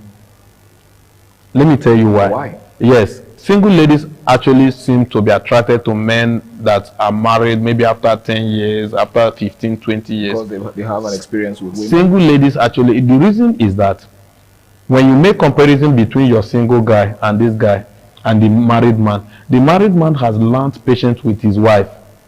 The married man has learned to take nonsense, that nonsense that your single guy does not take. This married man has learned the art of taking nonsense. He has learned the art of being patient, because his wife is a lot. They are trying to get ready to go to church. The wife woke up by 5 a.m. The man woke up by 6:30. He will still get ready before the wife and be waiting for the wife. They will quarrel for some time, but after some time, the man will just learn that this is woman for you. And for us to have peace and for us not to spoil our Sunday every day, I have to be patient. So naturally, the man will adjust and learn the art of patience in order to deal with his wife. And so with that, because of that, there is something that has shifted in the man, in as much as he has worked on a woman, but something again positive has also happened to the man. That is why you see that young ladies sometimes seem to, beyond the financial, because the older a man becomes, the older sometimes the more successful the man becomes. So young ladies, they also like successful. They are attracted to success. And then again, there are traits. Okay. There are traits. For example, Zabi is married. The way those days when he was not married, when we rode together, the way he handled issue then, for example, when he arrived at the studio, he just called me that I'm here.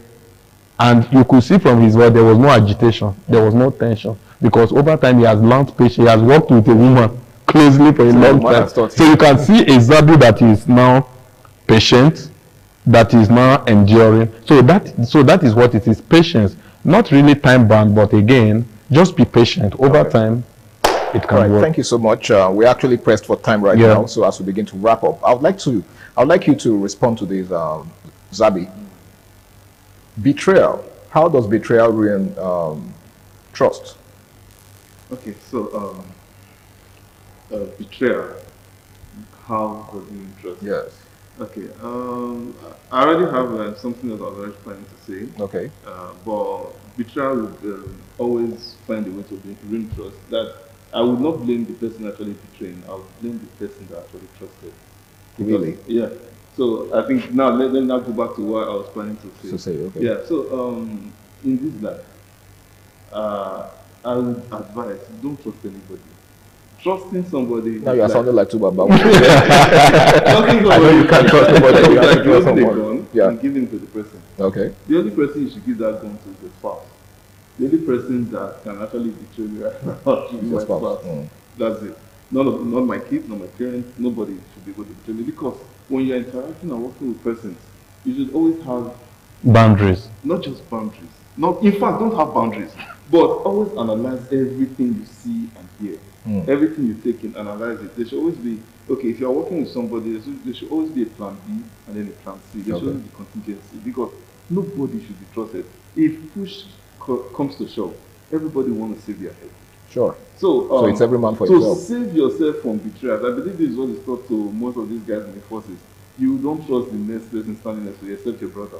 You understand? So to avoid every form of betrayal, don't trust anybody. I believe we're all talking about trust. Yeah, sure. Don't trust anybody. That's the safe side, right? The truth is that betrayal does a lot of damage to trust.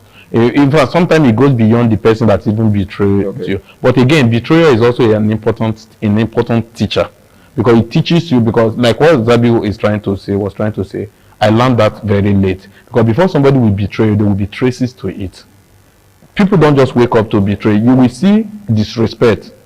You will see traces. So analyze those traces and deal with it before it gets to the big analyze those traces, deal with them, and ensure you tackle them before they become a monster that you have to start running helter-skelter in order to conquer. Well, it's been an amazing show tonight, and I want to say a very big thank you to my guests, Benedict Ochagu and, of course, Zabayo Osas. It's been a very, very interesting conversation, and I'm sure those of you out there that have been watching have been taking notes because there's a whole lot to learn from what they've said so far. Now, should trust be given to people without earning it, or should it be earned? Well, I guess that's left for you to answer. My name is Harry Agboje, and until I come your way again, same time, same station next week, do the right thing, stay out of trouble, and have yourself a lovely night rest. Bye for now.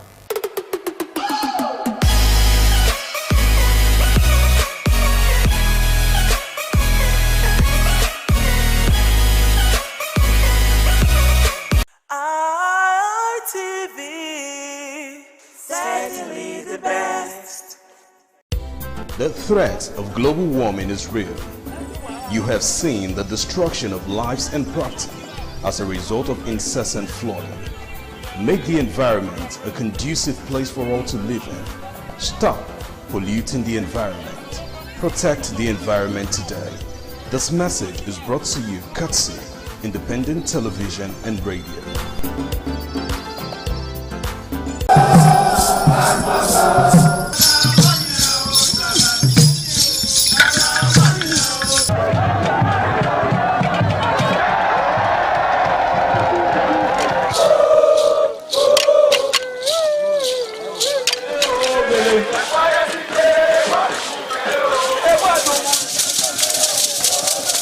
This is Aqua Game, a popular game in Africa played by our ancestors to entertain themselves after each day of farming.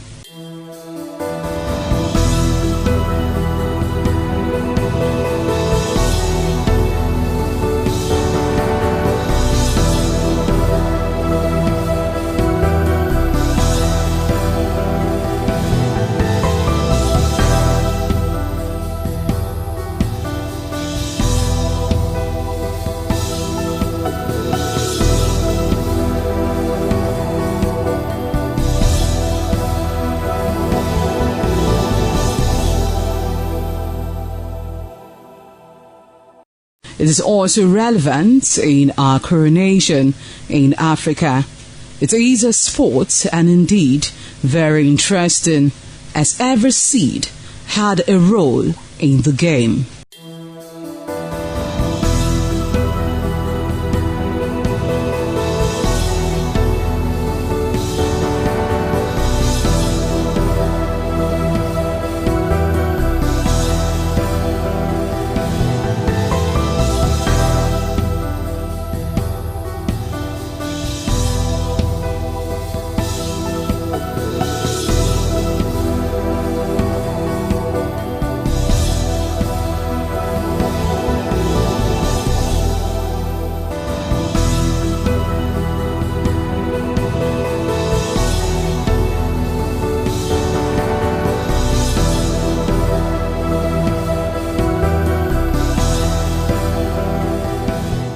Playtime is 45 minutes per set.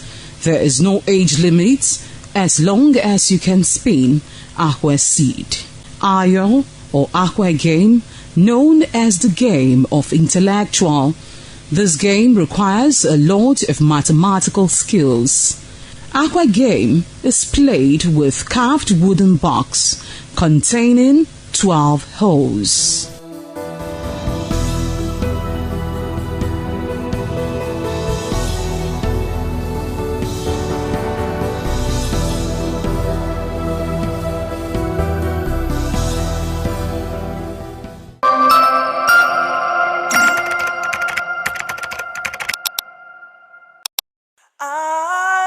ITV, certainly the best.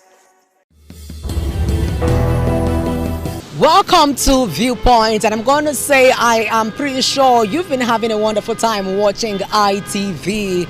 And on Viewpoint, it is that program that gives us opportunity to talk about trending issues, and as the issues emerge and affect us basically as citizens. So today we're going to be talking about the 2027 general election and the influence of social media supporters, putting into consideration the rate at which different social media supporters, influencers are going about the 2027 general election. It is Viewpoint on ITV. I am Caroline Okonji. Social media, first of all, I would say has been a major tool in the dissemination of information. When we are looking at the various social media channels like the Facebook, the YouTube, the X, which was formerly known as Twitter, and the Instagram and all that. So these have been viable platforms by which information have been divulged.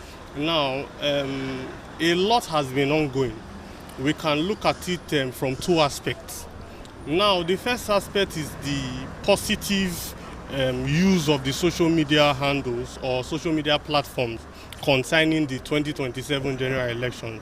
Now, for the positive effects, social media has largely helped, like I said before, in the dissemination of information. Political parties have been using it as a major tool to push for their propaganda concerning what they would do in the forthcoming general elections. Yes, candidates are now largely known, and there has been it has now gone from from the crude way of campaigning to the political parties now campaigning through their social media handles. Yes, allowing people to actually know their candidate easily and all that. So that is for the positive effect of social media. But now, if you look at the negative effect of what this social media platform has done, now there has been a rise in hate speech. Someone somewhere can just sit at home that has a phone and can be able to buy data. He starts saying all manner of things online and talking about the other candidates in a very bad light. It has formed a large ground for hate speech concerning the 2027 general election, where one person from nowhere will just start speaking ill of another candidate, yes, because definitely that is not the candidate the person is supporting. So that is one. Also, these social media influencers, most of them largely engage in this influence or in that their act because of the money that is involved. Yes, some of them are paid to do the social media influencing, so they go there just to drive home their aim, not for the betterment of the masses as it's supposed to be. Yes, so what I would say is social media, yes, it is good in a way, but it will not reach the market woman that is selling okpa in Anegbete, or it will not reach the carpenter that the only thing that he knows how to do is to come out early in the morning to come to his shop and nail or go about his business. It will not reach them. So that is still a very big gap to be closed concerning it. And if you look at all these things, these people that are doing social media influencing, they might not come out the day of election. If you look at the older generations, they are the ones that have shown patience to come out and come and vote on the day of election.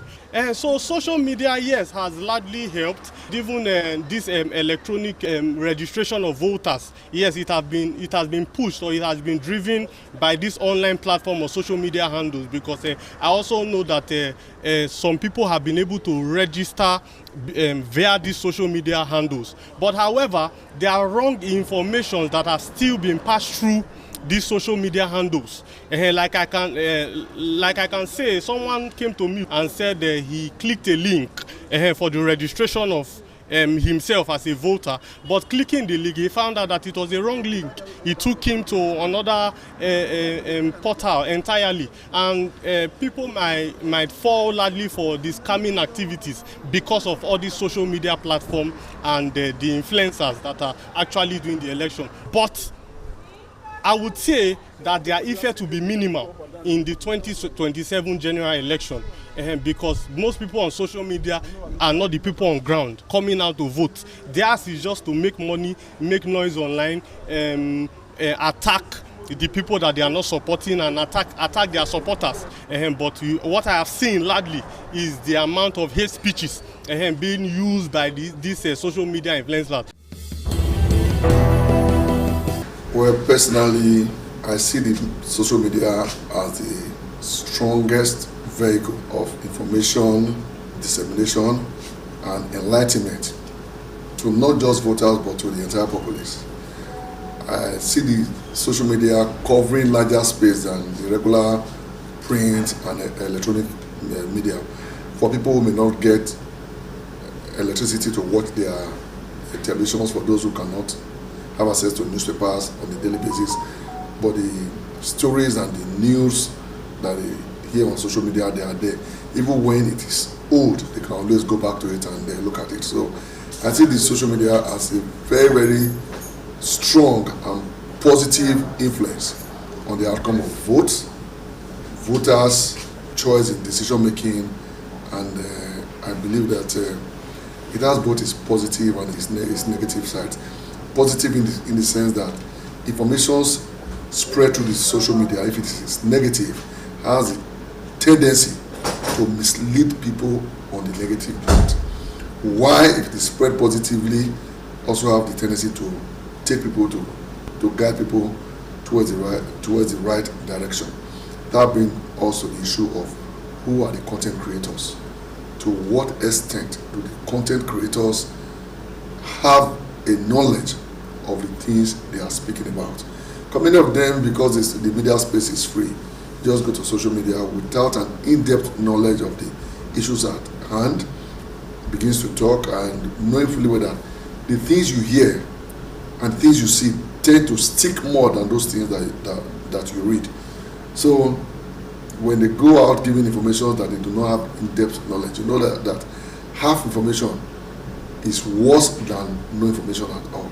So people who do not know what is going on form opinions based on those half-baked information and what happened. They now take decisions and at the end of the day will become catastrophic.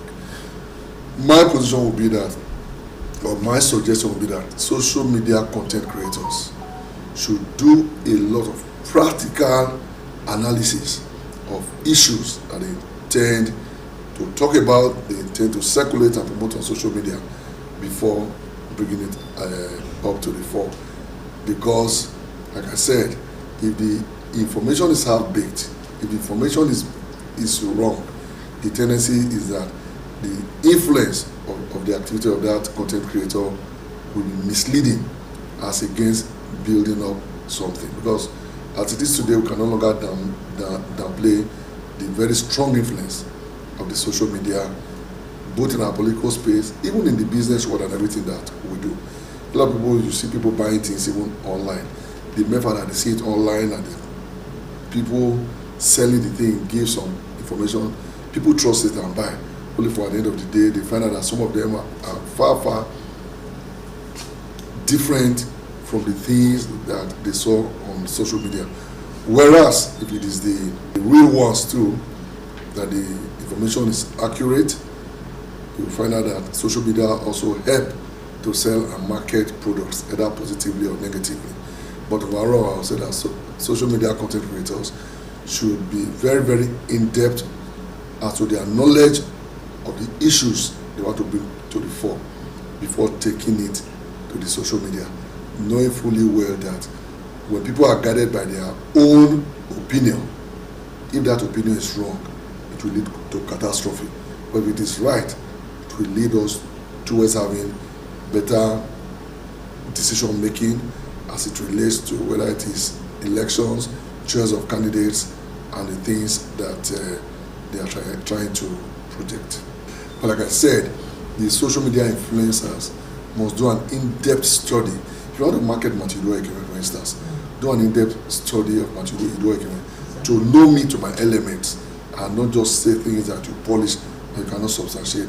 That tomorrow when the facts are presented at you would, inside of you have some regrets that you have misled the public because the public trusted your media platform to take a decision. So I will say some of them are very good, just like we also have some of them who do not have an in-depth knowledge of the things they are talking about. Social media is a major tool and undisputedly will play a major role in the way the 2027 general elections across the nation is going to go. But I would say social media has come to democratize politics. But then elections definitely are still won through the ballot and not through social media. But then social media will play a major role in shaping the mind, the perception of voters before the election. And will also play a major role in increasing the turnout of voters. Because the social media is like a basis for discussion and digital communication, even between the candidates and the voters. So supporters are already everywhere on social media promoting their preferred candidates and all that. That's exactly the role social media is going to play. But then social media helps to shaping the perception of these voters. But then one thing we must also be careful about, in as much as we all agree that social media has come to democratize the process, we also need to help so it will not be like a tool of disharmony. Everyone needs to respect the decisions of their fellow social media users. Unlike sure you see someone campaigning for one candidate, because you think that person has not done well or will not do well, you start attacking the person through personal tantrum and personal attack against that person and hit up the whole politics. Or you start using social media as a means to spread fake and unconfirmed news against one candidate in favor of another. Those are things that definitely going to affect the process wrongly. So better put, we should use it as a positive tool to encourage voters, discuss true informations, and promote our preferred candidate, while also giving other persons the needed space to also promote whoever they feel is the best or preferred candidate. the issue of social media has been existing for a very long time in the Western and advanced nation. And if you want to understand what we mean of social media, you need to understand what is communication. Communication is the definition of transmitting information from one place to another. And social media is a digital platform, tools like Facebook, Instagram, TikTok, that give opportunity for two people to communicate to thousands of people in the world. As you will know, you understand that the world itself, the statistics of the world population, is about 7.2 billion of people. So social media make it very easy for you to interact with a community of friends online. So the effect on social media on our politics in Nigeria is so very powerful. We can start an analogies of 2023 election. When this young man came into the terrain, this young, intelligent and impeccable characters man called Mr. Peter Obi, when we had this force from the internet from most of these adapted parties, strong parties on our ground, when the man joined Labour, they make it a very definitions on the internet that we shouldn't mind him, that there are social media people, 4 or 2 or 3 people in a room. But at the end, the effect of that election last 2023 was impactful. Social media supporters, people who are online, they create a profile. And in that regard, we have people who are influencers online. What's an influencer? An influencer is somebody who has the power, the ability to control people's behavior, who has made an impact either negatively or positively. So an influencer have an impact. And in this 2027 election that is coming, social media are going to play a very integral role. And if anybody says social media are not playing impact, why? The question you ask yourself: why is it that the assembly, our Senate, trying to curtail social media? Why are they trying to pass a law to the social media? They know the effect and impact. They have positive effect. You also have negative effect. But in this election, because Nigeria is striving very far in AI technology, the only people that against social media today are these monomana generations, which 80% of them today are political representative. In this new generation, generation Gen Z, which I don't forget that the nation populations of Nigeria is about 250 million populations, and 70% populations are the youth demography, which is about 80 million population. And this 80 million population today, they are generations, youth generation, who are intellectual, who are on 24-hour internet. So it's going to have an impact on this election, very more positive impact. And all their supporters, all these people that are supporting each individual group will make an impact. If it's to the men of these top politicians, different parties today, they have social media supporters. They part out a lot of money in order to be able to communicate information to them. If you look at the same work social media you do today, is the issue of national Nigeria, we call it NOAA, Nigeria's Rotation Agency of Nigeria. When they don't say that we have Ministry of Communication, they pass information through one of their government policies. As of today now, you don't even need anybody with your phone. You can communicate with somebody, thousands of people in abroad. So people, social media people, they already build a network community. So have 10,000 millions of followers. And people believe in them because of their characters and their impeccable character. Whatever their opinions count. So social media are going to play a vital role in this election. I'm a supporter of any candidate too in this election, although I'm not a politician. So I'm a supporter for a candidate in this election who have an impeccable character. We want a better Nigeria. And if we want a better Nigeria, we must give a support to social media, even though it can be contained. Though it has negative, it has positive impact. But the positive effect on social media in our politics is at least about 99%. So you're going to take a lot of integral part in this election. The issue around social media and political development, there are issues that we need to talk about. And honestly, it can be very, very concerning because, of course, the reality, political reality is different from social media behavior, particularly the fact that it's not regulated. Social media content are not regulated. They go there and put whatever. And sometimes, as a politician, if you are not careful, you make mistakes by way of believing what the social media is saying. If you are not popular, social media may say you are popular. And that might be very far from the reality because politics is all about grassroots. The fact that the social media is not regulated is another issue. It's an issue that is affecting the content. It's an issue that is affecting the behavior, not only of the social media practitioners, those that go there and put things there, and those that also watch, the viewers. And that is why conventional media are more reliable in terms of content because they are regulated. So I think that is the difference. In 2027, is it going to shape the social or political behavior of people? Well, they've started to teach out whatever they want to teach. It's also, you have a right to believe what they are saying or not, but you must verify every content. Otherwise, you believe what is not right. And that is why it is important and it's imperative that we rely more on the conventional media than the social media. And I think the government should begin to look at putting some measures in place to regulate content and what people put there. I have seen many times where they say somebody died, somebody has lost his life on social media, and you just begin to look at it. And at the end of the day, what you find is that the person will come out the next minute to say, I'm still alive. So they just go there and put whatever they like, and sometimes they put unverifiable information there, and that is the problem. Is it going to shape political behavior? Well, to some extent, because of course, social media do provide information. So in terms of informing people and telling people this is what is happening politically, that is fine. We get information from that. But it is also in terms of policy direction and in terms of program direction of political parties. Yes, you can also see that there, because there are some facts that social media can also put there, and you will know that this is a fact. But one needs to be very careful when it comes to the propaganda aspect of the use of social media. Politicians do that as well.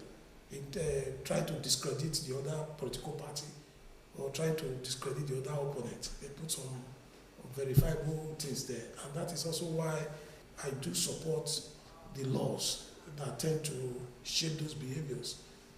All this cyber crime and all these social media crimes that affect people's integrity, that affect people's personality. So it's something that we take very seriously. And that is why I would say social media is okay, but to some extent, we need to verify information because of their unregulated nature. Social media has become a tool that further amplify, further expose, further bring a whole lot of awareness to the public. So social media can be used either positively or negatively. And people try to equally weaponize social media for blackmail, emotional blackmail, social blackmail, and even social media has equally been used negatively this time around. Scammers, fraudulent purposes. So that is why when we are looking at social media, we look at it in two folds, either positively or negatively. And again, social media has equally been used negatively to be very critical of government, particularly government policies, government intentions, and all that. Social media ought to be used positively as a third force, acting as check and balances, particularly with regards to public institutions and government. Just like we have the three arms of government, the legislature, the executive, and of course the judiciary, acting as check and balances for the good of the public, to check abuse of power, to check totalitarianism, dictatorship, and all that. But back here in our climate, social media has eventually become a tool whereby government are unduly criticized. Even if you see the good intention the government is doing, it is the duty of social media influencers to let the public know the good side, what the government is doing for the common man in the street. Social media always should not be used as a tool to blackmail government institutions. We are not saying that when the government is not doing in line with the expectation of the people, social media influencers should not talk. They should talk. While talking, they should equally be recommending solutions, practical and viable alternative and initiative that the government should deploy in solving societal challenges. Some are just out to be very, very critical of government actions and decisions and policy. They tend not to look at the beautiful side, the impact such a particular policy will have on the people. But they will rather choose to look at the other side. So what we are saying is that social media influencers should be more rational. They should be more objective. We are not saying they should be analytical. They should be analytical. They should be critical. But they must always, at all times, be fair and balance their sense of judgment. If that is not what we get from social media, it therefore means that there are some social media that are influencers that are being sponsored. Look at the good work Senator Modoperole is doing in the area of security, in critical infrastructure that impact directly on the lives of our people. What are the social media doing? They want to look at the negative side. None is perfect. When they are area of commendation, commend him. Social media influencer must do well to interrogate issues they are even talking about. When you are giving live information, you must verify. You must authenticate the veracity of the information you are passing. Thank God now there's this new cyber crime law. You understand? Some even use social media to bully. You understand? Raise issues that are non-existent. But I dare say that it is the good side of the social media that will benefit more, that have lasting and enduring impact on this larger society. So my advice to social media handlers in all the various platforms, is it Twitter, X, is it Facebook, is it WhatsApp? The energies they deploy should be in the positive drive, not using your energy for negative tendencies that will take us nowhere. My appeal to social media handlers is that they should balance their information. They should balance their opinion. Be objective, be fair in your analysis of issues, so that the public in the long run will be better informed and actually know the steps to take. So for me, social media handlers, they are welcome. In any society where you don't have social media, it is not a functioning government. It is not a functioning society, because these are feedback mechanisms on how government gets information. They could act as a source of information to the government. So social media, they are equally good, but we must advise ourselves to always balance our information. Okay. The role and power of social media can never be underestimated, and so far so good with the response from the people we actually spoke to.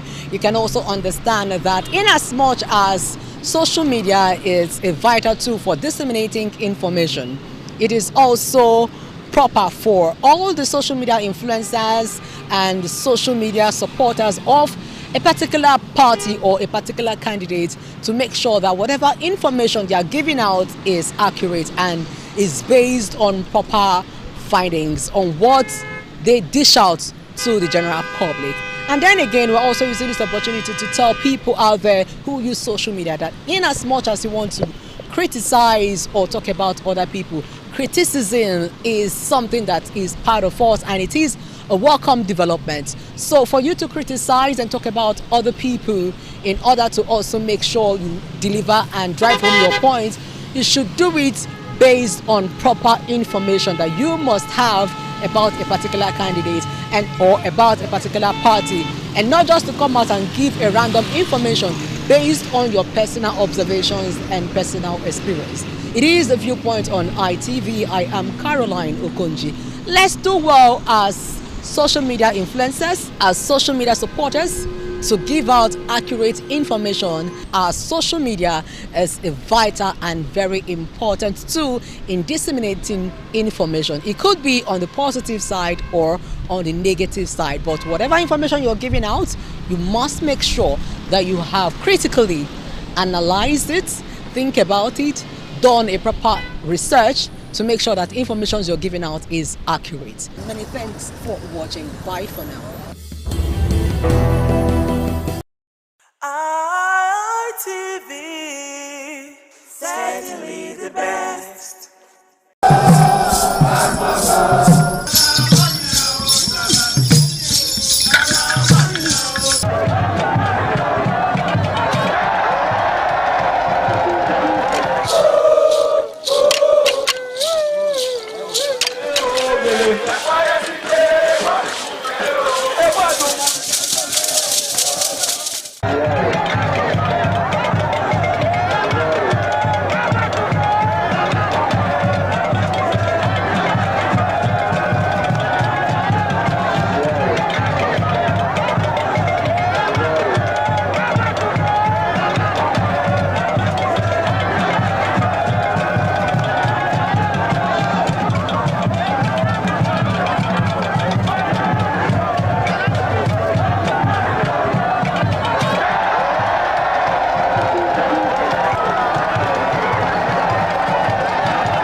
ITV, certainly the best.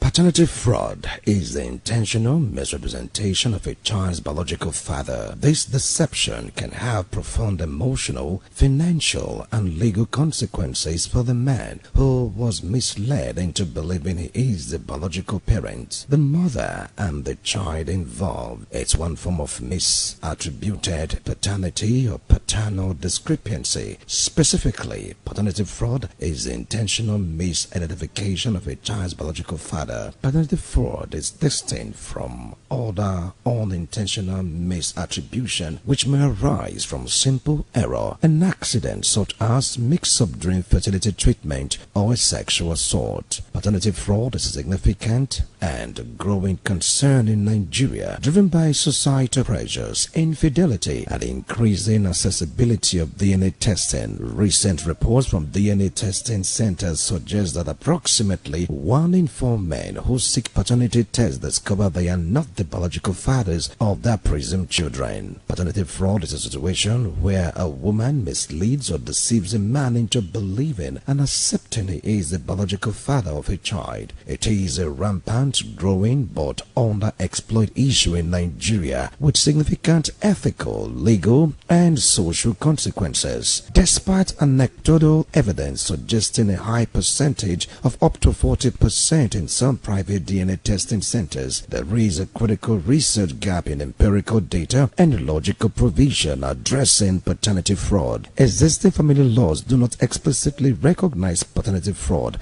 leading to inconsistent judicial outcomes and inadequate restitution,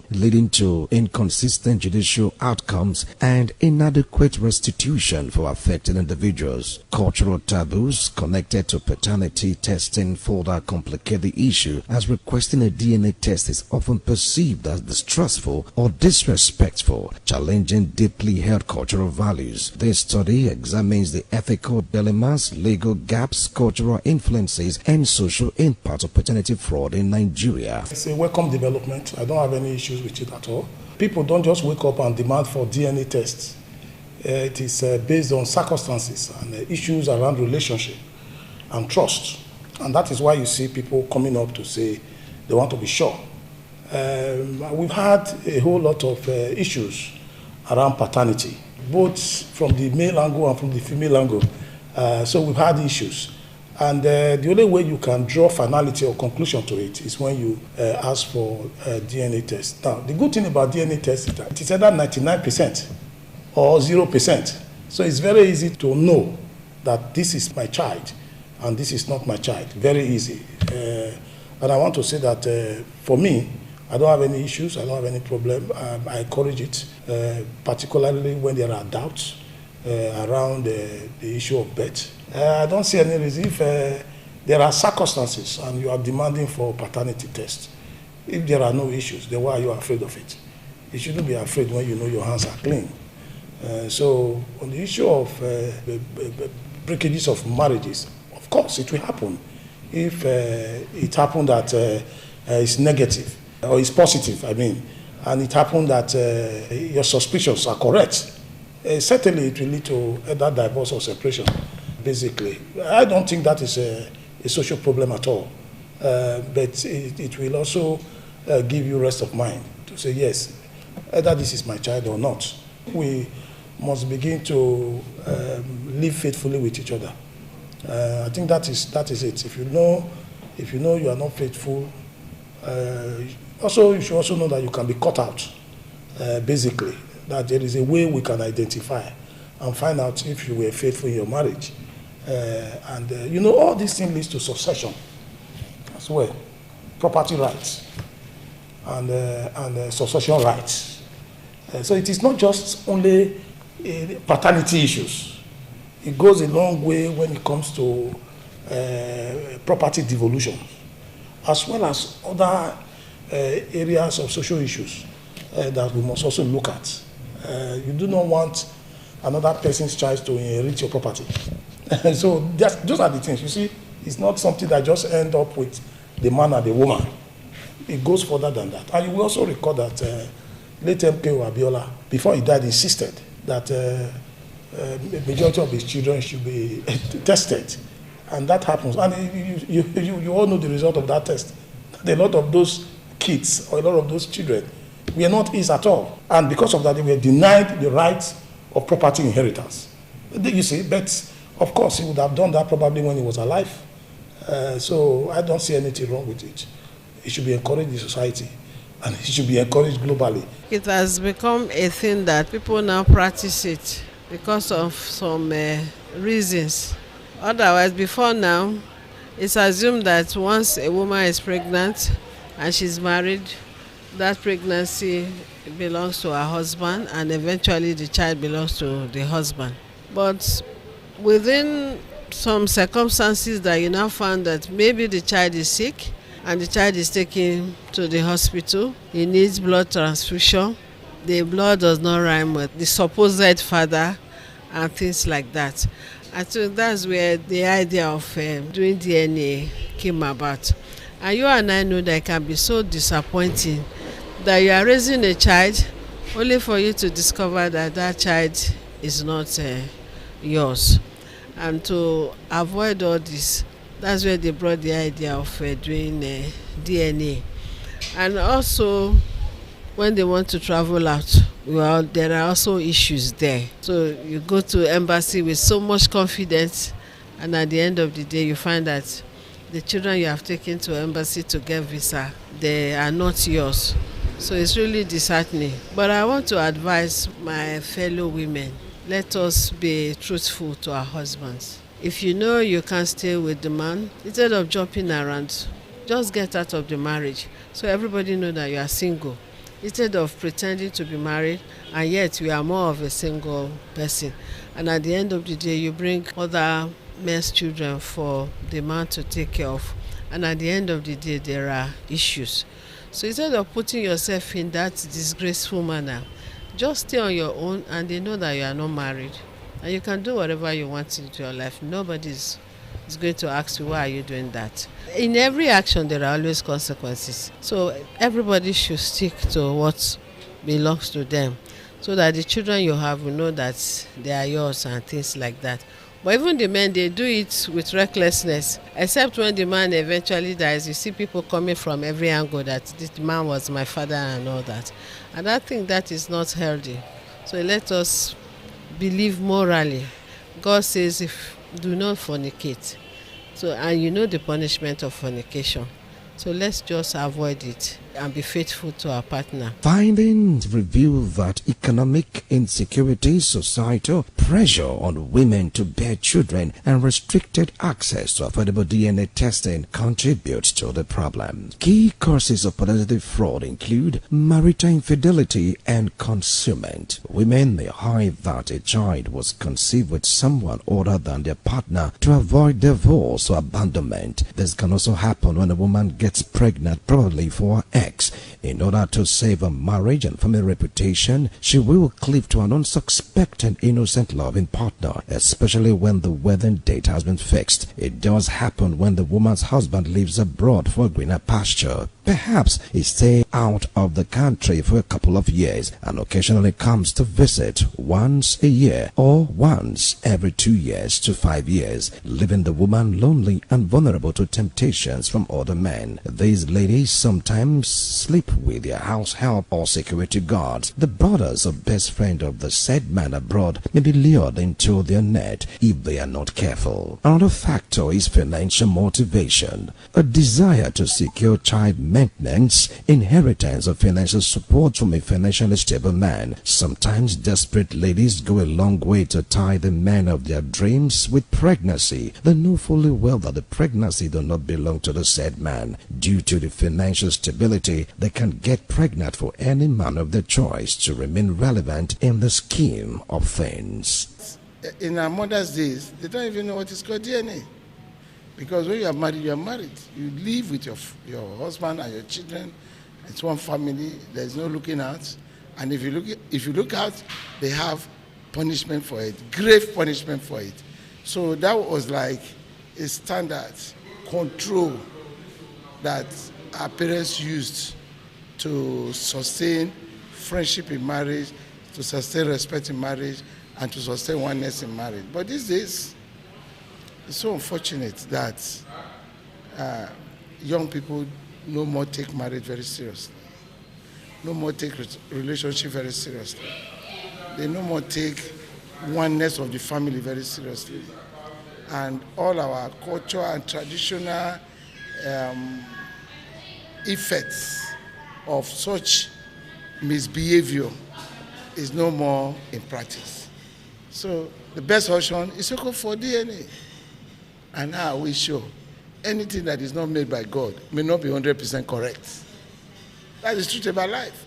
Anything that is not made by God is not 100% correct.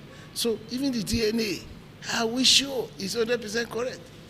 The person that is doing the test in the lab, any little mistake will give a bad name to a dog in order to hang it.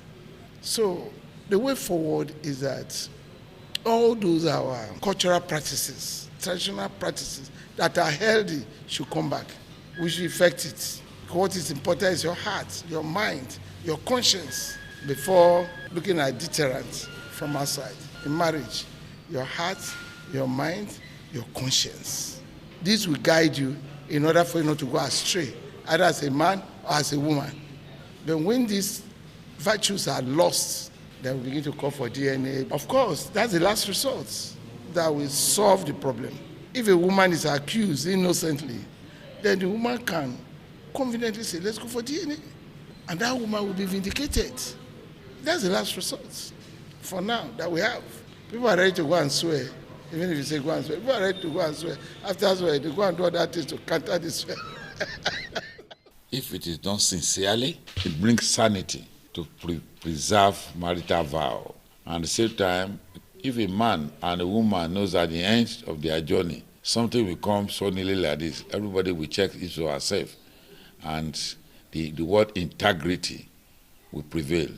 Even nowadays, nobody cares. Nobody wants to know or care about integrity. And that is why sometimes, before you marry in those days, our parents want to know from which family do you want to marry. They go deep into it. If it's a family where you are hit and run, they will not allow. But a woman who has no manner or a man who cannot really preserve, go from one place to another, just bring in babies. And when you find out most of the children, they are sick, you don't need the cause. It's because Fanta face and Coca-Cola body. You find out the father is from another person, the mother is from another place. So how do we go about it? So it's in order to allow integrity to prevail in marriage, I think it is very good and better. And also people should always know that anything you do in secret will come up one day. So I think I personally encourage it. We don't start what you cannot end. When you don't want your house to be broken, we must allow the truth and the honesty. Where your marriage is tailored by your parents, they pay your dowry. Fine, you are being attached to yourselves. And you need to grow into yourself and then bring out children. That's what the Bible says. But the child you want to bring out, or children, are they from one source? They are not corn that are grown up and down.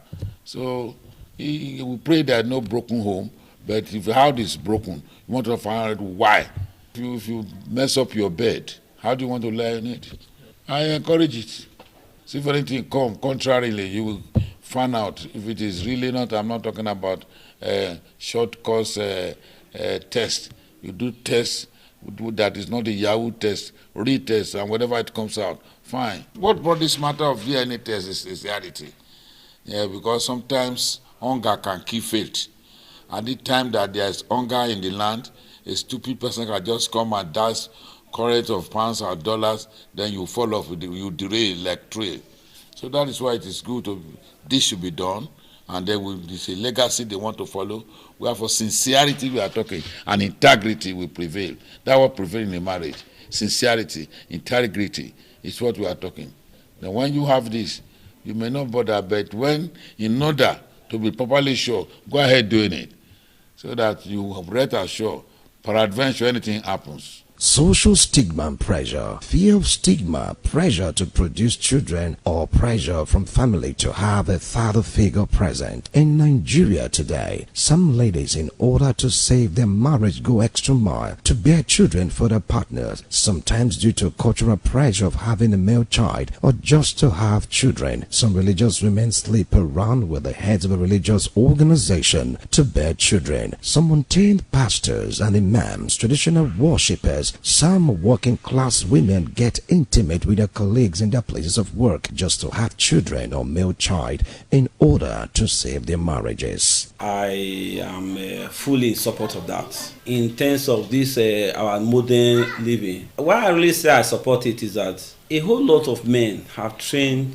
children for other people, being that they don't even know if they are the actual fathers of the children. The kind of lifestyle most of our ladies live these days, I will encourage that the government should make it reasonably affordable for every man or every child to have his DNA done. The reason for me, again, is that if you know the DNA of your child or you know the paternity test of a child, it gives you an in-depth responsibility for you to cater and do what you expect to do for that particular child all through life. But when you don't do it, or when you are not able to do it, when you start seeing some traces of abnormal character emerging from a child, you start imagining, what is this one coming from? And when these things keep happening like this, you see that you will lose trust, and at the end of the day, the psychological effect is enormous. It can even derail the entire system, the entire system of the man or the family. So that is just one of it. We also know that it has so much negative effect in doing it, because sometimes there are certain stories that don't need to be told in the course of living. So I will say that we have some things, some people can manage a family. They may have some maybe limitations in terms of their production and all that from the men, and the woman tries to go out of her way to balance the entire house. And when she goes out of that way and gets the house balanced, perhaps bringing the child or something like that, and then the man eventually find out that this is not my child, it derails the man. For me, sometimes we allow it slide, but majorly it is better we call a spade. We iron things out and make things work. Let the man know. If he's adopting, let him know he's adopting. If he's not adopting, let him know the state he is. I will stand with that. But that doesn't deter us from telling us that sometimes certain things have to be kept quiet for peace to reign, for the entire community to be at peace. Marriage is built on trust. And when you talk about DNA is like a breakdown of trust. When there's no breakdown of trust, DNA won't come. The reason why DNA cannot be ruled out, because you are living with human beings. You cannot also rule out the issue of trust and distrust. So it is there to clear doubt. So DNA naturally should not be compulsory for everybody. DNA test should not be compulsory for everybody. It should not be optional. When there are issues of doubt, then DNA cannot clear that doubt of paternity questions. So the point I'm making is that DNA came to solve a particular situation where people had doubt on the paternity position of their kids. And we find out from results that most time the DNA prove 99.9% no paternity. So we have also found out that DNA comes out to say that paternity correct. So the point I'm making is that DNA should not be made compulsory by government. DNA should be the last resort to clear doubt when there are issues of trust. It's very important. Okay, so that's the reason why we encourage couple. This extramarital activity can actually lead to this issue of doubt. When there is trust in marriage, you've married your wife, you have cohabited and begin to raise children, the issue of DNA would never come up. Yes, but when there are this issue of cohabiting extramarital activities, you will discover that when there are issues, that will come in. Secondly, we have seen that, a child is sick, come and donate blood. And at the end of the day, the blood is not matching. What do we do? Then those are questions of that. So we have also seen situations. This guy was sick. The child, 5 years old, took the child to the hospital. The father was to donate blood. They tested the blood is not matching. It was questioning. And after the shout and all of what that comes through all of that, the woman also did a DNA and discovered that it was not also her. And when they now went back to where they discovered there was mistake from when the child was given birth to, they had mistakenly exchanged that child. And because the woman knew herself, the woman insisted and went through all the rigorous, and they were able to find those people who they gave birth same time in that same facility, and they find her own child. So the DNA naturally cannot be ruled out. There are issues of doubt that it has come to solve. So this is my position. Number one, it cannot now be a must that you just have your child go and do DNA. No, it will create doubt when such an accusation against the wife. After the result, such marriage can no longer be as it used to be, because there's already doubt, there's already breakdown of trust, and one of the power of marriage is trust. So we must ensure that this trust base is kept.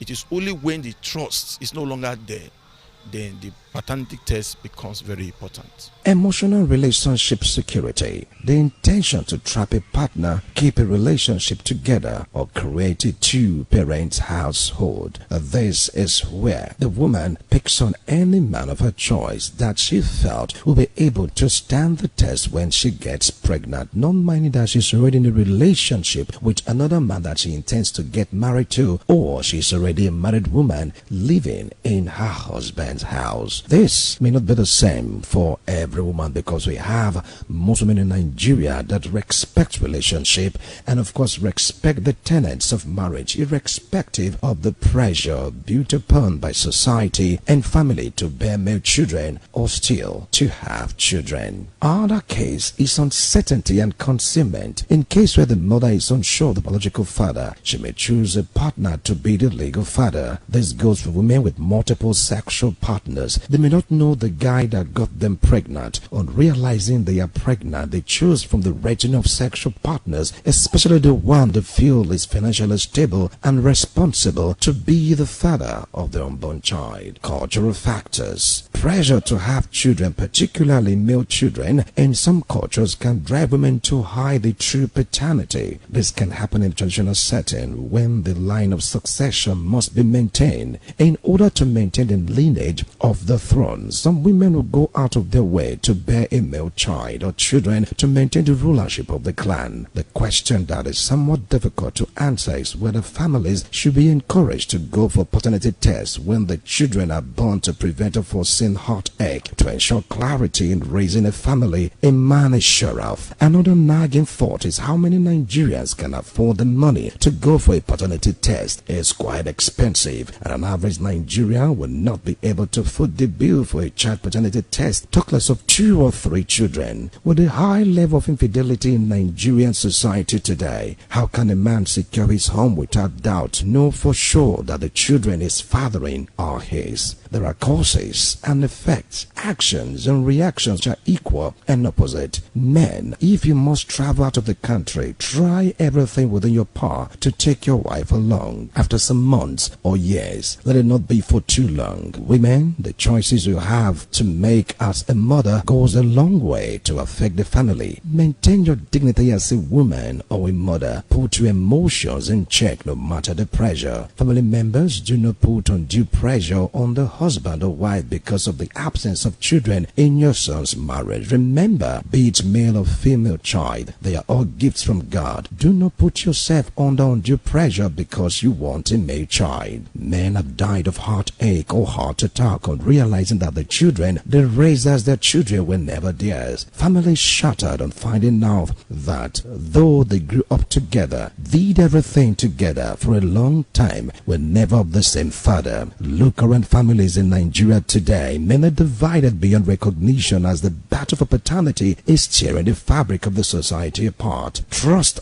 dashed, love thrown out of the window, husbands and wives of dagger drawn, children confused on how to relate with the man they once called father. In all of this commotion, some men do not mind if the kid is theirs as long as they were the ones that the child gets to call father. Men have died of heartache or heart attack on realizing that the children they raised as their children were never theirs. Families shattered on finding out that though they grew up together, did everything together for a long time, were never of the same father. Look around families in Nigeria today. Men are divided beyond recognition as the battle for paternity is tearing the fabric of the society apart. Trust dashed, love thrown out of the window, husband and wives as dagger drawn, children confused on how to relate with the man they once called their father. In all of this commotion, some men do not mind if the kid is not theirs as long as they were the ones that the child gets to call father. Some families choose to bury such dark secrets to keep the family together by living with the pains of betrayal in each of their waking days. As for the ones that cannot take it, they had to court for divorce or return the bride price of the woman if the wedding was based on tradition. Look at that son or daughter of yours. Is he or she truly your blood as a father? As a mother, look at him or her very well. Is he truly the son or daughter of your husband. That man you call father, is it truly your father? Don't you think it's better to go for paternity tests? Who's your daddy? Who's your dada? Who's your pappy? Don't you think as a child you need to know who your father is? Wilson Omasho reporting.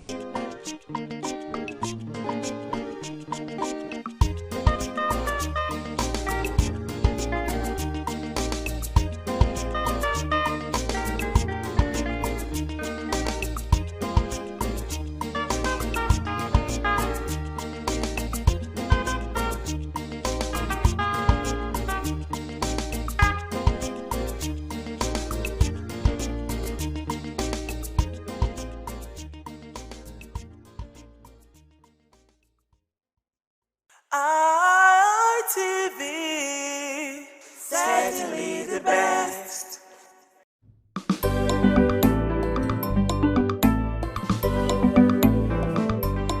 Thank you very much for joining us on the program Healthy Living. What is the kidney? The kidney is an excretory organ in the body which is for metabolism. Tuberculosis affects many organs in the body, but the common ones it usually affects is the lungs. Epilepsy is a neurological problem.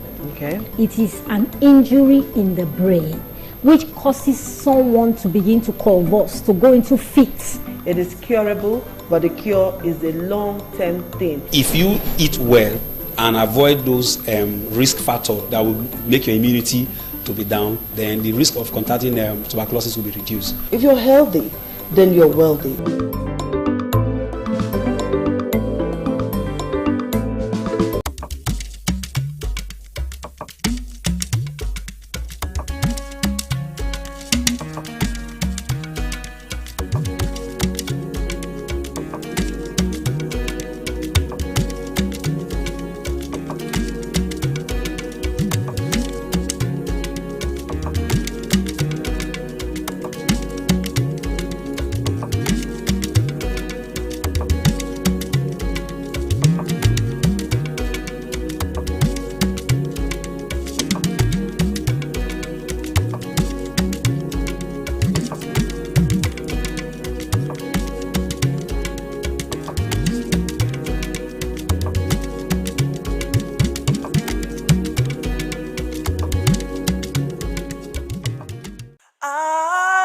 ITV, certainly the best.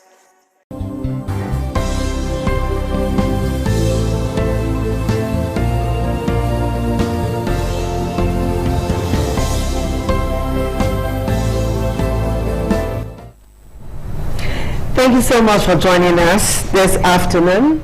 We're talking about something you don't hear every day. Climate change as preventive medicine. I know you all will be wondering how does that relate. But we're going to be looking at climate change as preventive medicine. When our air, water, and neighborhoods get stressed by heat, floods, or bush burning, or even garbage burning, because most of us burn garbage instead of getting the garbage collectors to do their tricks. We just decide to burn garbage. So when we do all of this, definitely, you know, when our air, our water, our neighborhoods get stressed by heat, flood, bush burning, garbage burning, and all of that, our health gets the heat. Our health definitely get the heat. So joining us this afternoon, joining us from Iga Local Government Environment Department, it's Sanitarian Egwavoin Osazuwa, is Assistant Chief Environmental Officer stroke Deputy President, Environmental Health Officers Association of Nigeria, Edo State Branch, or Edo State Chapter, as the case may be. Is the one with us today, and we're going to be asking him some questions. He's part of the team who are usually behind the scene. We don't see them often, so they are usually behind the scenes to keep those environmental risks from becoming hospital visits. And we must thank him and his team and other sanitarians everywhere in Edo State for doing their job very well. So let's start with the big question, Sanitarian. How is climate change already showing up in our environment, in the places you have inspected? So how is climate change already showing up? What should be our concern? Okay, thank you so much for having me. You're welcome. Climate change is the prolonged shift in the weather condition that has an adverse effect in our environment, especially we that live in the environment. These are things that happens due to our activities as human. Okay. And wherever we are as human, we need to keep that environment clean. Okay. We need to make sure that environment remain greener so that it will not have a negative impact to us as the people living in that area. Okay, for a family or a group of persons watching right away, they may not understand everything you have just said now. So what does it really mean? What does it mean day to day? What does it really mean to a family watching, or a father or a mother or children that are watching presently? What does all of this mean to them? Okay, climate change, as I earlier said, the result to actions that we as humans have done to the environment, the activities we do day in, day out.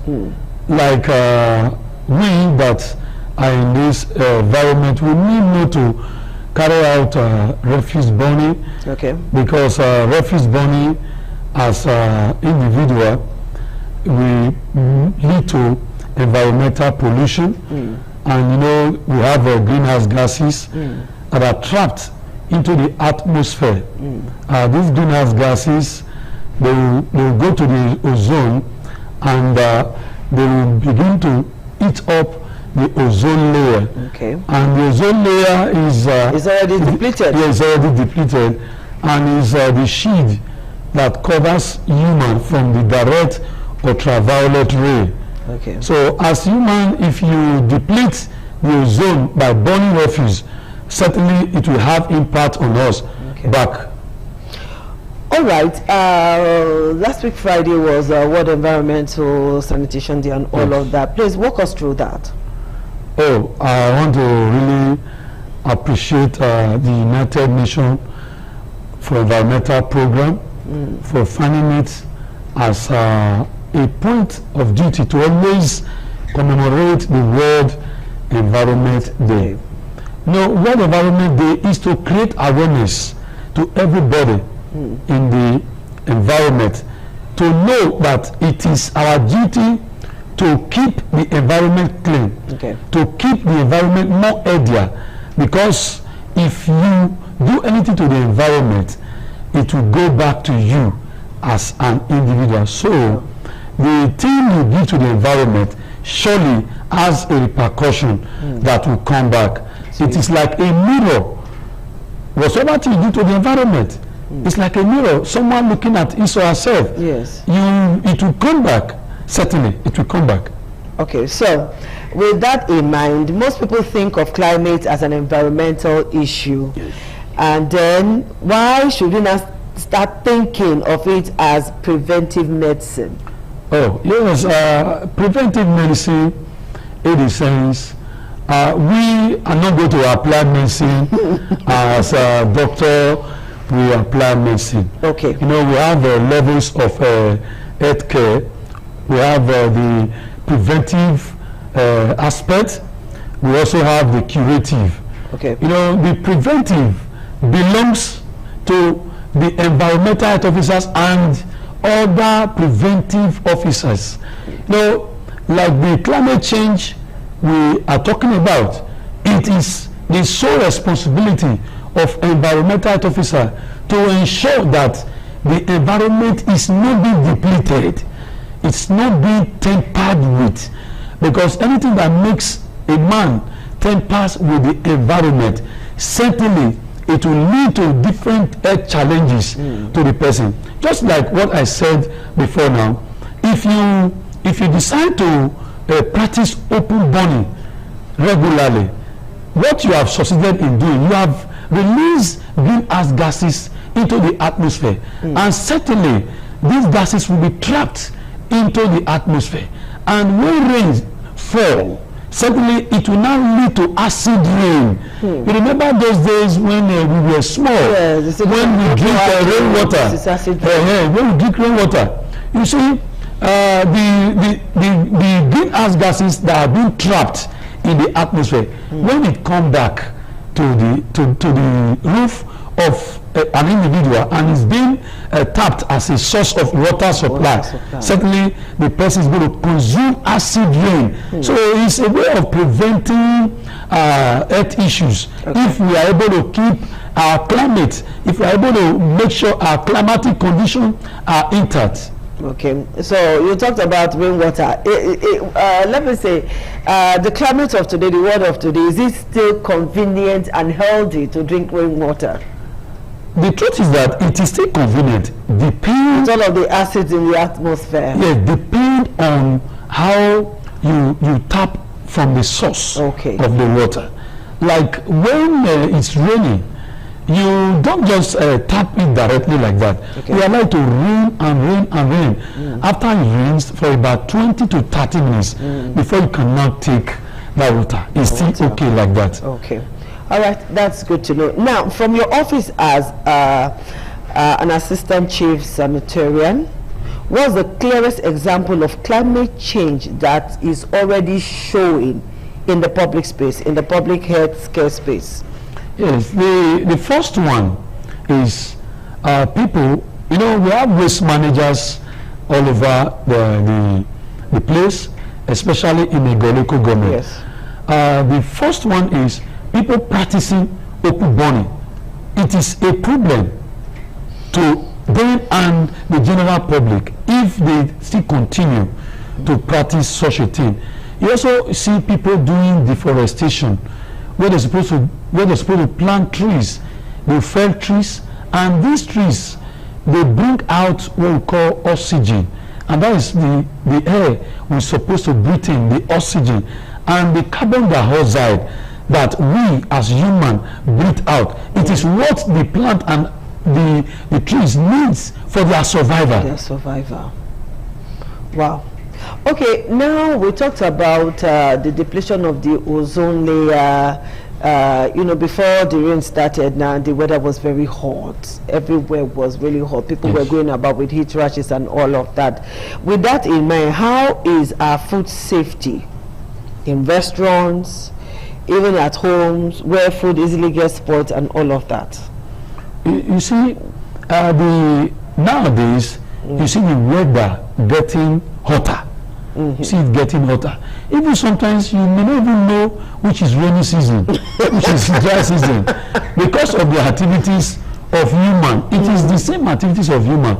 Like a situation whereby you see vehicles that are on transit, they bring out those greenhouse gases, carbon dioxide. Yes. Then these gases will make the weather to be hotter.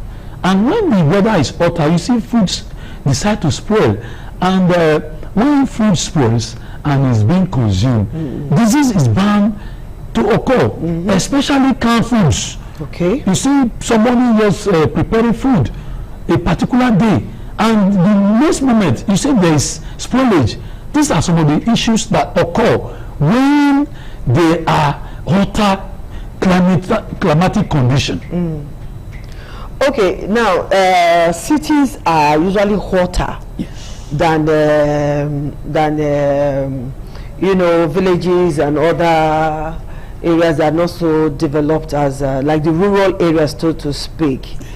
Is it what we're doing in the city that is causing all of this? Don't forget that even in rural areas there are issues of bush burning and all of that in preparation for farming season, which happened not too long ago. There was a lot of bush burning. How does that affect city life and rural life? Okay, the major issue now is urbanization. You see, people don't want to stay in the village again. Because they have one or two relatives in the cities. They want to go to the city to enjoy city lives. And city life also have their own challenges. When people migrate from the village to the city, it's what we call urbanization, urban explosion. You see the population will just explode at once, and the activities of human, the same activities of human leads to this environmental pollution, just like as I said before. Like you see vehicles moving, you hardly see much vehicle in villages. If you count Benin City now, you see the number of vehicles in Benin City. You see the various gases that are released from the exhaust. You see, and if peradventure there is still more urban explosion. In fact, I just can't say what may happen in the nearest future. So in that regard, that is why we always advocate that we need to also remedy it in one or two ways, but also planting trees, ensure that we limit these vehicles that emit carbon. You can also be involved in cycling, so that the gases. Just imagine cycling from Ring Road to Oluku. I mean, it's going to be one kind, you know. It happens in developed country. It happens because their roads are good. It happens. The security is okay. You know, imagine closing at 8 o'clock and you say you're cycling 8 p.m. You're cycling back to Bowo, or you're cycling back to Ring Road area. I still commend some persons. They engage in cycling in Benin City here.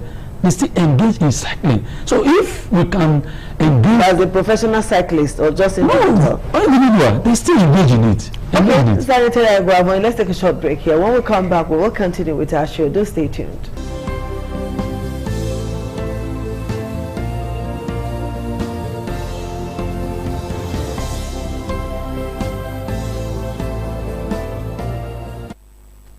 Alright, thank you for staying tuned. We're still on the program Healthy Living, and I am talking to Sanitarian Egwavon Osazuwa. The next question I would like to ask now is that, talking about our environment today, right now, as we're here in the studio, who is most at risk right now in our communities? Everyone. We are almost every one of us. Yes, irrespective of the gender. That's huge and scary. Yes, we all depend on how we can also be able to keep our environment. If we keep our environment very well. So how do we keep this our environment now? By ensuring that we don't engage in open burning of refuse. Now, who is checkmating all those persons who are involved in open burning, garbage burning? The other day, somebody was burning garbage around my area and the smoke was everywhere. Who is responsible in checkmating all of that person? Because I, as a member, there was nothing I could do. The person will tell you that I'm burning this garbage in my compound, all right? Even though the smoke emanating from that is clouding everywhere. But the person is in his compound. So who is checkmating all of that? Yes, the environmental health officer is responsible in checkmating these nuisances. They are saddled with the responsibility of conducting routine sanitary house-to-house inspection. But we hardly see them. We see them mostly at restaurants, eateries and all of that, bakeries. We don't see them going around houses. I see them around my area, but no one has ever come to the compound or come to any house on that street. You know, the truth is that they still go around. They still go around. Especially if you look at it now, we are grossly inadequate. The environmental health officers, they are grossly inadequate. As we are here now, they are all over everywhere. The 18 local government of Edo State, they are going from house to house, conducting their routine sanitary inspections. Okay. From premises to premises. You know, we have regulated premises. We also have residential premises. Like the regulated premises, like what you just mentioned, the restaurant, these are premises that are regulated. You know, if they are not regulated, you see, disease can occur. Outbreak of disease can occur. But when they also go from house to house, they ask of the owner of houses or the caretaker. And when the caretaker is not on ground, they can ask of the most senior person in the premises. And when the person has answer them. They can issue a notice to abate any nuisance if any nuisance is being found in that premises. Okay, do we have to wait for outbreak of a disease before we take action? Why is it that most times we are usually reactive, we are not proactive when it comes to disease control? Yes, as I earlier said, we are proactive, especially we as preventive doctors. I can say we are preventive doctors. Okay, let me ask you this question from an angle. Let me corner you now.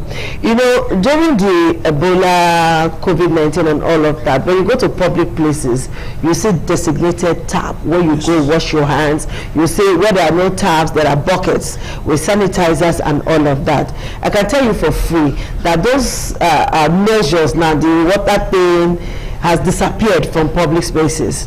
You don't find them in schools anymore.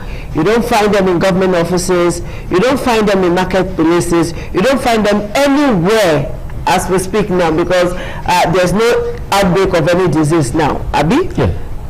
True or false? True. There's none now. Okay, we're hearing that there is Ebola now in DR Congo, and it has killed quite a number of persons. Some are hospitalized already. It is crisis, so to speak, in that country. And we have border with many of these countries. People travel, Nigerians travel, other persons will come into the country with our porous borders and all of that. Now, how do we checkmate all of this? Now we have abandoned preventive measures. Nobody is washing hands again. Everybody is shaking hands freely and all of that.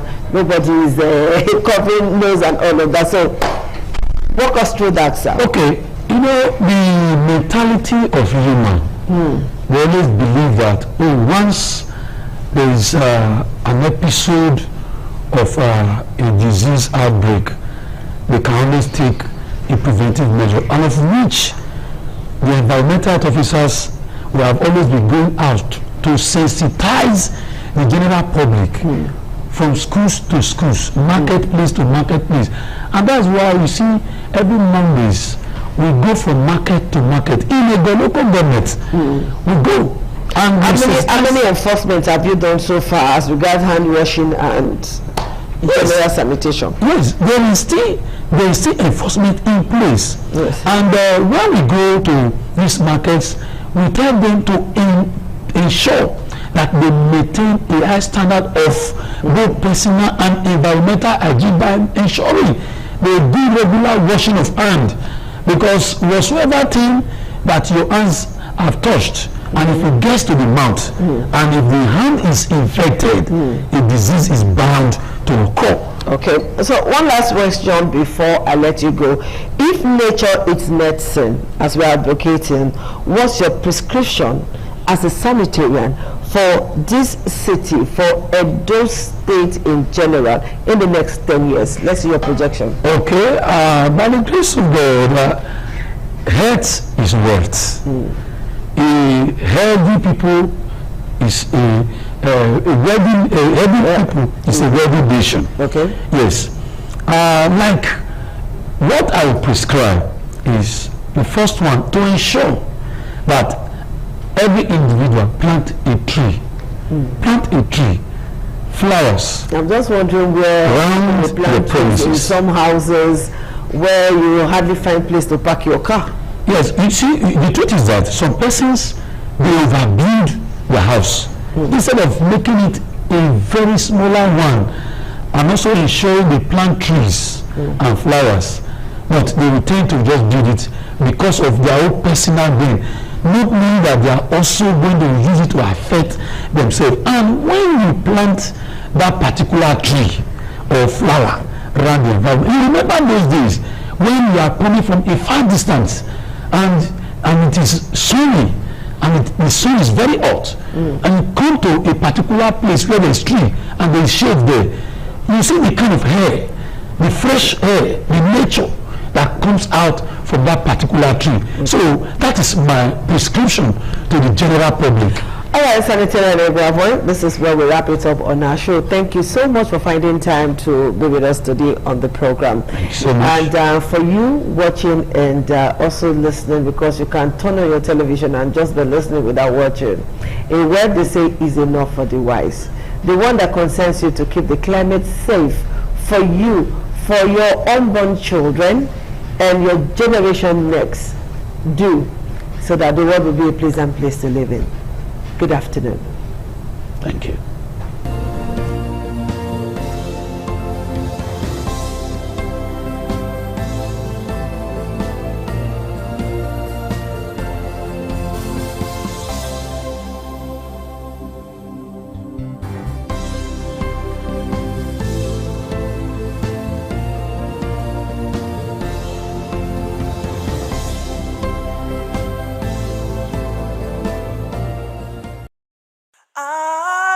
ITV, certainly the best.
Oṣòdì aṣáájú ẹ̀ abẹ́rẹ́ sọ pé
ITV, certainly the best.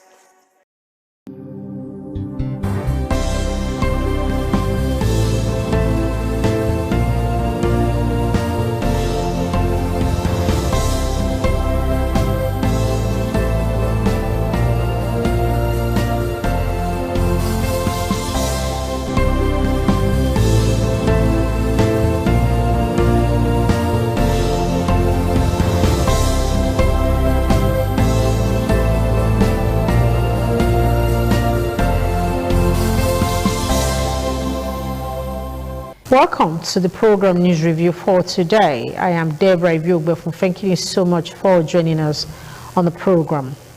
Also in the week, we told you that the Minister of Defense, General Christopher Musa, retired, emphasized the need for stakeholders to strengthen peace and security for national progress and development. The Defense Minister stated this during a meeting with retired senior officers and other stakeholders in Abuja. Having to talk about peace which the country needs the most, and security. And the two go together, because without peace, actually, there's no progress. Peace is a determinant for progress, and they're both P words. And back home in Edo State, we reported that the Edo State Governor, Senator Monday Okpebholo, reaffirmed his administration's commitment to strengthening the All Progressives Congress, APC, and ensuring that governance and development reach the grassroots. Governor Monday Okpebholo stated this when he met with APC leaders and members from the 18 local government areas of Edo State at Government House in Benin City.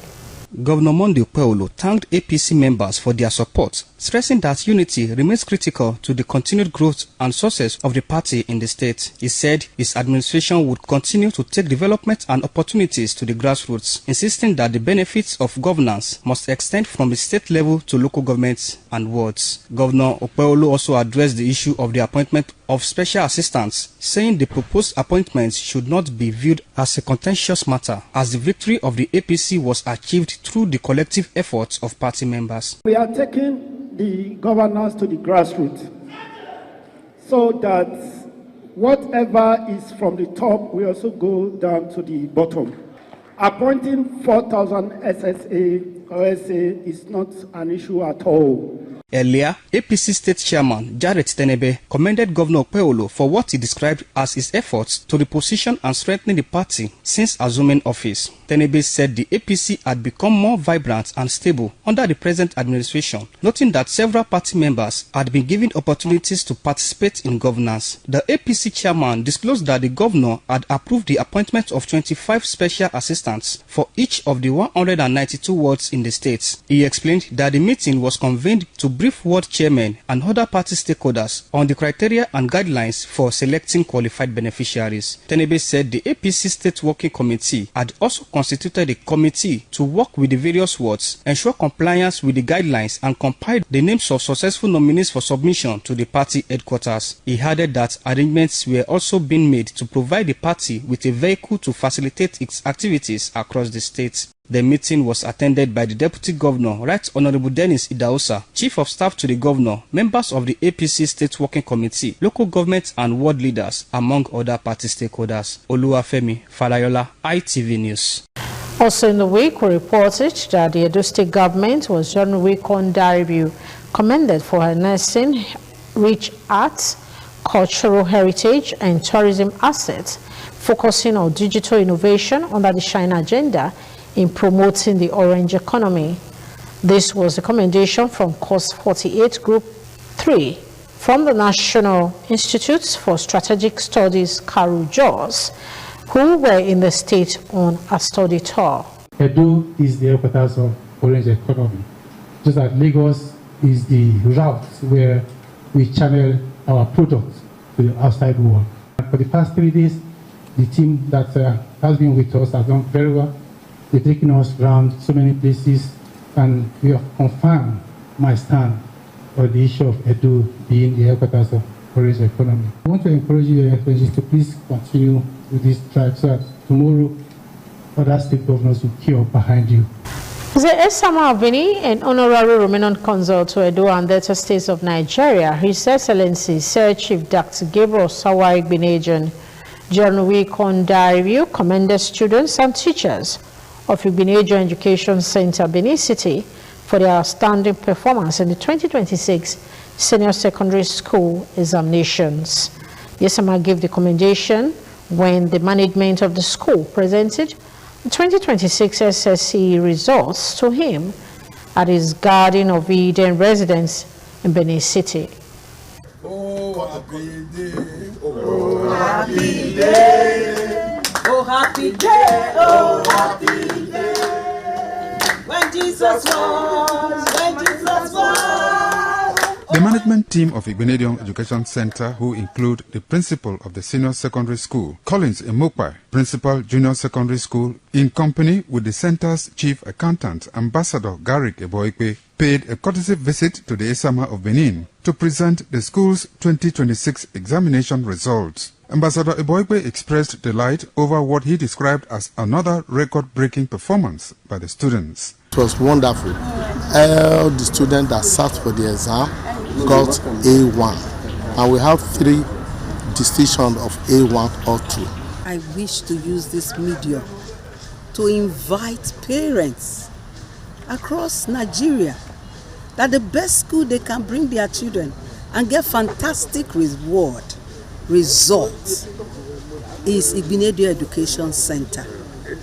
We are the pace setters. The highlight of the visit was the presentation and detailed breakdown of the 2026 Senior Secondary School examination result to the chairman of Igbenedion Education Center, Sir Chief Dr. Gabriel Osawa Igbenedion. Biology, 82 sat it, 82 decisions. Chemistry, 82 decisions. Physics, 82 students wrote the exam, 82 decisions. Agricultural science, we have 77 of them entered for that exam, 72 decisions and 9 credits. The impressive result elicited excitement from the Esama, who applauded the students for their hard work and the teachers for their dedication. He commended the school's management for maintaining a consistent culture of academic excellence and producing outstanding results in external examinations over the years. What you have said. You have said this time, and may God come and complete.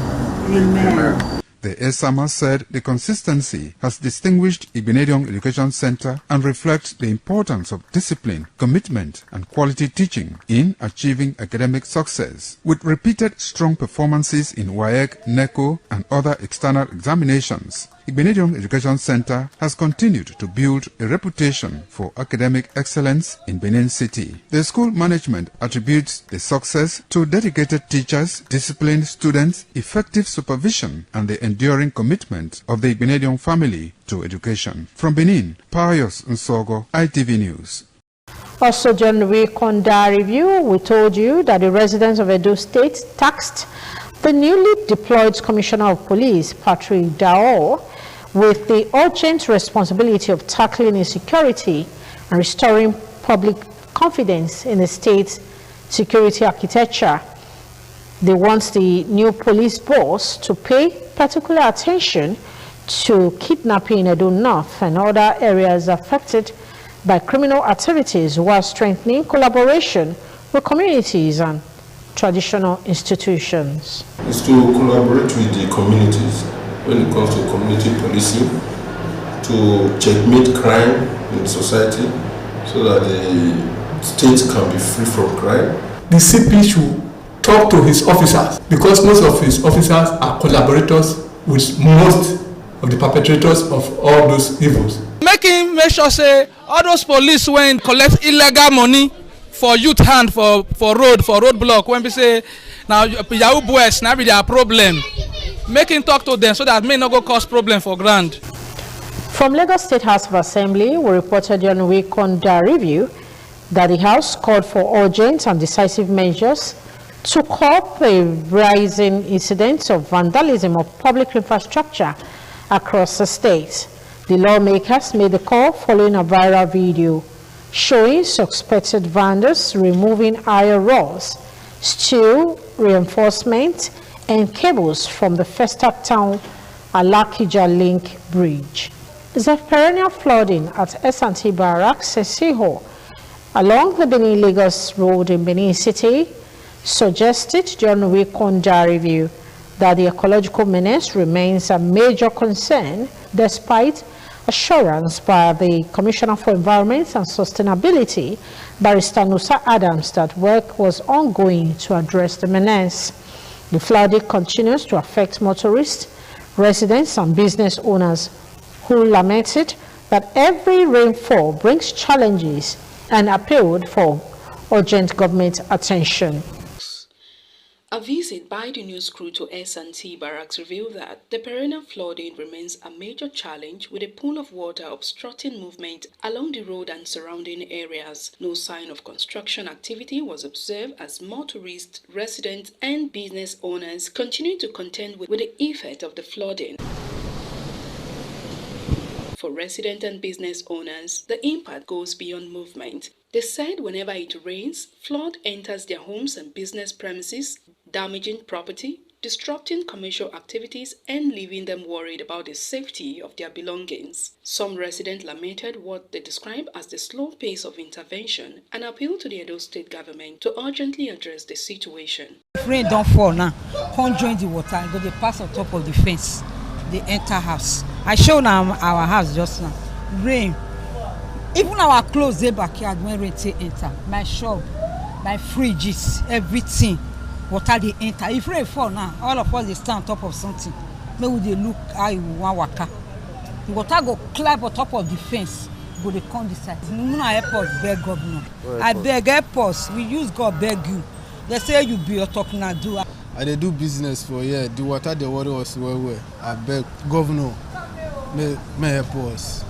If not because of one thing, all the whole building here would have been collapsed. If not because of the construction here, everybody have been suffering here. Even this place now, if I should tell you the number of people that have lost their life because of this water, please, I want the government to come and help us. The Commissioner for Environment and Sustainability, Barrister Nusa Adams, had earlier said work was ongoing to tackle the perennial flooding at S&T Barracks, with residents awaiting a lasting solution to the reoccurring problem. From Benin, Ofuri and Neto, ITV News. From Lagos State came the report during the week on Dar Review that flight operations at the Muritala Mohammed International Airport in Lagos were on Tuesday last week disrupted following protests by members of aviation unions over workers' right to unionize and the alleged non-remittance of the 5% ticket sales charged by airlines. The protests grounded activities at the airport, leaving passengers stranded and disrupting travel plans and business activities. The unions said the protest is to enforce workers' rights and secured funds meant for aviation agencies. In a related development, a reporter John Wick reviewed that some members of the public and civil society organizations called for the review of Lagos state traffic laws and exemptions of bridges from BRT lanes. The groups, in a protest to the Lagos State House of Assembly on Tuesday last week, said road markings and signages in the state are not sufficient. Faced, for instance, with a law that says if you drive in the direction prohibited by law, as a first offender, you are going to forfeit your vehicle and go to 1 year imprisonment. In a state where there are no proper signages, no proper road markings, traffic lights are not working well. For laws to be just and fair and to be enforceable, the condition under which the laws are enforced must also be fair and just. So we are using this opportunity to call on the attention of the Lagos State Government, the Lagos State Government House of Assembly, to review such laws. The increasing presence of dispatch riders across Benin City, John Wick review attracted the attention of the public, with residents calling for a strong monitoring of the rapidly expanding sector amidst broader security challenges in Edo State. While dispatch services have become an important part of commerce and provide employment to many young Nigerians, residents say the movement of riders across different neighborhoods raises questions about proper identification, background checks, and security of items being transported. From major roads, streets, and residential areas, dispatch riders have become a familiar sight in Benin Metropolis. However, as the industry continues to expand, some Benin City residents are asking a critical security question of how effectively are dispatch riders being identified, registered, or monitored. The concern is heightened by the unrestricted movement of riders from one part of the metropolis to another, with some gaining access to residential compounds, offices, business premises, and other locations under the guise of making deliveries. Against the backdrop of existing security challenges in the state, residents are of the opinion that the dispatch sector should not be allowed to become a loophole through which criminals can obtain information about homes and businesses, move suspicious items, or evade security checks. They are therefore calling on the Edo State Police Command and relevant regulatory agencies to strengthen oversight of the sector by ensuring that dispatch companies properly register their riders, conduct appropriate background checks, and maintain updated records that can assist security agencies whenever necessary. Most times they drive past easily. You can see them even at night without nobody stopping to check what they are carrying. So it's time government also try to, the way they fought about courtesy, they should also fight these people, because it's like a cartel thing. There's a great deal of check is required by security operatives. They are supposed to know what someone is carrying. We've had instances and cases where people were seen peddling things, carrying things, moving things from one place to the other, and it end up being not what is expected. They have to be put into check, and they have to place them 6 to 6. When you come out 6 in the morning, you close 6 in the evening. The Edo State government should put into proper check and set up a team and police for it. However, delivery business remains an important source of livelihood for many individuals. From Benin, Donald Ehiminye, ITV News. On a sad note, reporter John Wick review that the Catholic Archdiocese of Benin held a funeral mass in honor of its late Metropolitan Archbishop, His Grace, Most Reverend Augustine Obiora Akubweze, who died at the age of 69. The solemn ceremony attracted dignitaries from across the world, including the Edo State Governor, Senator Monday Okpewolo, former Anambra State Governor and NDC presidential candidate for the 2027 general elections, Mr. Peter Obi, members of the Catholic Bishops' Conference of Nigeria, priests, reverend sisters, parishioners, and heads of Catholic organizations. The funeral mass commenced with prayers for the office of the dead and final commendation by bishops. In his homily titled, I Am the Resurrection and the Life, the Metropolitan Archbishop of Abuja, Most Reverend Ignatius Kaigama described the death of Archbishop Akubeze as a great loss to the Catholic Church and the Catholic Bishops' Conference of Nigeria. He said the late Archbishop stood firmly for the truth, defended the vulnerable, and touched the lives of millions through exemplary lifestyle and love for humanity. Do not allow grief to become a stagnating force. Do not permit differences of opinion to destroy the communion for which you, all of you, and Archbishop have requested what? In a tribute, Edo State Governor Senator Monday Okpewolo eulogized the late Archbishop Akubeze as a dedicated man of God, a symbol of humility, and a man of few words whose service to God and humanity was exemplary. He carried out his calling with dedication, faith, courage, and love for the people entrusted to his care. Other dignitaries paid glowing tributes to the late Archbishop, recalling his humility, courage, leadership, and commitment to the Catholic Church and society. He was a humble man who was very merciful and kind and generous with himself, generous with resources. He lived his life for others. Generations yet unborn, they're going to know who this man was, Archbishop Augustine Akubeze. He's very sympathetic. Empathy is part of his life. He's one that stands for the truth, for justice. Also in attendance were former governor of Edo State, Chief John Odige Oyego, former federal legislator, Honorable Bello Razak, among others. The casket was thereafter conveyed in haste to Holy Cross Cathedral on Mission Road, Benin City, where the body of late Archbishop Akubeze was laid to rest. At the graveside, the Catholic bishops, priests, family members, and Governor Okpewolo joined in the traditional Catholic dust-to-dust rites. Remember, you are dust,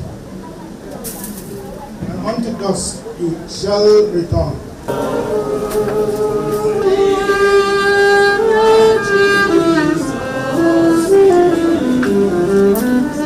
Archbishop Akubeze, who died in Atlanta, United States in July 2026 at the age of 69, served as Vice President of the Catholic Bishops' Conference of Nigeria from 2012 to 2018 and later as President from 2018 to 2022. From Benin, Patience Osalgiwa, ITV News. The Nigeria Security and Civil Defense Corps, NSCDC, FCT Command, emphasized the need for private security operatives to adapt to an increasingly complex, dynamic, and technology-driven security environment.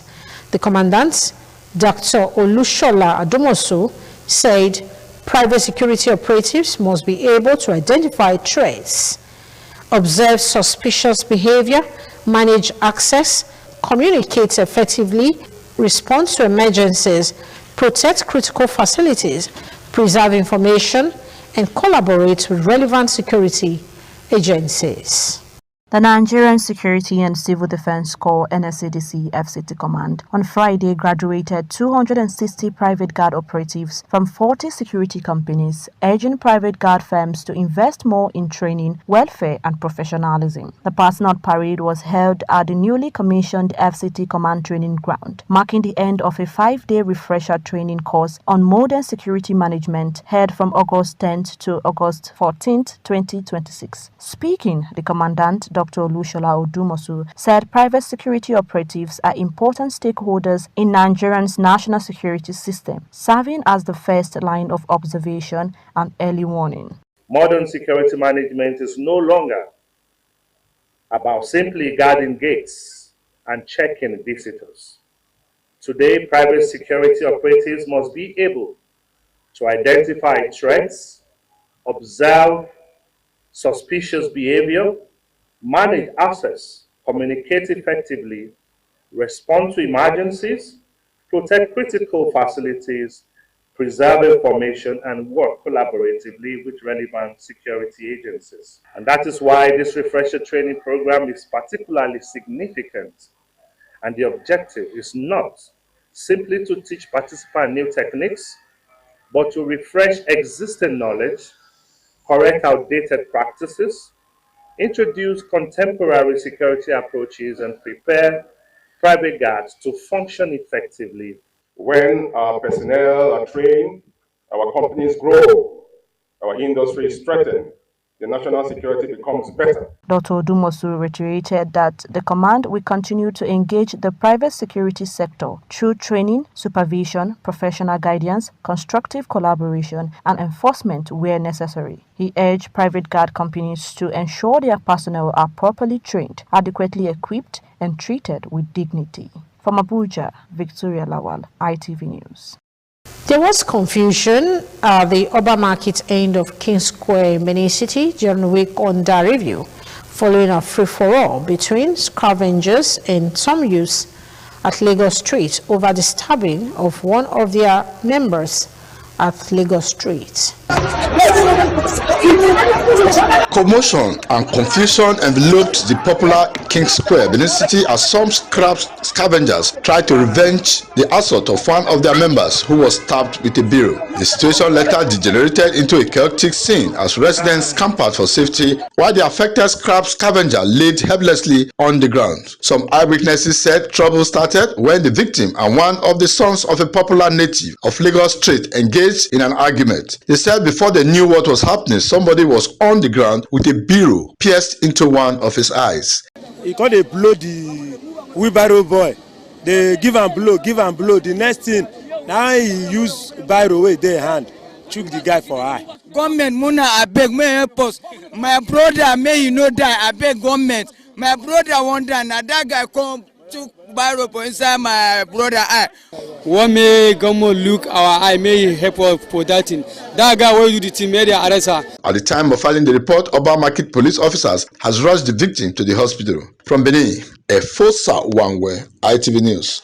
From Kaduna State came the report during week under review that the state government has commenced the distribution of free fertilizers to wet season farmers across the state, following the flag off of 500 truckload of farm inputs by Governor Uba Sani. Farmers in the various local government areas have continued to receive the fertilizer, describing the intervention as timely support for increased food production.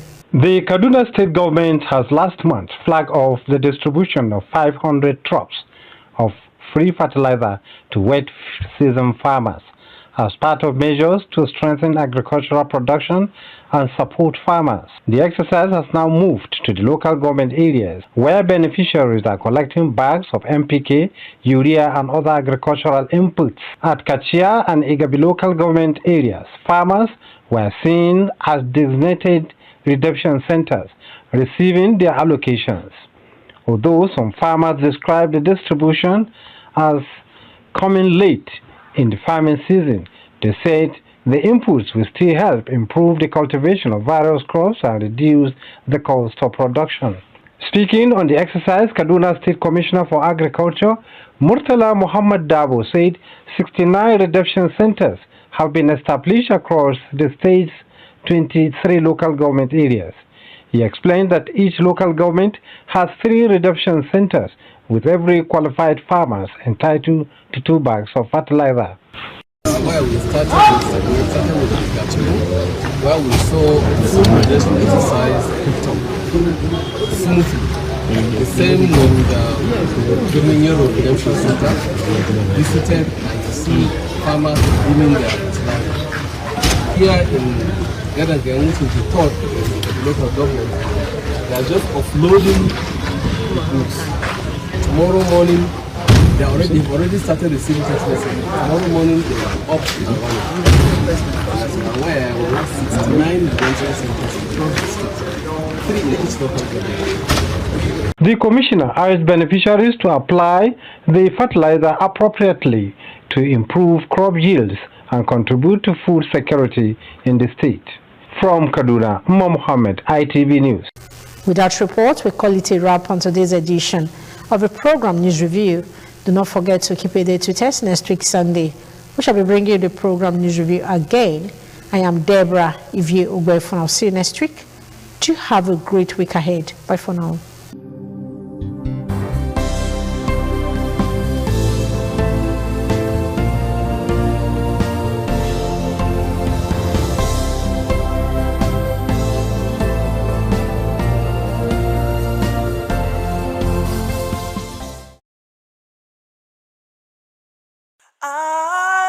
ITV, certainly the best.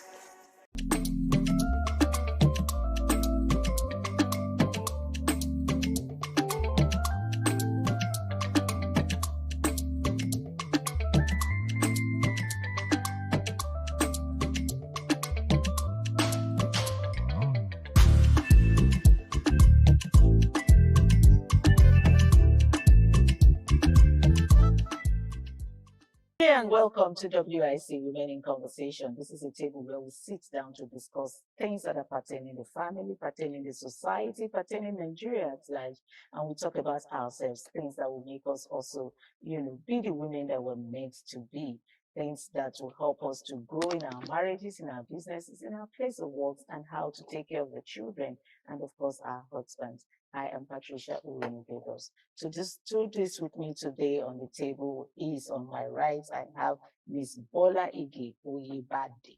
Ms. Bola Ige Oyebade is an artist and also a real estate consultant. You're welcome. Thank you for having me. Good to be on. It's good to have you today. I hope you didn't find it difficult getting there. No, not true. Thank you for coming. And also to my left, I have Ms. Oluwatoyin. Ms. Oluwatoyin Sani is the founder of House of Refuge Foundation, and it's also a table shaker. She's always shaking this table whenever she's around. Tony, thank you for finding time to go. One of these days, we're going to be talking about your foundation and also talk about your work in Nigeria prisons. We'll find time to talk about that. And also on this table today, we have Mrs. Gift Furera Onuzo. Mrs. Gift Furera is a chef, is an executive chef anyway, not just a chef, not just the ones we see, the AI chefs we see on Instagram. She's a complete chef, and I'm looking forward to, having a meal set up on this table so you all can see what she does. Thank you for finding time to come. Thank you so much. Okay, today we want to talk about, let me see what we're talking about today. Today we're talking about marriage after divorce. I don't know if you understand the contents of this, the context of this topic, marriage after divorce. Some people were married and they divorced. Can they marry again? That's what the topic is all about. So I want to start from you. Let me start from you. Okay. If you have to dissolve your marriage for whatever reason it is, we don't want to know what reason it is. Whatever reason it is that made you to resolve your marriage, would you want to remarry?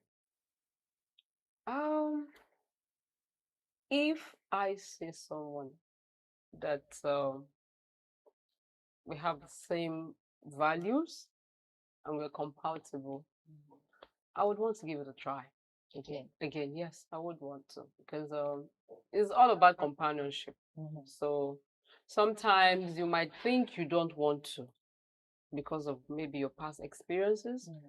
And along the line, you meet someone that just shifts you up your feet and meets your values in life. And you find it interesting for you to be, in a relationship with that person and finally get to, the end, happy ever after, as they say it, So I want to give it a try. Again, because to your opinion, you want to give it a try. I would want to. So someone said on the social media, she said, if possible, in the next 3 to 6 months, I will remarry. Why do you think she said so? And would you do that if you were in her shoes? You divorce and then you meet someone in the next 3 to 6 months, you're ready to get married again. It depends. Marriage, it's sweet. If you're with the right partner. Marriage is something else. we are with the wrong person. There is emotional connection, emotional connectivity.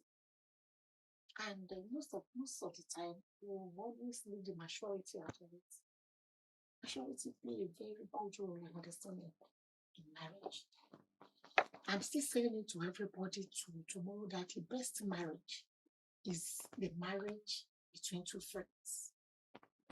A friendship that transcends to marriage always lasts long.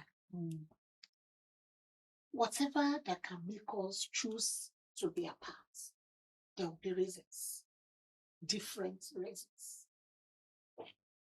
That question, is it to remarry to that same person or another person? Another person. Even to the same person, it is possible.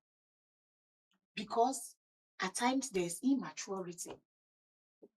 At times there will be, we didn't really find time to know much of ourselves.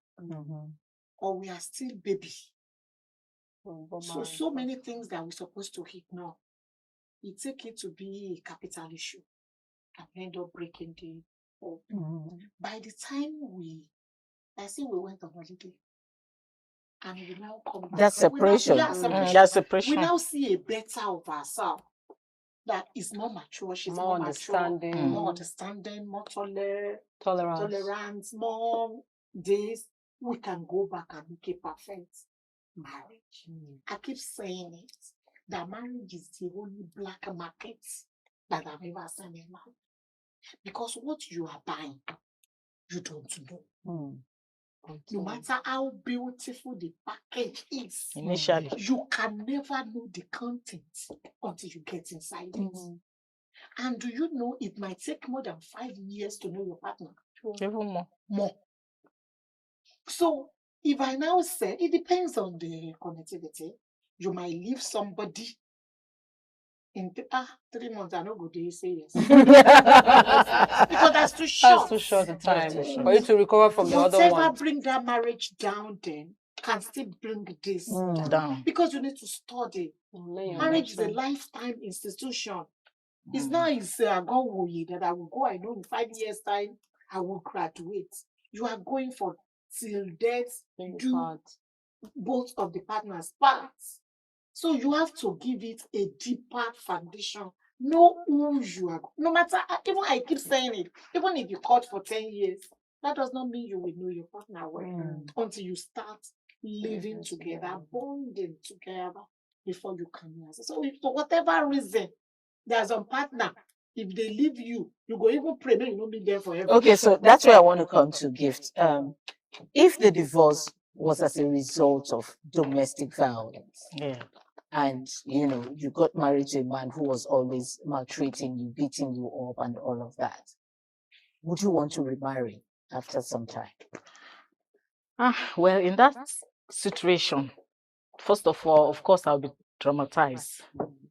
I will really be messed up in my mind. So for me to think of remarrying, I have to really sit down and know if I want to go into it, because that fear of the first one may be, cutting in. You understand? Maybe cutting in. And disturbing your new love. And disturbing my new love. So I think for me, I will take a break. Even though in me, I would want to venture another one, because I wouldn't want to be alone.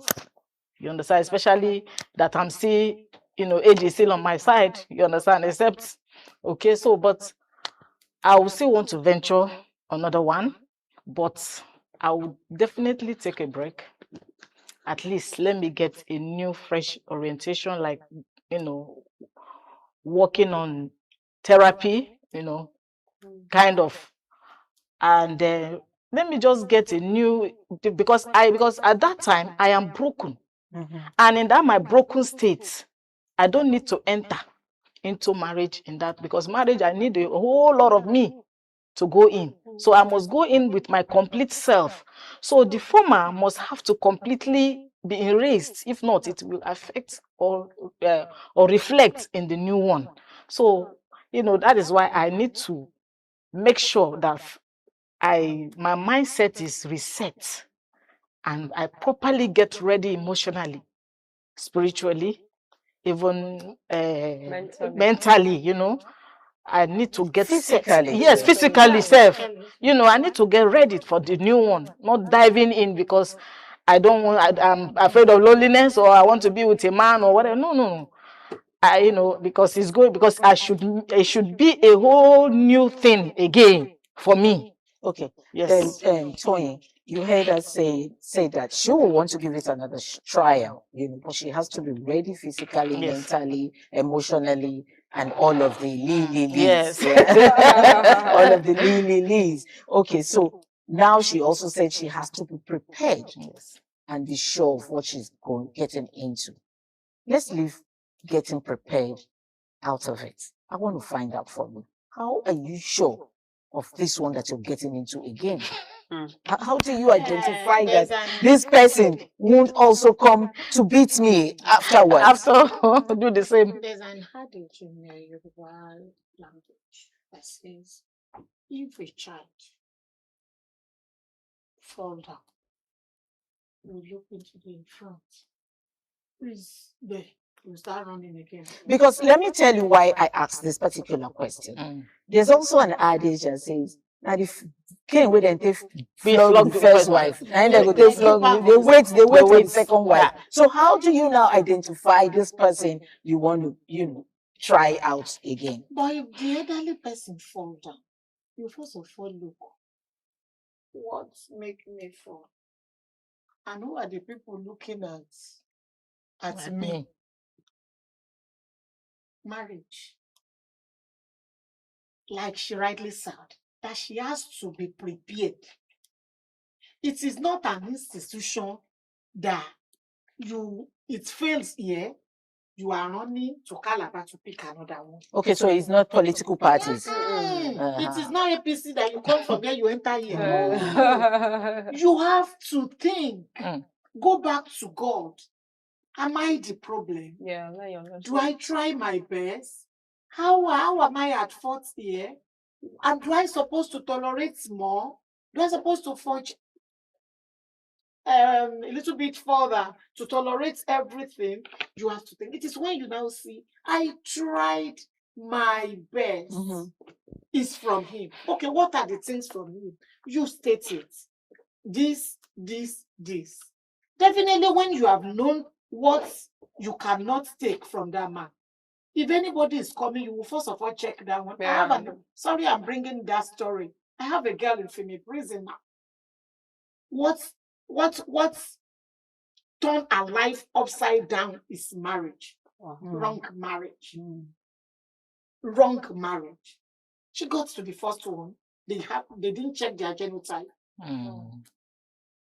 The second one, domestic violence issue. She took a break for a long time, after 5-6 years. She's going to another one again, and they were now talking on phone. You know, they were planning the marriage. And one day again, the guy now calling, using the kind of voice that the one that used to beat her is still using. The red flags. The red flags. No, I'm not going again.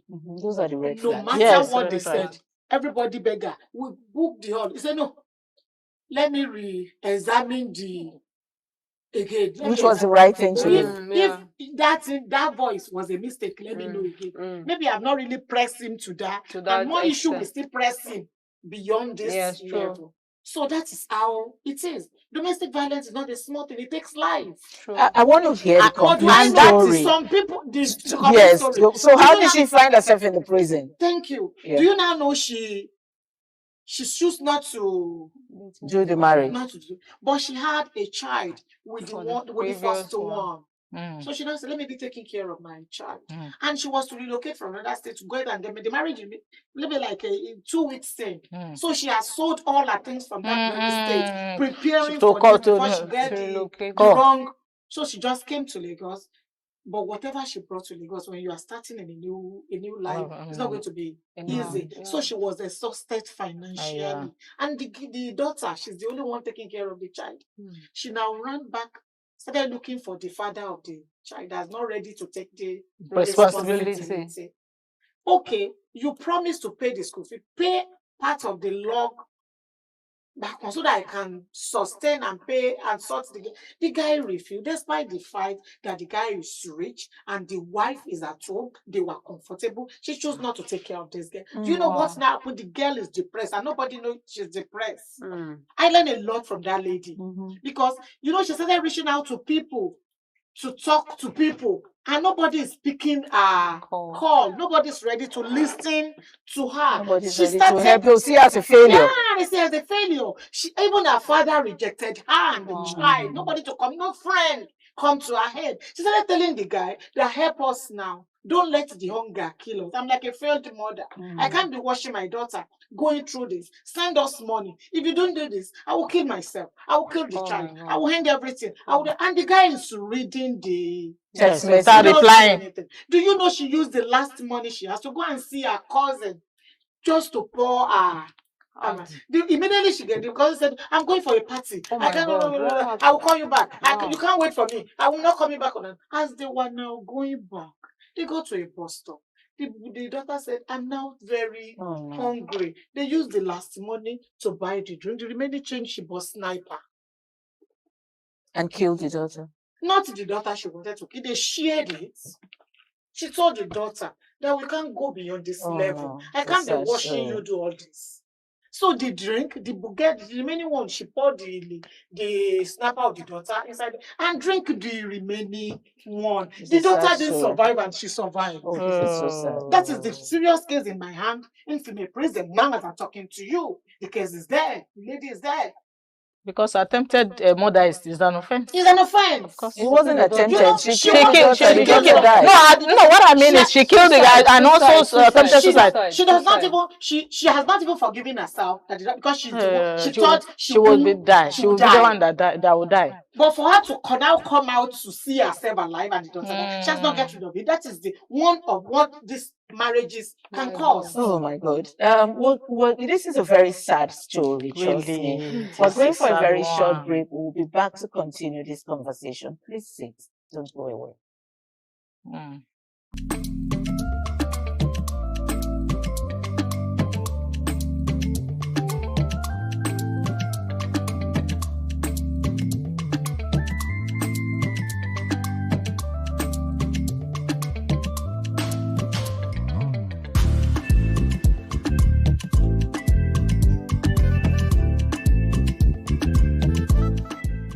Welcome back. It's still Women in Conversation, the same table where we talk about family ties. Now, Tony was saying something that was very saddening.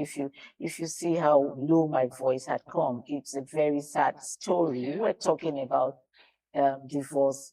Can you get married again after divorce? That's what we're talking about. And then she brought the story of a young lady who is currently in the prison. And she concluded on how she got to the prison, because I wanted to hear the end of the story. She started by saying it was marriage, a wrong marriage that brought her there, and she wanted to end it there. No, we needed to know what she did that made her to come there, and she ended it by telling us what exactly the lady did, and she is in the prison right now. So let's leave that alone, because honestly, I am saddened about that. It's emotional. So we're talking about, can you marry again after divorce? That's what we're talking about. Yeah, because truly it's good to marry again. Because these days, even with how the entire world, the country is, nobody can do it alone. Except we are just deceiving ourselves. Irrespective of what religion and doctrine are telling us, no man can leave it alone for now. We need to remarry. But it's for us to go back to go and pray for the right person to come our way. When you meet the right person, you will enjoy marriage. Toyin, that's where we came to get to the story of this young lady. Pray to meet the right person. Did you pray in your first marriage to meet the wrong person?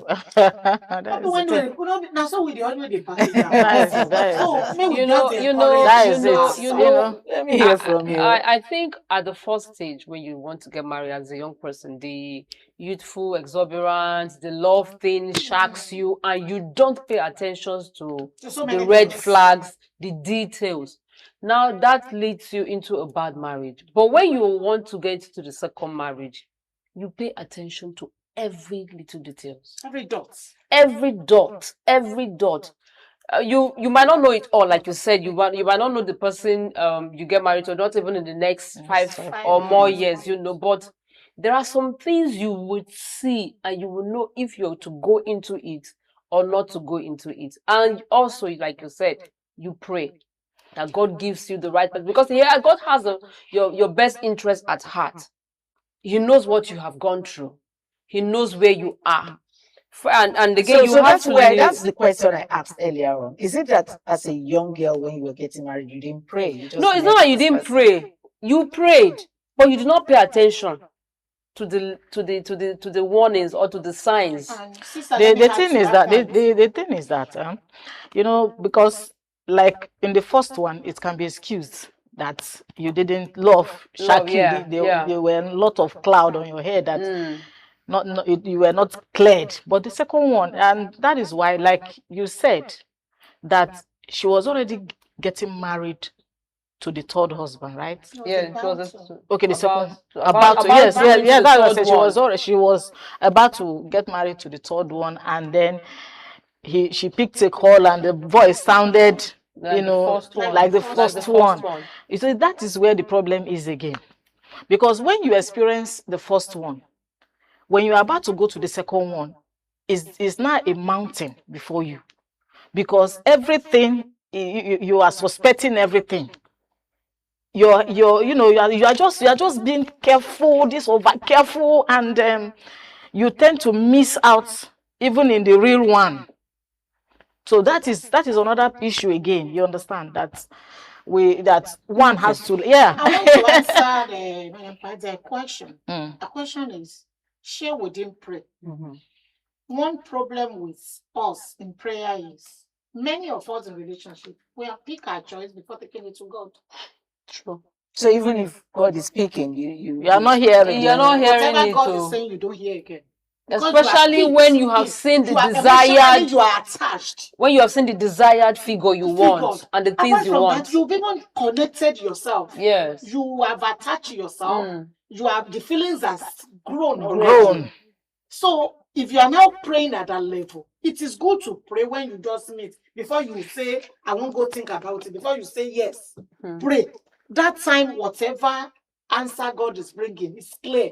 You will hear it. Everybody can tell you. But when you connect, you have already emotionally connected. Even God is saying, even God sent Abiara, said Baba Joseph Bayo Babalola from CAC. We don't get. You don't go here. Okay, all right. Let's go to red flags. We hear women say, this man has a red flag, or this guy there's a red flag that I identified in him. What are those red flags? How do we identify red flags? Plenty. Let me start with you. Name the ones that you can remember. When you just shout. Red flag. Or when you cannot even respect me anywhere in the public. You talk down. My ideas are, there's some response that's always negative. When you can't even appreciate anything about me, even in the public. No, it's a red sign. It's very red. I'm talking, instead of you to correct me with love and calm, you are shouting as if you are talking to a 2-year-old girl. No, when you are addressing me the way you are addressing your cleaner in the office, I always say it, any man that cannot respect his own mother and the sister cannot respect the wife. Forget it. Because you cannot give what you do not possess. It comes from the upbringing. Of course. True. Some men, they worship their wife. It's not as if the wife deserves it, but they were trained to do that. It's from the upbringing. If you see the one that is standing up upon his mother, that the mother will say 1 and he will say 3, he will do worse to his wife. But he has control over her. He has control. And some men, when they have that money, they can do and they will be on top of the world. The wife will now be like ants. Why they will now be turned to elephants? So they can swallow you anytime. And some will beat you today and buy you Jeep tomorrow. So that you will cry. What are your red flags, Gift? My red flags is especially when you are not free with me, having to know, to use your phone. Communication. Yes, communication. You are hiding it. You don't want. In fact, when you are answering call, I shouldn't be there, or you excuse yourself. That is a red flag. And also a red flag also is when you are too attached to your family, that you want to take decisions from them. You understand? And then you want them to you just make me understand that they have a say on your life, to a certain percentage. That is a red flag, of course. And then somebody who is always have mood swing. You're always having mood swing, that is totally red flag for me. Yes. Let me hear from you. Yes. What are your red flags? Wow. Red flags are many. But for me, a man that can raise his hand on a woman, it's a no-no. It's a red flag. You shouting on me because nobody knows everything. I grew up in a different background, and so did you. So if I do something and you're not comfortable with it, there's a way you talk to me, and I will know that yes, this is what I have done that is wrong, and you correct me. But when you just raise your voice and like, are you stupid? Are you throwing insultive words? Like that, or I offend you, and the next thing you smash something on the ground. You smash my head on the wall one day. You understand? So those are red flags, and is a no-no for anybody. Okay. What about the lousy ones? That's another red flag. That cannot keep any secret. That cannot keep any secrets. No, I want. From even talking to you, I will know. So there's no need going further. I will not, because I know my kind of person. I know what I want. The dirty ones too. Oh, good God. When you get. Do you know why I laughed? Toyin, always bringing this other side of me out.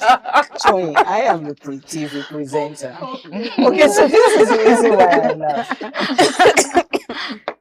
I was watching something on the social media one day, and there was this pastor that people go to their congregation. They go, husband and wife go to talk about themselves to the pastor, and this woman was saying, "It's too dirty, That's why I laugh. That is so dirty, and that he will come back with his dirty body, and he will come close to her, and she stays away. Now he's saying that she has men friend outside is the reason why she's not giving him to him. So she came to the open. She didn't care who was there. Maybe she was have talked to him behind to say the reason why exactly. So that's why I laughed when you said what about the dirty ones. And red flag also, when the person is not ready to take correction, to learn, it's not teachable. Yeah, it's not. And there are some men that lack communication. They don't want. They don't have time. They don't want to share. They don't open up at all. Instead of them to share their thoughts, their opinion with their companion, they rather go outside. They prefer talking what do you think that is? Lack of trust for your you are comfortable more with people. Lack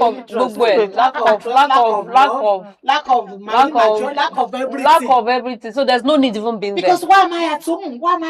You cannot share your privacy with me. Then some of them, they could be introverts. And some introvert, but you can talk to somebody outside. Talk issues over. And women, God created us. We are the talking time. Want to know? You will know the best marriage is the marriage of a good listener. The man is a listener. You'll be able to wake up anytime and talk. Yeah. But when you don't allow me to talk and I keep button up. Okay. I make one woman to kill him. What's that? Okay, ladies, don't come there again because you're going to make me very emotional. Okay, don't come there now. Okay, now that we have identified some of these red flags, and some of the women, or rather, some of us have made mistakes with these red flags, and we find ourselves in this marriage. How do we help to resolve the issue of some of these red flags that we now are identifying so that we can keep the marriage going? How do we go about that? One part of my gender that I don't like is we keeping too quiet about issue. But these days, I think because of social media, God is helping us. Many of us are coming out to talk now. When you see some things that are not good, those are the things that make you fall. Come out. Every parent should go back to the base, to the root. Train up a child in the way he or she should go. That when he is gone, he will not depart from it. So,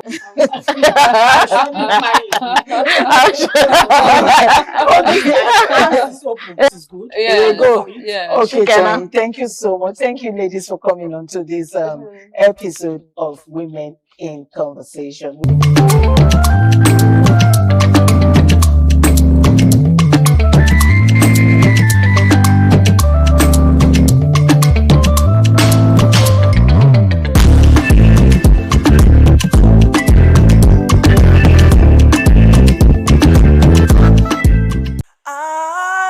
ITV, certainly the best.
ITV, certainly the best.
ITV, certainly the best.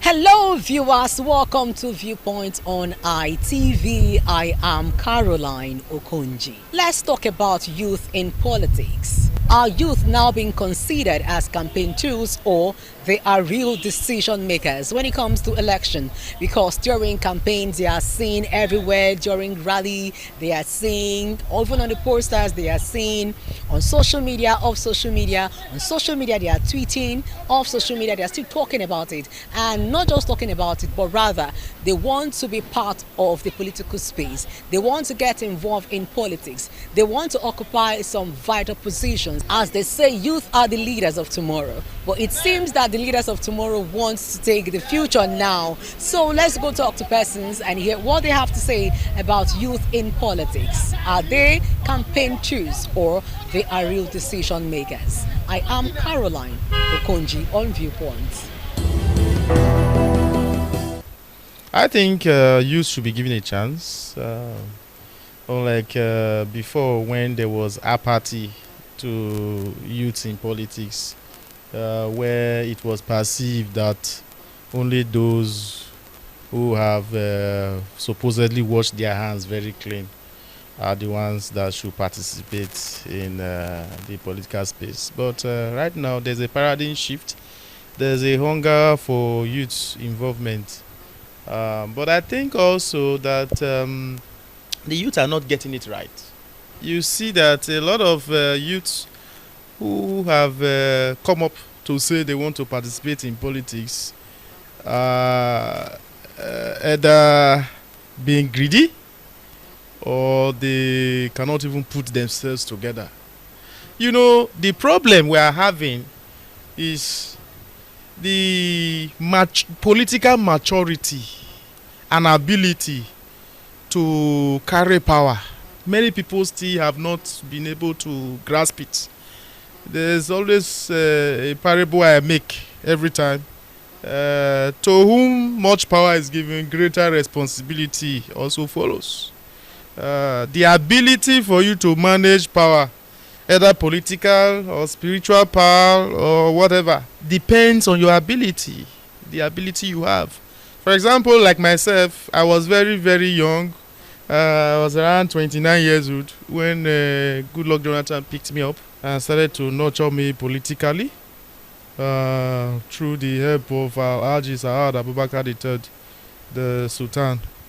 So when we ask, why is the Northerner helping you? Yes, generally you see that a Northerner is somebody that likes to help people grow.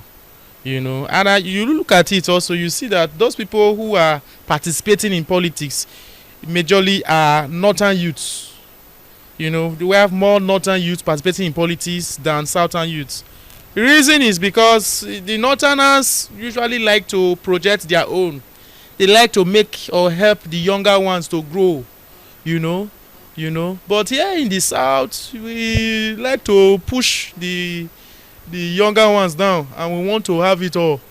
But I think that once that happens, it is now left for the proactive youth who was not invited to the table, but for him to now bring his own table or his own chair and put on the table. You know, so if they don't invite you to the table, then you bring your chair and sit in the table. I think that is what's going to happen in 2027. The youths are getting warmed up, but I will advise caution, because most of the youths that, like I said, are coming up now, they are either money driven or power driven. You must be people driven. That is what leadership is all about. You know, how can they trust you with an office, for example, as small as special assistant? And then you are embezzling there in that small office, as small as that office is. So these are the things we are talking about. How can you be trusted with power? How can you be trusted with an office of the governor that control trillions of naira, when you cannot even control thousands of naira and then be accountable for it? So my advice for the youth, accountability should be their watchword. Number two, they must be selfless. You know, you must be selfless. The youth should warm up and then come into politics. And then also, the older ones should also make room for the youths and also mentor them. Mentorship. Like I have some people now who call me leader. It's not just to call me leader, no. I mentor those people. I show them how politics is being played. And not the dirty politics. Politics that has to do with responsibility, you know. So, I think the youth will get it right this time. The youth who are mainly involved in politics as we speak are not people who can be used as campaign tools. But then we should get something clearly. Everybody say I'm a politician. Who is really a politician? A politician is not just somebody who plays politics. You know, you can come in as somebody from the motor park, as one of those people they give 5,000 naira to go and scatter ballot boxes. You call yourself a politician.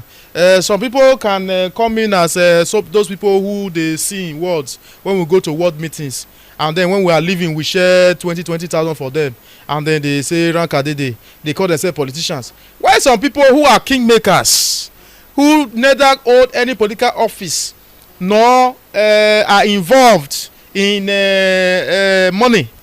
They are kingmakers. These are the politicians. These are the main political figures that you should respect, you know. But then there are some people also who hold public office by voting or by appointment.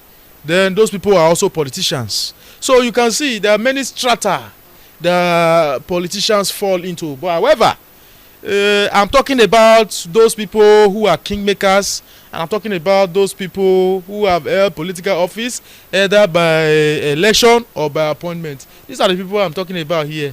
And I think that the youths who fall in this category of people, I think they are doing well. And I don't think they can be used as tools to shortchange the future of the incoming generation. There is a saying that youth are leaders of tomorrow, and today was yesterday's tomorrow. So if youth are leaders of tomorrow, it then means therefore that when they are involved in politics of today, they are defining their tomorrow. In other words, the involvement of youth in politics in Nigeria today is the best thing that can happen to the country, because if you want to invest, you invest in the youth, the upcoming ones, so that the top will not be extinct. If you don't get the youth engaged in active politics, and the older ones that eventually fade off, how do you fill the gap? Therefore, it is very, very important that we allow the youth to participate and make themselves useful. And if you check the government of our performing governor, Senator Monday Ukpebo, you will find out that almost 60% of the persons in the government are youths. And that is because they believe they have something to offer. The earlier they start to participate in governance, the better. So to me, involving youths in politics in any country, not only Nigeria, is the best investment you can make. To me, no youth worth his name or his presence in this world will turn himself to a tool, except if from the beginning he chooses to be a tool. And in other words, if you are a youth and you believe in participating in politics, yes, in every leadership there is followership, but that followership does not mean you are a tool. It may be a way of pupillage. It may also be a way of learning the ropes, so that when the older ones are getting off the stage, then you come in. Therefore, no youth that knows his worth and his creation will turn himself to a tool in the hands of others. And in any case, politics has gone dynamic, has gone quite very on the populist side, to the extent that you can no longer go into brigandage to gain power. You must be grassroots oriented. You must be in tune with the people at the grassroots, and you must know what the people are talking about and what they need, so that when eventually you come forward to say you want to vie for a public office, they know you and you know them. If they accept you, you go. If they don't accept you, even if you hired all the tools, you will not get it. We need the young people at the age of 40, 50 who can also work for us as a leadership in a federal constituency. Someone that is representing us like Charity Agobawerian. He is the one that also came here before to renovate our 6 classroom from primary school. He did it, and he also gave us a borehole. Someone like that, if he's going to a power, we can still support him. We want young people. We want them to be in politics so that they can also support their own community where they came from. Because if we have 1 or 2, 3, they see councillor, then see other House of Assembly, House of Rep. We have them chairman in Novia. If we have a young man that can also be there, they can take care of the community or the various community they came from. They want to do something for community. We have to be happy with the leader of the community. They should give young people chance. They can rule, can also honor us, do things for us, what we want. By the time we announce, say, see what we want, they can also stand and say, okay, this thing that we measure, they will do it for us. We have to be happy with them. if they can be able to come out. If you watch the trend, youth are getting more involved in politics, especially this era of social media and all the rest. Before now, let's go to from councillor to chairmanship, local government elections. Before now, most of the councillors are our father's age mates, local government chairmen, even the houses of assembly. But if you go through it now, you'll find out that from the councillors to the local government chairmen, and most especially the houses of assembly, they are occupied by youth, vibrant youth, young men, because the consciousness is building up gradually. We are not where we want to be. We have not gotten there, but I don't think we are where we were before now. So it's a gradual thing. We're getting there, we're moving, and eventually we'll get there. We're moving gradually. Youth are getting more involved in politics, and like I said, most of them are being used as campaign tools. But the era of where the old ones occupy the offices, rotate themselves in the offices, is gradually coming to an end, and in our time it will come to an end. So I don't want to peg it with age limit. When you are still vibrant, when you are still, it's advisable you get in at a young age, because if you say politics is dirty, the dirty men will decide even the food you eat at home. They'll decide your life. They'll decide how you walk on the street and all of that. So get involved and be a policy maker rather than waiting for them to make decisions, and you don't have choice but to obey. So I don't have a particular age limit. When this bill came to be not too young to rule, it was applauded. I applauded it, but I added that if they had only added a little clause, because yes, not too young to rule, but financially our elections are too expensive. They're too expensive, and it makes it difficult for young men like us to fully participate in it. So I think we'll get to a place where it will be effective, whereby the money you use in campaign can also be controlled. Now they started controlling the age limit. So we'll get there. It's all encompassing. We shouldn't leave it for those godfathers. Young people should be given opportunity, but young people with experience, not just any youth, will vie for certain positions. Certain positions should be given to experienced young people, because these offices are offices that need your agility, your vibrancy, your youthfulness. But it is not all youth that can sincerely occupy certain positions, else we'll go back to where we are coming from. So experience matters, experience counts, antecedents count. When you come out to say I am vying for XYZ position, first and foremost, the first thing some of us look is your antecedents, irrespective of whether you're a youth or not. What have you done in the past? Have you been there? Are you able? Can you handle XYZ? So it's not just being young and vibrant. We should add experience to it. If I want to take it globally, if you look at Africa or even West Africa, you've seen youths emerging as president of a whole country, and like you said, coming to Nigeria 2027, the youth has always formed the infantry of any elections, and they are the ones that defend the vote, they are the ones that stay on the elections, they are the ones that does all the mobilization, and at the end they stay behind without coming out for elected positions. So in the recent times, we've seen an avalanche of youths coming out to seek elected positions, and like in Edo State, it has never been like this before.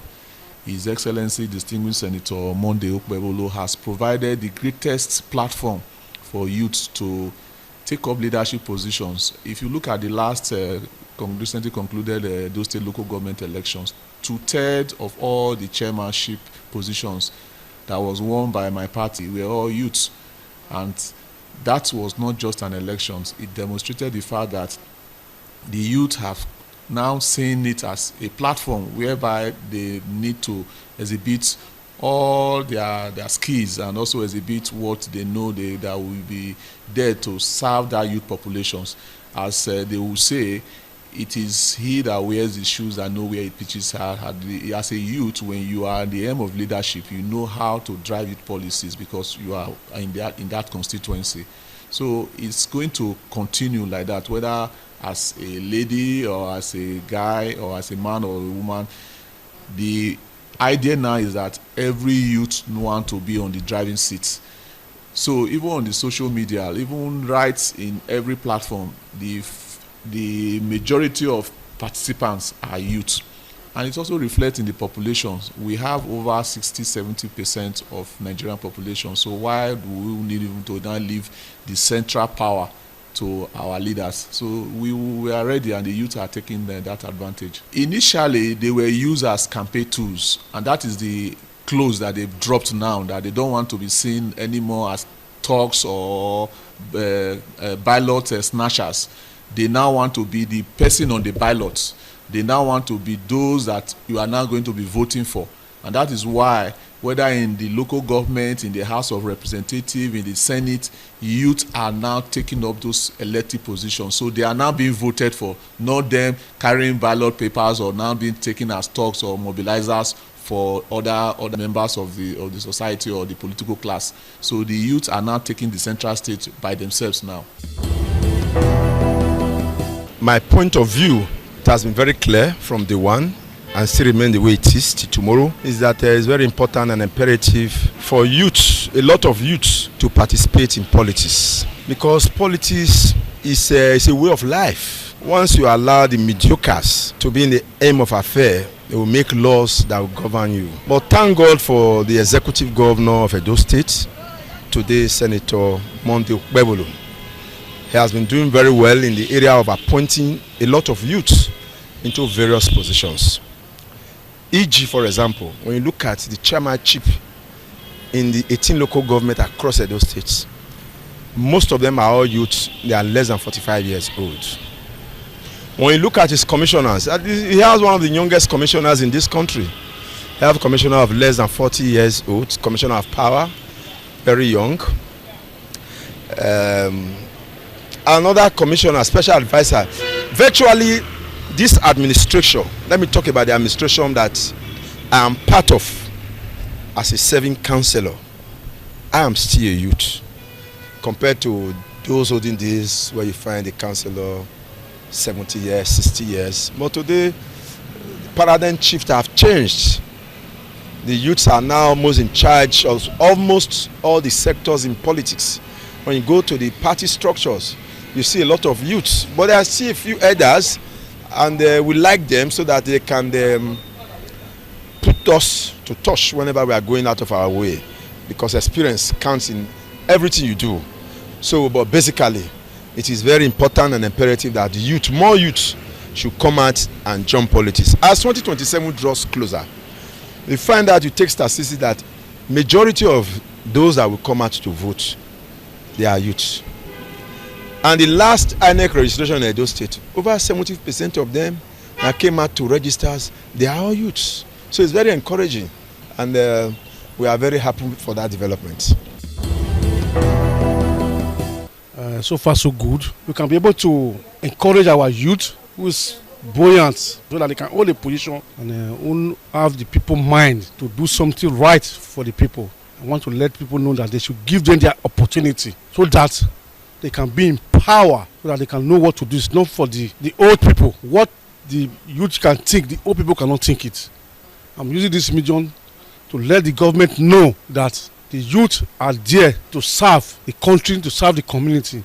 And at the same time, they should stop using the youth. They cannot start using our youth. At the end of the day, we're dumping them. We want them to, they have to be fixed, so that at the end of the day, they can represent the community, so that they can have whatever they have in their mind, so that they can use it for the community, so that we can have a better development in our community. We need the youth this time around, so that they can know what we are missing it, so that they can know what they can do. I know that without a youth, the country can never be stand. That's why we need the youth. They have the capacity, they have the knowledge, they have the wisdom to fix so many things. We don't want the politicians to use our youth without giving them position. That is where we stand for. like Dennis Idahosa is representing us, and he's a young person. See what he has done for us. He's the one that brought street lights for us in this community. Let them give young people opportunity so that they can be able to help us to fight. They know what the people want. They should be allowing young people to be in position so that things like this can be happen in our country. A lot of our respondents talked about the fact that it is important that youth get into politics, and you as a young person who wants to occupy a political position, you must be ready to do so. If you must be a good politician, you must have to start now, and for the youths to be able to secure and occupy those vital political positions that they are eager and willing to occupy, they have to start political activities now. And occupying a political position, it is not by sentiment, it is not by what I want to do or what I want to say. You must be practical, you must be articulated, you must be accountable, you must be fair in your judgment, and you must be able to know how to manage funds in order for you to be able to occupy a political position. And not just to say as a youth you want to go into politics, you must also have to have that political experience. You have to get involved in order to be grounded in politics. It is a Viewpoint on ITV. I am Caroline Okonji, saying to you many thanks for watching and bye for now. ITV, certainly the best.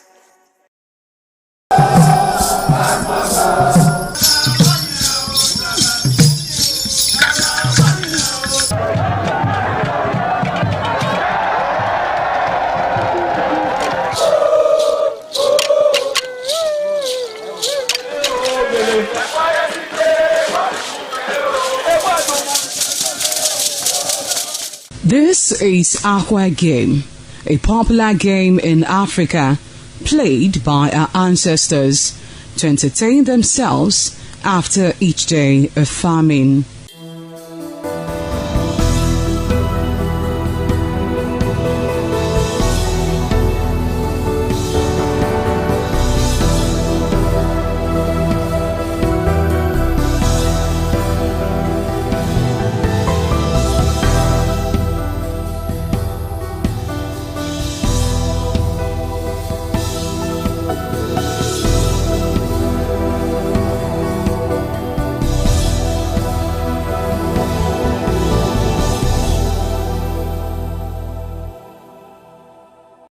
It is also relevant in our coronation in Africa. It is a sport and indeed very interesting, as every seed had a role.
On ITV News tonight, suspected herdsman kills several in fresh attack on Benue communities.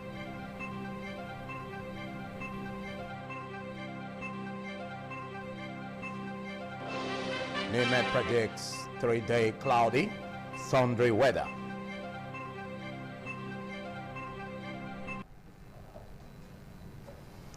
Good evening and welcome to your Sunday leisure on television, ITV News. I am Philip Omo-Gyupo. And with me tonight from Abuja studios is Abigail Adireme. Good evening, Abigail, and hope your Sunday has been bright and colorful. Good evening, Philip. Sunday has been very interesting. I hope it's same with you. Sure. Thank you so much, Abigail. Note that you can watch ITV live online at www.itvradionj.com/ITV. Also follow us on our social media platforms at Facebook, X, Instagram, YouTube, and TikTok at ITV Radio NG. And our first story tonight from the Benin studio comes this, where INEC today Sunday declared Osun State Governor Ademola Adeleke as winner of Saturday's gubernatorial election, having won 19 out of the 30 local government areas in the governorship election. The state returning officer and the vice chancellor of the Federal University, Oyo Ekiti, Professor Joshua Ogunwale, declared the result of the poll at about 7:24 a.m. on Sunday. Ikpamosa Ogiagbe completes the story. According to the returning officer, incumbent Governor Ademola Adeleke polled a total of 511,067 votes to emerge victorious in the contest. He won in 19 out of the 30 local government areas of the state. The incumbent Osun State Governor, who contested the poll on the platform of the Accord Party, defeated his closest challenger Bola Oyebamiji of the All Progressives Congress, who won in 11 local government areas of the state. Declaring the results, Ogunwale put the figure of accredited voters at 1,010,684. Total valid votes 985,079. Rejected votes 20,721. And total vote cast 1,005,800 votes.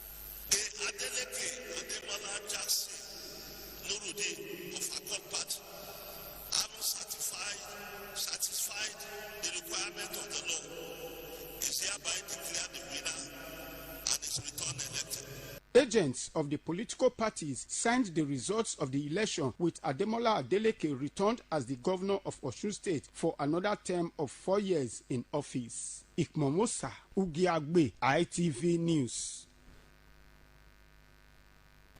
Meanwhile, Governor Ademola Adeleke has extended the olive branch to his opponents in the Osun governorship election, asking them to work with his administration for the good of the people. Adeleke spoke during his address to the people of Osun State hours after he was declared the winner of the August 15 governorship election.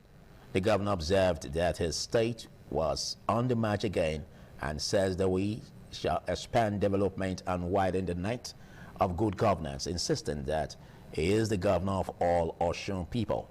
He maintained that his vision is to take Osun from a civil service state to an industrial state and an investment destination. Congratulations to Osun people and to all supporters of good governance, the Osun State Governor said. His victory has deepened his faith in democracy as he paid tribute to those who supported his bid for another term in office. He expressed deep appreciation to people who believed in democracy, thanking them for their immense support for his struggle both from home and abroad, adding that the support was overwhelming. He also, most importantly, thanked the media for standing by him, adding that the constant coverage in support of democracy emboldened them, while they remain very grateful.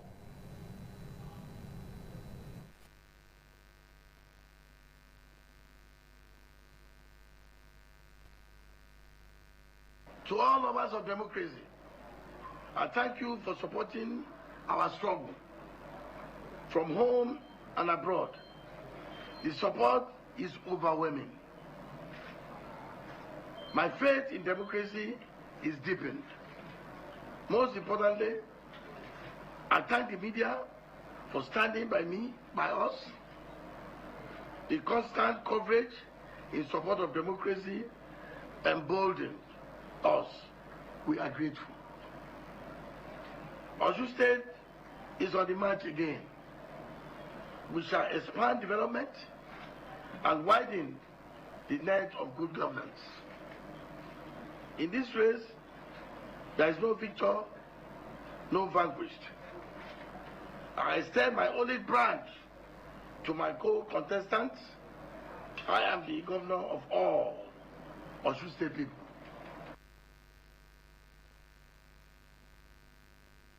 Governor of Osun State in 2022 under the umbrella of the People's Democratic Party. However, he left the platform in December 2025 as he pushed for a return ticket to the Bola Ige House in Osogbo. Following the development, President Bola Tinubu today, Sunday, congratulated Mr. Ademola Adeleke on his re-election as the governor of Osun, describing the feat as a reflection of the will of the people. Tinubu said in a statement issued by his spokesman, Bayo Onanuga, on Sunday that he called Governor Ademola Adeleke to congratulate him on his election victory in Osun State, adding that his victory once again confirmed the confidence the people of Osun State have in him. The president maintained that the outcome of the election is a fitting assurance that democracy will continue to flourish in Nigeria, while praising the courage and discipline exhibited by other contestants in the election, saying their participation deepened and enriched our country's democratic culture. The Osun State chapter of the All Progressives Congress says the leadership of the party is currently studying the results of Saturday's governorship election in each of the 332 wards across the state with a view to taking the next line of action. According to the party, an election cannot be said to have been concluded without having explored all the constitutionally allowed legal opportunities as enriched in the Electoral Act 2026 as amended. A statement signed by the APC Director of Media and Information in Osun State, Kola Olabisi, on Sunday explains that the party is not unaware of the fact that election is a process which begins at the registration of the voters through the primary election to the election proper, which extends to the tribunal, the appeal court, and terminates at the Supreme Court. The party observes that an election cannot be said to have been concluded without having explored all these constitutionally allowed legal opportunity to enrich the nation's jurisprudence as enshrined in the Electoral Act 2026 as amended. Osun APC agreed that while commending the steadfastness, sagacity, and loyalty of the numerous members and supporters of the party, it is, however, realizable that as a progressive party founded on the unalloyed principle of the rule of law, fairness, and justice, it would not hesitate to explore the window allowed by the extant Electoral Act after due consultation with its team of lawyers based on their professional advice.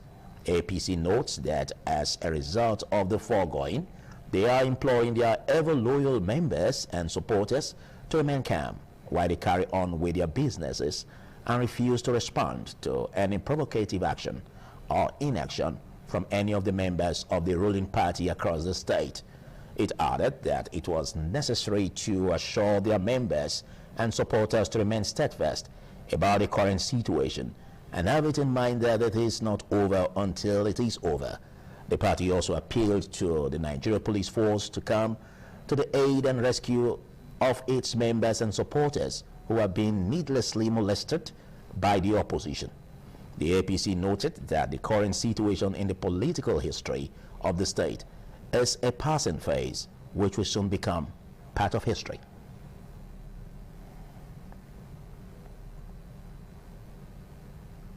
The Catholic community in the Catholic Archdiocese of Benin City has sent a message of appreciation to independent television and radio for the free media coverage for both the vigil and funeral masses of the late Archbishop Augustine Obiora Kubeze.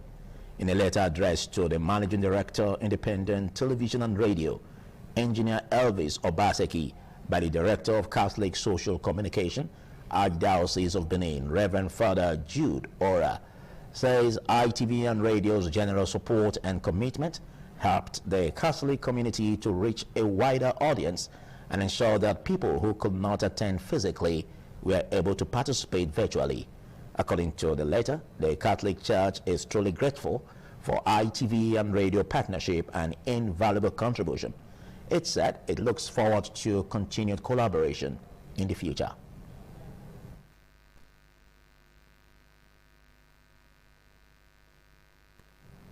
For stories from Abuja, we now hand you over to Abigail Adura to continue. Thank you very much, Philip.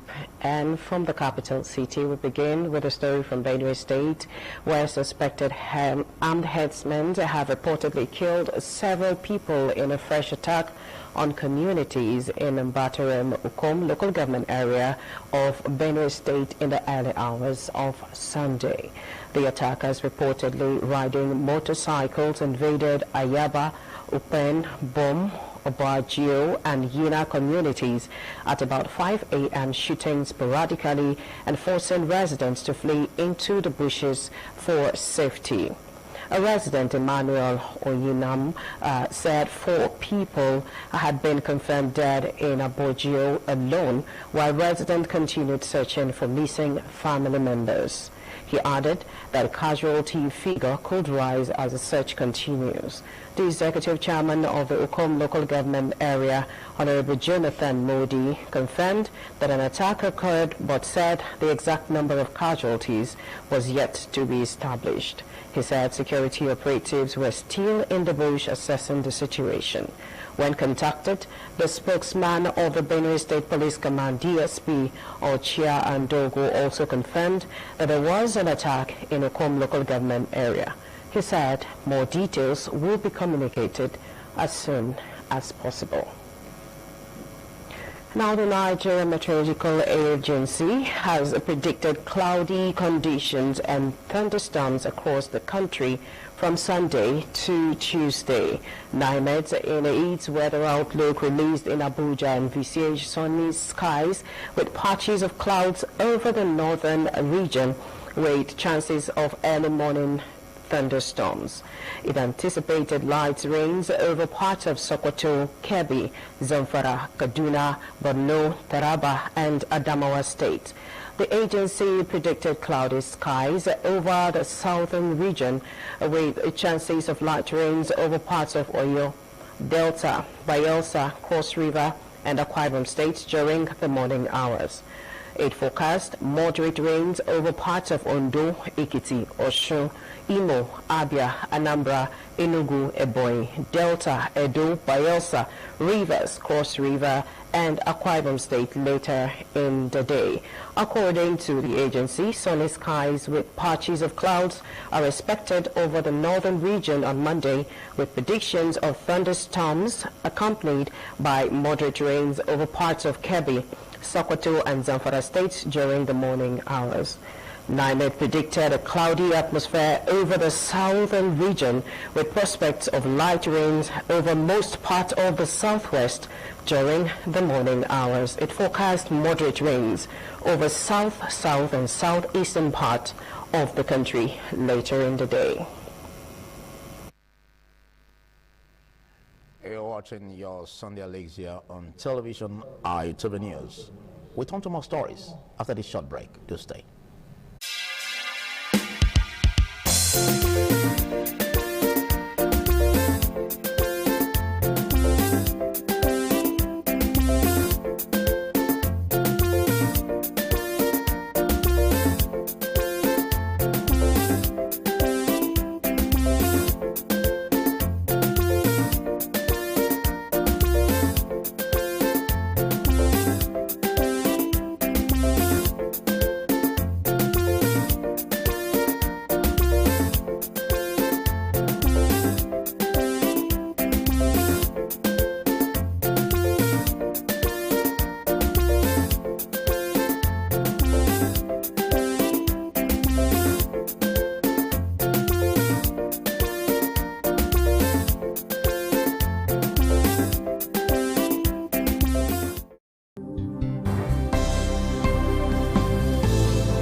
some days, there comes the Ugemobo Festival, which the Oba celebrates outside the palace gate.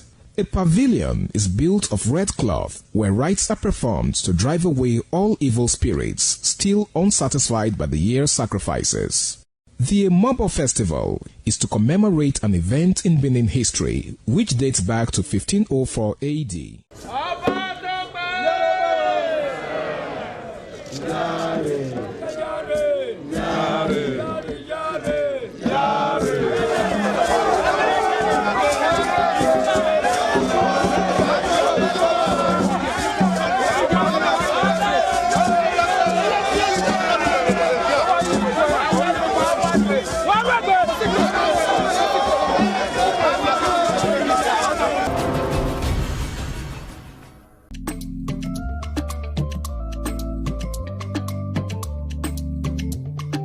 The man went out to bring in thugs to come and beat her. Yeah. In a situation like that, do you think women would have seen that and still want to speak?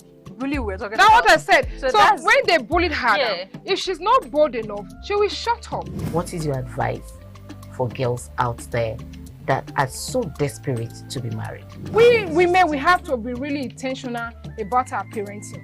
If you know a child is being abused, or you see signs, a bruise or a child, it has to be investigated. People barely even breathe when they are going for a shebi and something. Party. You have to be They can't smart. sit If down. you see where they are dressing them up and dragging on both sides, you cannot you cannot breathe. That's what And these matters. women would stay in those events for hours just to keep up with that beauty trend. Is that healthy? That's not healthy. I am Patricia Uremu Gabriels and we're reaching you live from our Lagos Network studio. Of course, Women in Conversation is a program designed for women to discuss about themselves.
Thank you for staying on. And now turning to stories from the pulpit.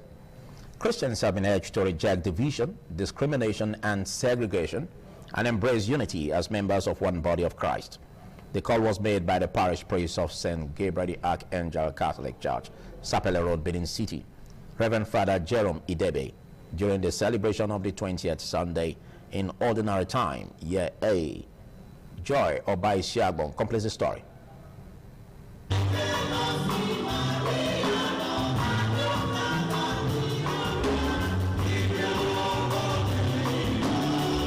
Delivering his homily during the Holy Mass, Reverend Father Jerome Idebe reflected on the unfailing love of Christ for humanity. He urged Christians to shun every form of discrimination and segregation, stressing that God welcomes everyone who seeks Him, irrespective of tribe, background, or social status. God is open to accept, to receive, to help, and to answer all people. My house shall be called a house of prayer for all peoples. Isaiah chapter 50 verse 7. It shall be a place of prayer for the Jews and for Gentiles, for natives and for foreigners. The Eucharist celebration featured scripture readings, the prayers of the faithful, and inspiring renditions by the church choir.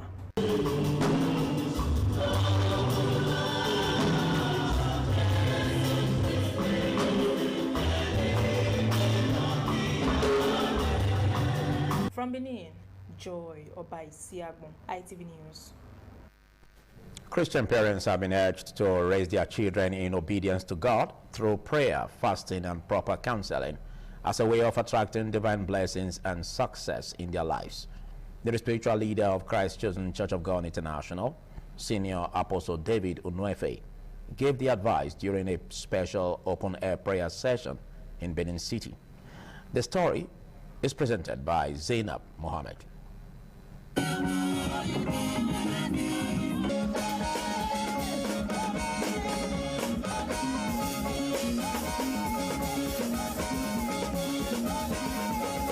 The congregation danced and offered praises to God. Senior Apostle Unuefe said mothers in particular have a significant role to play in the success and breakthrough of their children, urging parents to guide their children in the ways of the Lord. He cautioned Christian parents against allowing their children to be unequally yoked with unbelievers, stressing that obedience to God and a life of prayer are essential to achieving success. Come and notice God, because when you are made for signs and wonders, what others cannot do, you will do it.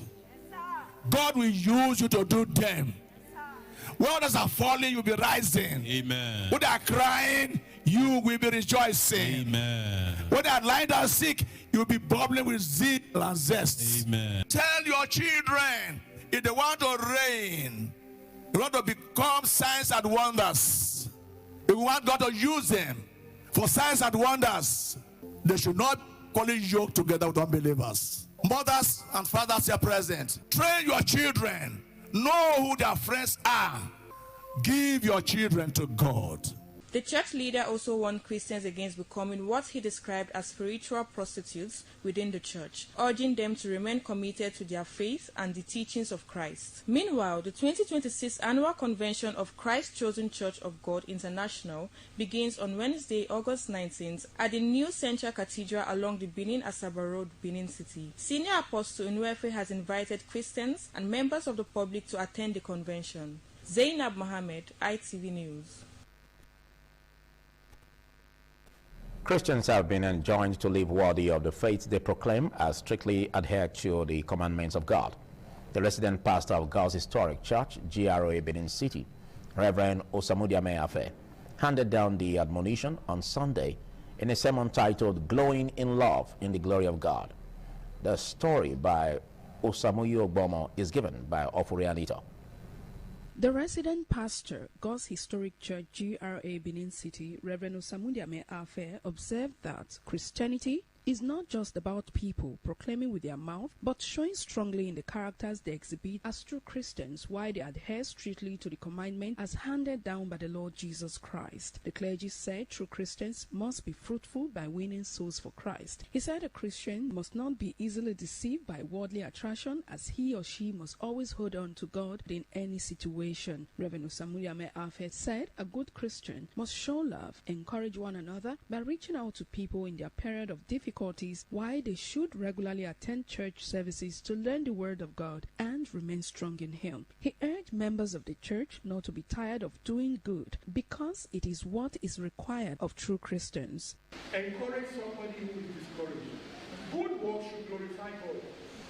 When you do good works, do not do good merely to receive praise. That's an eye service. If I do, I mean, they see you that they will clap for you. Our motivation should be, how can this bring glory to God? The church's choir renders soul-lifting songs to the glory of God. From Benin, Ofure and Netta, ITV News. Away from the stories of the pulpit to a colorful wedding anniversary, where it was a blissful moment as family, friends, and well-wishers gathered to celebrate the 20th wedding anniversary of Eve and Dave.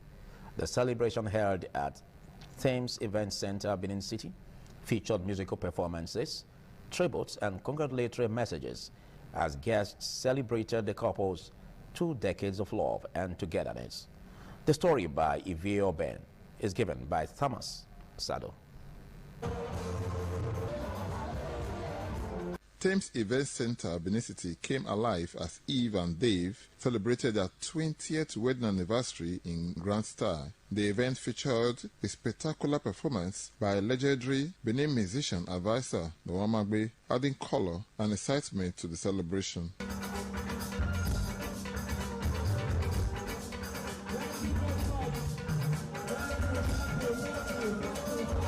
The couple, whose joy knew no bounds, expressed appreciation for their love, understanding, and companionship they have shared throughout 20 years in marriage. I decided to celebrate as a lovely wife she is, and a wonderful, amazing mother. It's like a dream come true for me. Today we've decided to have our dream wedding since we couldn't do it the first time like this.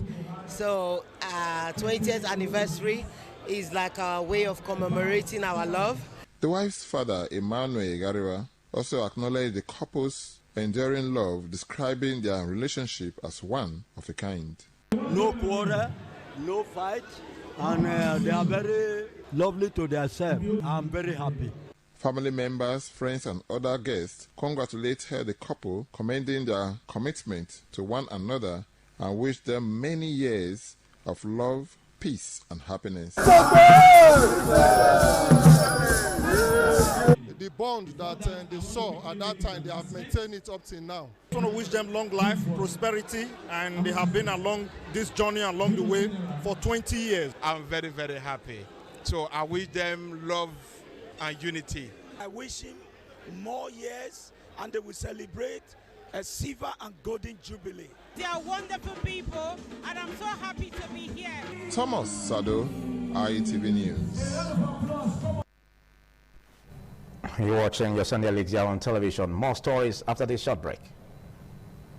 Christ Chosen Church of God Intercession.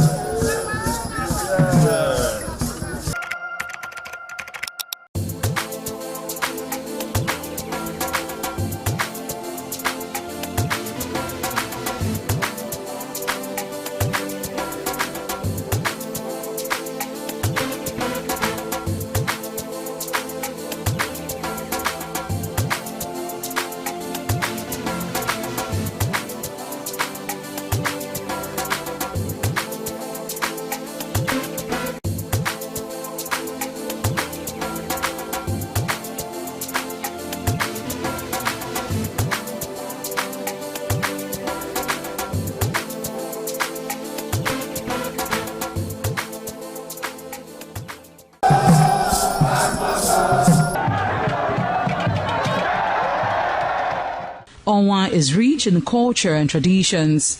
The people are a mixture of traditional worshippers, Muslims and Christians. Onwa is located at the northern part of Edo State. It consists of 2 local government areas, that is Onwa West and Onwa East. It has a total number of 13 clans and 21 political wards, according to National Population Commission 2006 census. The population of Onwa people is put together at 251,686. The people love tradition and culture. Historically, the people ancestors in deep quest to hand down on their future children a society of love and friendship.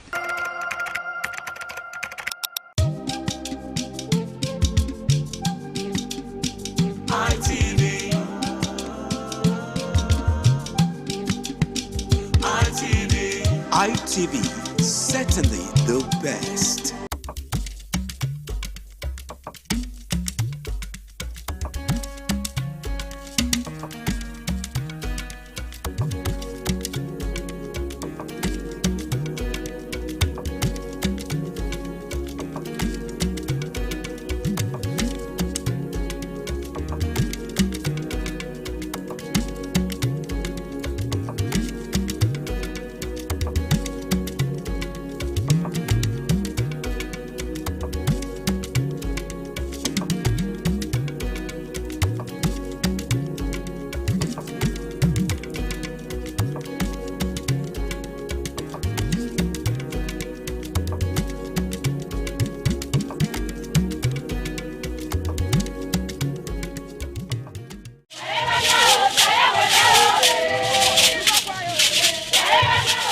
In a rare display of botanical brilliance, the palm tree defied natural norms, sprouting multiple branches that bear fruits. This rare occurrence has become a wonder to many, as experts are calling it a one-in-a-million phenomenon.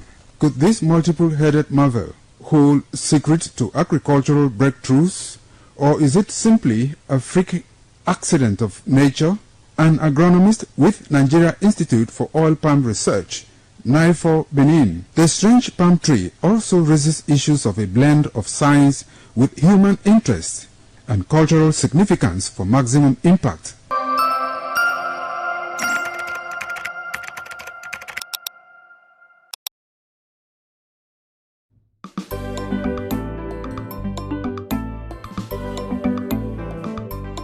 Thank you very much for joining us on the program Healthy Living. What is the kidney? The kidney is an excretory organ in the body, which is for metabolism. Tuberculosis affects many organs in the body, but the common ones it usually affects is the lungs. Epilepsy is a neurological problem.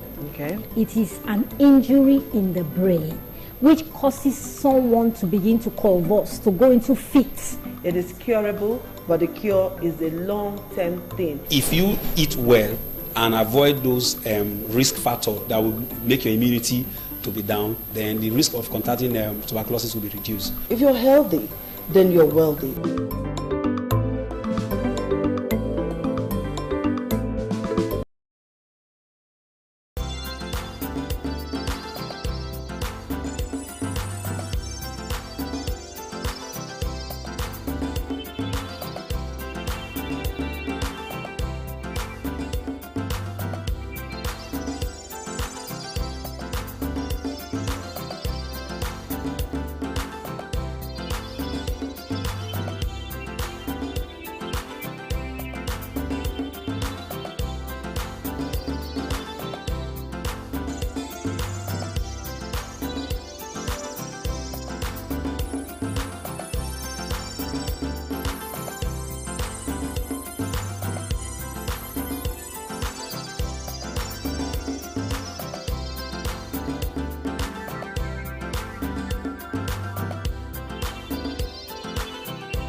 The Ugewe is the final ceremony of the series of festivals.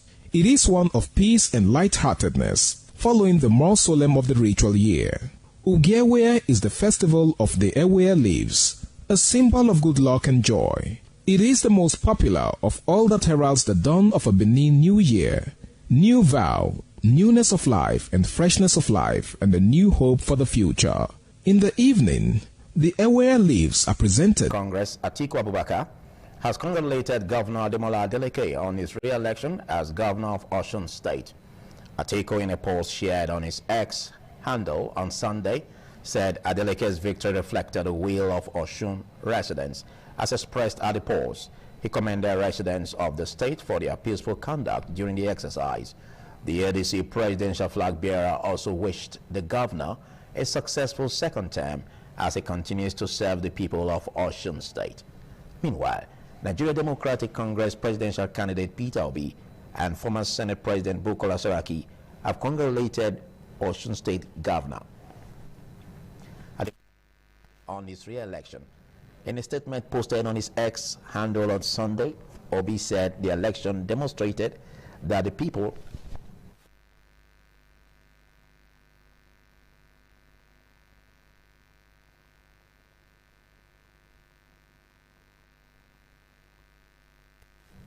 That election demonstrated that the people had the power to choose their leaders, which is said to be an important pillar of democracy.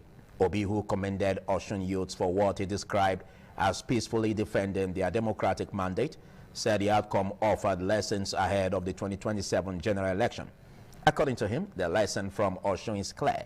Democracy is strongest when citizens are alert, conscious of their civic responsibility, and determined to ensure that their votes count.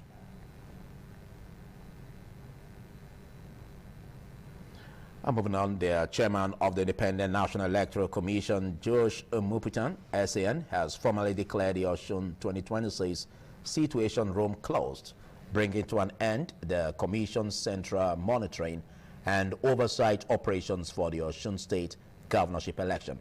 Umupitan explained that the closure followed the successful conclusion of the election and the declaration of the election result in the early hours of Sunday, 16th August 2026. Addressing workers at the Situation Room, according to a post by INEC on his official X handle, the chairman expressed profound appreciation for their dedication, sacrifice, and professionalism throughout the electoral process. The closure of the Osun 2026 Situation Room brought to an end the Commission's central monitoring and oversight operations for the Osun State governorship election. He commended staff at the Commission's headquarters, Osun State, and local government offices, as well as personnel deployed to the field, particularly those who worked at the polling units and members of the